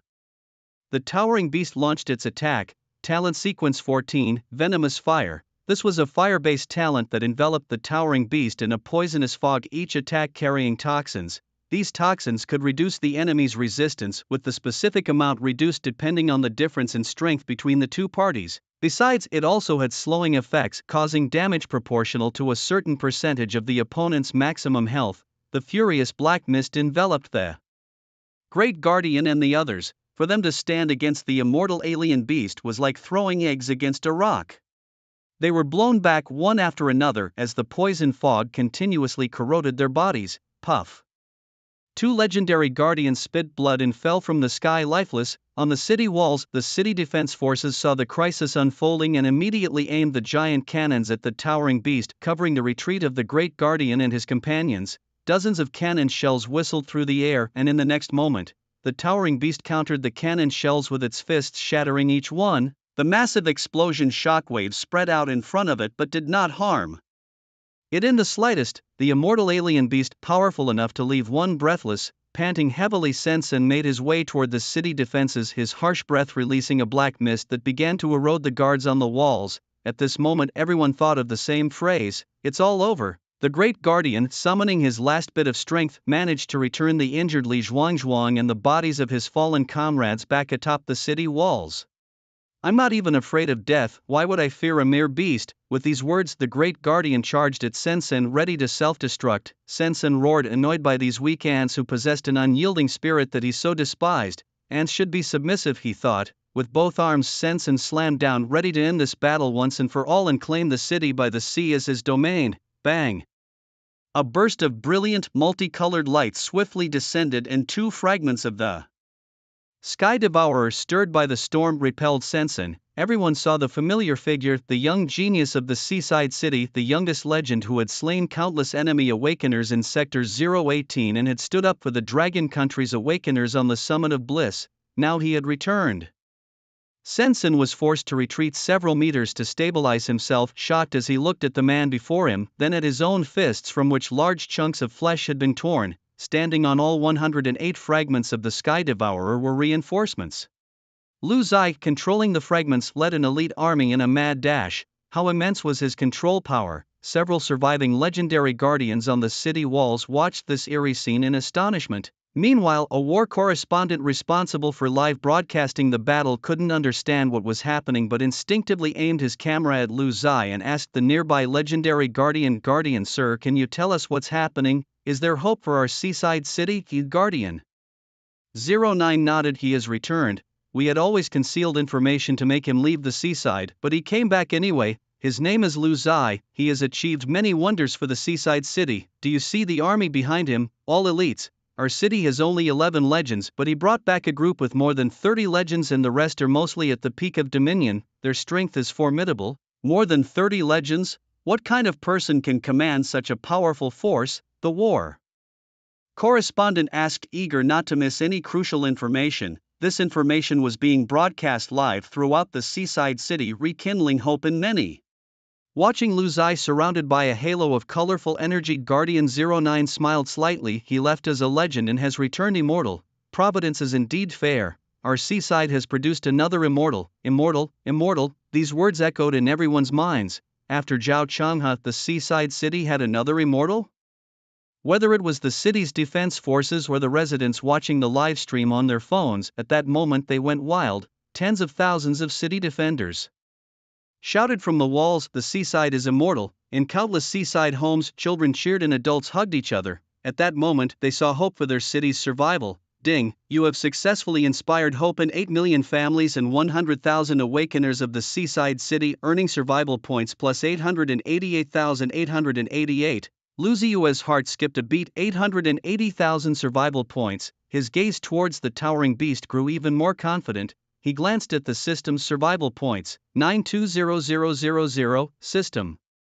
Add 900,000 to spirit and 20,000 to constitution. Lu Ziyue communicated with his mind. It was time for a decisive battle. Ding, points added. Current spirit power 2213080. Current constitution 213,001. 82% damage reduction. Corresponding health 2130010. The colossal beast could no longer hold back. With its 100-meter body, it charged forward, spewing poisonous fog. Lu Ziyue brought his hands together, and 108 sky-devouring fragments instantly formed a sharp sword floating in front of him. Attack! Lu Ziyue charged towards the towering beast. Following Lu Ziyue's command, Zhang Wu led dozens of legends and other peak masters, charging towards the other strange beasts. The city gates opened, and tens of thousands of Binhai city defense forces also rushed out, beginning the counterattack. Watching the tens of thousands of city defense soldiers surge out of the gates at Lu Ziyue's call, the grand final battle commenced. The war correspondent, deeply moved by this blood-boiling scene, stood directly on the city walls, disregarding any danger. He wanted to present the greatest battle in Binhai's history to every citizen of Binhai. Watching the mighty tide of apocalyptic beasts and the brave charge of Binhai city defense forces, he excitedly narrated while filming. In the history of Binhai, there has never been a record of 23 legends and 1 immortal existing at the same time. But today, Binhai's immortal Lu Ziyue has brought reinforcements consisting of dozens of legends and numerous peak masters. He has single-handedly turned the tide, supported the faltering city, and saved Binhai from a catastrophic fate. Here, I just want to shout, Lu the Invincible. In this moment, Lu Ziyue has become the savior. Millions in Binhai watching the scene, many stood up and shouted along, Lu the Invincible.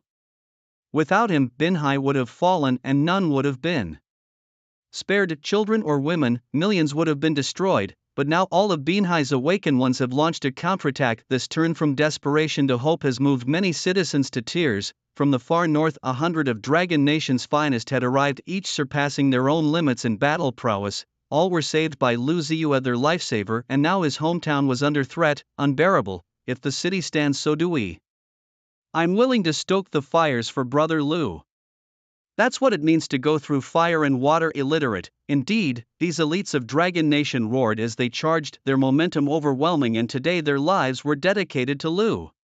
Their talents were extraordinary, almost all within the top 20 sequences. Their dazzling array of talents unleashed in an instant. The most outrageous was Zhang Wu, who had just transformed into a raging bear and was immediately buffed by surrounding allies with over a dozen enhancement buffs: immunity to control, increased strength, speed, life, and frenzied state.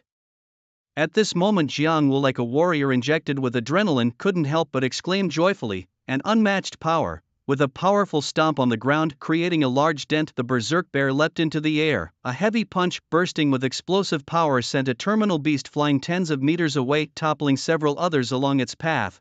The city's defense forces, not to be outdone, launched a pincer attack under the leadership of a few remaining legendary guardians from the coastal flanks. The toughest front was left to the distinguished guests from the far north and Lu Ziyu, at the immortal powerhouse of the coast. Lu Ziyu, facing the towering enemy alone, unleashed his devouring sky shards. The shards, like ribbons, lined up and charged directly at the towering beast. Despite being immortal and grotesque with a deceptive array of tricks, the beast's chest eyes suddenly filled with dark energy, firing two beams of black energy directly at the deadly shards. The clanging sounds of the furious black energy mingling with the devouring sky shards sounded like a metallic clash. The black energy vaporized upon impact, rising in clouds of dark mist, seemingly being destroyed bit by the shards. However, the immortal beast roared continuously, pumping furious energy into its eyes as both sides were locked in a standoff. But how fierce is Lu Ziyue's spirit with his devouring sky shards? Just look at his talent amplification. Metal Control LV6 controls metals of corresponding energy levels within a range of over 60 plus 22130 meters, launching attacks that cause 160% plus 22,130% spiritual damage with no cooldown, and armor penetration plus 15%. Flaw inside LV6 identifies and marks 6 layers of flaws on the target. Each flaw hit amplifies damage by an additional 160% plus 22,130%, bloodlust plus 6%, with spiritual power reaching over 2 million. Lu Ziyue's skill amplification has now reached a terrifying 22,130%, or about 221 times. Combined with the amplification from flaws, he could deliver a total of 1.079 trillion in combined damage. Although the beast had a constitution of 1 million and a health value of 10 million with damage reduction as high as 90%, it also possessed a secondary damage reduction talent, blocking, which combined with its own strength enhancement could create a formidable defense. The black mist energy also had the effect of gathering together to resist attacks, but in the face of absolute power, all efforts are in vain. The beast felt as if all the strength in its body was being drained by these ferocious devouring sky shards. The two beams of black energy were continuously vaporized and weakened by explosions. The 108 devouring sky shards relentlessly attacked, piercing through the black energy and moving ever closer to the beast's chest. This scene was clearly seen by countless awakened beings and was broadcast live to millions of coastal city residents by war correspondents on the ground. Everyone saw the creature that had plagued the coastal city for years, a nightmare that had weighed on the hearts of all its residents, now so vulnerable in front of the god Lu. The beast couldn't even last a minute despite exerting all its strength. Lu Ziyue, with a flick of his finger towards the beast's eyes, launched the final bombardment with his devouring sky shards. Just when Lu Ziyue thought he was about to win and Shintian would suddenly die on the spot, a bizarre scene unfolded. The fragment of Shintian pierced directly through Shintian's eyes, and under the fierce impact, Shintian's body seemed to have a soul leaving the shell as a ghostly figure was forcefully ejected from his physical body. Meanwhile, his original body turned into a cloud of black mist under the bombardment of the Shintian fragment. The separated ethereal shell gradually solidified and transformed into the real Shintian. Lu Ziyue was horrified. Could this be the extremely rare life-based talent sequence 04? The Undying Body. The Undying Body possesses n undying bodies, the number of bodies determined by the talent level, each with a life value amplified by the original body's mental or physical strength, with the shell undying and the true body indestructible. Lu Ziyue was utterly astounded. This talent was among the strongest in life-based talents, arguably the ultimate self-preservation gift, allowing one to move unhindered even amidst thousands of foes. For instance, if he himself possessed this talent and upgraded it to level 6, the effects would become: Undying Body LV6, possesses 6 undying bodies, each with a life value amplified 22,130% of the original, with the shell undying and the true body indestructible. Lu Ziyue's own life value wasn't much, just 1.9 million, but with a 221 times amplification, that's 4.2 billion life value. Folks, who can comprehend the value of 4 billion life points plus 82% damage reduction? And to think there are still 6 such bodies. To win such a talent in a system lottery would likely numb your hands before it hits. However, these masters among the people in pursuit of awakening better second or even third talents usually kill mythical beasts or even fellow awakeners with such talents, significantly increasing their chances of awakening this rare talent during their mysterious state. So, Lu Ziyue dreamt of positioning himself in an absolutely safe status. This talent, I must claim it. Lu Ziyue also finally understood why, despite multiple doors of demise opening, Xintian was defeated but not destroyed, dead yet undying, until he forced Zhao Changhe into severe injuries and fell, awaiting his chance to break free. It was all because of the boost from this undying body, originally with 10 million health points. After the boost from his own attributes, who knows how many billions it turned into, and Xintian's undying body had reached level 8, meaning he possessed 8 of these undying bodies with several billion life points. The amplification of the undying body is very scientific, adapting to the host's power system. If the host is of the strength type, then it amplifies based on strength. If the host is of the mental type, it is based on mental power. Lu Ziyue dreamt of possessing this death-defying talent, the strongest life-based talent, truly worth having. 8 lives, right? I'll kill them all the same. Your life may be high, but my attack isn't low either. Lu Ziyue's fighting spirit surged, and he unleashed a barrage of attacks on Xintian, those terrifying Shirtian fragments, each possessing lethal attacking power, instilling immense fear in Xintian, after previously losing a direct confrontation using dark energy. Xintian realized he was no match for Lu Ziyue. Its only thought now was to retreat to the land of doom and plan for another day. But was the seaside a place you could come and go as you pleased? Was Lu Zai the kind of person to let go of the strongest life-gifted beast? It had been firmly locked on by Lu Zai, who relentlessly pursued it. The reinforcements from the far north were prepared to repay Lu Da's life-saving grace with a bloody battle. Seeing the end beast attempting to flee, they instantly became furious. Not giving us a chance to perform?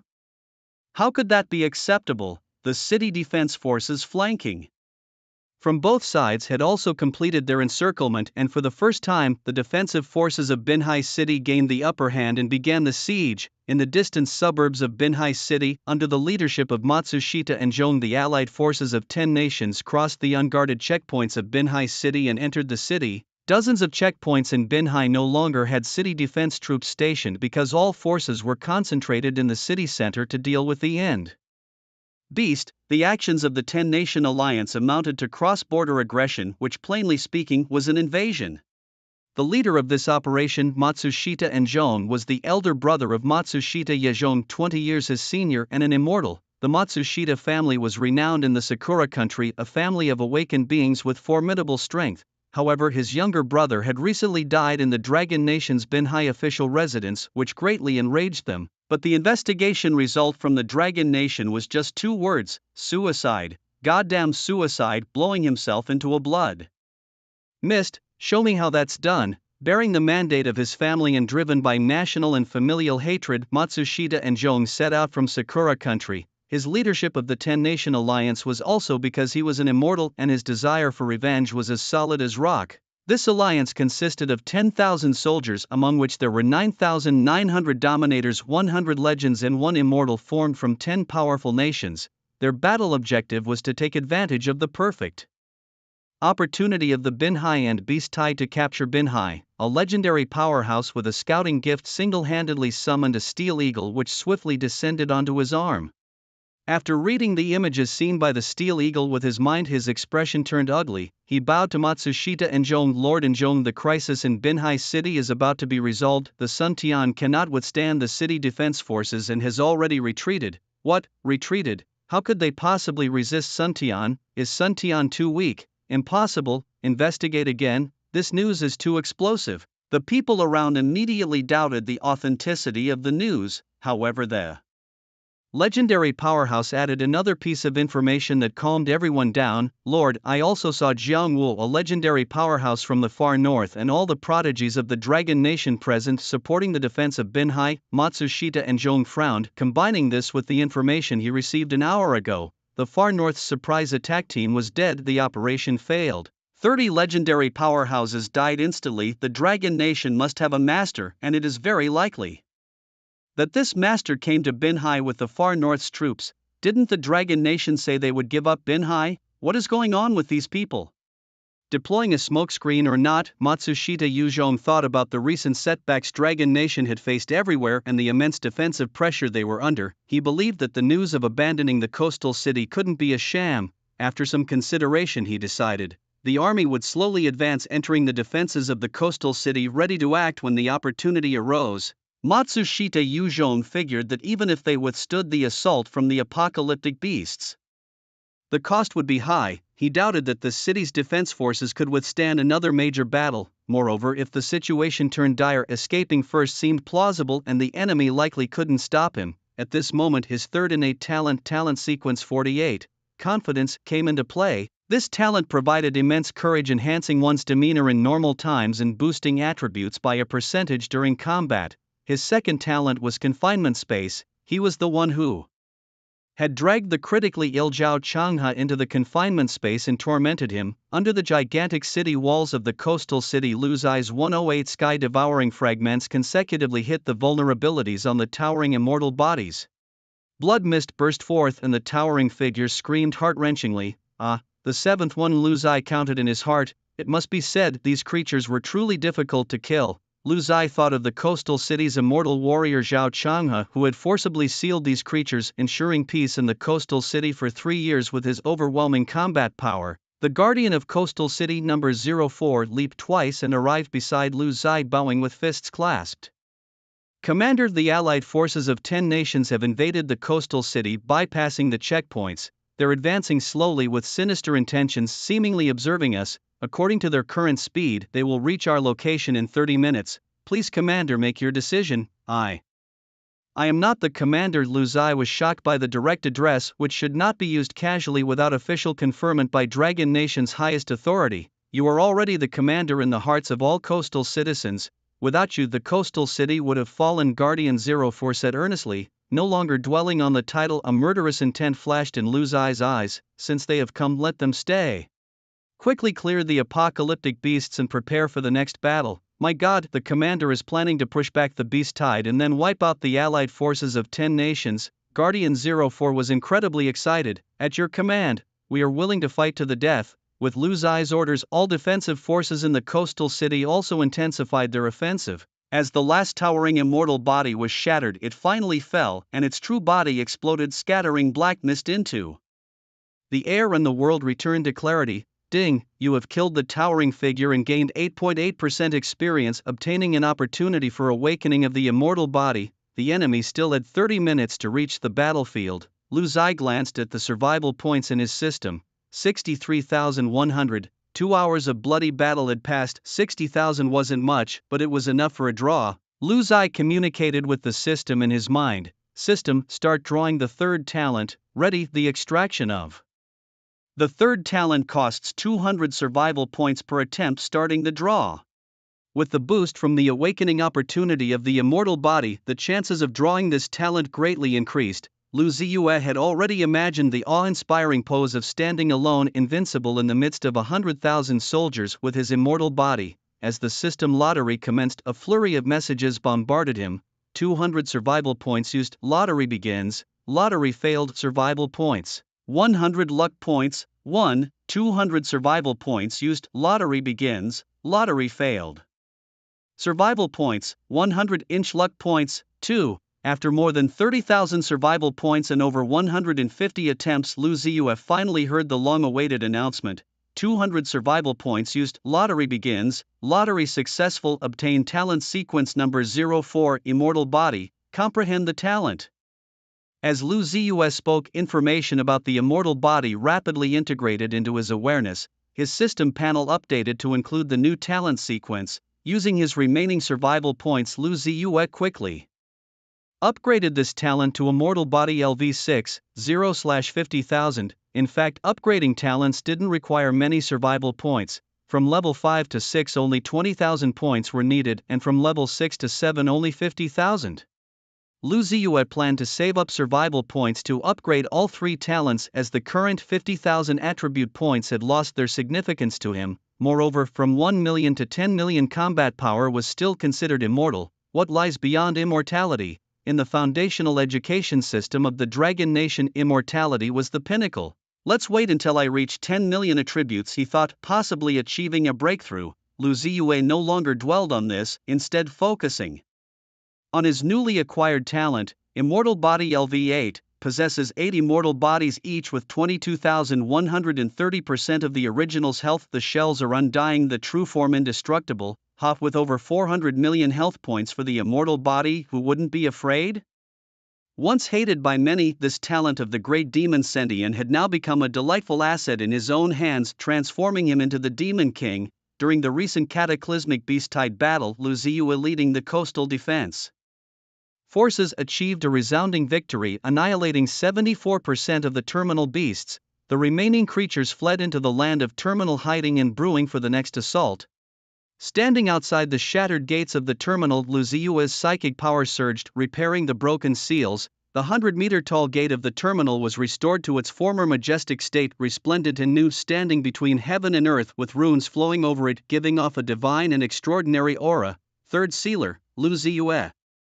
Above the gate, Lu Ziyue's name was inscribed, while the name of the immortal predecessor Zhao Changhe quietly faded away. As the world relentlessly moved forward, some faded into the background, leaving behind only legends. In the extreme north, reinforcements led by Jiangwu gathered around Lu Ziyue outside the gate of the terminal. Tens of thousands of city defense soldiers chanted in unison, "Divine Lu is invincible, invincible commander, invincible by the short Ding.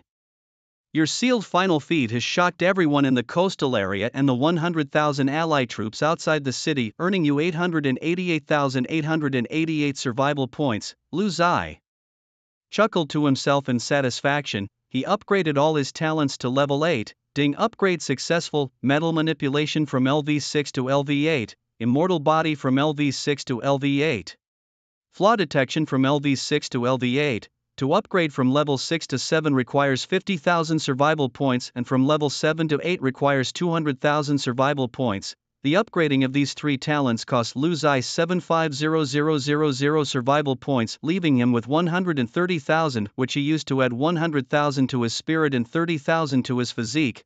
Investing in spirit still gave substantial returns, while physique barely made gains. Focusing on one aspect, Guardian 04 saw the dark mass of the 10-nation allied army nearing the city. "Commander, they are here." Just when everyone thought Lu Zai would lead them once again into a bloody battle, Lu Zai turned to face everyone, smiled slightly and said, "I'll go and kill a few bandits, you all just stand here, don't move." As he spoke, Lu Zai was already stepping on the shards of the devouring sky, descending toward the city below, his every step majestic, as if a deity descending from the heavens. Would the commander slaughter the entire army by himself? All the people of the coastal area were stunned by this scene. Clearly, only one person was approaching, but Matsushita Enemy Seed felt an immense pressure. What was happening? Why am I cowering? Matsushita Enemy Seed activated his talent of confidence, dispelling his own fears, proving that misusing confidence can turn into arrogance, which can be lethal. Matsushita Enemy Seed looked up at the high and mighty Lu Zai. "Who are you, Lu Zai? You have crossed the border." Matsushita Enemy Seed: "Was it you who killed our legendary team in the far north?" Lu Zai: "You have crossed the border." Matsushita Enemy Seed: "Do you really think you can fight against 100,000 troops again?" Lu Zai: "You have crossed the border, you must die." 108 shards of devouring sky fell like a storm, and immediately Matsushita Enemy Seed activated his talent, spatial confinement, pulling Lu Zai into an unknown space. Both disappeared in an instant from everyone's sight. Inside the spatial confinement, Matsushita Enemy Seed held a certain advantage. Seeing this, cheers erupted among the allied forces. "Haha, just now he was playing tricks, but in the end he couldn't withstand our great leader's spatial confinement. As far as I know, once you're in the great leader's space, no one has ever come out alive. Those on the city walls prepare to die. What a fine city this is, and it even helped us seal the end. This city will be ours from now on." They dared not easily attack the city, as the immortal level battle inside the spatial confinement had not ended, and rashly attacking the city was pointless. If Lu Zai were defeated, the city of Binhai couldn't escape. If Lu Zai were victorious, then it would be they who could not escape. Both camps were waiting for the outcome of the immortal level battle within the spatial confinement. In a top-secret meeting room in the capital of the Dragon Nation, 20 immortal level powerhouses were discussing the most crucial decision affecting the fate of the Dragon Nation. These immortals, representing the most vital force of the Dragon Nation, were preparing to launch a battle that would influence the world order and determine the destiny of the Dragon Nation. In recent times, the Dragon Nation has abandoned many alienated territories, even deliberately losing the coastal city.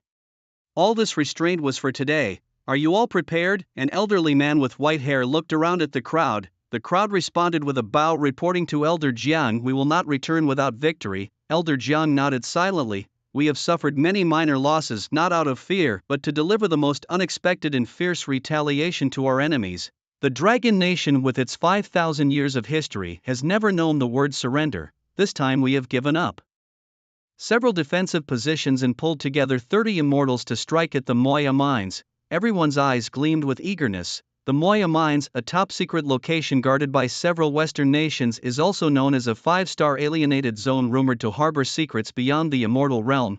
It's the most crucial resource site for the Western nations. The Dragon Nation repeatedly showed weakness, relinquishing multiple positions, all to concentrate forces for the most furious of reprisals. Elder Jiang raised his glass, this drink to Zhao Changhe and to the coastal city. The others raised their glasses too, but just as they were about to drink, the door was knocked open.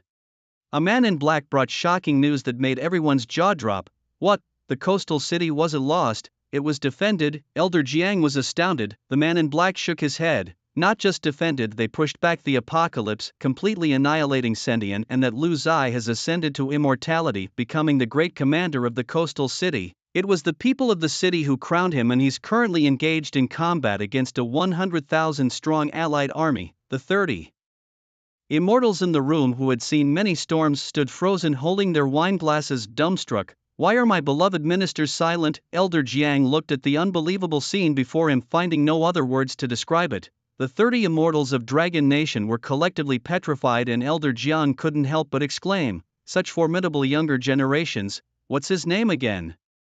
The man in black replied, "Lu Zai. Well named indeed, his path is truly wild, every move of ours leads to speculation by enemy nations. Make a trip to the coastal city, find a chance for him to meet with us. If he's willing to join the raid on the Moya mines, we can share eternal information with him." In this world, the immortal realm is already the pinnacle for each nation, and the movements of any immortal-level powerhouse are closely watched by all countries. Thus, Lu Zai will also become a prime target for enemy nations. Elder Jiang mentioned eternal information, which pertains to the eternal realm beyond immortality. Advancing to eternity is not just about breaking through in strength, but also about obtaining key information about the eternal realm, a closely guarded secret among nations. The man in black bowed. Yes. Below in the city, as two armies faced off, Lu Zai was dragged into a restricted space by Matsushida's undesired seed and has yet to appear. Once the outcome between Lu Zai and Matsushida's undesired seed is decided, a bloody battle will be inevitable regardless of the victor. Suddenly, a loud explosion sounded high in the sky. A powerful shockwave erupted in the void, and at the center of the explosion, space twisted, and a figure slowly emerged. It was Lu Zai, holding the head of Matsushida's undesired seed.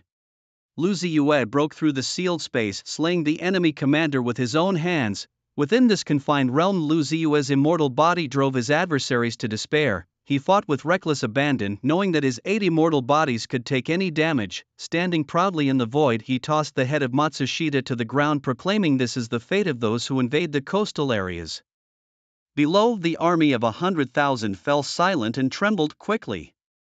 Retreating, Lu Ziyue's 108 sky-devouring fragments surged forth, slaying enemies as he shouted, "The brick comes!" On the city walls, Li Zhuangzhuang immediately understood and threw out a 2-ton gold brick. Lu Ziyue manipulated this massive gold brick as easily as if it were a marble, accelerating it to a terrifying speed like a meteor falling from the sky. Boom!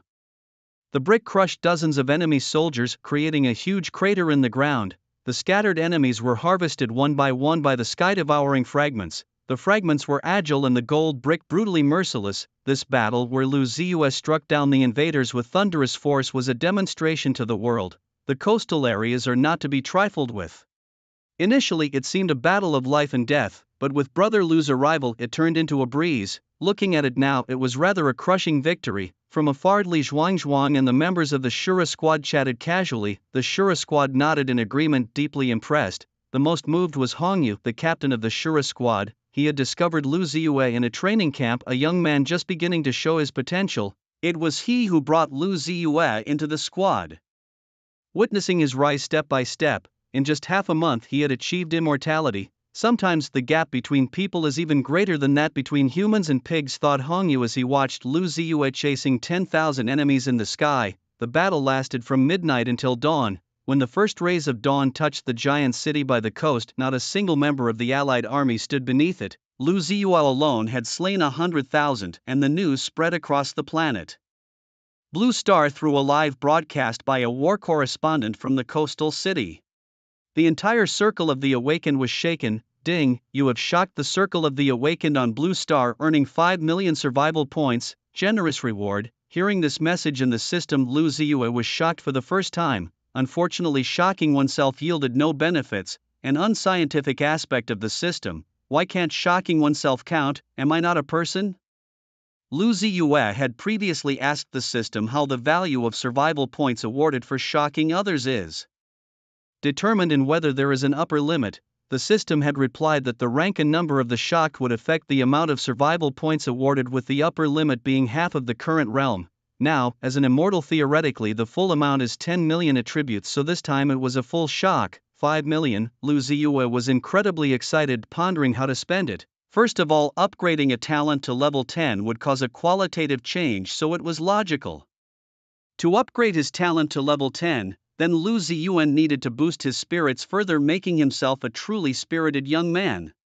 As he was planning for the long-term future, a black ring appeared in the sky, and from within this ring a man dressed in black emerged. This man was at the legendary peak of his powers, likely only a step away from immortality. The black ring was a spatial sequence talent capable of seeking enemies in the void and even running long-distance errands. The man in black approached Lu Ziyuan, first presenting his identity token, then with a salute, he said, "Commander Lu, I have brought a message from Elder Jiang from the Dragon Nation's capital." Elder Jiang? Lu Ziyuan did not recognize the name and looked puzzled. The Grand Commander of the capital, added the man in black. It then clicked in Lu Ziyuan's mind. This person held immense prestige in the Dragon Nation, having repelled the N 7 times, one of which included a multi-pronged siege near the capital itself, all repelled by him. What message? It's best you speak with Elder Jiang directly. I can only tell you it concerns secrets beyond immortality. The man in black then handed Lu Ziyuan a red flower.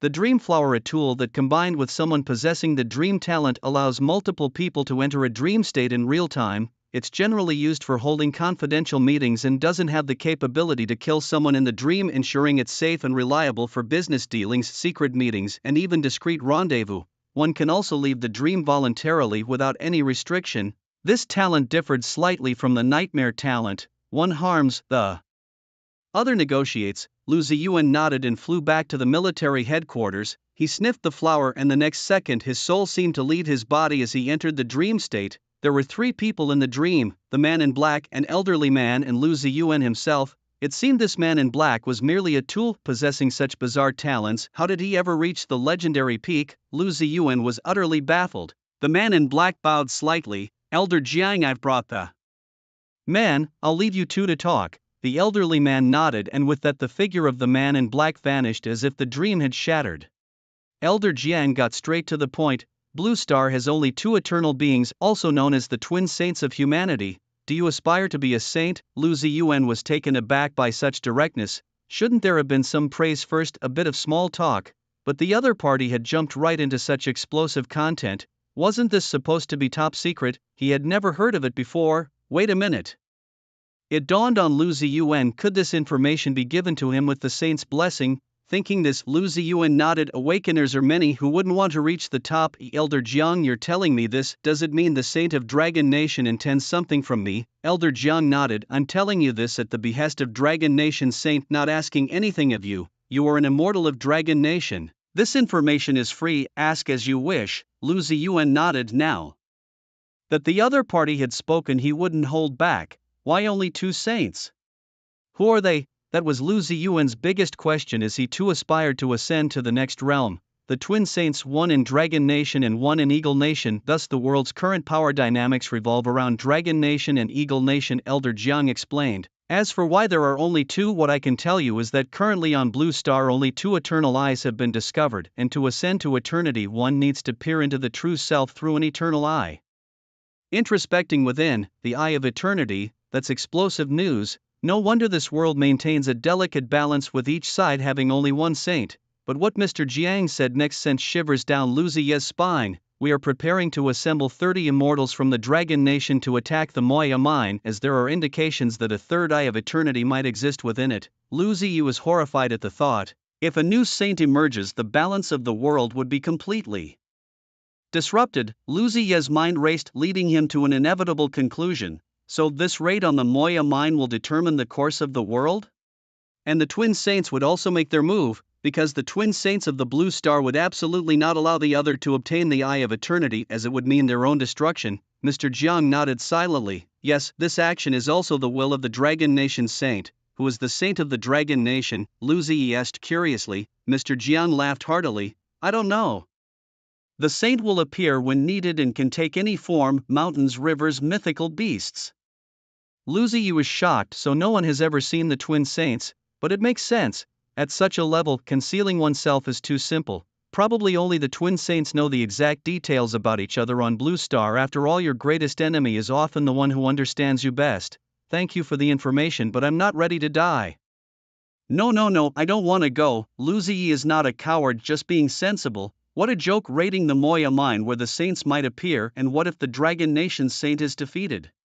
Wouldn't I just be cannon fodder then? Mr. Jiang smiled. I've delivered the message, but whether you go or not you'll have to discuss with the saint. Whoever it is, I'm not going.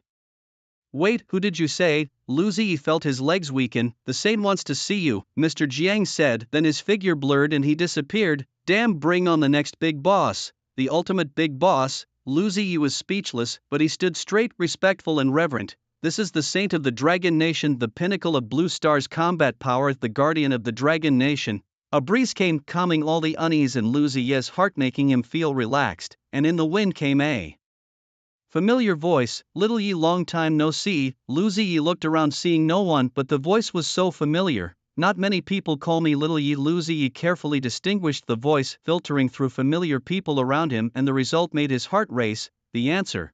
Principal Lu Ru, old class, is that you? Lu Ziyi asked in confusion, then slapped himself. Respected saint, the strongest of Blue Star, could you really be Teacher Lu? A mature and charming laugh came through the wind, then a familiar figure appeared in front of Lu Ziyi. It was indeed Lu Ru, revealing her true identity to him. This was a treatment not even the commanders of other cities in the Dragon Nation received. Don't be so formal, just call me Teacher Lu. I still have 10 minutes to talk. I have a class waiting for me. Lu Ru still wore her signature black-framed glasses, dressed impeccably in a professional suit with sheer stockings and a knee-length skirt epitomizing the image of a standard teacher. You are already a sage, why do you still choose to teach every day in school? Lu Ziyuan recalled a saying, the lesser hides in the wilderness, the greater hides in the city. Who could have imagined that a sage of the Dragon Nation was just an ordinary teacher? But what did she seek from this? Wasn't being a big shot in the capital satisfying? Did she enjoy playing cosplay? Lu Ru adjusted her glasses and smiled. The realm above eternity is called returning to the origin. Just as the name suggests, returning to simplicity allows one to merge into the life of the common folk, which helps me better understand the profound meanings of this realm. But it's so challenging. I haven't made a breakthrough yet. A breakthrough?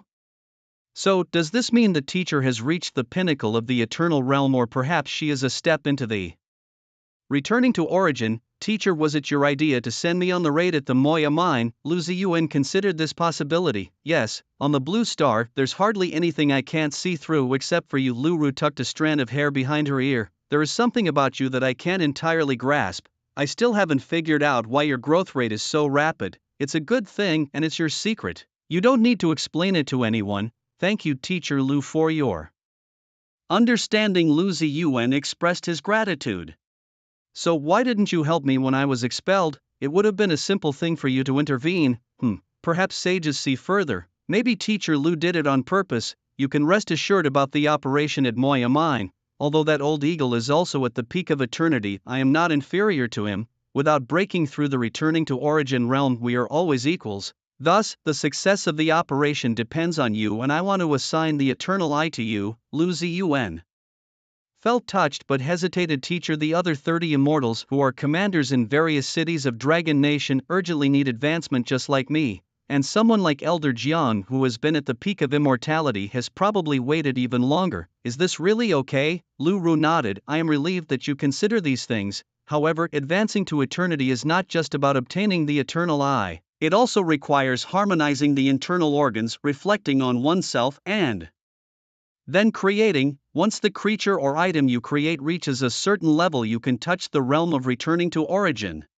As she spoke, Lu Ru pulled out a teaching whip from nowhere. This whip is my creation, it is alive. Lu Ziyuan glanced at the whip which had disciplined him countless times and thought to himself, how presumptuous of me to have been disciplined by an eternal creation. According to the teacher, creations could be objects, people, or animals, and the teacher chose to create a living weapon. The grade of this weapon must be beyond multicolored ranks, right? What should I create when the time comes? How about creating a Klee? At that moment Lu Ziyuan thought of a question. Teacher, where exactly do these exotic beasts come from? Lu Ru shook her head. The origin is unknown. They appeared suddenly. Is it possible that they are creations of a powerful being gaining power through killing humans? Lu Ziyue, after all, was a traveler from another world. Drawing on settings from various novels and animations, he believed that his idea might be possible. Lu Rumei furrowed her brows and said, your idea is very interesting. It has given me a new perspective. After speaking, Lu Rumei seemed to be lost in thought for a moment, as if recalling some past event. Moments later, she came back to her senses. It's time for me to leave. The surprise attack is at 6 a.m. tomorrow. I will intervene to stop that old man. Victory or defeat is up to you now. Understood, teacher. Lu Ziyue replied with no reason to refuse. Lu Rumei transformed into a breeze and dispersed. The dream shattered, leaving Lu Ziyue in his own room, deep in thought, his mind filled with the concept of advancing to eternity. He then looked at his system. Survival points, 5.21 million. Since the teacher has asked me to go, I shall proceed. After this upgrade, I will reach the later stages of immortality. Lu Ziyue began making his final preparations for the battle. System upgrade all talent sequences to level 10, upgrading. Having left the dream, Lu Rumei returned to the school, but the words of Lu Ziyue echoed in her mind. Is it possible that these alien beasts are the creations of a mighty being? This made Lu Rumei reminisce about the time she and Orland had first stepped into the realm of eternity, brimming with confidence. Back then, the humans of Blue Star were united, struggling against the threat of alien beasts, with ends constantly looming. After advancing to eternity, she and Orland had gained immense power, unprecedentedly strong. Together, they had once launched an offensive to clear all mutant lands on Blue Star, aiming to restore peace to humanity. However, the ends which could previously be countered in the realm of immortality had achieved a breakthrough in an extreme period, battling them fiercely for 18 days. The sudden increase in strength of the ends had greatly shocked Lu Rumei and Orland. Now, considering Lu Ziyue's guess, it provided a new line of thought. Was there a supreme existence controlling these alien beasts? Their purpose might not be to destroy humanity. According to Lu Ziyue's speculation, there could be two reasons. First, to continually pressure humanity, pushing them to grow stronger along a preset path. Second, to let the alien beasts and humans keep fighting where the beasts, by eliminating the awakened, provide energy to their creator, who farms both the beasts and humans, maintaining a delicate balance. If that was the case, even the twin saints of humanity were merely pets to this entity. For the first time, Lu Rumei felt how minuscule her existence was. What kind of being was this, and where was it watching us from? Lu Rumei's heart was filled with mixed emotions. Apart from Lu Ziyue's words that plunged her into deep thought, she was also struggling with another issue: whether to disclose the second pathway to achieving eternity, a profound secret of Blue Star known only to the twin saints. Both had tacitly kept this secret hidden. It was the advancement to eternity through slaying an eternal to prove oneself and achieve eternity. If all the awakened of Blue Star knew this secret, the consequences would be unimaginable, as humans are inherently greedy. Meanwhile, Lu Ziyue's room echoed with his laughter. Ha ha ha ha, invincible, invincible. He had just upgraded all three of his talents to level 10. It took 200,000 survival points to go from level 8 to 9 and 500,000 points to ascend from level 9 to 10. Thus the total cost for enhancing the three talents amounted to a whopping 2.1 million survival points. However, Lu Ziyue didn't feel the slightest regret, as it was truly worth it. The harsher the storm, the pricier the fish. The more survival points spent, the more invincible one becomes. The three talents had undergone a qualitative change, totally transforming their nature. With the remaining 3.11 million survival points, Lu Ziyue added 3 million to his mental power and 110,000 to his physical constitution. Lu Ziyue's total attributes were now nearly 6 million, solidifying his status as a late stage immortal powerhouse with a luxurious attribute panel. Host, Lu Ziyu level, LV 45, 21.5%. Realm, Immortal Health, 353-0010 Physical Constitution, 353001, 83.5% Damage Reduction, Mental Power, 531-3080 Strength, 2684 Agility, 2790 Critical Hit Rate, 67.9% Armor Penetration, 47.5% Damage Increase, 40% Survival Points, 1310, Increasing. Talent Sequence 20, Metal Manipulation LV10, 0/10000000, Talent Sequence 04, Undying Body LV10, 0/10000000, Talent Sequence 05, Flaw Detection LV10, 0/10000000, Equipment, Devourer Reverse Scale Dragon Bracelet Serpent Bracelet Reverse Scale Dragon Boots Radiant Helmet. The highlight is he owns 3 level 10 talent sequences, each more monstrous than the last. Take the first talent, Metal Manipulation LV10. It allows one to manipulate metals of corresponding energy levels within a range of 100 plus 53130 meters, launching any attack to inflict 200% plus 53,130% mental damage with no cooldown and a 30% increase in armor penetration. Ultimate Metal Frenzy causes all metals within the control range to riot, creating a metal frenzy that inflicts damage tenfold with an 8-hour cooldown. Can you believe this? What does it mean for all metals nearby to riot? Now Lu Ziyu's range for metal manipulation spans an incredible radius of 53,230 meters. Whether it's iron, copper or silver or buried deep within the Earth's crust, if it's chemically a metal, he can mobilize it all to launch a metal frenzy with tenfold power. Moreover, level 10 metal manipulation has also boosted the armor penetration effect to 30%, and now, combined with his equipment, Lu Ziyu has achieved a total of 47.5% armor penetration. Lu Ziyu suddenly had a thought: even without the Eternal Eye, if he just kept grinding daily, infinitely enhancing his attributes, he believed it wouldn't be impossible to surpass you. Let's not be too arrogant, though. Conservatively estimating an eternal realm being would have total attributes somewhere between 10 million to 100 million, let's just assume it's 100 million, based on the current daily income of 720,000 survival points, that's 72 million in 100 days and over 300 million in a year. Can't beat you then. We're focusing on doubling our attributes, achieving immense power effortlessly. What are these obstacles and bottlenecks? I don't even recognize such things. This is the charm of numerical domination. However, considering the formidable beings at the Eternal Realm who possess unique abilities like creation, Lu Ziyu needs to find a chance to learn from his teacher and, if possible, even spar with him. But there's no rush. Lu Ziyu then examined his other 2 talents. Flaw LV10 detects and marks 10 layers of flaws on the target. Each flaw hit by your attack inflicts an additional 200% plus 53,130% damage. Bloodlust plus 10%. Secret technique explosion can trigger an explosion of all the flaws on the enemy at the moment of impact. Cooldown 8 hours. Immortal Body LV10 possesses 10 immortal bodies, each with 53,130% of the main body's health. The shells are immortal, the true form undying. Secret technique clone. 10 immortal bodies appear at once, each capable of mimicking the main body's attacks. Cooldown 8 hours. Isn't this invincibility? Lu Ziyu even felt an urge to go challenge the Eternals right now. His ultimate move involves using 10 clones to launch a metal frenzy, then using the explosion technique to blast the target and trigger all the flaws. How would you respond to that? The weather cleared and the rain stopped. Indeed, I am unstoppable again. Tomorrow's battle at the Moya mines is set. I'll be there. Mines? Full of metal, right? Ha, what a spectacle it will be to unleash a metal frenzy there.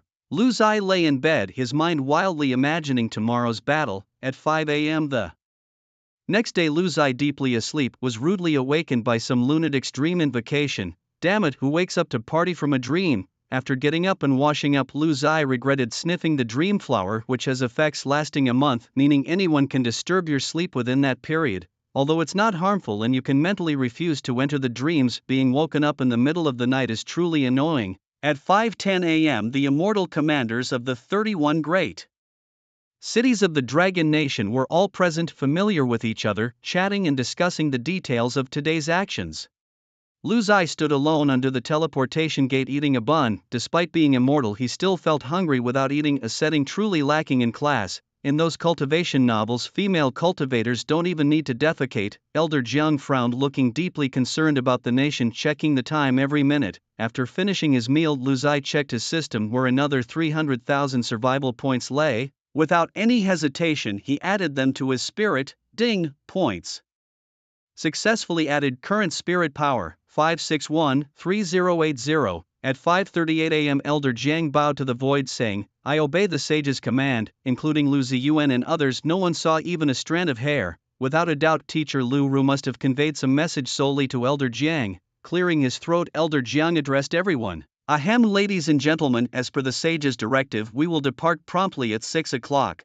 Before we enter the Moya mine, let me discuss our strategy. The Moya mine is a gold mine but also a site of 5-star mutation. It also produces rare metals used for crafting special artifacts.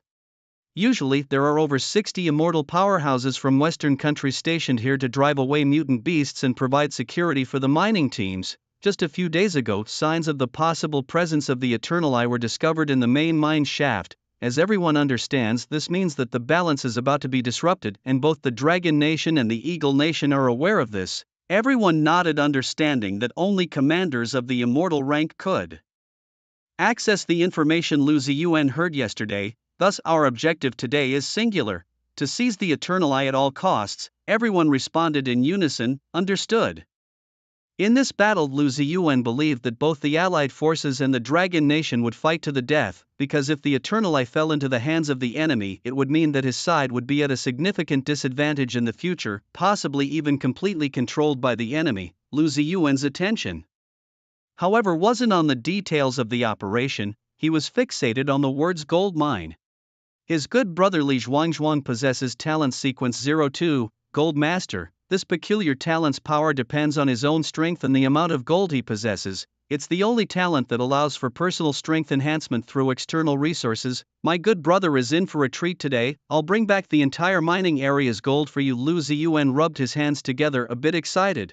Not only will my brother not suffer hardships, but he will also switch from a bicycle to a Range Rover. I never thought the metal frenzy would be used for mining. How realistic. At 5:59 the thrilling moment arrived. Elder Jiang infused a burst of psychic energy into the space gate, which instantly opened. This was a specially created exclusive passage for this attack, running directly from the capital of Dragon Nation to the Moya mine, and for security reasons it had just been activated. The operation of the space tunnel was costly and labor-intensive, showing the extent of Dragon Nation's commitment to this operation. Charge. Elder Jiang was the first to enter the space tunnel.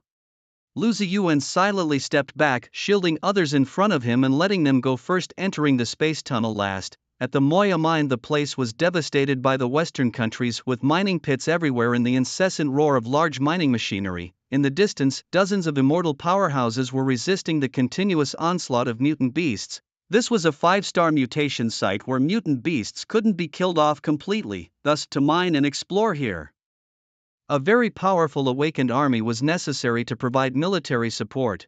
Watching these immortal powerhouses take turns in battle, they only needed to keep the mutant beasts out of the mining field, maintaining the operation of the mine with the least expenditure. In a massive basin, there lies a deep pit with a diameter of 500 meters that leads straight to the heart of the earth, known as the Moya main pit. Below it lies the legendary clue to the Eternal Eye. Lu Ziyuan, with his immense psychic power and his innate talent for metal manipulation, sensed that the entire area was teeming with metallic elements.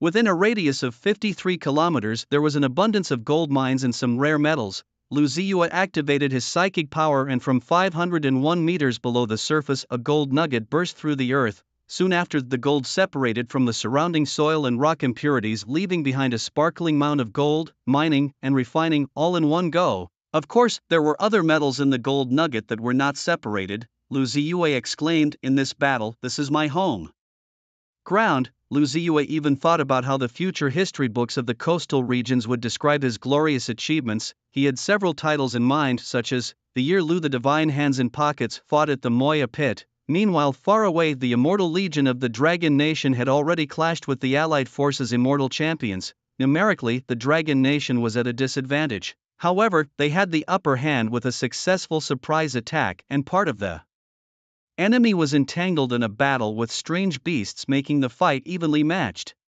The battle of the immortals, capable of destroying heavens and earth, was not an exaggeration. The 30 immortals of the Dragon Nation each unleashed their unique skills, causing the clouds in the sky to disperse due to the shockwaves of their combat. In the distance, the strange beasts suffered from the impact and were sent flying. Elder Jiang activated his level 9 talent, Duel. He forcibly initiated a duel with 5 of the enemy's immortal level champions, all of whom possessed supportive talents. Taking on 5 was not difficult for him since supportive talents, although powerful in large-scale wars, were less effective in single combat. Falling into Elder Jiang's trap, the Allied forces, deprived of their supports, saw their combat effectiveness sharply reduced and immediately launched an attack on Elder Jiang in an attempt to break the duel. The other immortal champions of the Dragon Nation naturally did their utmost to block them, and the battle became fiercely intense. Various streaks of light elemental effects and giant golems appeared one after another. Lu Ziyue knew that such a surprise attack needed to be quick and decisive, but he felt that the intensity of the battle was not enough. "Stop fighting, you can't kill anyone like this," he thought sarcastically. With a wave of his hands, over 500,000 units of psychic power burst forth in an instant, and he used his technique Clone. In the next second, 10 Lu Ziyus lined up, each mirroring the original's movements. As Lu Ziyue raised his palms higher, the ground began to tremble and the pit began to collapse amidst flying sand and rocks, shaking the earth to its core. His ultimate technique, Metal Torrent, whether it was the ore on the cliff walls, the ore at the heart of the earth, or even the ore buried dozens of kilometers away underground, all burst forth from the soil and flew towards Lu Ziyue rapidly. The fighting immortals turned their heads towards Lu Ziyue, puzzled by the tremendous noise. At that moment, the sky and earth dimmed, with only that man and his 10 undying bodies standing mid-air, a unique sight to behold, while the metal within a radius of several tens of kilometers was completely commandeered by him. The metals automatically peeled away from the mud and rocks in the air, leaving only the shimmering gold to glisten brightly. Lu Ziyue's mouth curved into a smile, revealing a grin reminiscent of a Nike logo. He laughed heartily. "Haha, metal storms smash for me." At that moment, the destructive force of the metal storm was akin to a tornado ravaging a parking lot. The golden particles were accelerated to dozens of times the speed of sound, launching a fierce assault on the immortal warriors of the Allied forces. Explosions echoed in the sky as a torrent of metal jetted out. The immortal warriors of the Allied forces were dumbfounded, questioning, "Forgive our ignorance, but what kind of incredible talent is this? It seems like metal manipulation, but is it legitimate?" There was no time for further thought. The unassisted immortals quickly demonstrated their magical powers: Eye of the Storm, mutated giant trees, Wall of Earth, boundless ocean, 1,000-mile ice. Elemental talents erupted in the sky, but under the influence of Lu Ziyue's 561-3080 psychic strength, with the support of 10 avatars, a 56,130% multiple enhancement, and the tenfold power of the metal storm, resistance was futile. The metal storm crushed these defenses effortlessly and targeted the true bodies of these immortal warriors.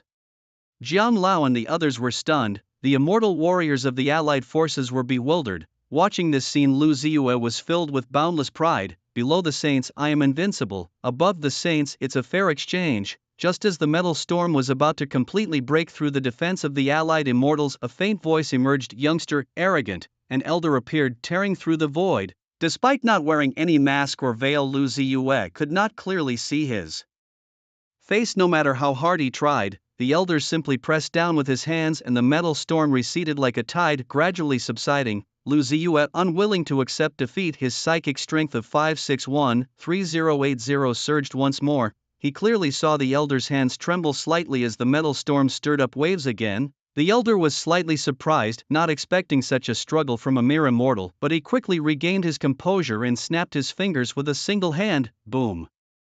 The snap sounded like an explosion right next to your ear, making the air tremble, and this time the metal storm completely faded away. The old man smiled slightly at Lu Ziyue, offering him a chance to reorganize his words. Lu Ziyue stood tall. "Below the saints, I am invincible. Above the saints, I wait for rescue." From the recent battle, Lu Ziyue firmly believed that his power had reached a level that could not be ignored by the opponent. He had the ability to struggle and was not completely powerless, if he could just hang on for a few more days. "Just you wait." Jiang Lao and others facepalmed, thinking to themselves, "This kid is quite fierce." Meanwhile, in the void, the figure of Lu Ru gradually emerged, just like the elder, without a mask or veil, yet her face was unclear. Was it like a mosaic in someone's mind? "Long time no see." Lu Ru stood silently in the void, but her presence was awe-inspiring and her words carried a strong oppressive force, causing the immortal warriors of the allied forces to dare not even look up at her. Long time no see, the last time we were together we were challenging the end together, but this time we meet on the battlefield. How sad and lamentable. Orlan shook his head, a look of regret on his face. Don't pretend to be the good old man, Lu Ru sneered. We both know what's beneath the mines and we both understand that neither of us can allow the other to possess a second eternal eye. Orlan nodded in agreement. You're absolutely right, neither of us can allow the other to possess a second eternal eye. For the greater good I have sacrificed this eternal eye. Lu Ru frowned slightly. What do you mean, huh?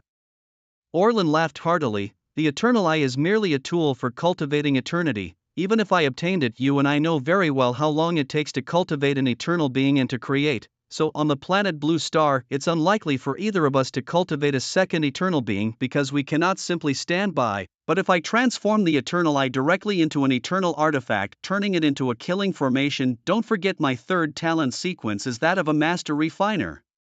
Tell me, can I keep you here today? If I kill you, won't I still be invincible on Blue Star? Damn it, this old man is no good, Lu Zai thought to himself, shocked. This guy actually planned such a scheme. Orlan is right. What good is obtaining the eternal eye if Lu Ru wouldn't just sit around waiting for him to cultivate another eternal being? So this cunning old fox turned the eternal eye into a special artifact. With this thing's support, the master is in danger. All the immortals from the Dragon Nation turned their eyes towards Lu Ru in the void. She pulled out the creation whip. Unlike the flashy goods on Lu Zai, this whip was plain and simple, exuding a kind of sinister aura. Actually, I also want to kill you. Today was meant to force you out to test the power of my level 10 creation, but I didn't expect you to be so cunning. Lu Ru spoke with a tone not of panic but with absolute confidence. Level 10?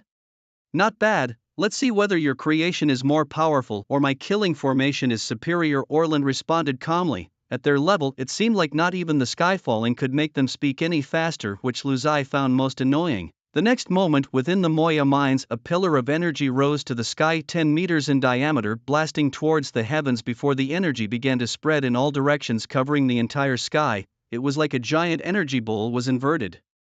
Over the land and the smooth walls of the bowl began to sprout countless energy arrows targeting Lu Ru from 360 degrees without a dead angle. Orlan, a level 10 refining master and creator of the eternal killing array, said, "Please enlighten me." Lu Ru moved swiftly, her teaching whip dancing lightly yet with the force of thunder. A surge of eternal power followed her whip and struck the bowl walls, instantly shattering countless energy arrows. The hearts of the allied immortals surged with joy, seeing a hope for victory. They shouted loudly, "Saint Eagle Sauce is invincible."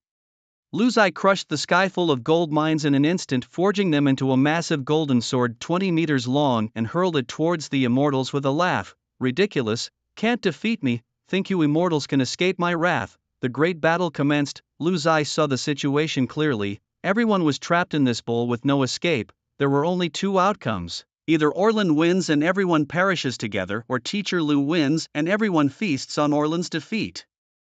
Regardless of the outcome, he couldn't let these immortals off easily. Lu Zai also believed in his saintly mentor Lu Ru, who had been in a stalemate with Orlan for many years and wouldn't be easily subdued. Likewise, Orlan was not so easily defeated. The outcome of this battle was uncertain. In the sky, the array of killing energy arrows was so dense that even sunlight couldn't penetrate. What they called blotting out the sky was literally that, not an exaggeration. Lu Zai's metal storm had been cleared, entering a cooldown phase. However, as someone with cheats, he should act like it. Relying on his level 10 flaw exploitation, level 10 metal manipulation and level 10 immortal body, Lu Zai charged to the forefront alone, since they couldn't kill him, but he could definitely crush them. Along with Elder Jiang and other immortal level powerhouses from the Dragon Nation, they coordinated an attack, sweeping through the immortal forces of the allied army. The battles among the immortals were almost predictable. If Lu Zai could withstand a couple of moves from Orlan, crushing these immortals was certainly within reach. The 50-ton golden sword slashed down, turning several of the allied immortals into mist of blood. The 108 devouring sky shards moved like an extension of his arm, wildly reaping the lives of the enemy forces. 1 by 1 inch the immortal powerhouses of the allied forces fell and the Dragon Nation secured a complete victory. However, the immortals of the Dragon Nation couldn't rejoice. The pressure from the killing array grew more furious, even causing the death of 2 of the Dragon Nation's immortals due to the berserk energy arrows. This clearly showed that Lu Ru was at a disadvantage, unable to fully withstand all the attacks of the killing array. Lu Zai and Elder Jian could barely muster all their strength to fend off some of the attacks from the killing array, but this was not enough to turn the tide of the overall battle. High in the sky, Orlan slapped towards the void, forming a gigantic circular energy disk rapidly, which was crazily condensing the energy of the killing array, preparing for the final assault. Old friend, we've known each other for 50 years, and though it's hard to part, there's always someone who falls on the path to the pinnacle. I will remember you. Orlan placed his hand over his chest, bowing deeply. High in the sky, Lu Ru's face became clearer, and the other powerhouses of the Dragon Nation caught a glimpse of the saint's face for the first time. But they all knew that revealing her true face was not a good sign. It was a sign of her energy being depleted. Lu Ru's lips bled, yet she remained strikingly beautiful, smiling and saying, Orlan, both of us were wrong. Blue Star is not something that just the two of us can control. There are higher powers on Blue Star, a revelation my student gave me, and my advice to you. I might lose and Dragon Nation might perish, but not today. Today I will let the whole world understand a truth that exists only in the history of Dragon Nation. Orlan glanced sideways, disbelief etched across his face. What nonsense, exclaimed Liu Ru. The civilization of the Dragon Nation has stood tall among countless tribes for 5,000 years because even in times of crisis we can be ruthless. Watch closely, Orlan. With a swift motion, Liu Ru struck her abdomen, and from her mouth she spat a dazzling multicolored pearl enveloped in fresh blood. You're insane, Orlan exclaimed in shock. Liu Ru smiled faintly. I will sacrifice my eternal eye to imprison you for 7 days. If you wish to defeat me, you must sacrifice your own eternal eye. Do you dare? Orlan's figure swiftly retreated several meters. You madwoman, would you really dare? Without hesitation, Liu Ru's eternal eye burst forth, transforming into an immense force that pursued him. A radiant brilliance erupted from her palm, enveloping Orlan within it. The deadly formation dissipated instantly, and the world returned to clarity. Throughout it all, Orlan never dared to confront Liu Ru, to the end opting instead for restraint. A deep voice echoed from the void, Liu Ru, your resistance is futile. In 7 days I will annihilate the Dragon Nation and dominate the Blue Planet. Everything you've done today is but a fleeting cloud. Teacher, Lu Zi could no longer hold back, rushing forward to support the faltering Liu Ru. She turned to the elders of Jiang and her followers. You may leave, I have words for my student. At that moment everyone realized that the saint of the Dragon Nation and Lu Zi were master and pupil. Tears in his eyes, Elder Jiang bowed deeply. As you command. Using her remaining strength, Liu Ru gripped her teaching staff and lightly tapped Lu Zi with it. Who allowed you to cry? I have only 7 days left to live. Using the power of eternity, I have confined Orlan for 7 days. The day he breaks free will be the day I leave you. This is the last thing I can do for you and for the Dragon Nation. Teacher, I won't let you die. I will slay Orlan and use his eternal heart to restore your eternal realm. Naive child, the concept of eternity is far more profound than you know. You lack the eternal eye and cannot possibly overcome Orlan. However, I know you carry a mysterious burden, and in these 7 days you can do anything you wish. I will reveal a few secrets to you. As Liu Ru spoke, her vitality visibly waned. The once powerful saint now sounded utterly exhausted. Teacher, please tell me. To ascend to eternity besides the eternal eye, there is another path. Slay the eternal, prove your own doctrine and achieve eternity. Lu Zi was startled by this revelation. Orlan must die. The second thing, your recent theory about the Blue Planet's beasts being creations of a powerful being seems increasingly plausible. Orlan and I once joined forces against these beasts, and we were astonished to discover. Liu Ru recounted in detail how the terminal beasts continually enhanced their power, keeping the Blue Planet perpetually under threat. Lu Zi was not surprised. This aligned with his speculations. So Lu, I have a hypothesis. If you survive and surpass your teacher, you could try venturing into the lands of mutation to gauge the strength of this supreme being. I once reached the 60th level of mutated lands at the peak of my eternal strength. Pioneering means to open up entirely new alienated lands, establish spatial passages, and allow human awakeners to enter them. For example, the Tristar alienated land that Lu Ziyuan entered previously was pioneered by our predecessors. The pioneering process requires defeating the native beasts of the alienated land to establish spatial passages. According to the teacher's guess, if the beasts of this world are indeed created by a powerful being, then Lu Ziyuan can continue to pioneer and understand the strength of this powerful being. because this powerful being, in order to domesticate humans, will definitely suppress human strongmen. If one day no end-stage beast can stop Lu Ziyuan during his pioneering, it will prove that Lu Ziyuan's strength has surpassed or is close to that of the supreme being controlling Blue Star. Currently, the human limit for pioneering is level 60 and Teacher Liuru cannot defeat a level 61 native beast. Teacher, I understand, you rest well, and after 7 days I will bring you the Eternal Eye of Orland.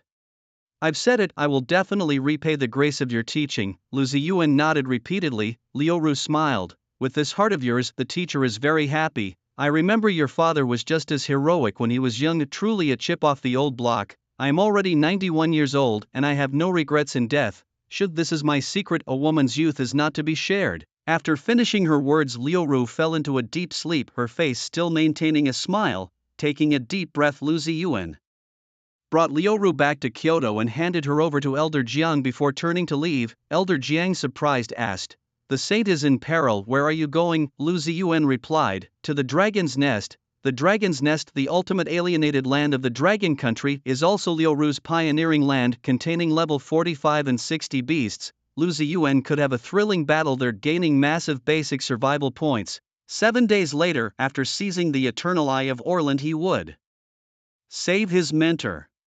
And for himself, there was no need for the Eternal Eye, he could directly slay the Eternal, proving his path and achieving eternity. Before stepping into the Dragon's Nest, Lu Ziyuan first went to the coastal city where he found Li Zhuangzhuang, who was training in the alienated land. "Lift your skullcap and let me see your eyes." Li Zhuangzhuang was humming a tune he had adapted himself, flipping the skullcap of a beast, truly hardcore. Li Zhuangzhuang, gifted in fast and advancing realms due to his talent as a patron, derived his strength from the weight of gold. "Zhuangzhuang," Lu Ziyuan called out from the distance. "Brother Lu." Li Zhuangzhuang, seeing Lu Ziyuan, was excited. "I reckon I'll become immortal in a few days. Congratulations." Lu Ziyuan gestured with one hand, extracting a 20-meter-long golden giant sword from the system space, weighing a full 20 tons. "Consider this a gift for your advancement to immortality." Li Zhuangzhuang's eyes were wide with excitement. He had never seen so much gold in his life. "Ah, with such a big lump of gold, I could smash the immortal heads of the allied forces."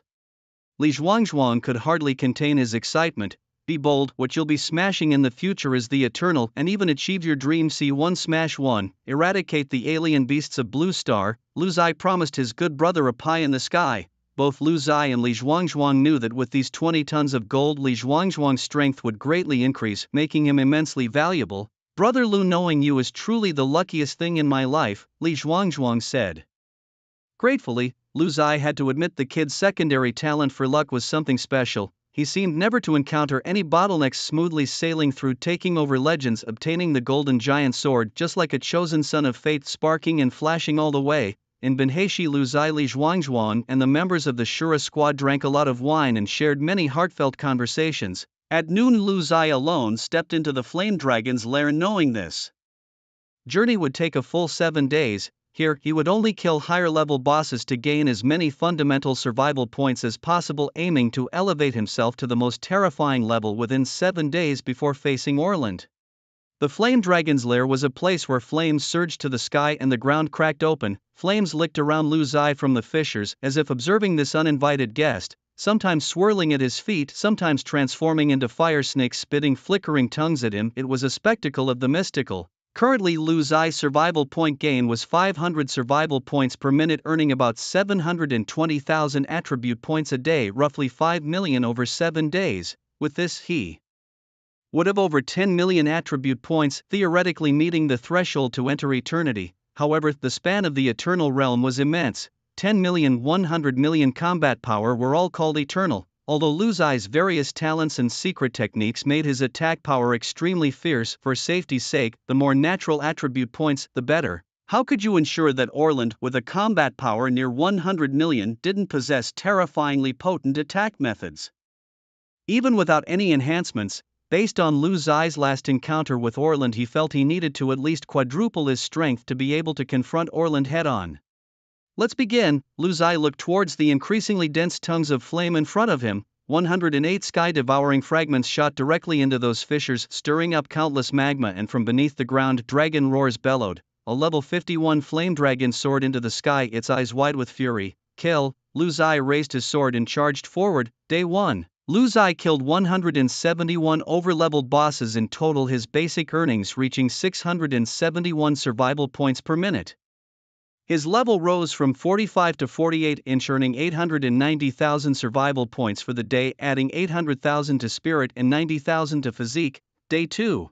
He killed 199 overleveled bosses with basic earnings reaching 870 survival points per minute, earning 1.54 million survival points for the day, adding 1.5 million to spirit and 40,000 to physique. By the 7th day, Lu Zai had killed 211 overleveled bosses with basic earnings reaching 2,000 survival points per minute, earning 2.19 million survival points for the day, adding 2 million to spirit and 190000 to physique, reaching level 60. On the blue star, there were no more bosses that could be defeated by out-leveling them.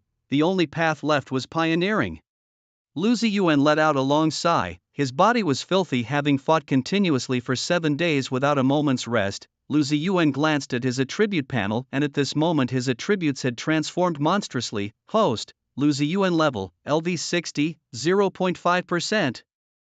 Realm, Immortal Health, 20 million physique, 2 million, 92% damage reduction, spirit, 15.6 million strength, 13684 agility, 12790 critical rate, 100% critical damage, 243% armor penetration, 47.5% damage increase, 40% survival points, 41,310, increasing. Talent sequence 20, Metal Manipulation LV10, 0/1 million, Talent sequence 04, Undying Body LV10, 0/1 million, Talent sequence 05, Flaw LV10, 0/1 million, Equipment, Sky Devourer Reverse Scale Dragon Bracelet, Giant Serpent Bracelet, Reverse Scale Dragon Boots, Radiant Helmet, but these were secondary. Under these attribute boosts, the changes in Lu Ziyuan's talents were truly breathtaking. Metal Manipulation LV10. Control metals of corresponding energy levels within a range of 100 plus 160000 meters, launching any attack causing 200% plus 160,000% spirit damage, no cooldown, plus 30% armor penetration. Ultimate Metal Frenzy. Cause all metals within the control range to riot, creating a metal storm dealing 10 times the damage. Cooldown 8 hours, with a spirit power of 16 million inch. This increased the range by 160,000 meters, or 160 kilometers. The damage boost from spirit power reached 160,000% or 1,600 times. Now, Lu Ziyuan's spirit power of 16 million multiplied by 1600 equals 256 billion damage, and this was before calculating the 1600 times boost from flaws, the 10 times boost from clones, and the 10 times boost from the metal storm. Breaking a trillion in damage was now a breeze. I refuse to believe this won't kill you. Undying Body LV10 possesses 10 undying bodies, each having 160,000% of the original body's health. The shell is undying and the true body is indestructible. Ultimate clones. 10 undying bodies appear at the same time, capable of mimicking the original body's attacks exactly. Cooldown 8 hours. The undying body could amplify life by 1600 times. Lu Ziyuan's current original health reached 20 million multiplied by 1600 to 320 billion health points. With 320 billion in health, who could kill me in an instant? Lu Ziyuan stepped back into the Dragon Nation's capital, knowing that the unsealed Orland was already eager to claim his teacher's life. It was time for a resolution.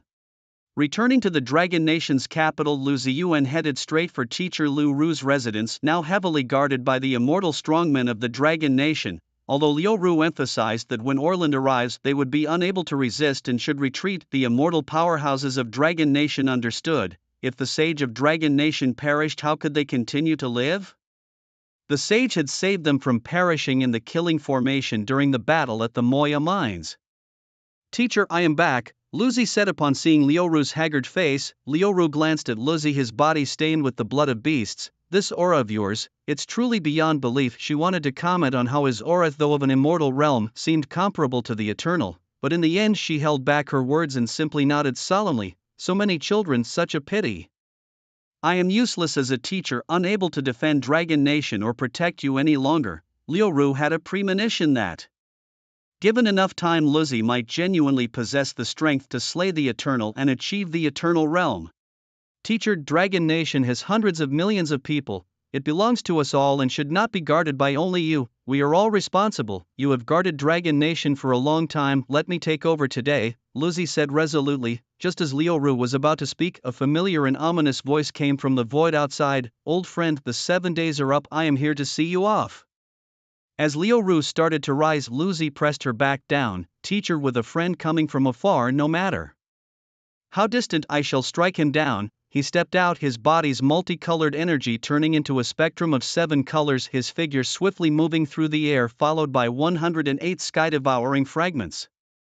This scene left the other immortal powerhouses present utterly baffled. Why is his immortal energy multicolored? The people looked towards the sage, while Liu's gaze followed Lucy as he soared above the capital of Kyoto, confronting Orland in the distance. You want to stop me? Orland's eyes were filled with mockery. Lucy shook his head. No, I am here to kill you.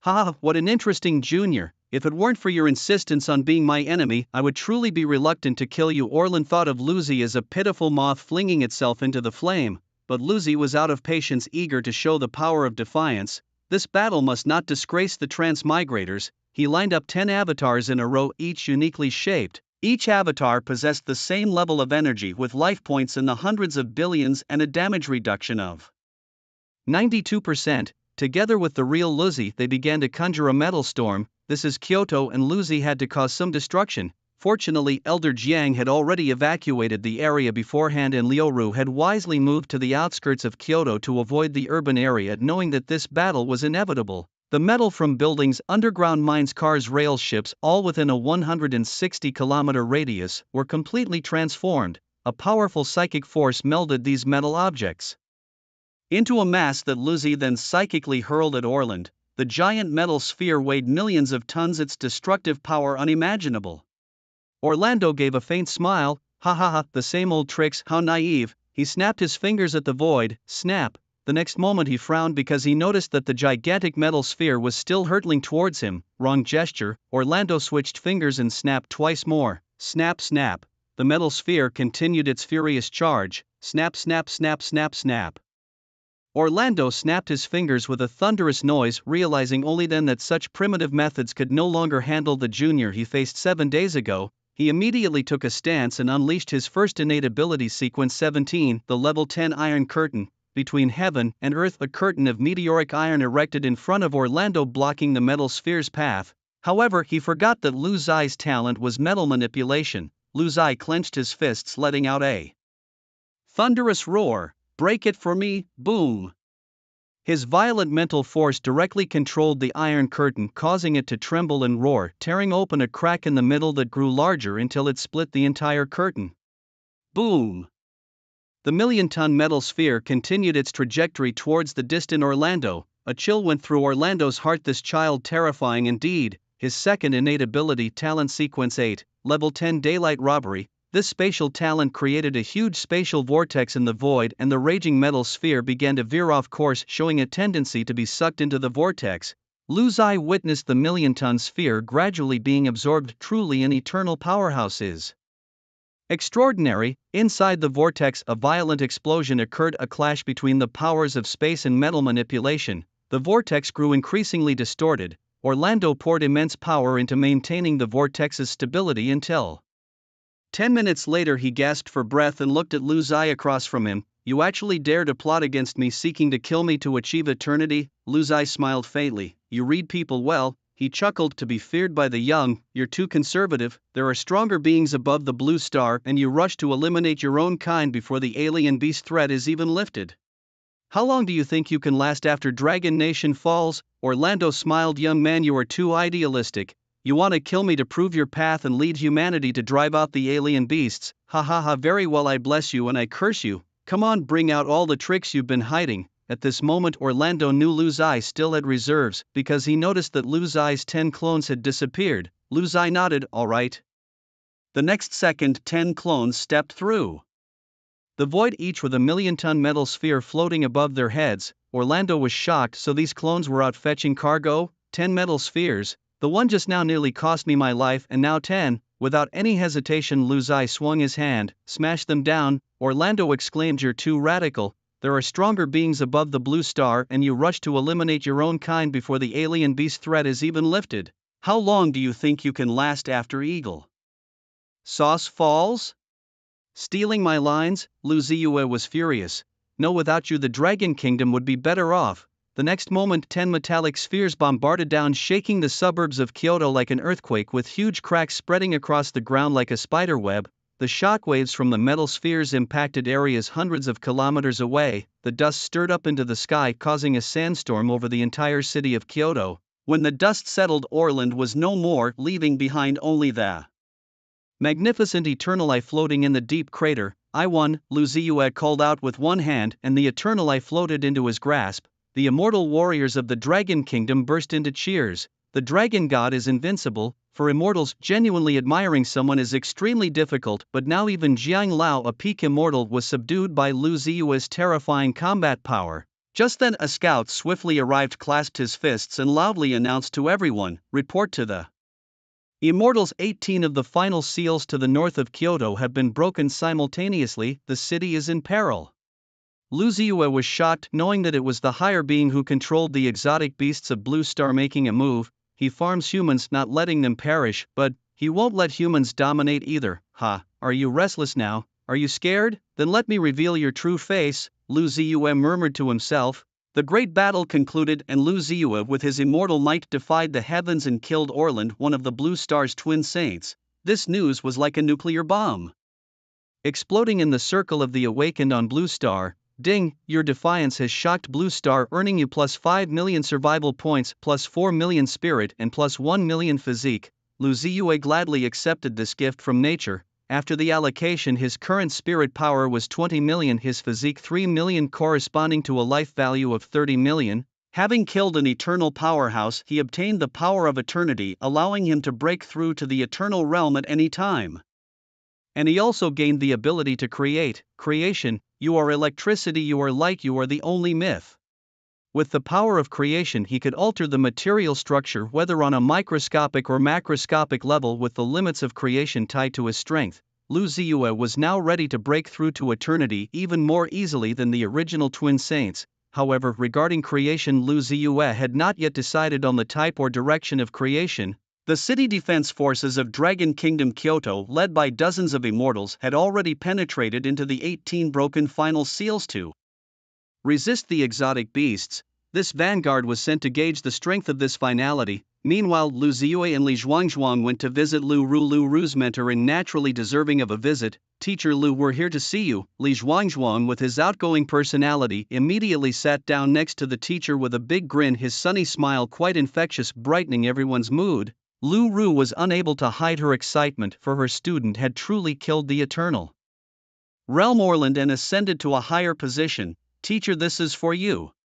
With a flick of his fingers, Lu Ziyue sent the Eternal Eye soaring towards Lu Ru. However, Lu Ru declined the Eternal Eye, placing it on the table. "After the last great battle, my foundation was damaged and the Eternal Eye shattered. Even if I absorbed this Eternal Eye, it would be difficult to make any breakthroughs back to the Eternal Realm.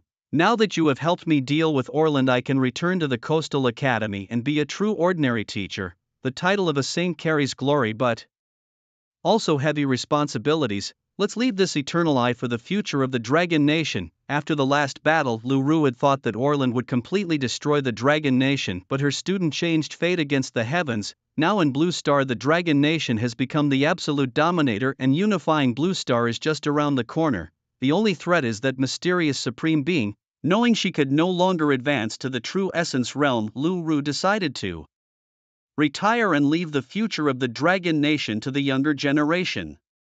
"Teacher, do you have someone in mind?" Out of respect, Lu Ziyue wanted to hear the teacher's opinion on who should receive the Eternal Eye. The answer was right before them. Lu Ru glanced towards Li Zhuangzhuang, who was eating a banana. "Me." Seeing both Lu Ziyue and teacher Lu looking at him, Li Zhuangzhuang was stunned. Was this incredible fortune really falling into his lap? "Is this appropriate?" he asked cautiously. "You know, the generation of strong ones like Elder Jiang have been waiting for this opportunity for decades. I feel like I'm not qualified enough. For the future of the Dragon Nation, you shouldn't refuse. On the entire Blue Star, you are the only one with the Golden Patron talent, which is extremely rare. And after receiving Lu Ziyue's Golden Mind blessing, advancing to eternity is just a matter of time." this eternal eye rightfully belongs to you, Lu Ru explained. Lu Ziyue nodded in agreement. I think it's very suitable too, encouraged by the two Li.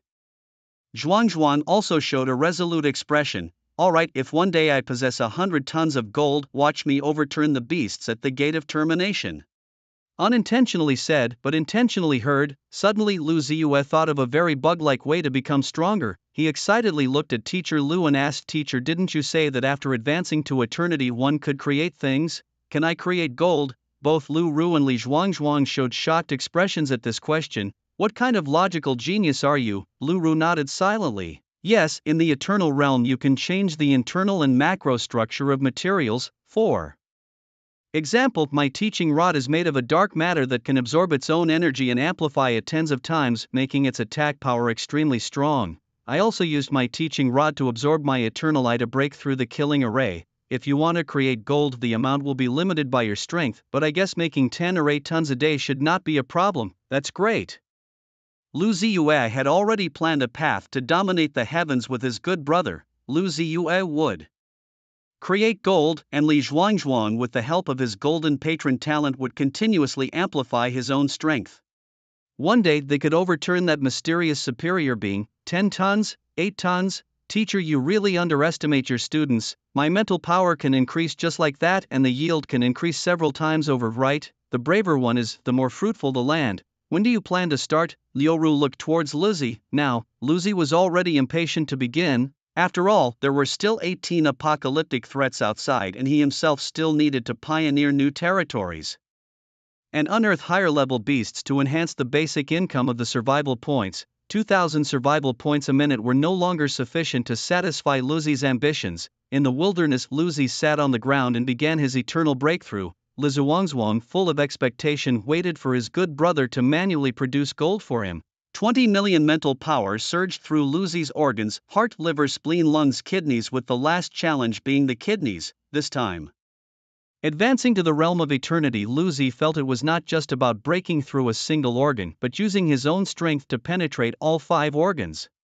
The power within him circulated more freely than ever before, unobstructed through all 5 organs, quickly making the breakthrough. A red energy shockwave surged from the top of Luzi's head into the clouds, then dispersed explosively. Success. Luzi, looking at the red power circulating within him, was very pleased, and within Luzi's system a new attribute appeared: Creation LV1, 0/100. Creation can have levels. Luzi tried to create gold himself. He found that his mind now possessed the knowledge of all things in time, their physical structures and chemical properties, all thanks to his advancement to the eternal realm. Creation was not about conjuring from nothing. Luzi held a stone, ready to turn it into gold. He used his creation power to alter the stone's material composition and elemental properties.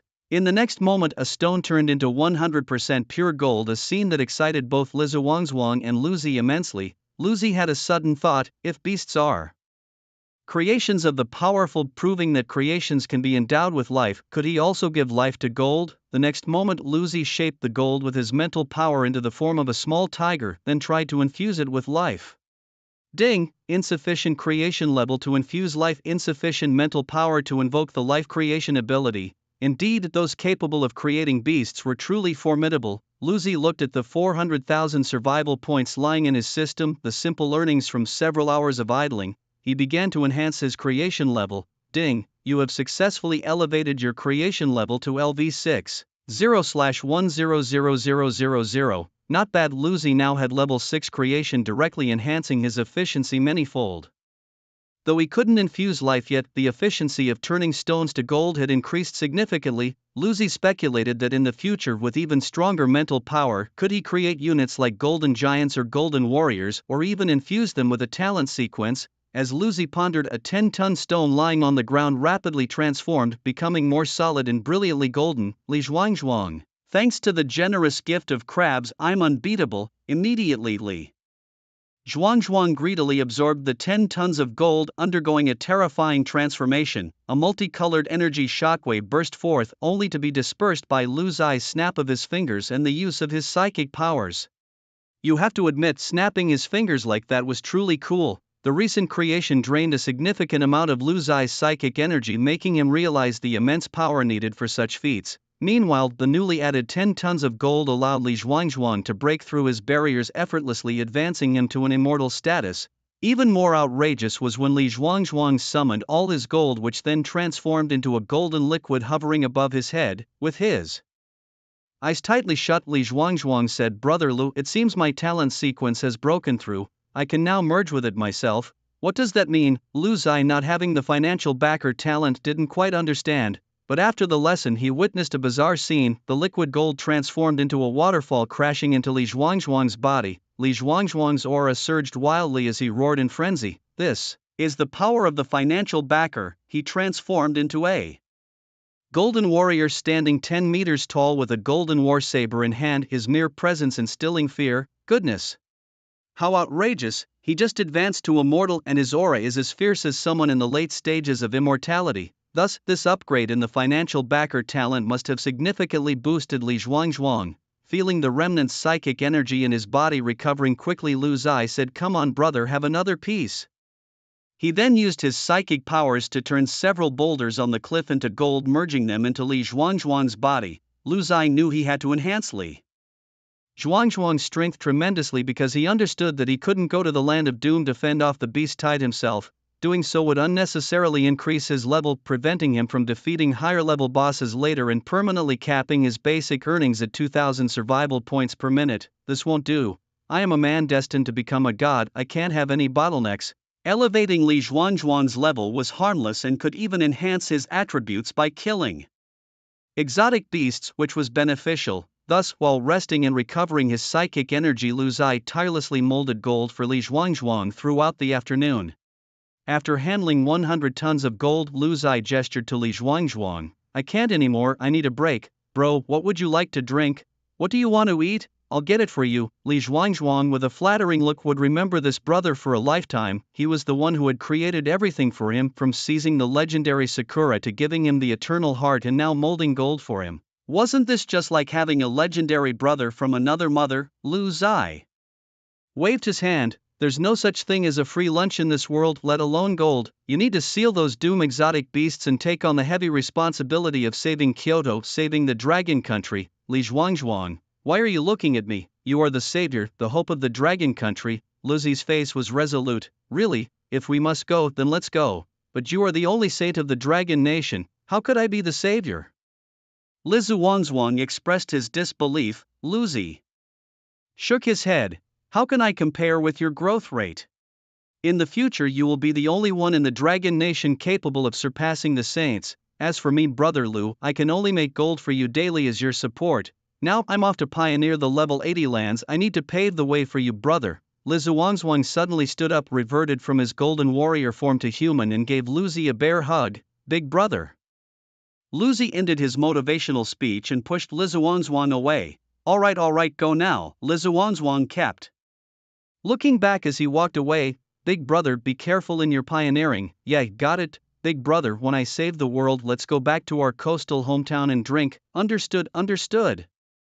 After sending off the savior, Lu Zai hurriedly made his way to Fushiyama in Sakura Country, because rumors had it that there lay a wildly mutated land never conquered by anyone, not even the twin saints of Dragon Nation had succeeded in pioneering it. Teacher Lu had told Lu Zai that he could only pioneer up to level 60-inch, and that area contained beasts of levels 61 to 80.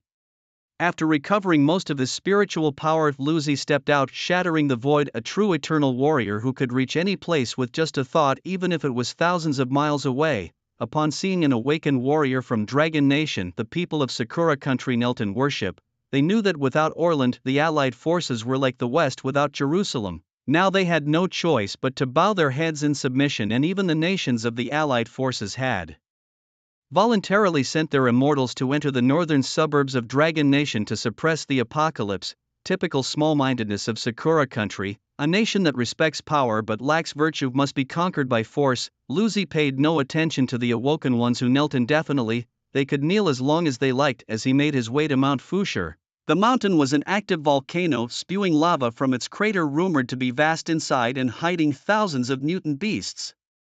Lu Zai leapt down into the volcano's mouth and the pioneering began. In the northern suburbs of Dragon Nation, the immortals of the Allied forces and Dragon Nation were jointly suppressing the apocalypse. according to last month's energy readings from the Gates of Apocalypse, immortal warriors were sufficient to suppress it. However, this time 18 Gates of Apocalypse in the northern suburbs broke their seals, simultaneously displaying terrifying strength. All the immortals from the blue planet had arrived, and the battle had turned into a war of attrition. Deadlocked, at that moment a 15-meter-tall golden warrior charged into the battlefield wielding a 10-meter-long golden war scythe from the sky. An apocalyptic creature of immense size immediately had its left arm severed, howling ceaselessly. The immortals of various countries were shocked. May I ask the name of this valiant hero? Lizuangzuang, dragging his war scythe along the ground, walked towards the Gate of Apocalypse without turning back, his voice rough and bold. I am Lizuangzuang. You may also call me the Savior. The entire field was stunned. This truly was a moment of silence followed by a critical strike. Lizuangzuang's joining directly tipped the scales of victory, a several hundred-ton golden warrior swinging a golden war scythe like an ancient demonic god in battle.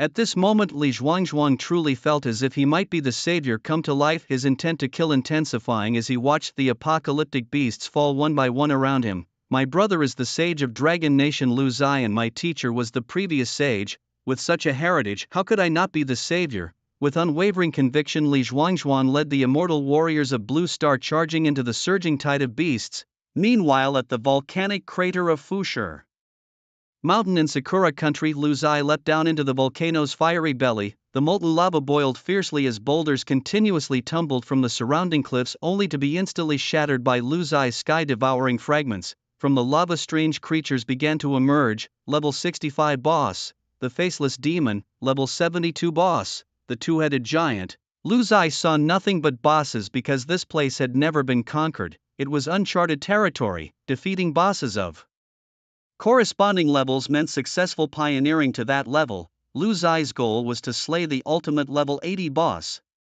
A common level 70 beast charged furiously towards him, but Lu Zai disdainfully waved it off. Scram! He couldn't be bothered to kill it as it would only yield useless experience points. The beast was hurled away by his psychic power, landing far off at the foot of Fushur Mountain right into a city center, causing utter chaos. The beast even smashed the shrine where ancestors were worshipped, leaving it in ruins. Even though it was a common beast at level 70, it was not something ordinary people could handle. Lu Zai couldn't care less about these trivial matters, believing in the saying, better a poor Taoist than a dead Taoist. Any common beast that got close was promptly thrown away by him. Remember to be gentle, don't crush them, keep them alive, he carefully ensured. Lu Zai thought if he shouted from above the city, open up, your delivery is here, the people might just die of frustration.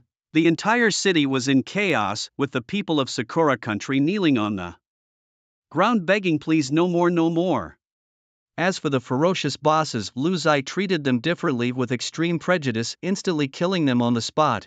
After reaching level 60, leveling up had become increasingly difficult, a blessing in disguise. Even if killing higher level bosses didn't grant him experience points, he had no complaints. Alone in Fushur Mountain, Lu Zai battled with numerous bosses. At first he managed easily, slaying 100 bosses and leveling up to 61, but gradually he felt something was off. The number of beast bosses was terrifying, continuously emerging from the core of the earth, each stronger than the last, like a video game constantly challenging his limits. It felt as if someone behind the scenes was manipulating everything, perhaps even hoping he would become stronger. For now Lu Zai had no time to ponder these thoughts, fully focused on earning basic survival points.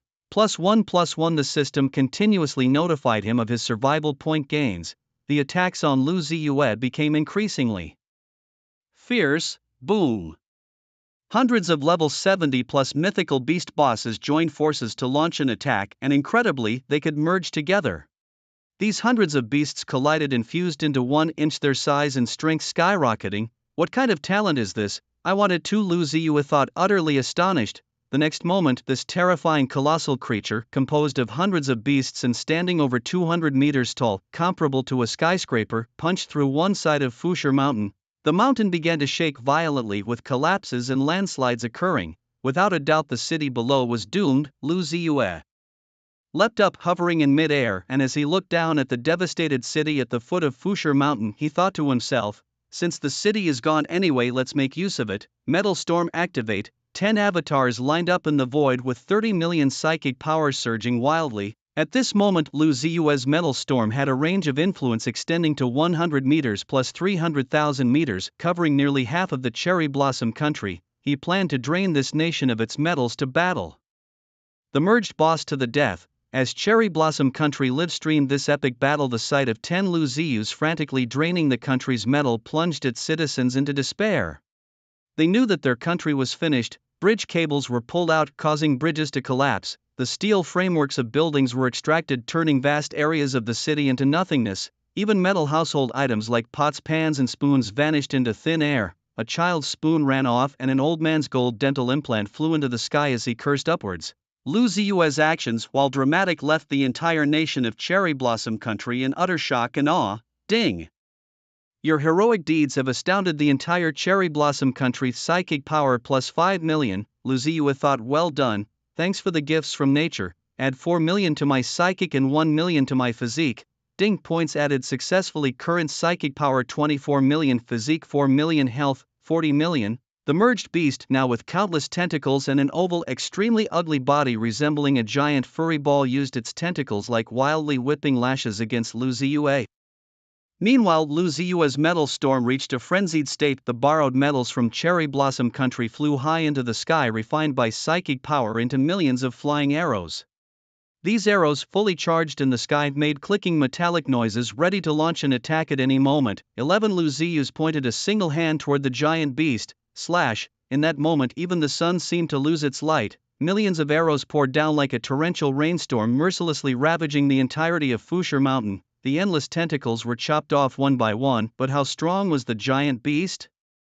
Formed from the fusion of hundreds of bosses, its internal energy was wildly explosive. In the blink of an eye, it regenerated thousands of tentacles. Chop again. Lu Ziyan seemed to be playing a fruit-cutting game, chopping off each newly grown tentacle with stubborn persistence. Meanwhile, the bosses inside Fusher Mountain kept merging into the fray, causing the beast's body to swell increasingly as it engaged Lu Ziyan in a war of attrition. However, the continuous flaws in his defenses were exploited, dealing him trillions in damage. Who could withstand that? After a standoff lasting several minutes, all the bosses within Fusher Mountain had merged completely, and the mountain itself was leveled by the battle.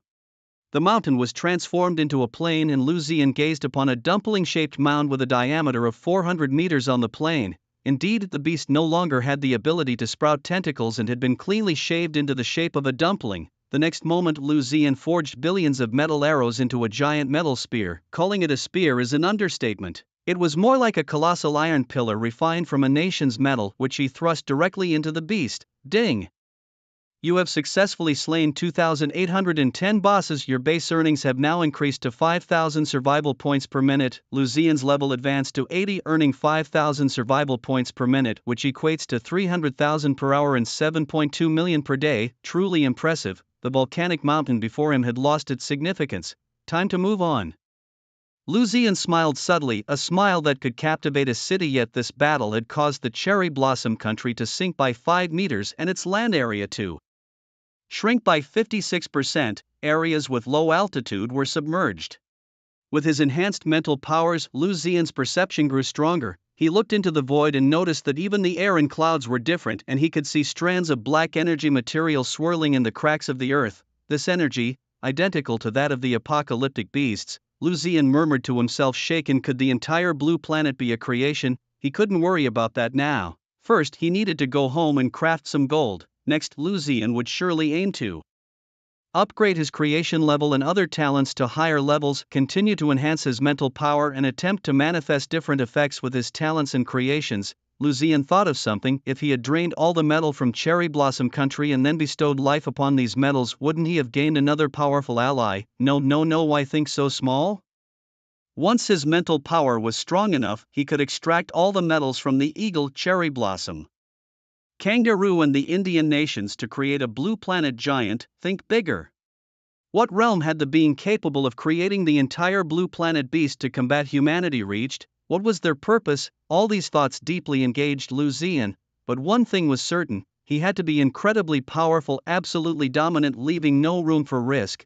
Yes, he needed a massive amount of life points, numerous avatars, survival was crucial, and even his accomplice Li Zhuangzhuang had to be sufficiently powerful. Believing that the two of us colluding and blending in With the crowd can surely bring down this big shot from his pedestal. Mwaha, Lu Zai laughed joyously, stepping through the void to return to the Dragon Nation's capital. Big brother, you're back. You wouldn't believe how fierce the End Beast tide was today. I led everyone to suppress 6 gates of the End, sealing them completely. Freshly returned to the capital, Lu Zai was immediately bombarded by Li Zhuangzhuang's enthusiastic bragging.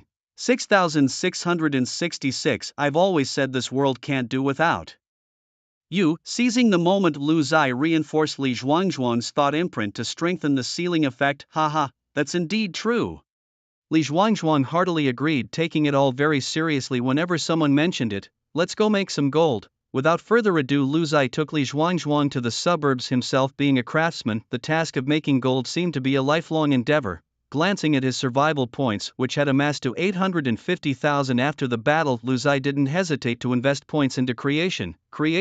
LV9 0/500000. Spending hundreds of thousands of survival points, he ascended to Level 9, now, with 24 million spiritual power combined with Level 9 creation. The efficiency of making gold must have improved a lot. Passing by the city defenses of the capital, Lu Zai and Li Zhuangzhuang overheard the immortals who had just returned from the gates of the End discussing the current situation on Blue Star. It seems the sage's prediction was correct. There are still extremely formidable beings in this world. I have a feeling the energy at the gates of the End has increased again, as if there's no limit, constantly testing our strength, seemingly playing with us. Yes, such terrifying entities. We don't know how long we can hold out. If one of those hidden powerhouses gets bored and initiates an apocalyptic battle, could Blue Star be destroyed? It's very possible. No matter what, as immortals, we can only fight to the death. During this intense discussion, the crowd spotted Lu Zai hovering in the air above them, and they all bowed in respect. Lu Zai approached them, and as a sage of the Dragon Nation, it was his duty to stabilize the military spirit. Providing hope and courage to fight, he surveyed the crowd and declared solemnly, "Dragon Nation will prevail, Blue Star will endure." With that, he turned and left with Li Zhuangzhuang. Even Lu Zai himself did not realize that after his departure, these immortal warriors, despite their immense spiritual power, were deeply influenced by his words, repeatedly muttering, "Dragon Nation will prevail, Blue Star will endure." These words had gradually become an ingrained thought imprint. After leaving, Lu Zai received a terrifying system notification. Ding, major opportunity host, you might have obtained a hidden sequence information. You are awakening talent sequence 01, thought imprint progress 10%. Lu Zai, thought imprint? What the heck is that? It sounds like something from a novel, but I have no idea if this thought imprint is actually legitimate. What is a thought imprint? Lu Ziyue asked curiously, communicating with the system in his mind. A thought imprint can influence humans with lower mental strength, implanting unwavering beliefs into them. Unlike manipulation, thought imprints involve solid beliefs or wills. Once these beliefs are successfully implanted, you can harness the power of their faith. This power continually transforms into mental strength, nourishing the host. Holy shit, listen to this, isn't this what Talent 01 is all about? Lu Ziyue only now realized why his casual remark about Li Zhuangzhuang being the savior made him a true believer. It wasn't that Li was naive, but rather that Lu himself was too powerful. However, he hadn't fully grasped this sequential talent yet. Its effects were somewhat subtle, more akin to mild brainwashing than a full thought imprint. For instance, he wasn't receiving any feedback in the form of faith power yet. System, how can I accelerate the awakening progress of talent sequence 01 thought imprint? Lu Ziyue was eager to unlock this miraculous ability. It's simple, the system replied, killing exotic beasts and awakened ones can increase your progress. The stronger the beings you defeat, the faster your progress bar fills up. Relieved by this information, Lu Ziyue murmured to himself. Upon reaching the outskirts of the city, Lu Ziyue stood motionless, deeply engaged in conversation with the system, while Li Zhuangzhuang grew impatient beside him. Big brother, don't space out.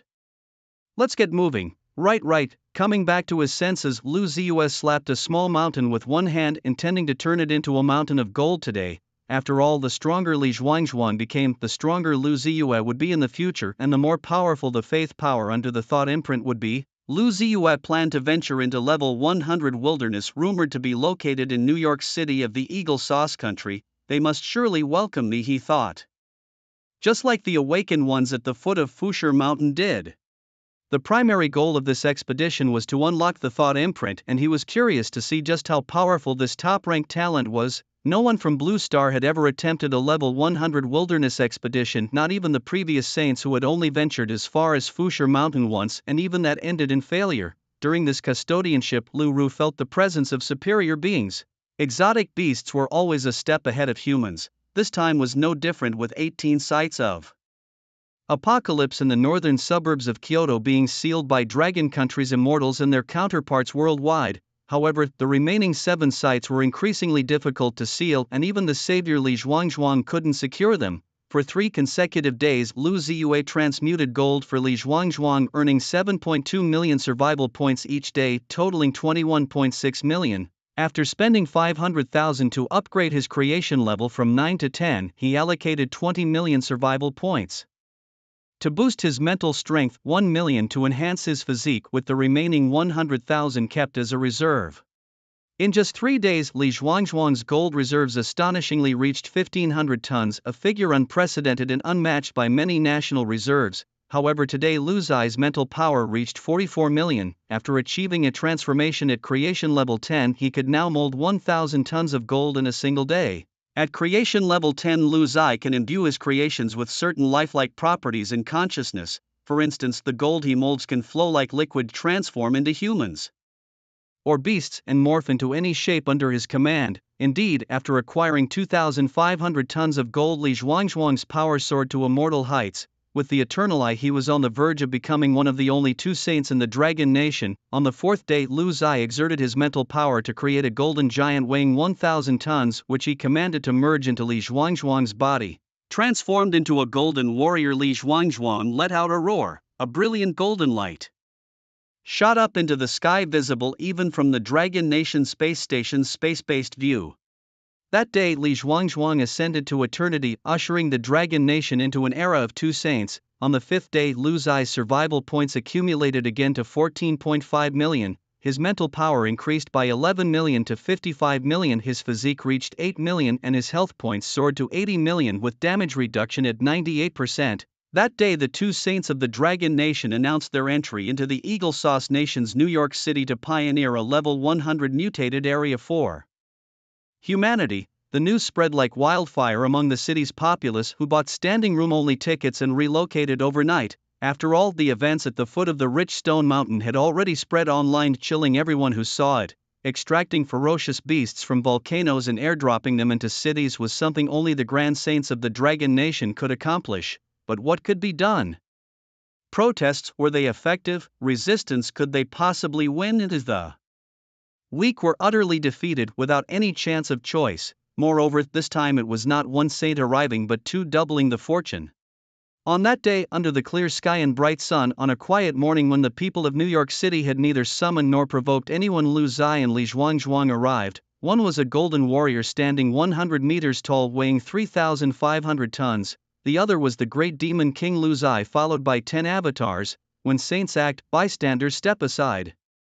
Li Zhuangzhuang shouted loudly, and the people below in Eagle Sauce Nation's New York City hastened their escape. The 2 arrived on Liberty Island, home to their iconic structure, the Statue of Liberty. Since the place had been mutated, no one dared enter Liberty Island, now the most terrifying and highest level mutated area on the blue planet, never conquered by man. Originally only 46 meters tall, the Statue of Liberty, after mutation, seemed to have been endowed with life, growing to 300 meters tall, becoming a towering giant. The torch in its hand grew increasingly hot, as if it could burn away all worldly matters. The statue's eyes blazed like torches, glaring furiously at Lu Zi and his companion as it swung its torch violently.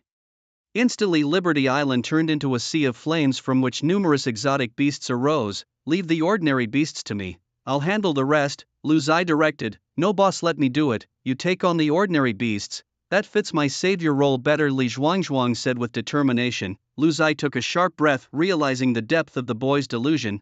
After a moment, he advised, "Saviors are meant to rescue the world in dire times. These beasts are not worthy of your effort.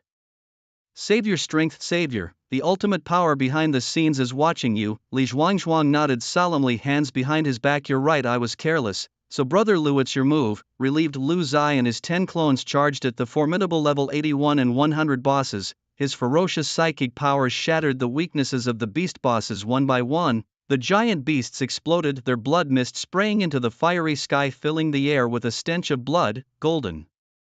Fighter Li Zhuangzhuang was knocking out ordinary beasts with each punch, not letting them last more than 2 rounds under his blows. Lost in the thrill of defeating creature after creature with a single punch, Li Zhuangzhuang found himself unable to stop. As he moved across the battlefield, his 30-meter golden battle sword created sonic booms, decapitating beast after beast, except those that were already headless, which he split in 2 vertically. The thrill of defeating higher-level bosses left Lu Zai exhilarated, and the system notifications of increased survival point earnings sounded like music to his ears. Revenge is a dish best served cold, but for these 2 brothers it's from dawn to dusk. The battle lasted from dawn until dusk. As the moon rose slowly, Liberty Island's deity was pierced by 108 holes from Lu Zai's sky-devouring fragments. It slowly fell and the firestorm gradually subsided, returning clarity to the world. Niuyu City was rid of exotic beasts, but it also ceased to exist. While others might solve problems by addressing the symptoms and the root causes, Lu Zai and Li Zhuangzhuang solved problems by eradicating them completely. Niuyu City was gone, problem perfectly solved. Just then Lu Zai sensed something was amiss. He turned to Li Zhuangzhuang. Something's not right. Li Zhuangzhuang nodded repeatedly. No new pioneering lands have appeared, could it be? Indeed, all previous levels of pioneering lands on Blue Star had been gradually established by human champions, and new higher-level lands should have appeared. But this time, there was no movement. Blue Star didn't show any new lands above level 100. Could it be that the Supreme Being's power is limited to this? He can't create beasts above level 100? Just as they were secretly rejoicing, Liberty Island began to shake violently, splitting into 2 as the ground cracked open. The crack was immediately filled by seawater with tumultuous waves above. From within the crack, a colossal creature slowly rose, or more precisely, an eye enveloped in dense black energy, its true form obscured. At the pinnacle of the Return to Truth realm, the Eye of the Void, the enormous eye fixated on Lu Ziyuan, emitting a grating noise that resembled the whispers of a demon. Greetings, Breaker of Realms. You're Breaker of Realms? I don't know you. What's the story behind this giant eye monster? Lu Ziyuan was unclear about the identity of his opponent and naturally chose to remain silent. However, Li Zhuangzhuang beside him thought differently. He firmly believed he was the savior. Spotting what he thought was the ultimate boss, he clenched his fists with a crackling sound, glaring at the opponent, and boldly declared, "Today only one of us will survive." Lu Ziyuan felt a chill down his spine and quickly covered Li Zhuangzhuang's mouth. "Brother, hold on, don't be so rash, let's observe." First, Li Zhuangzhuang shook his head. "Let me go, there's no word for retreat in the Savior's dictionary." Not just Lu Ziyuan, even the distant giant eye monster was baffled. Despite its 500-meter-wide majestic eye, it couldn't discern where Li Zhuangzhuang's confidence came from. Enough with the Oscar-worthy performance, it seemed to say. The giant eye monster then sprayed a dark energy onto Li Zhuangzhuang, who was instantly reverted to his original form. The eye monster reorganized its words carelessly. "I am not your enemy nor a friend, I merely exploited your human race. Is this the so-called grand conspiracy?" How presumptuous! Lu Ziyuan stared at the giant eye monster, wondering what all this was about. It was time to unravel the mystery, the origin of these mystical beasts, the sequence of talents and its own origins. The giant eye blinked. You're right, it's time. It all started when my attempt to ascend to godhood failed. There are countless gods in the universe, including supreme gods and false gods. They occupy various galaxies and control the fate of all living beings, all aiming to accumulate power and ascend to divinity. However, there are anomalies. I was ascending to the false godhood in the Return to Truth realm when I encountered a rival. A cosmic war broke out in my galaxy, and eventually, I was defeated. My galaxy has since declined, and we have embarked on the path of the sequence similar to the current talent sequence on Blue Planet. My path to godhood is through inheritance. I must lead a race to rise through the sequence path. I fell to the Blue Planet, lurking in the deep seas, creating millions of end-time mystical beasts and bringing the talent sequence to humanity. Now, as I am about to enter the 12 days of godhood, I will break through the Void Throne and ascend step by step. After my departure, as a reward, the Blue Planet will forever enjoy peace. The Eye of the Void cast a beam of light towards the void above, and Lu Ziyuan and Li Zhuangzhuang vaguely saw a divine throne appear, only to vanish the next second. Lu Ziyuan was skeptical about the giant eye's plan. The sequence of talents it left behind? If it were that powerful, it wouldn't have been forced to flee to the Blue Planet for refuge. However, one thing was certain: this giant eye monster evidently could not kill him, the Breaker of Realms, before achieving godhood. It seemed that because Lu had broken through the level 100 pioneer limit, he provided it with this opportunity to become a god. Before it could achieve godhood, it seemed hesitant to kill him, otherwise, why would it be so courteous to itself? It had used strange beasts to cleanse numerous cities before, but never had it shown such mercy.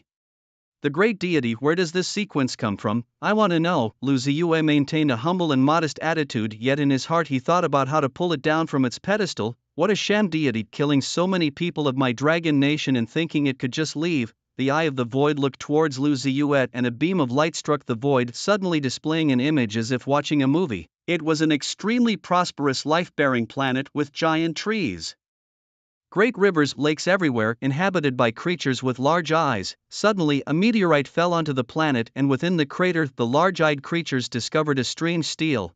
This is our planet. This stele records part of a sequence of talents. We reached our glory by following the information of these known sequence pathways. Only after our life planet birthed the first pseudo-god did we realize how many beings in the universe pursue higher peaks. This stele, we call it the Chaos Stele. Its origin points to the beginnings of the universe, to those powerful ancient beings which we refer to as the Elders.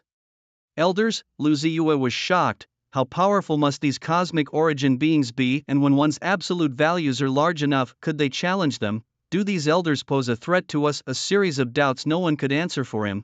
However, through Lu Ziyue's recent battles he believed one thing: absolute safety comes from absolute power. I need to work harder. Do you have any other questions? The eye of the void looked at the two. Li Zhuangzhuang was too angry to speak. In his view, all heretics must die, especially these scheming old villains. If not for his brother holding him back, he would have gone up to pull out a few hairs. Lu Ziyue verbally responded, "Great deity, I have no further questions." Lu Ziyue's inner thought: "Great deity, I want to drag you down." The eye of the void nodded in satisfaction. 12 days from now, I will leave the blue star. During these 12 days, do not disturb me." After saying this, it radiated terrifying black energy which poured out from its large eyes and shot straight into the void, tearing open a spatial vortex.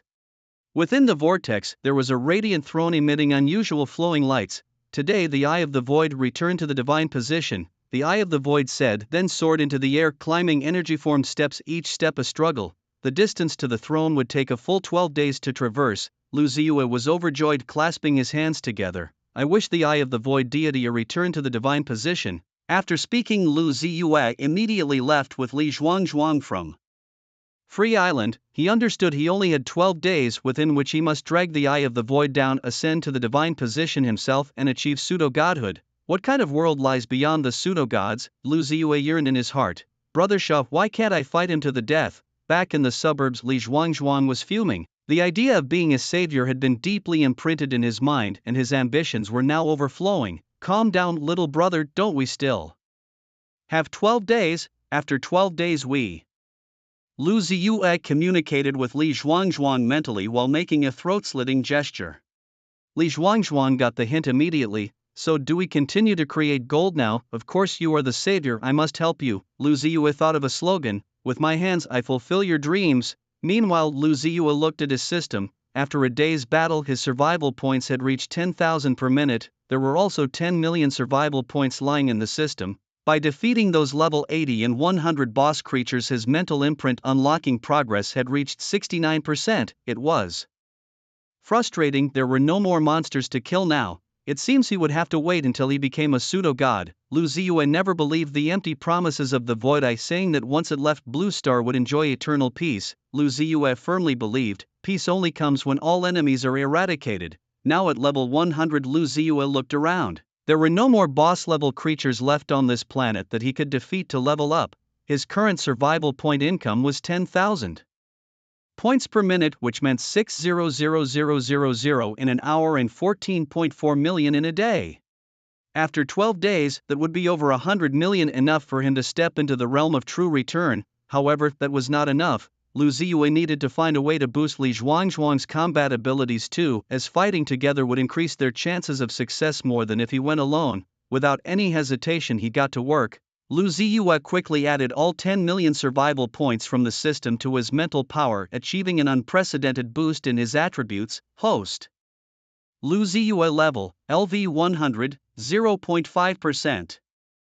Realm, Eternal Life Points, 80 million Physique, 8 million, 98% Damage Reduction, Spirit, 65 million Strength, 33684 Agility, 32790 Critical Hit Rate, 100% Critical Damage, 277% Armor Penetration, 47.5% Damage Increase, 40% Survival Points, 10,000, increasing. Talent Sequence 20, Metal Manipulation LV10, 0/1 million. Talent Sequence 04, Undying Body LV10, 0/1 million, Talent Sequence 05, Flaw LV10, 0/1 million, Eternal Creation, LV10, 0/1 million, Talent Sequence 01, Mental Imprint, 68%. With 65 million in mental power, Lu Ziyue needed only a thought to transform a large swath of rocks into gold.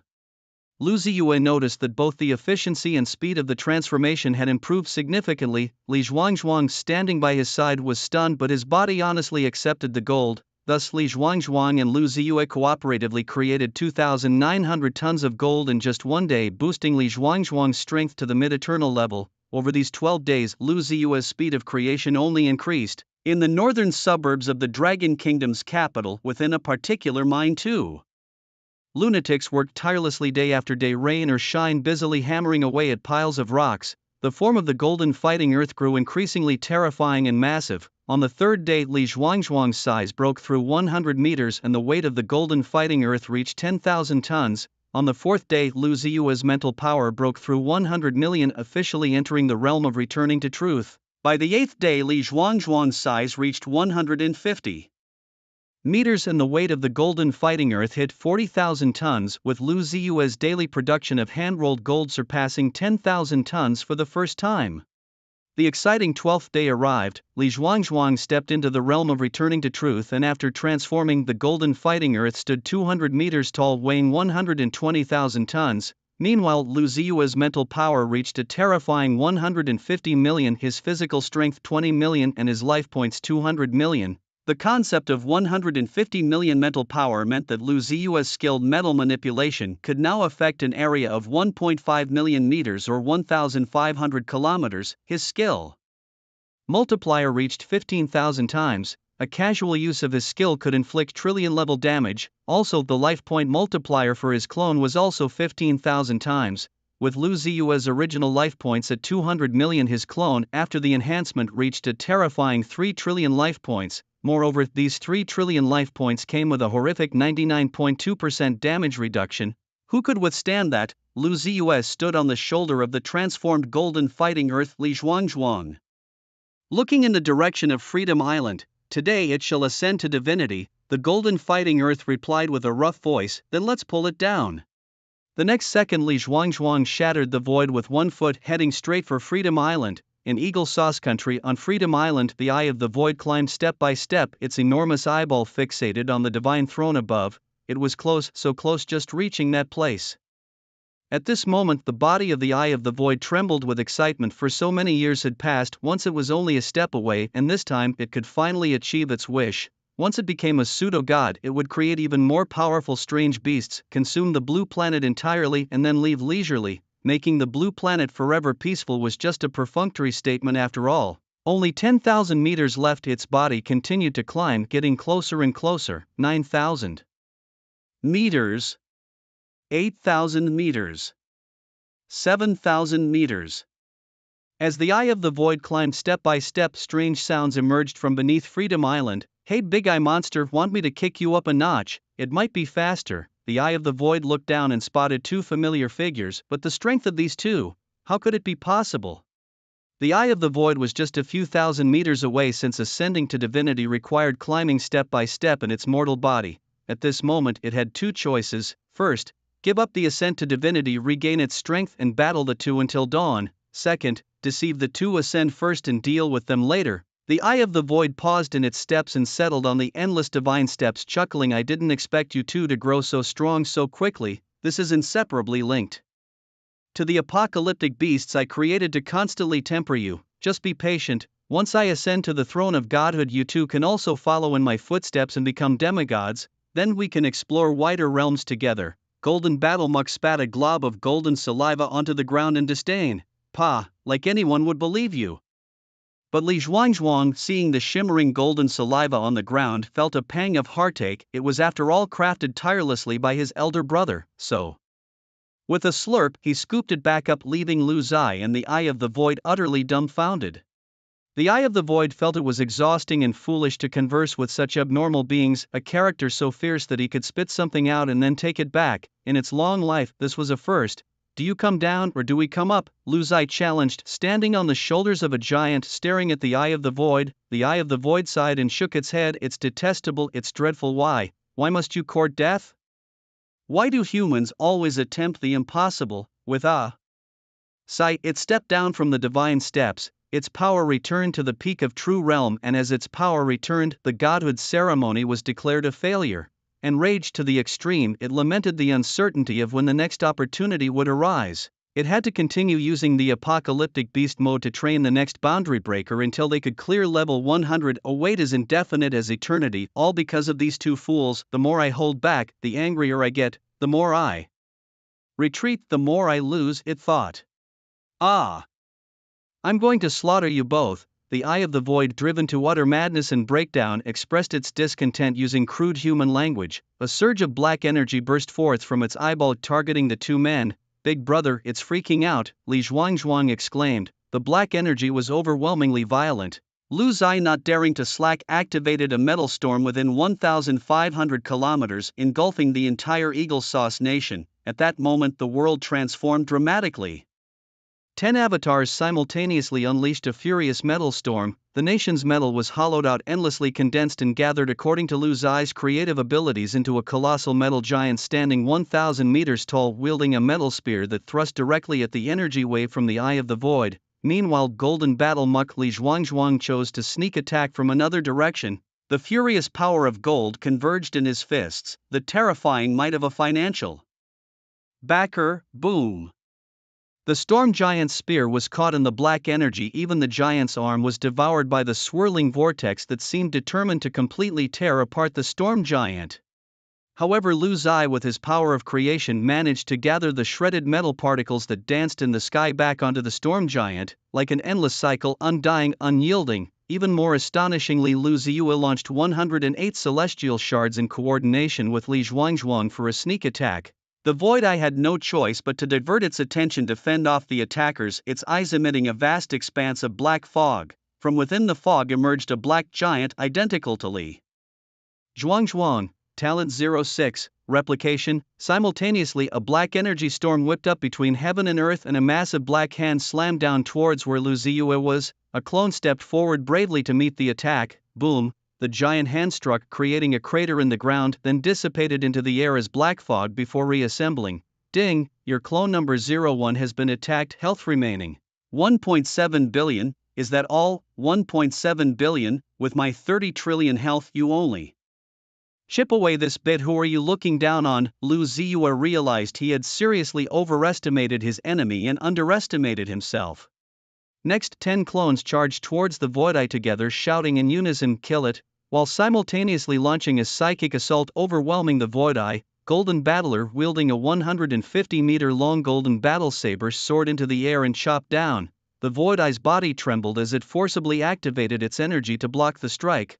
However, on the other side, a storm giant's spear broke through the black vortex, directly piercing the Void Eye's body. There was no time for shock.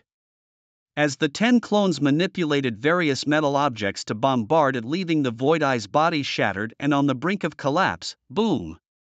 A mushroom cloud ascended, signaling the explosive demise of the Void Eye's energy. The whole of Freedom Island began to tremble, slowly sinking into the sea. The Void Eye turned into a thin wisp of black fog, drifting aside, appearing very weak and soon to dissipate into the universe even without Lu Ziyue's intervention. Li Zhuangzhuang, controlling the wisp of black fog with one hand, glared at it with golden eyes. "Do you know why you lost?"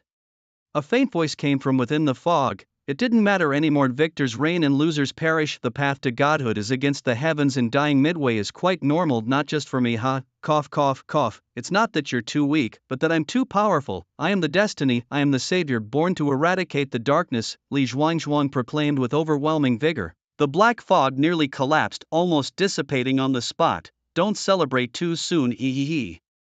With my death, those terrifying beings will likely descend upon Blue Star. When they see the vibrant human life force and developmental potential of Blue Star, they will not hesitate to drain everything here. Their methods are 100 times, no 1,000 times more domineering than mine. What do you mean? Lu Ziyue looked towards the black fog from afar. When I failed to ascend to the divine throne and fled to Blue Star, I used the strongest methods left by my race to mask the life essence of Blue Star, preventing those terrifying beings from detecting my presence and indirectly protecting humanity. But now, as I am about to perish, those methods will also fail and Blue Star will inevitably be doomed. Ha, unexpected, right, Mr. Savior? It was I who have been protecting Blue Star all along. Cough, cough, cough. The black fog grew thinner and weaker until it completely dissipated. Li Zhuangzhuang dismissively flicked his hand, scoffing, nonsense. If I can take you down, why can't I defeat your enemies? Bring them on one by one. Ding, you have defeated an unprecedented powerful entity. Reward, plus 1,000 base survival points. Your talent 01. Thought imprint has progressed plus 32%. Unlocking progress 100%. Successfully unlocked. The system rewards were delightful, but Lu Zai had no time to rejoice. The words of the void. I plunged Lu Zai into deep thought. It was already destined to die, so there was no need for it to lie. Now, the only way to grant Blue Star the power to resist was through creation and the thought imprint. The thought imprint was a special talent. It couldn't be upgraded, nor did it have levels. It affected all sentient beings, allowing a species to possess absolute faith.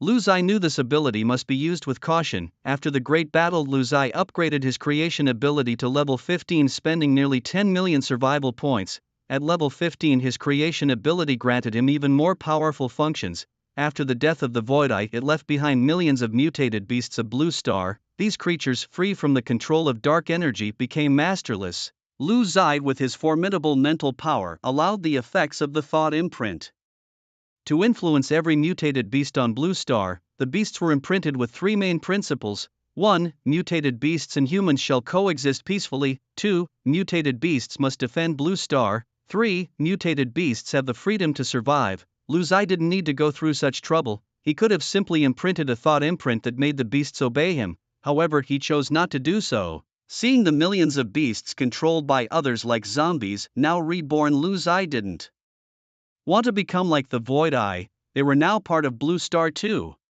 Through his creation ability, Lu Zai granted the beasts the ability to reproduce and, like the human awakeners, to strengthen their own talent sequences through their efforts. These beasts fed on fruits, birds and animals, reshaping the biological chain of Blue Star. For the humans of Blue Star, Lu Zai imprinted only one thought imprint: humanity will triumph and Blue Star will endure. This was enough. It would grant humans the determination to keep fighting forever without affecting their daily behaviors. When Lu Zai had finished, the system went completely haywire. Ding, your thought imprint has taken effect. 1.53 billion strands of faith are brewing, receiving in progress.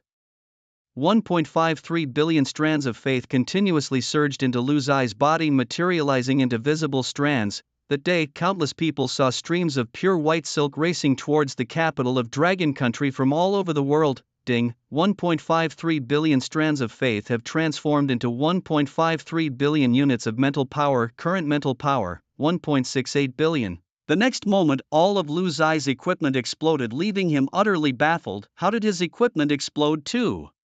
I'm not a monster, am I? The prompt in my mind rang again. Your strength has reached the level of returning to the truth. Your spiritual power has exceeded 1 billion and you have begun to condense your authority. God, no equipment, only authority, and the attributes of authority surpass all equipment. Authority condensation progress, 16.8%. My spiritual power is 1.68 billion inch and the condensation progress of the authority is also 16.8%.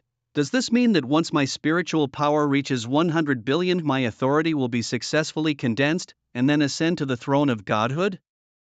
1.53 billion spiritual power a day. This progress is truly terrifying, and this is just the result of the first day after Lu Ziyue planted the thought imprint. As the thought imprint deepens and solidifies, as people's understanding of the imprint deepens, such benefits will increase and the quality of the power of faith will also improve. It's like how we've always known the importance of money from childhood, but only when you truly take charge do you realize how challenging it can be to manage even a small amount of money. And the thought imprints like humanity will prevail and the blue planet will endure will likely only unleash the most potent force of faith in times of significant crisis when humanity is in peril. Now, with the blue planet thriving and humans coexisting peacefully with exotic beasts, the impact is not profound. So the daily task is clear now. Use spiritual power every day towards all the people of the blue planet. Strengthen the thought imprint. Let them deeply understand the significance of the enduring blue planet and gain the power of faith. The rest of the time I need to help Li Zhuangzhuang create gold, which is something Lu Ziyue is truly tired of doing. Once Li Zhuangzhuang's creation level rises, he will be relieved. Since spiritual power can now be obtained through faith, I can use my survival points to enhance my talent sequence level or add some physical constitution. After the peaceful coexistence with the exotic beasts, the blue planet no longer relies on killing each other to advance. After Lu Ziyue changed the living ways of the exotic beasts, humans and beasts have found a new mode of enhancement. That is, humans and exotic beasts sign contracts achieving a delicate cooperation mode which people call beast mastery. The previous path of gaining advancement by killing beasts was left by the Eyes of the Void, as an existence more powerful than the Eyes of the Void possessing level 15 creation abilities. Lu Ziyue can naturally plan a new path of development for humanity. Now humans and exotic beasts cooperating in battles unleash power far beyond the effect of 1+1, they synergize their talent sequence skills, utilizing each other's strengths in battle with immediate effective outcomes. For instance, some exotic beasts possess powerful physical talents, essentially giving beast masters a frontline fighter, allowing stable output from the backline. Additionally, some humans possess healing and enhancement talents, which can now also improve the combat abilities of exotic beasts. As for equipment, it has now shifted to humans utilizing resources to produce their own. Some awakeners with the talent for refining equipment have rapidly risen to prominence, becoming highly sought after. The Dragon Nation has become the sole hegemon of the blue planet, with other nations submitting to it. The awakeners of the Dragon Nation have the highest priority in resource acquisition and exotic beast matching rights across the blue planet. To this point, Dragon Country has reached its historical peak since its inception, unifying Blue Star. Lu Ziyuan and Li Zhuangzhuang are manually crafting gold in the suburbs of the capital. With Lu Ziyuan's current spiritual power of 1.68 billion, the daily output has already reached 100,000 tons, although the weight has increased by another 100,000 tons. Li Zhuangzhuang's golden fighting soil has reached a weight of 220,000 tons, but his height has only increased by 5 meters, reaching 205 meters. This is due to the proportions of his body. A 200-meter-tall golden fighting soil only gets larger in circumference, requiring tens of thousands of tons of gold. This is similar to how humans can reach a height of 2 meters and elephants only about 4 to 5 meters, yet the size of an elephant is dozens of times that of a human, though their height does not increase proportionally. Big brother, I feel I'm getting closer and closer to creating something on my own, Li Zhuangzhuang said excitedly, unable to understand why, at the same state of true essence, his brother could craft gold so smoothly and why his own creative abilities were improving so slowly. He couldn't grasp the power of being outstanding. Lu Ziyuan looked at the barren mine in front of him, a smile of paternal pride spreading across his face. This is just great. I'm really tired of crafting. Last night, even in his dreams, Lu Ziyuan was still slowly moving his hands left and right. In the distance, a large group of humans, either riding on exotic beasts or standing on the shoulders of these creatures, all bowed in their direction. Lu Ziyuan and Li Zhuangzhuang responded with a smile. If they were awakeners from the cherry blossom country, they would need to kneel. The two of them, now akin to deities on Blue Star, were deeply revered. Big brother, I'm so looking forward to it. Li Zhuangzhuang said, hands behind his back, looking up at the sky at a 45-degree angle. Looking forward to what? Have you forgotten what the big-eyed monster said? It mentioned a powerful enemy invading, and I have a premonition that my reputation as a savior will be greatly enhanced in this battle. Forget it, I prefer peace. I'd rather craft gold for you every day. Lu Ziyuan laughed. Not me, I'm the man who will sweep away all darkness. Why hasn't it come yet? My giant golden saber of 168 meters is already thirsty for battle. Li Zhuangzhuang swung his huge golden saber, his fighting spirit high. Just as he finished speaking, the void trembled. A huge gray vortex gradually formed in the sky, growing larger as if something terrifying was about to leap out at any moment. Lu Ziyuan stared into the deep sky, murmuring, "It's coming." Li Zhuangzhuang looked bewildered. "I was just saying and you took it seriously." Boom. A loud noise echoed through the sky as the vortex stabilized, forming a spatial passage. From the vortex, countless terrifying creatures began to advance toward Blue Star. Lu Ziyuan, using his powerful spiritual power, alerted everyone on Blue Star. Prepare for battle. In the sky, dense black dots became increasingly closer, innumerable, but Lu Ziyuan, with his formidable spiritual power, already knew that these terrifying creatures were extremely powerful, if classified by the level of the Void Eye. The lowest were level 50 and the highest 150.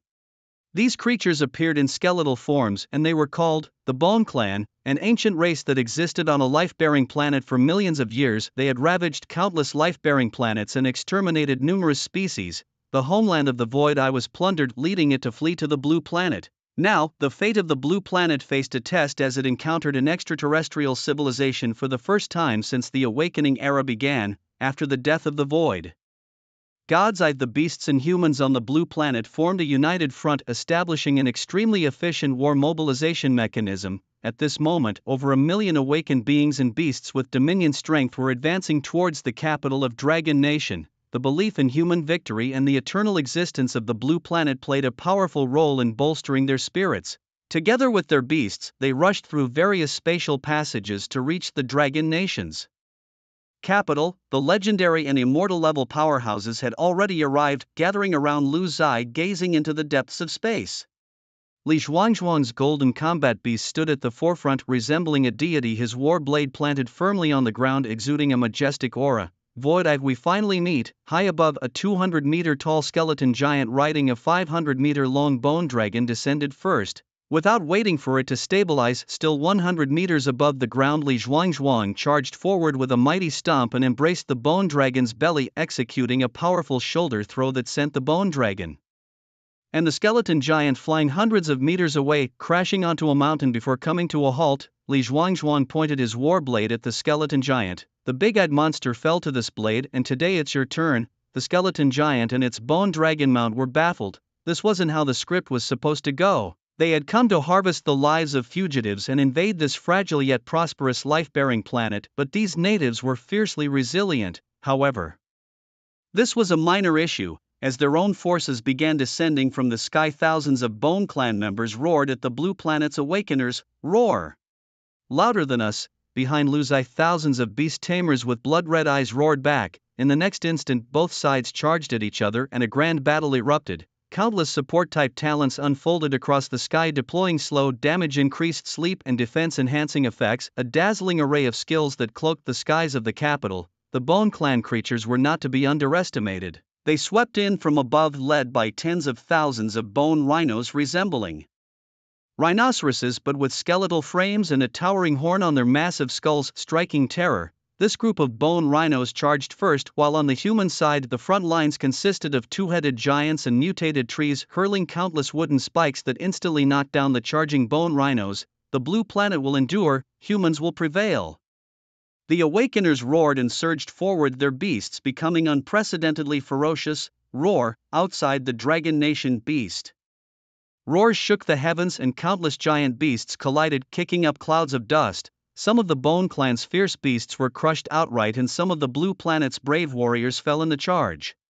In war there is no retreat, only life and death. Lu Zai's clones all charged out, holding the front line of the battlefield, becoming the backbone of the Blue Planet, with 10 clones each having life points and the trillions exhibiting immense strength. Lu Ziyue had previously obtained metallic spheres from his last venture in the Eagle Sauce country, and this time he stored them in the outskirts of the Dragon country, which proved useful now. After all, this was his homeland, and he wouldn't dare dismantle his own home. Millions of tons of metallic spheres were hurled towards the vortex under his control. Lu Ziyue thought that even if he couldn't stop the vortex, he would at least crush a vast number of the skeletal abominations. A giant riding a bone dragon's spear in hand charged at Lu Ziyue but was suddenly knocked off course by a dung-colored giant. Li Zhuangzhuang and the bone dragon clashed, leaving Lu Ziyue to face this pseudo-god from the Bone Clan. The creature smiled as it rose from the ground. Its hundreds of meters long spear struck the ground, immediately cracking it open and spreading the fissures in all directions. Foolish creatures, you know nothing of the power of a god. The spear unleashed a violent force. Could this be the power of authority? Lu Ziyue felt an unprecedented pressure and had to strike with all his might. Secret technique. metal storm, secret technique, flaw explosion, secret technique, clone. The metallic giant ball in the sky, after crushing countless Bone Clan members, responded to Lu Ziyue's call and transformed into a sky-piercing giant sword blade pointing downwards and struck down with increasing speed, accelerating further. The 8-kilometer-long sword, edgeless and relying solely on the speed of 50 times the speed of sound, struck with a fury. The violent speed caused friction with the atmosphere, turning the giant sword fiery red as it ignited. Foolish god, not to be desecrated. The bone giant's spear in hand stomped the ground and burst upward, thrusting at the descending giant sword. The forces were about to collide, and at that moment time and space seemed to stand still. Lu Ziyue had never felt so unsure in a battle before, for his opponent was a god, a true pseudo-god who had ascended to divinity. Boom! The spear collided with the giant's sword, a confrontation of needle and wheat on. The massive shockwave shattered the bone beasts in the sky into pieces. On the human side, Lu Ziyue suppressed the shockwave's threat with his powerful mental force. A huge corpse thunderously fell from the sky, and both the giant sword and the spear shattered into myriad burning fragments, raining down as metallic fire over the suburbs of Dragon Country. Lu Ziyue saw the Bone Clan pseudo-god. He had fallen and did not rise. No, there must be deceit. A deity cannot be so fragile. Lu Ziyue dared not approach and instead manipulated some metal fragments into blades to remotely attack the Bone Clan pseudo-god. Stab after stab, the bone giant pseudo-god was pierced thousands of times, his skeletal frame thoroughly damaged. At this moment he was critically injured and lacked even the strength to speak. He couldn't understand why a mere mortal could inflict such abnormal damage. Ha ha ha. Stop pretending, get up and fight again, Lu Ziyue taunted from a distance, wary of getting closer. Bone giant, pretend your sister, I'm dying. The two stared at each other as if frozen in time. At this moment the giant regretted feeling as if he had been invaded. He was dying, and he remembered his father, the Bone Emperor, running with him under the sunset when he was young. He slowly reached out and took out a bone ring, then crushed it. A white light soared into the sky as he murmured, "Father, I have marked a life planet for revenge." Ding! You have successfully killed a pseudo-god and earned a basic survival point reward of plus 4,000 with your current basic survival points at 15,000 points per minute. Really dead? Why don't you get up and continue pretending, huh? Lu Ziyue stared at the giant's corpse lying on the ground, his face full of disbelief. But then he thought, with 1 billion attribute points reaching the true essence realm, wouldn't 10 billion spiritual power be enough to challenge a pseudo-god? He had obtained 15.3 billion spiritual power yesterday, more than enough for a pseudo-god, just not enough time to ascend to the divine throne. Lu Ziyue looked at his system realm column, and right after the true essence realm, it boldly stated he could break through. With 16.8 billion spiritual power in his abnormal talent sequence, he could easily deal trillions of damage. Meanwhile, Li Zhuangzhuang, riding on a bone dragon, smashed his fist onto the dragon's skull, causing it to howl in pain and collapse. As the bone dragon tried to struggle to its feet, Li Zhuangzhuang continued to hammer its skull with his fists. Finally, he grabbed the dragon's upper and lower jaws, and with a forceful twist, snap! The dragon's jaws broke apart, rendering it limp and motionless. Li Zhuangzhuang then drew his giant sword and decapitated the bone dragon, proclaiming, "In front of me, what beast dare you pretend to be?" The leader of the Bone Clan was dead, causing chaos among their ranks. Beast tamers and their beasts cooperated closely, pursuing the remaining forces of the Bone Clan. This battle ended in victory for Blue Star. The participating beast tamers and their beasts radiated bursts of flowing light, gaining significant improvements. Ding! The citizens of Blue Star deepened their understanding of the thought imprint in this great battle with 18.2 billion strands of faith power on their way. Lu Ziyue, take off! As millions of white threads merged into Lu Ziyue's body, his spiritual power surged like a vast ocean within him, roaring wildly. In the distance, Li Zhuangzhuang, transformed into a golden bulldog, excitedly ran over the ground, trembling beneath him. He excitedly told Lu Ziyue, big brother, I feel like I'm on the verge of reaching the pseudo-god level. I feel like I can soon condense the divine tier and step onto the path to godhood." This statement shocked the nearby Blue Star beast tamers. What? Blue Star is going to welcome its first deity, even faster than Lord Lu? That's unbelievable. Lu Ziyue looked at the excited Li Zhuangzhuang. Not bad, keep it up, our savior. As long as we strive hard, the Bone Clan will be defeated. But before Lu Ziyue could finish his thought, the system transmitted a voice: "Ding, your spiritual power has reached 35 billion. Authority condensation progress 35%. As your spiritual power far exceeds a pseudo-god, the divine throne is now manifesting. Please ascend." Boom. In the void, a golden divine stairway stretched upward, breaking through the clouds directly to a glorious golden throne.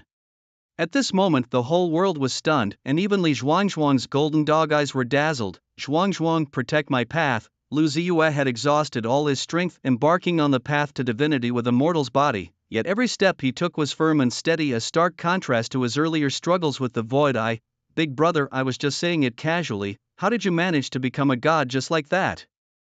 Li Zhuangzhuang looked on with envy as Lu Ziyue ascended step by step toward divinity, drawing his battle sword to guard him lest any unforeseen events disrupt the sacred ceremony. Ascending the divine staircase, Lu Ziyue's aura grew increasingly radiant. The people of Blue Star were utterly astonished. They had been eagerly anticipating his ascension ever since Li Zhuangzhuang spoke of it, but to witness it happening live was beyond their expectations. When did becoming a god become so trivial? This spectacle was broadcast live to the world by Blue Stars Beast Masters using awakening instruments, causing a sensation across the entire planet.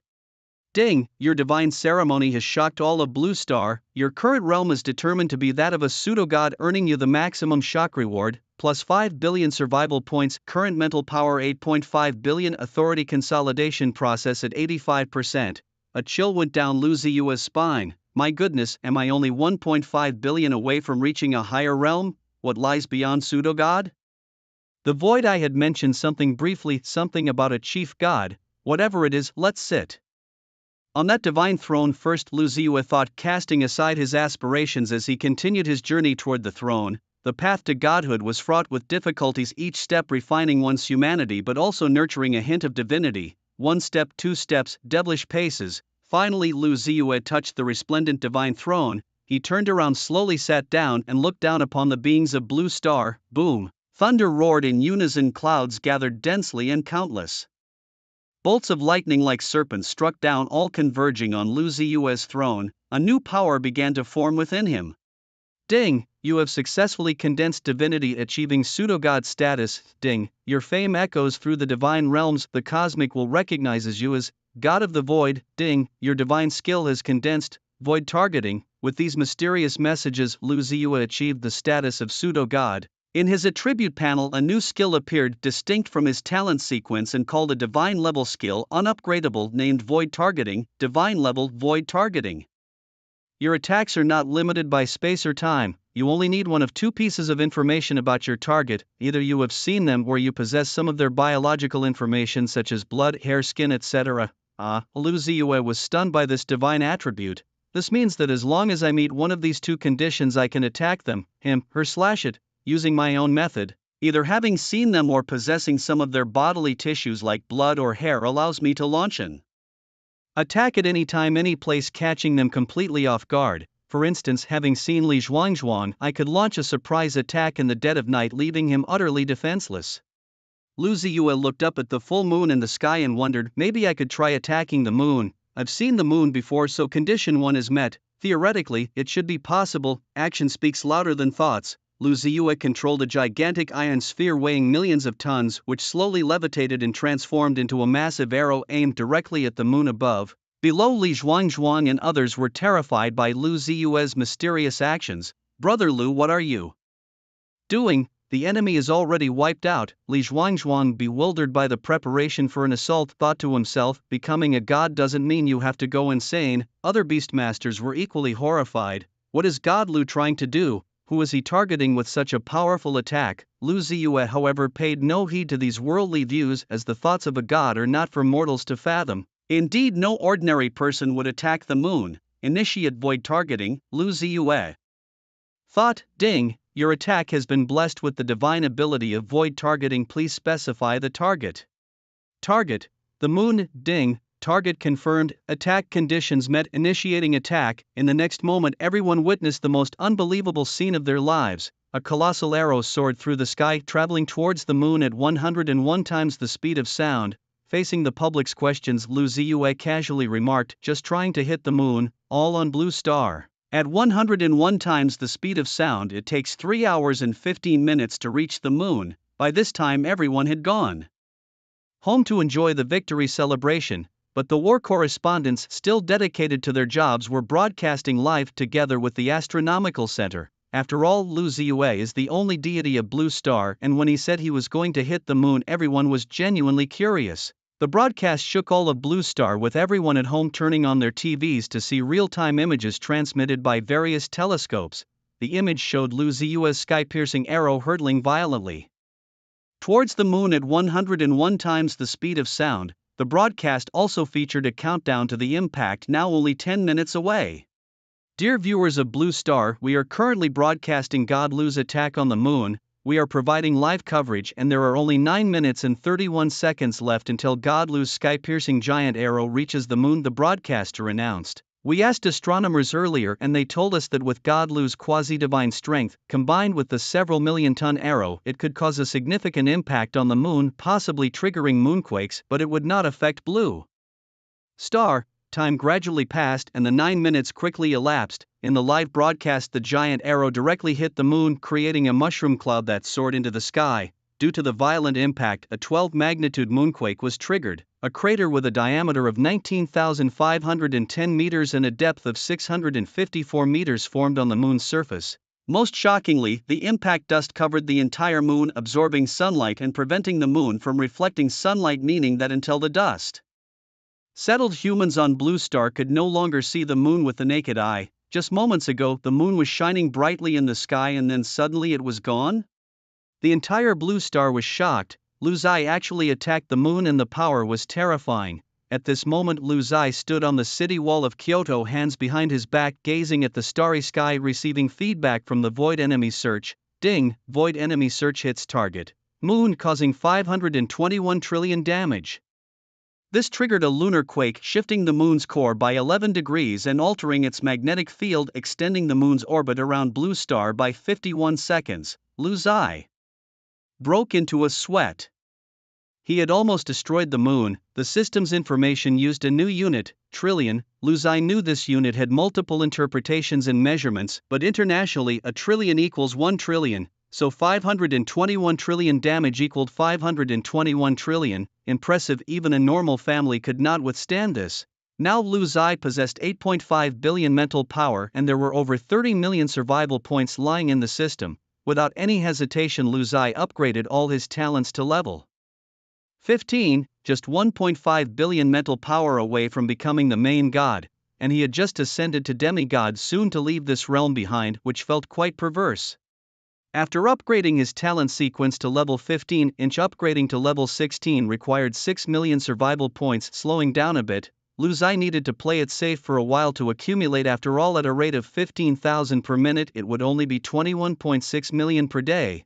The Void Enemy Search was excellent, but unfortunately, it couldn't be used on the Bone Giant's father, who had marked a location for his father to seek revenge. Sadly, Lu Zai had never seen his father, nor did he have anything of his father's to use as a guide for the attack. After seeing the live broadcast of the moonstrike, Li Zhuangzhuang excitedly came to find Lu Zai. Bro, you were here. Was that move just now something you could teach me? How did you comprehend it? Maybe one day we could even strike the sun. Lu Zai, seeing Li Zhuangzhuang's clueless expression, changed the subject. Big brother, once I gather this year's gold, I too will be a demigod, and Blue Star will enter the era of dual gods.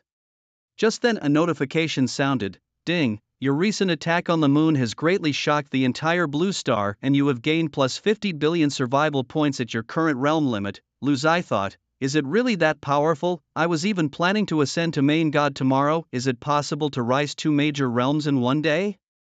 Without another word, he spent 1.2 billion upgrading all his skills to level 20, as reaching level 20 in the talent sequence skills would bring about new changes. He then added 4.5 billion mental power and 380 million physical constitution. Ding! Your mental power has reached 13 billion. You can now become a main god. Ding! Your physical constitution has reached 400 million health points. 4 billion. Metal manipulation LV20. Control metals at the corresponding energy level within a range of 200 plus 1.3 billion meters. Launch any attack causing 1.3 million times mental damage. No cooldown. Armor penetration plus 50%. Ultimate technique, Metal Frenzy. Within the control radius, all nearby metals become violent, causing a metal frenzy that inflicts 20 times the damage. Cooldown 1 hour. Flaw LV20 detects and marks 20 layers of flaws on the target, each layer inflicting an additional 130 million times damage when hit by your attack. Bloodthirst plus 20%.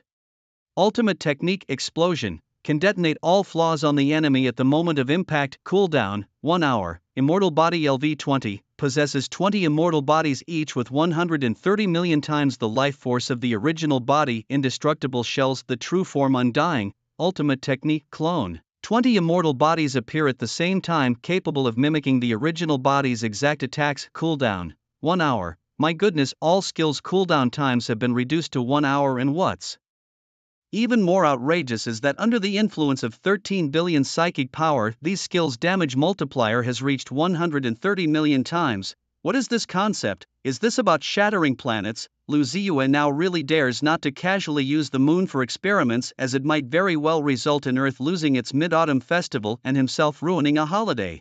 Feeling the intense fluctuations emanating from Lu Ziyue, Li Zhuangzhuang asked in shock, "Big brother, what is this?" "It's just the aura of the main god," Lu Ziyue humbly replied. After taking a deep breath of cold air, Li Zhuangzhuang clenched his fists. "Big brother, if the Bone Clan attacks, let me go to battle alone." "Why, don't ask why the main god, my big brother." Lu Ziyue took a deep breath, divine radiance spreading around him like a flowing ribbon, his occipital area illuminated by a halo that looked like a cheap special effect. At this moment, Lu Ziyue truly was not human, he was intently charging towards becoming the main god. Lu Ziyue stood in the void, a divine glow flickering at the back of his head like an LED light, initially brightening and dimming intermittently. Buzz. A buzzing sound that could cause an instant brain crash echoed all around, spreading far and wide. Meanwhile, Lu Ziyue's body was completely enveloped in blazing divine radiance. A beam of light shot up into the sky, breaking through the void, its destination unknown. At this moment, only Lu Ziyue's mind heard the feedback sounds. "Ding, you have achieved main god status. Your divinity is successfully connected to the divine realm." "Ding. You have received the blessings of the gods. Your planet will evolve into a divine realm." Divine realm evolving. Progress 1%, 2%. Following the rise of divine radiance, the void suddenly rained down billions of streaks of light like a meteor shower descending on Earth. These lights, striking the Earth, caused no damage but seemed to possess a special energy, gradually altering Earth's environment. Trees grew wildly, even the most ordinary grass shimmered brilliantly. Animals and creatures, even a roadside hitochi filled with wisdom. The land became rich and fertile, human pollution cleansed. Mountains majestic, lakes picturesque, the Earth radiant, divine light shining everywhere. In the divine realm of Blue Star, beast masters and mystical creatures bathed in the sacred light, experiencing a surge in power that almost elevated some to a higher realm. Those with exceptional talents seized this opportunity to advance by 2 major realms. As a result, the number of individuals reaching the legendary and immortal realms on Blue Star suddenly skyrocketed. Across the land, throngs of people were either seen meditating on the ground or standing proudly in the void, breaking through their current limits. Unquestionably, the evolution of Blue Star into a divine domain marked a qualitative leap in its combat prowess. Ding, loading complete. Blue Star has become the 113 millionth main divine domain in the Milky Way galaxy. Ding, your divine domain level is LV1, 32103/10 million. Ding, the level of your divine domain can be enhanced by plundering the divinity of other main gods or through the strength of your own subjects within your domain. PS, the omnipotent survival points can also elevate the level of your divine domain. The higher the divine domain level, the stronger the divine light within it, and the more significant the enhancement to the deities. The channel of gods is now opening for you. The great galactic god, the god of all gods, governs everything. The 3 divine decrees of the galactic god are freedom, fairness, and order. Freedom. Gods within the Milky Way may freely engage in combat, but alliances are forbidden. The galactic god does not intervene, judge, or allow any transgressions against this principle of freedom. Fairness. Each divine domain enjoys absolutely fair treatment. Order. All main gods must adhere to these 3 decrees to maintain good galactic order. Participation is mandatory in divine wars initiated outside the Milky Way galaxy. As more information streamed in, Lu Zai realized the vast number of divine systems within the entire Milky Way, totaling up to hundreds of millions. Now connected to the galactic divine domain, Lu Zai learned of beings even greater than main gods known as the galactic god. However, the exact realm or divine status of this entity remains unknown. Within the Milky Way, the galactic god has established three major orders and does not interfere in any conflicts among main gods but strictly enforces a one-on-one rule. This effectively prevents alliances below, ensuring that the chaotic battles among main gods weaken each other, never posing a threat to the galactic god. Moreover, it's not only the Milky Way that has main gods as the galactic god mentioned external divine wars. What terrifying scenes must these interstellar divine wars be? Lu Zai couldn't even begin to imagine such a scenario, likening it perhaps to children throwing mud balls at each other. Main gods in this analogy might as well be hurling planets. This is neither civilized nor polite, and certainly very aggressive. A divine domain can host multiple deities, and it's possible for subordinate deities to overthrow the main god and become the new ruler. However, Lu Zai, with his ideological imprint, does not worry about this problem. Therefore, developing his own divine domain to possess more powerful divine entities is also a means to enhance his own strength. Moreover, the stronger his subordinates are, the more they affect the number of survival points and the power of faith he receives. His daily survival points are extremely precious and are not to be used to enhance his mental power, as relying on the power of faith is much quicker and less wasteful. However, just a moment ago Lu Ziyue had inquired to the system about how to increase the base earnings of survival points in the future. The system's response was that killing a main god would yield a reward of plus 10,000 points per minute, and killing an existence above a main god would yield a whopping 100,000 points per minute. Terrifying indeed. Now Lu Ziyue simultaneously looked forward to and feared the battles with gods. Moreover, the Milky Way was not safe either. Could it possibly be subjected to galactic bullying? Alas, with his meager strength he feared the violence of the galaxies.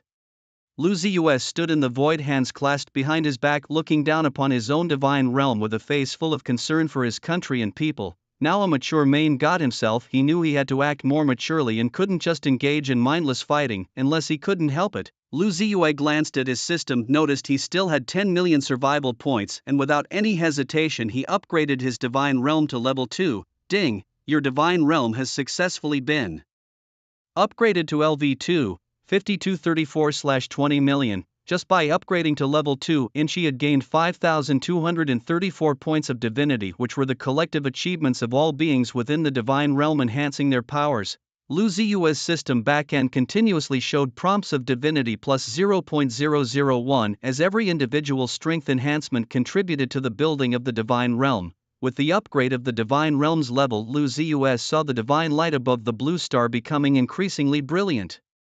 The population of Blue Star was 8.1 billion, with 1.514 trillion mythical beasts. There were now 1.31 million eternal beasts and beastmasters, unimaginably stronger than before, their legends and immortality counted by the billions. Currently, there were 103 people in the state of returning to truth and one demigod, who was Li Zhuangzhuang. Things would only get better as long as he didn't stir up any trouble and just lay low. Lu Ziyue's thoughts were full of hope, but in the next moment, within the myriad spatial passages in the void, one of them lit up. Ding! Detection of a main god invasion conforming to the three great laws of the galaxy god invading divine tribe, the bone tribe. In the sky, countless beings descended. A giant skeleton wielding lightning thundered, "Give me my child's life back." A golden warrior with a battle sword rose to the sky. A duel. Lu Ziyue broke into a sweat. Are you serious? That's a main god. After Li Zhuangzhuang obtained the level 2 divine realm enhancement on Blue Star, he directly ascended to the throne of a demigod, becoming Lu Ziyue's first subordinate god. At this moment his confidence was sky high. Even without innate confidence, his courage was unmatched by anyone at this moment, as humanity had now ascended to become one of the myriad divine tribes. The golden battle sword shot up from the ground, slashing wildly towards the chief of the bone tribe. Between the palms of the bone tribe chief, lightning flashed and thunder roared. The divine might of the main god surged. Boom! A waterfall-like majestic white lightning bolt rushed straight towards Li Zhuangzhuang, as if to drown him in a sea of thunder. The golden battle sword met the lightning and melted into a pool of golden liquid, scattering across the sky the brilliance of gold resplendent. In the critical moment, as the sea of thunder was about to engulf Li Zhuangzhuang, a clone stood in front of him, kicking Li Zhuangzhuang away while simultaneously spreading his arms and slightly tilting his head up, as if Welcoming the baptism of the Sea of Thunder, seemingly enjoying the treatment, his taunting at full throttle, Li Zhuangzhuang fell to the ground, his face a picture of disbelief. I am supposed to be the savior, so why must the savior always endure so many hardships? When will the tests end? When will I be invincible between heaven and earth? Thunder roared in the distance like a school of fish breaking the surface, completely engulfing Lu Ziyue's clone. Ding, your clone has encountered a formidable attack. Health points 500 billion. Oh, so powerful, so terrifying. Lu Ziyue's hanging heart finally settled. A mere 500 billion damage was nothing to worry about. Lu Ziyue glanced at the system's health description for the clone. 20 clones, each possessing 1.3 million times the health of the original body. The original's health was not much, just 4 billion, but with a 1.3 million times increase, that would be 52 trillion, if my calculations are correct, which in new units is 5,200 trillion, 5,200. I love you. Beside Lu Ziyue, legendary beast masters with their beasts had already arrived from various passages. They stood proudly in the void, dense and countless. Lu Ziyue's mental imprint strengthened once again, and he bellowed, humanity will prevail, Blue Star will endure, kill, kill. A million beast masters charged with their beasts into the void, clashing fiercely with the Bone Clan. 10 of Lu Ziyue's clones had firmly surrounded the Bone Clan chief.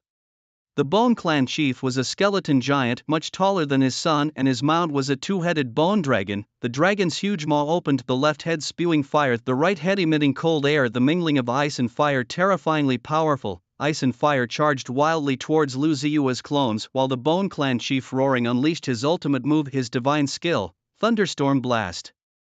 In the void, spherical lightning bolts with a diameter of 100 meters rained down like a storm, ravaging the battlefield. Lu Ziyue with a single hand launched a metal storm, condensing a terrifying metal tide to counter the thunderstorm. The clash of metal and thunder, the explosion resonated through the heavens, shaking the earth. It was already night on Blue Star, but at this moment the sky, amidst the collision of the thunderstorm and the metal tide, burst open like daylight. Divine light scattered across the sky, as splendid as the auroras of the Arctic, yet deadly. Your race is so weak, you should live in dark corners, serving as nourishment for the gods.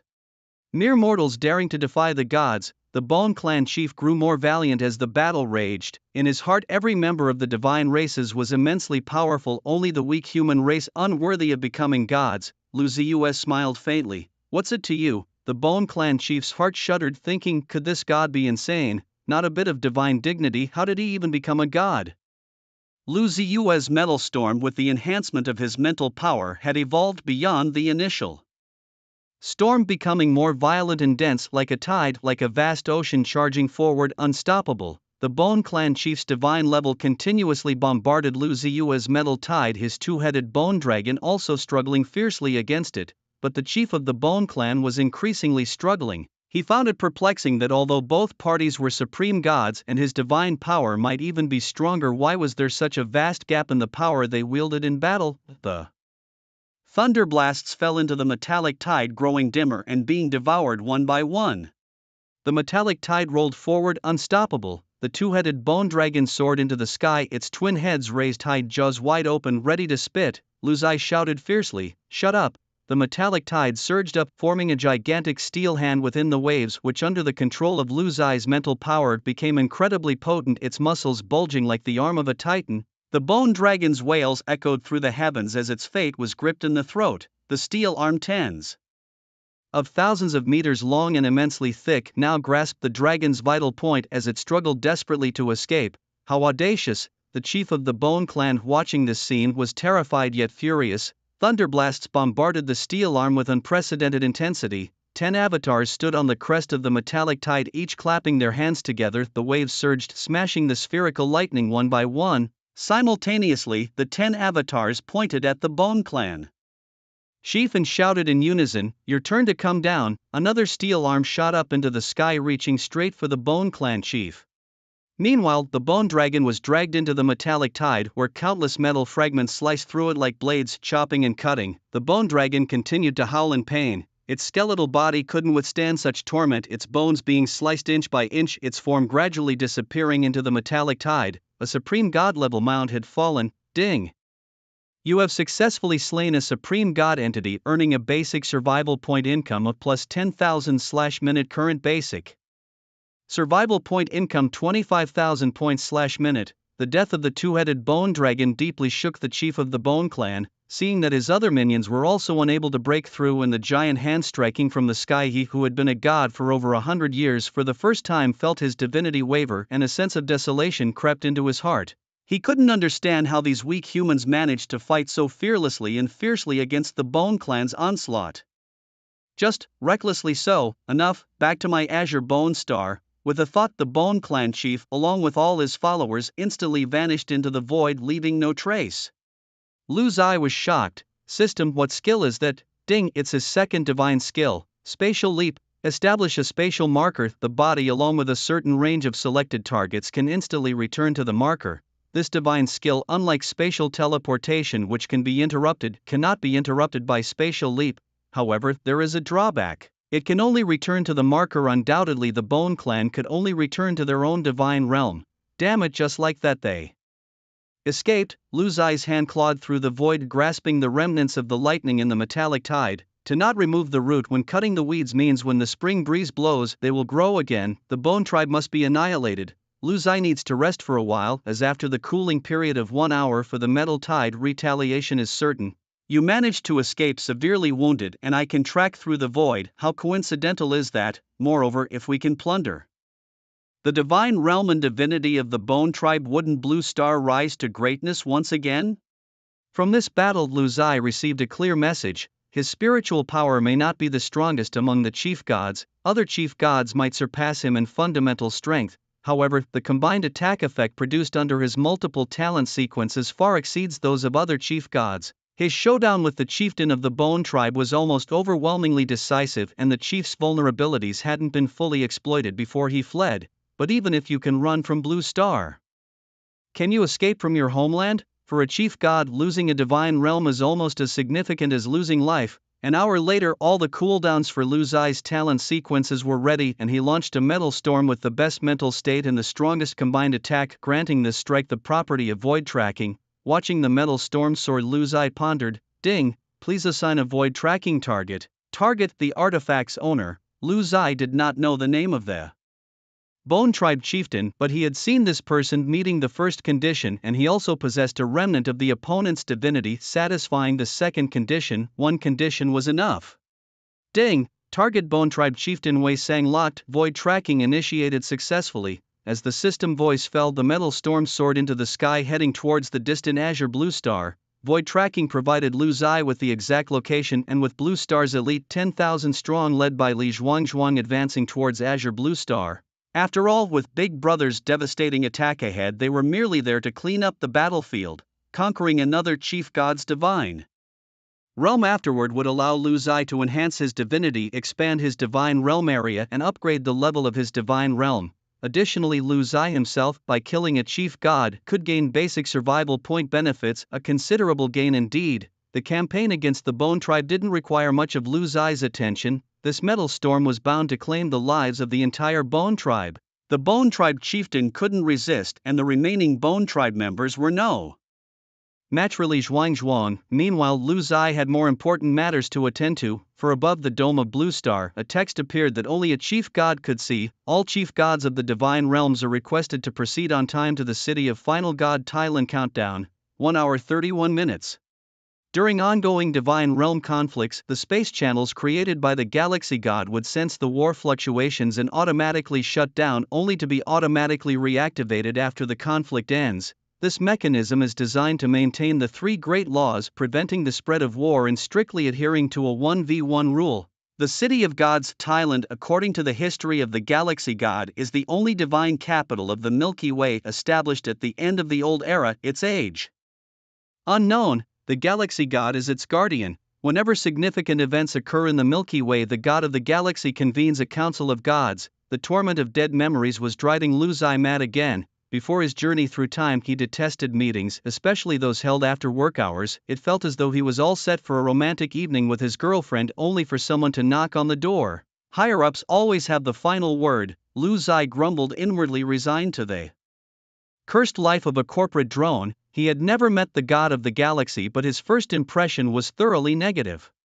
Before the meeting, still smitten with Li Zhuangzhuang, Lu Zai used his formidable psychic power to transform a stretch of pebbly beach into gold, weighing approximately 500,000 tons, his current limit for creating gold in one go. Though he could perform this feat again after a rest, he left a message for Li Zhuangzhuang on the golden beach. My silly dudu, don't rush your awkward development. The universe's salvation depends on Zhuangzhuang. Once he confirmed the message, he stepped into a spatial channel, and in an instant Lu Zai found himself billions of light years away. He had arrived on an incredibly prosperous planet, terrifyingly vast, at least 10,000 times larger than Earth. This planet was home to the most powerful divine race in the galaxy, the Light Feather Clan. On this planet, whether fish, insect, beast, or humanoid, all had a pair of colorful light feathers on their backs, enabling them to move at incredible speeds. Thailand was the capital city of this planet, and Lu Zai was now queuing up to enter, completely awestruck by the sight before him.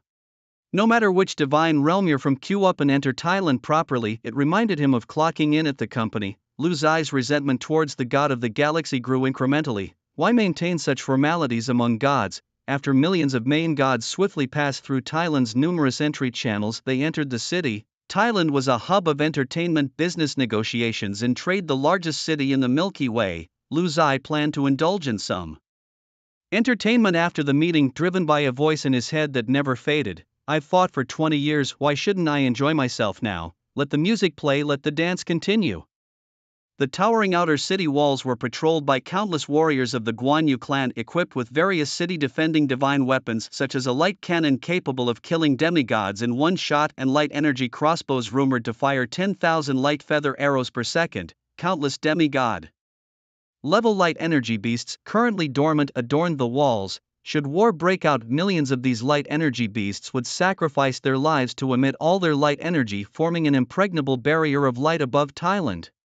The city gates bore the name Thailand written in the divine script, which magically transformed into readable text or sound for any viewer. For Lu Zai, it appeared in the script of the Dragon Country, and strangely the conversations of the Guan Yu clan warriors on the walls were also in Dragon Country dialect with a hint of a northeastern accent. What are you staring at? Get inside now. On the city walls, a muscular warrior from the Guan Yu tribe yelled at a chief god covered with 108 eyeballs. This chief god felt terribly wronged. His body was all eyes, offering a 360-degree view without any blind spots. Anyone who saw him felt like they were being watched themselves. How unjust, right? But there was no choice, as all the chief gods immediately entered the Thailand Plaza of Gods. The sky above the plaza was already filled with countless chief gods, each with their corresponding thrones floating high above, densely packed, almost triggering Lu Zai's claustrophobia. A streak of light guided Lu Zai swiftly to his own throne far, far at the back. The seating was arranged according to the level of each god's domain, and from his high position Lu Zai was hundreds of kilometers away from the front row. After all, there were hundreds of millions of chief gods attending this meeting. He looked towards the first row, surprisingly filled with shorter deities resembling a group of children. Lu Zai took a deep breath and thought to himself resentfully, damn it, one day I will sit at the children's table too. Suddenly, there was a loud bang in the sky, and a major figure made a dazzling entrance. The god of the Milky Way, the king of gods, he had arrived. In the center of the Plaza of Gods there previously stood a statue with 3 heads and 2 arms, adorned with 4 pairs of radiant wings exuding divine might. With a thunderous noise in the sky, a brilliant divine light poured into the statue, which then came vividly to life, slowly rising, its wings quivering, standing proudly in the void. Welcome the god of the Milky Way. All the gods bowed their heads and shouted in unison. Being new here, Lu Zai followed suit. Having now seen the god of the Milky Way, could he consider launching? This crazy thought had just sprouted when Lu Zai quickly suppressed it himself. Even he thought he was insane for harboring such impulsive and suicidal thoughts. Stay calm, keep a low profile. Could it be his divine nature that made him want to unleash his power so easily? The god of the Milky Way had 3 heads. One was a beautiful woman named Talia who fought monsters and supported her family. Another was a ruggedly handsome man named Thailand, after whom the divine city was named. And the middle one was their child named Tylian. What was going on here? It was said that the god of the Milky Way had only one central consciousness, meaning he played 3 roles all by himself. What a player! Perhaps these ancient gods were too lonely. After all, possessing infinite power and no one to answer to, they could do whatever they wanted. My husband, shall we begin? The woman turned and said to the man. Yes. Tylan's face showed a slight smile, seemingly enjoying this self-dialogue. Go for it, father. Tylian also popped his little head out and chimed in. Lu Zai watched dumbfounded, his skin crawling. Damn, what a player. This would be an explosive presence in the entire universe. I have presided over the Milky Way for 50 centuries. This is the 119th meeting of the gods. Some new chief gods are present and some old friends have left us. Time flows but the order remains unchanged. The three great laws keep our Milky Way youthful. However, the neighboring Orion constellation is not so peaceful. Half of its chief gods have already fallen and a catastrophe seems inevitable. As the words fell, a sigh rippled through the gathering. Many of the chief gods rose from their thrones in anger, exclaiming, "To kill the godhunt beasts, such lowly species must be eradicated. I curse those dark creatures." Lu Zai heard a new term. Godhunt beasts, terrifying monsters dedicated to hunting gods. They roam the cosmos, moving between galaxies, their numbers vast. Wherever they go, a storm of bloodshed follows, sparking wars amongst gods. Many chief god galaxies have been wiped out by them. Even gods have their mortal enemies. The god of the galaxy pressed his hands downward and the room fell instantly silent. No one dared to speak. The emergence of the godhunt beasts is both a crisis and an opportunity, he continued. The godhunt beasts can endow us with mighty divine powers, making us unprecedentedly strong. Do you remember how our Milky Way became powerful? His masculine face surveyed the crowd. Quickly his son responded. 18 centuries ago, our father God led the gods of the Milky Way in successfully resisting the invasion of millions of godhunt beasts. That was how our divine system rose to prominence and achieved today's glory. Therion, your father has often said, a good god does not boast of past bravery. In the vastness of the universe where gods and kings abound, glory is fleeting and no one knows whether demise or rise comes first. It was clear that the family discipline in Tyron's household was strict, which almost drove Lu Zai mad. Yes, Father God, your son understands, Tyron replied, nodding in satisfaction and continuing. According to intel from the Orion constellation, the strength and scale of the godhunt beasts attacking this time far exceed those of 18 centuries ago. Therefore, I decree that all major divine realms prepare for battle immediately. As a precaution, by the command of the God of the Galaxy, echoed all the gods in unison. According to my calculations, the godhunt beasts will need more time to annihilate all the chief gods of the Orion constellation and erase their ancient gods. The ancient god of Orion has already sought our aid, and I have decided to send 100,000 chief gods into the Orion constellation in a gesture of support. Rest assured, I will maintain the galactic portal. In case of any mishap, I can bring you back. Those willing may volunteer now. As his voice dropped, the hall fell dead silent. Bringing you back might just mean delivering your ashes, someone thought, knowing that Orion was doomed and still going seemed more severe than the god of the galaxy had stated, and the Milky Way needed time to prepare for battle. Thus, these 100,000 supporting chief gods were merely cannon fodder. Indeed, not a single god volunteered, a reminder that whether in past lives as humans or in this life as gods, old habits die hard. The gods are deep in their schemes. I wish I could go back to the countryside. This was what Lu Zai felt at the moment. Since the gods remain silent, in the name of the three great laws, freedom, fairness, order, I shall randomly select 100,000 chief gods to go, declared the god of the galaxy. Randomly picking lucky audience members, Lu Zai sensed trouble brewing. The next moment 100,000 divine lights swiftly shone above the thrones in the divine plaza. Any chief god touched by the light was chosen. A beam of divine light headed straight for Lu Zai's throne. This feels like a heart attack. The next moment Lu Zai's throne was glaringly bright. The gods around, with their bizarre appearances, cast glances filled with schadenfreude. They clapped their hands and jeered, "Congratulations, congratulations, congrats my foot, damn." Lu Ziyue noticed that the selected divine thrones were almost all from the outermost circle, the new gods at level 1 or 2 in the divine realm. None of the dense crowd of main gods in front of him was chosen. This confirmed Lu Ziyue's suspicion that this group of main gods was just cannon fodder. The god of the galaxy had intentionally chosen the weakest to buy some time. Excellent. The grand battle of gods has begun, and the first batch of galaxy main gods will show those ugly vulgar beasts who the real deities are. Usurpers, die, usurpers, die. The gods stood up and cheered, not bothered since they were not the cannon fodder. With the meeting over, Lu Ziyue left the Plaza of Gods and wandered through the capital of gods, deciding to indulge in some entertainment, unaware of what the outcome would be. He wondered if the god beasts would accept a surrendering main god. I could surrender and help you fight the Milky Way, thought Lu Ziyue, who had no real allegiance and merely wanted to survive. Just then a notification sound rang out, ding. The Bone clan of the Jialan star has been eradicated. in this battle killing. The Bone Clan's main god leader has added plus 10,000 to your basic survival points, now earning 35,000 points per minute. Your Divine Realm's blue star area has increased by 50% and is evolving. From this battle you have captured 20 million divinity points automatically added to your Divine Realm's level. Current Divine Realm level, LV3, 113000/30000000. Not bad, Lu Ziyue mused, and soon he found himself in front of a place named the Right Hand of God. The entrance was guarded by various female deities adorned with red lanterns and dressed provocatively. How many divine lords? Asked a deity with 8 large attributes. Smiling, facing the temptations of this flashy world, Lu Ziyue remained unimpressed and scoffed, I am not just anybody. Taking the hint, they quickly swapped her for a beautiful fox-tailed humanoid deity. Unable to resist, Lu Ziyue lightly stepped inside. But when I do indulge, I am no ordinary man.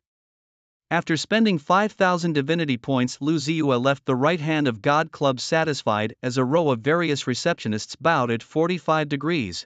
Welcome back anytime.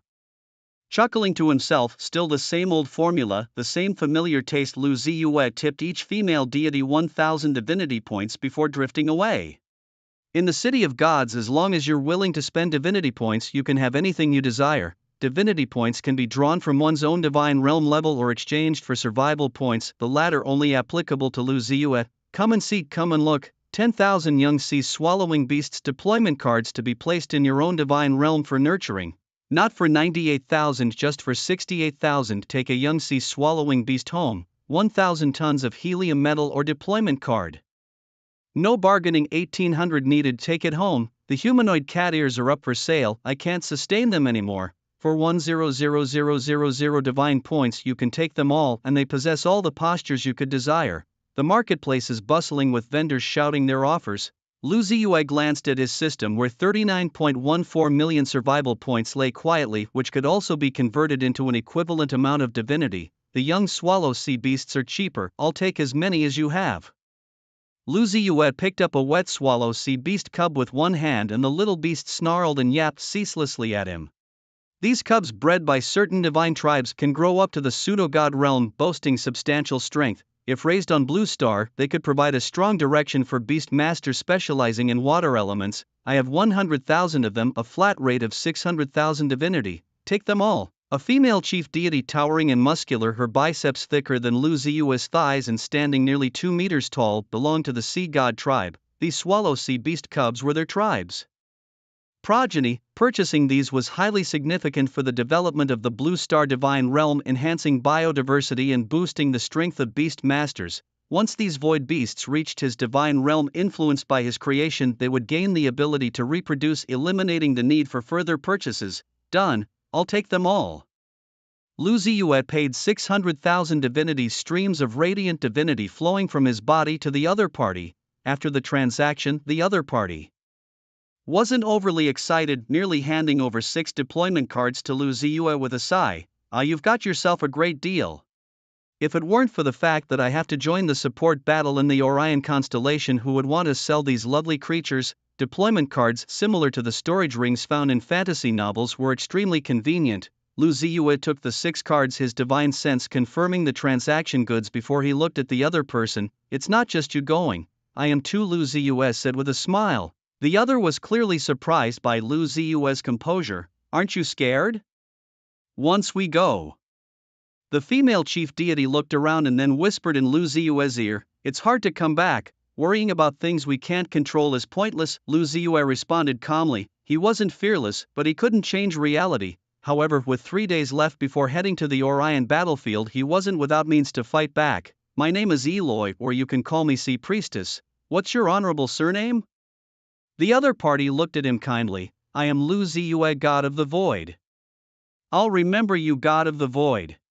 Eloy said sincerely. Cough, it's God of the Void, Lu Ziyue corrected seriously. No big difference, the gods of the vast heavens are all pretty boring and empty. Eloy turned and walked away, waving to Lu Ziyue without looking back. See you in Orion. Thanks for your patronage. Goodbye, Lu Ziyue muttered to himself only after Eloy's figure disappeared into the distance. As a chief deity, he could imagine how painful it must be to sell one's own people. Everything was for survival. Eloy just wanted to prolong her divine tribe, exchanging divinity for some battle resources. However, Lu Ziyue quickly regained his composure. As a chief deity, he only needed to be responsible for his own divine tribe. He could not afford a shred of mercy. Is this the divine war of Orion? Perhaps it's not the moment of my demise, but rather the opportunity for the rise of the blue star gods, Lu Zai murmured in his heart. Now possessing the first talent sequence of the thought steel seal, he had never fully utilized this gift. Perhaps it was time to unleash his potential. Lu Zai continued his leisurely stroll through the Thailand shopping center, purchasing 11 ironclad pterosaur deployment cards and 2 world serpent deployment cards. Divine essence was exceedingly scarce, but Lu Zai now possessed a basic income of 35,000 survival points per minute. These points could be exchanged for divinity and unmatched advantage. After finishing his shopping, Lu Zai used the remaining divinity to elevate his divine realm to LV4. 150000/50000000, unbeknownst to Lu Zai. Tremendous changes were occurring on Blue Star at that moment. Divine light shimmered, species thrived and all life burgeoned. Every citizen of Blue Star awaited the return of their chief god. Alone Lu Zai headed to Orion, entrusting his divine realm to Li Zhuangzhuang. Every citizen of Blue Star received a telepathic message: humanity will prevail, Blue Star will endure. Lu Zai shared his experiences, the perils of traveling to Orion and his arrangements for after his departure. Blue Star was filled with sorrow, for their chief god had ventured alone into danger, yet he had arranged everything for them. As Lu Zai made his way to Orion, he received a system feedback. Ding! The thought steel seal strengthens further. You have gained 3 billion units of faith power, current mental strength 16 billion. Warmth filled his heart as he arrived in the Orion constellation. Facing the onslaught of celestial hunters, he charged into battle. He was the first among all the chief gods of the galaxy to offer support, and also the first to be seen by the ancient gods of Orion as the first reinforcement army. Millions of celestial hunters surged forward, and Lu Zai advanced against the current. Back on Blue Star, upon seeing the message left by Lu Zai, Li Zhuangzhuang absorbed the gold left by him and, combined with the gold he recently created, finally broke through to the chief god realm. However, due to Lu Zai's existence as the chief god, his status remained divine. That day, facing millions of Blue Star Beastmasters, he declared passionately, "Though our big brother is gone, the face of God Lu still exists and must not be lost. He shouldn't have to fight alone. Who among you will join me in Orion?" From below, millions cried out, "We are willing. Humanity will prevail, Blue Star will endure." Li Zhuangzhuang laughed loudly. "Good, if this is destined to be the end of Blue Star, then let us turn this into a dazzling and proud moment. Glory to Blue Star, glory to God Lu." In the next moment, millions of Beastmasters and their beasts entered Orion through a spatial portal. The divine decree given to 100,000 chief gods by the god of the galaxy was to support the Orion divine war within 3 days. However, there was no specific timing provided, and most chief gods chose to go on the 3rd day, wanting to spend their last 3 days in their own divine realms while preparing for battle. Lu Ziyue chose to enter the battlefield early for a reason. He believed that the combat in 3 days would be more intense and perilous. He thought it better to venture into this domain now when the Orion divine system still possessed some resistance and was relatively safer, arriving a day earlier, understanding the battle situation better and familiarizing himself with the divine beasts would be advantageous. Moreover, the first chief deity to offer support might be more valued by the allies here. Most importantly, Lu Ziyue aimed to seize more divinity through the war of gods. Suddenly, a deep voice echoed in Lu Ziyue's mind. "The god of Orion welcomes the distant friend. Your arrival makes the dawn of victory even brighter." It was the ancient deity of Orion, and he had noticed Lu Ziyue, causing his heart to tremble. An ancient god paying such attention to a lesser chief deity showed how desperately the Orion divine system needed support. Lu Ziyue was currently floating in outer space outside the main star of Orion, amidst an asteroid belt where countless meteorites and comets drifted. The divine beasts of the hunt bore bizarre and indescribable features, wielding battle sabers and spears as they surged forth from the meteor clusters, shouting, "Purge these blasphemers!" Blasphemers? Say that again?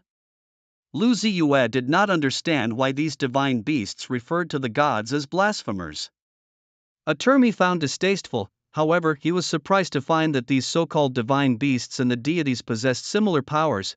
They wielded various innate sequences, some of which Lu Ziyue had never seen before.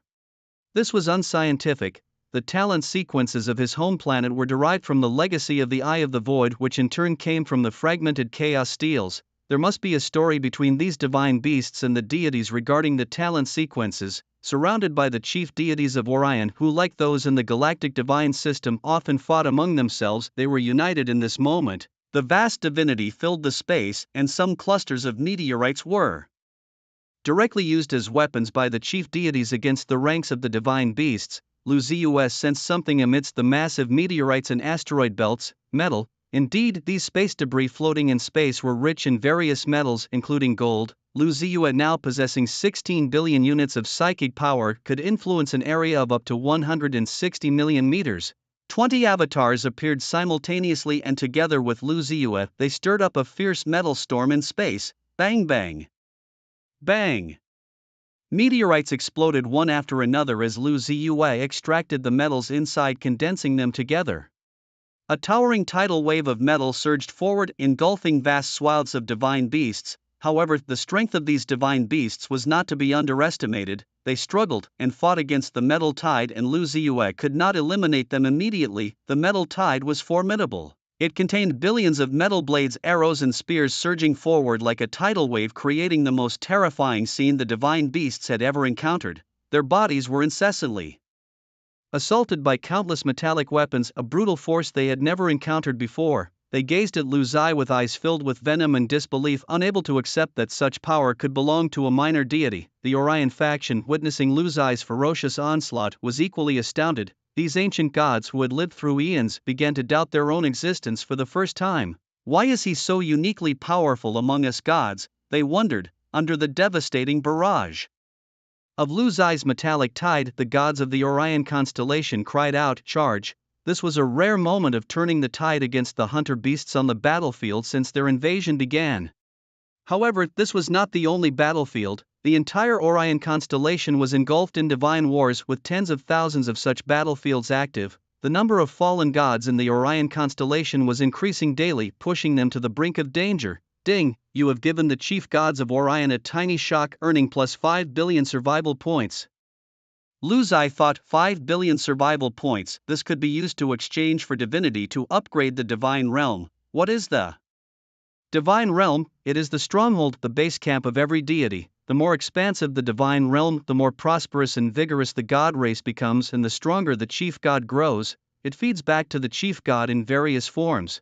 For example, Lucius' feedback was through thought imprints and the automatic daily increase in divinity from all divine creatures on the blue planet, which was seamlessly integrated into upgrading the divine realm. Lucius had just upgraded his divine realm to level 4-inch, with the process now at 841,000/500,000 divinity points. This 841,000 divinity came automatically from the creatures of the blue planet, continuously provided. And the good news was not over yet. Ding, you have slain 184 demigod level hunter beasts, absorbing 18.4 million divinity points. Ding, you have killed 2 chief god level hunter beasts, absorbing 2 million divinity points, with a basic survival point gain of plus 20,000, current survival point gain 55,000/minute. Awesome. With this rate, I'll have an endless supply of divinity. But then in space, a larger number of hunter beasts crossed through Lucius' metallic tide, swimming upstream. Purge these defilers. It turned out to be reinforcements from other battlefields, and their numbers were terrifying. The glimmer of victory the chief gods of Orion had just seen was extinguished in this moment, but as chief gods they showed no fear, each unleashing their strongest divinity. Kill! Both sides clashed fiercely, and ancient forbidden creatures appeared one after another: the world serpent, the mighty wolf griffin, the two-headed giants. For the first time Lucius began to doubt his metallic tide. Although it was powerful, the massive number of hunter beasts were erupting with divinity, resisting his metallic tide. Suddenly a portal on the battlefield emitted intense fluctuations. A 303-meter-tall golden warrior charged out first, his golden war sword sweeping through the void, instantly exploding several demigod-level hunter beasts.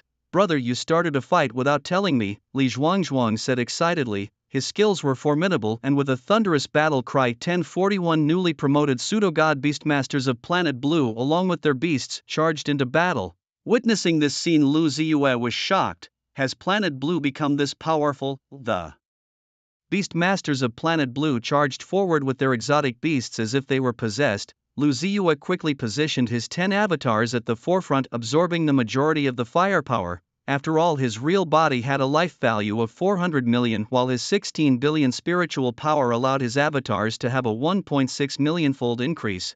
Thus, the life value of one avatar had reached a terrifying 640 trillion. Lu Ziyue had lost all concept of what 640 trillion life points could mean.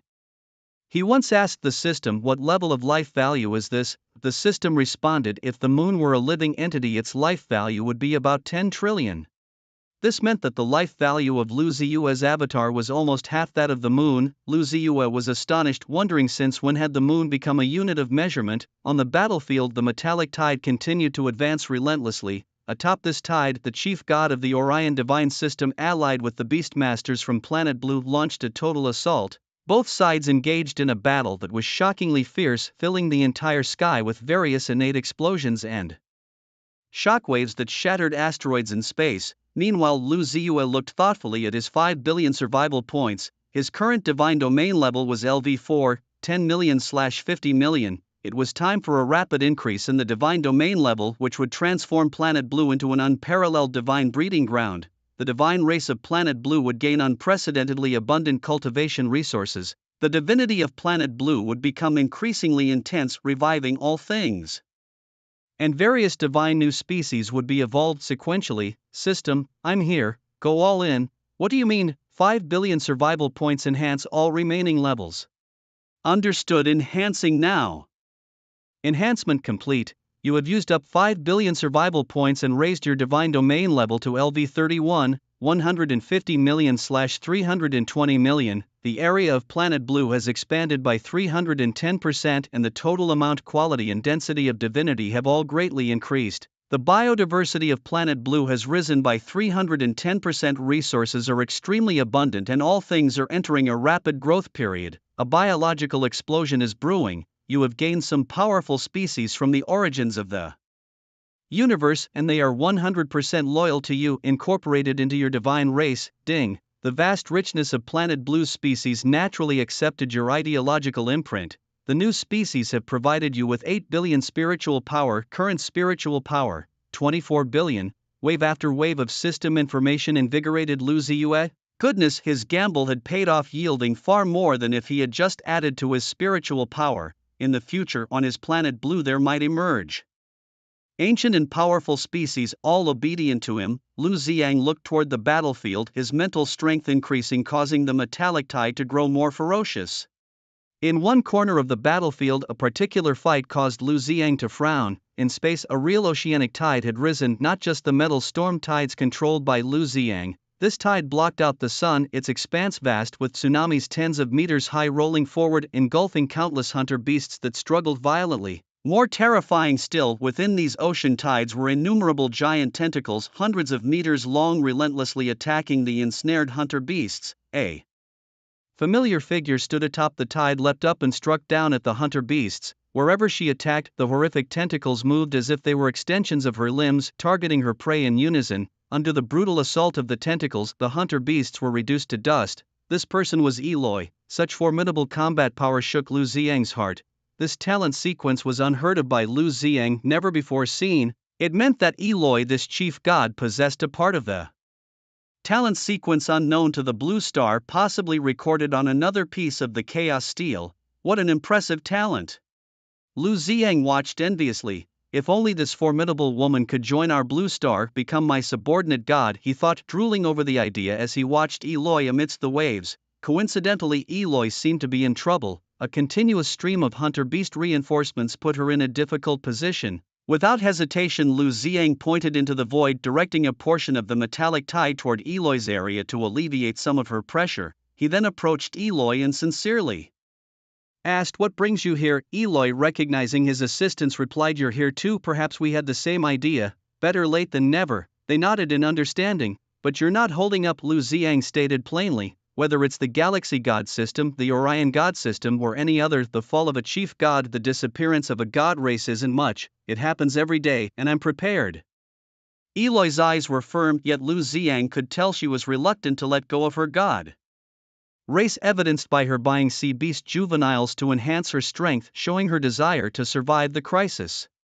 Lu Ziang felt the opportunity had arrived. Join my Blue Star God race, become my subordinate god, and we might carve out a future. Eloy's expression changed immediately. Asking a chief god to lower their divine status to become someone else's subordinate god was unacceptable at any time. Lu Ziang clenched his hand in the void, and the raging metallic tide swept around all the areas near Eloy, pulling the hunter beasts into the storm. Consider it yourself, except in you and your god race might have a chance to survive. Reject, and today you won't even escape from the hunter beast's pursuit. Eloy looked towards the terrifying metallic tide, considering herself among the most powerful in the realm of gods with equal divine strength. To her surprise, this young god before her wielded such immense power that she fell into deep thought. Seizing the opportunity, Lu Ziyue extended an olive branch once again. My blue star is a level 31 divine domain. I can offer you an ocean making your sea tribe immensely powerful. All I wish is to defend the blue star to ensure its eternal existence.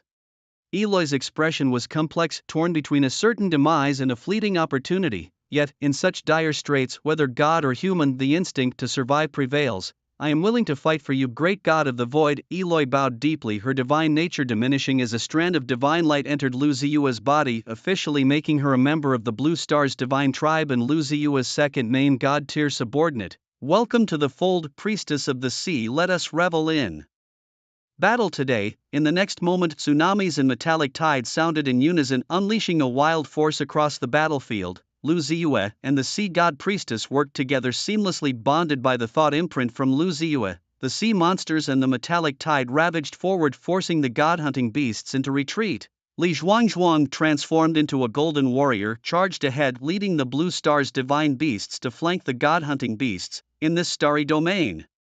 The constellation of Orion rarely saw such a grand victory. Watching the endless retreat of the god-hunting beasts, the gods of Orion surged with divine energy, shouting in unison, "Hail the god of the hunt, hail our guests from afar!" All the main gods turned towards Lu Ziyue filled with awe. Li Zhuangzhuang, excited, swooped down from afar, landing in front of Eloy and Lu Ziyue. Bro, they ran away, it was too quick. Lu Ziyue nodded. No worries, there will be no end to these god-hunting beasts in the days to come. By the way, this is Eloy, now my subordinate god, and her sea monster tribe is also part of the Blue Star Divine Tribe. You guys will work well together. Eloy merely nodded slightly to the giant before her, still adjusting to her new role. Unexpectedly, the foolish Li Zhuangzhuang reverted to his original form and then patted Eloy on the chest. "Hey buddy, welcome aboard." Eloy's face turned steely. Li Zhuangzhuang's hand froze mid-air, realizing something was amiss with the texture. Aware of the brewing trouble, Lu Ziyue quickly turned away, pretending to see nothing. "My lord, may I strike him?" Eloy politely inquired. Lu Ziyue nodded slightly. "Just don't kill him." In the next second, Eloy burst forth, dozens of tentacles shooting out from the waves behind her. "I'll kill you, you perverted god." Li Zhuangzhuang, who never dreamed his opponent was female, exclaimed, "Ah! Brother, save me." Caught off guard and in the wrong, he dared not shapeshift to defend himself, while Eloy, though chasing, did not strike too harshly. Having been a main god for countless eons, this was her first encounter with workplace harassment. The victory in this battle has given the Orion Pantheon a certain degree of confidence and to some extent alleviated the besieged situation they currently face. A distant and clear voice echoed through the sky, "Brave one from afar, please come to the capital of the Orion gods." All the chief gods of the Orion Pantheon bowed respectfully towards the void. This voice belonged to Adura, the god of Orion, who unexpectedly invited Lu Zai to the divine capital. Lu Zai also bowed. "Thank you for your gracious invitation, ancient god. I will arrive shortly." Although Orion was in a precarious state, Adura, like Thailand from the Galaxy Pantheon, was of the ancient god level, possessing immense strength. An ancient god, a being with combat power above 100 billion. Lu Zai glanced at his own spiritual power of 240 billion and respected the ancient gods deeply. The city of Imangaya, once a name that shone brilliantly, even more so than Thailand's divine capital in the Galaxy Pantheon. Lu Zai couldn't help but think of his own blue star. When would the name of his Kyoto resonate throughout the cosmos, and when would the human race of blue star stand at the pinnacle among the cosmic deities? At Imangaya, Lu Zai, Li Zhuangzhuang and Eloy instantly arrived. Through a spatial passage, lining the divine steps leading to the temple, were colossal divine guards standing at 200 meters tall with numbers reaching into the thousands. These divine guards wielding spears made of divine essence bore the form of centaurs, human heads and horse bodies, each holding a divine spear. The sight of 200-meter-tall centaurs was truly awe-inspiring. Upon entering the temple, the interior was vast, giving the illusion of an endless space. A woman in flowing white robes sat upon the divine throne with a giant lion lying beside her. She was the only ancient god of Orion. Agura, who slowly approached Lu Zai and extended her right hand. Was the goddess asking for a hand-kissing gesture? Guessing in his mind, Lu Zai reached out his hand, gently grasped the fingers of the goddess, and bowed to kiss her hand. Respected god of Orion, Blue Star's chief god, Lu Zai pays his respects to you. The goddess smiled and nodded, then looked around. You may all leave. The next moment, only Agura, Lu Zai and his entourage remained in the main hall. Your support was timely and helpful, allowing my divine subjects to see hope, although hope is fading. Agura's voice was devoid of emotional fluctuation, as if she wasn't discussing the affairs of Orion but narrating a mundane matter from an observer's perspective. By the divine decree of the galaxy's god, it is my duty, Lu Zai responded, formally, not understanding the other's intentions but not forgetting to praise his own ancient gods a bit, just in case the two had a deep friendship. Speaking well of them could never be wrong. Thailand, that guy is no good person, likes role-playing and even had a child with me, a freak among ancient gods. Agura spoke with disdain. After a lengthy conversation and some discussion about the battle situation, Agura changed the subject. You are the youngest chief god I've met and I have seen your battles, they are quite interesting. I am not concerned with the secrets you hold and I even bless you. If Orion survives, I truly hope you will take over the galaxy pantheon. You are much more normal than Thailand. Is this something you can just blurt out, asking me to rebel? Lu Ziyue shook his head repeatedly. God of the galaxy, just free and orderly, he has given us a glorious past and a bright future in the galaxy pantheon. God of Orion, don't joke with me, a mere minor deity, I can't handle it. Lu Ziyue immediately stated, I dare not, I didn't say anything. Others might not see it, including Tyrant, but you can't escape my eyes, because my power comes from the blasphemy steel, not the chaos steel, and you are the blasphemer. Lu Ziyue was shocked in his heart. We aren't close, why do you defame me? Be careful, I might sue you for slander. What is this blasphemer thing? Could it be those spoken of by the beast hunters? Seeing Lu Ziyue's nervous demeanor, the god of Orion laughed. Your behavior is too similar to the first batch of blasphemers. I don't understand what you're saying. Lu Ziyue protested like a tortoise reciting scriptures, refusing to listen. Look into my eyes, do I seem like I'm joking? A turtle laying eggs, refusing to look. Lu Ziyue really didn't want to look at her. Although she was beautiful, staring at an ancient deity wasn't a good idea. It was easy to leave traces and be exposed. Seeing that Lu Ziyue wouldn't lift his head, Agula began to speak to herself. The universe originated from a big bang, and from the center of the explosion a highly powerful energy zone was formed. Later this area was called the origin ground by many ancient deities. The powerful energy created tens of thousands of sequence pathways, which can be understood as a kind of rule, a kind of skill, but they also possess life. As the universe expanded, these sequences began searching for their own masters. This batch of life-bearing sequences, known to us as the ancient sequences, gave rise to the first batch of the most powerful ancient gods in the universe, and you. Agula looked at Lu Ziyue, carry the aura of the ancients.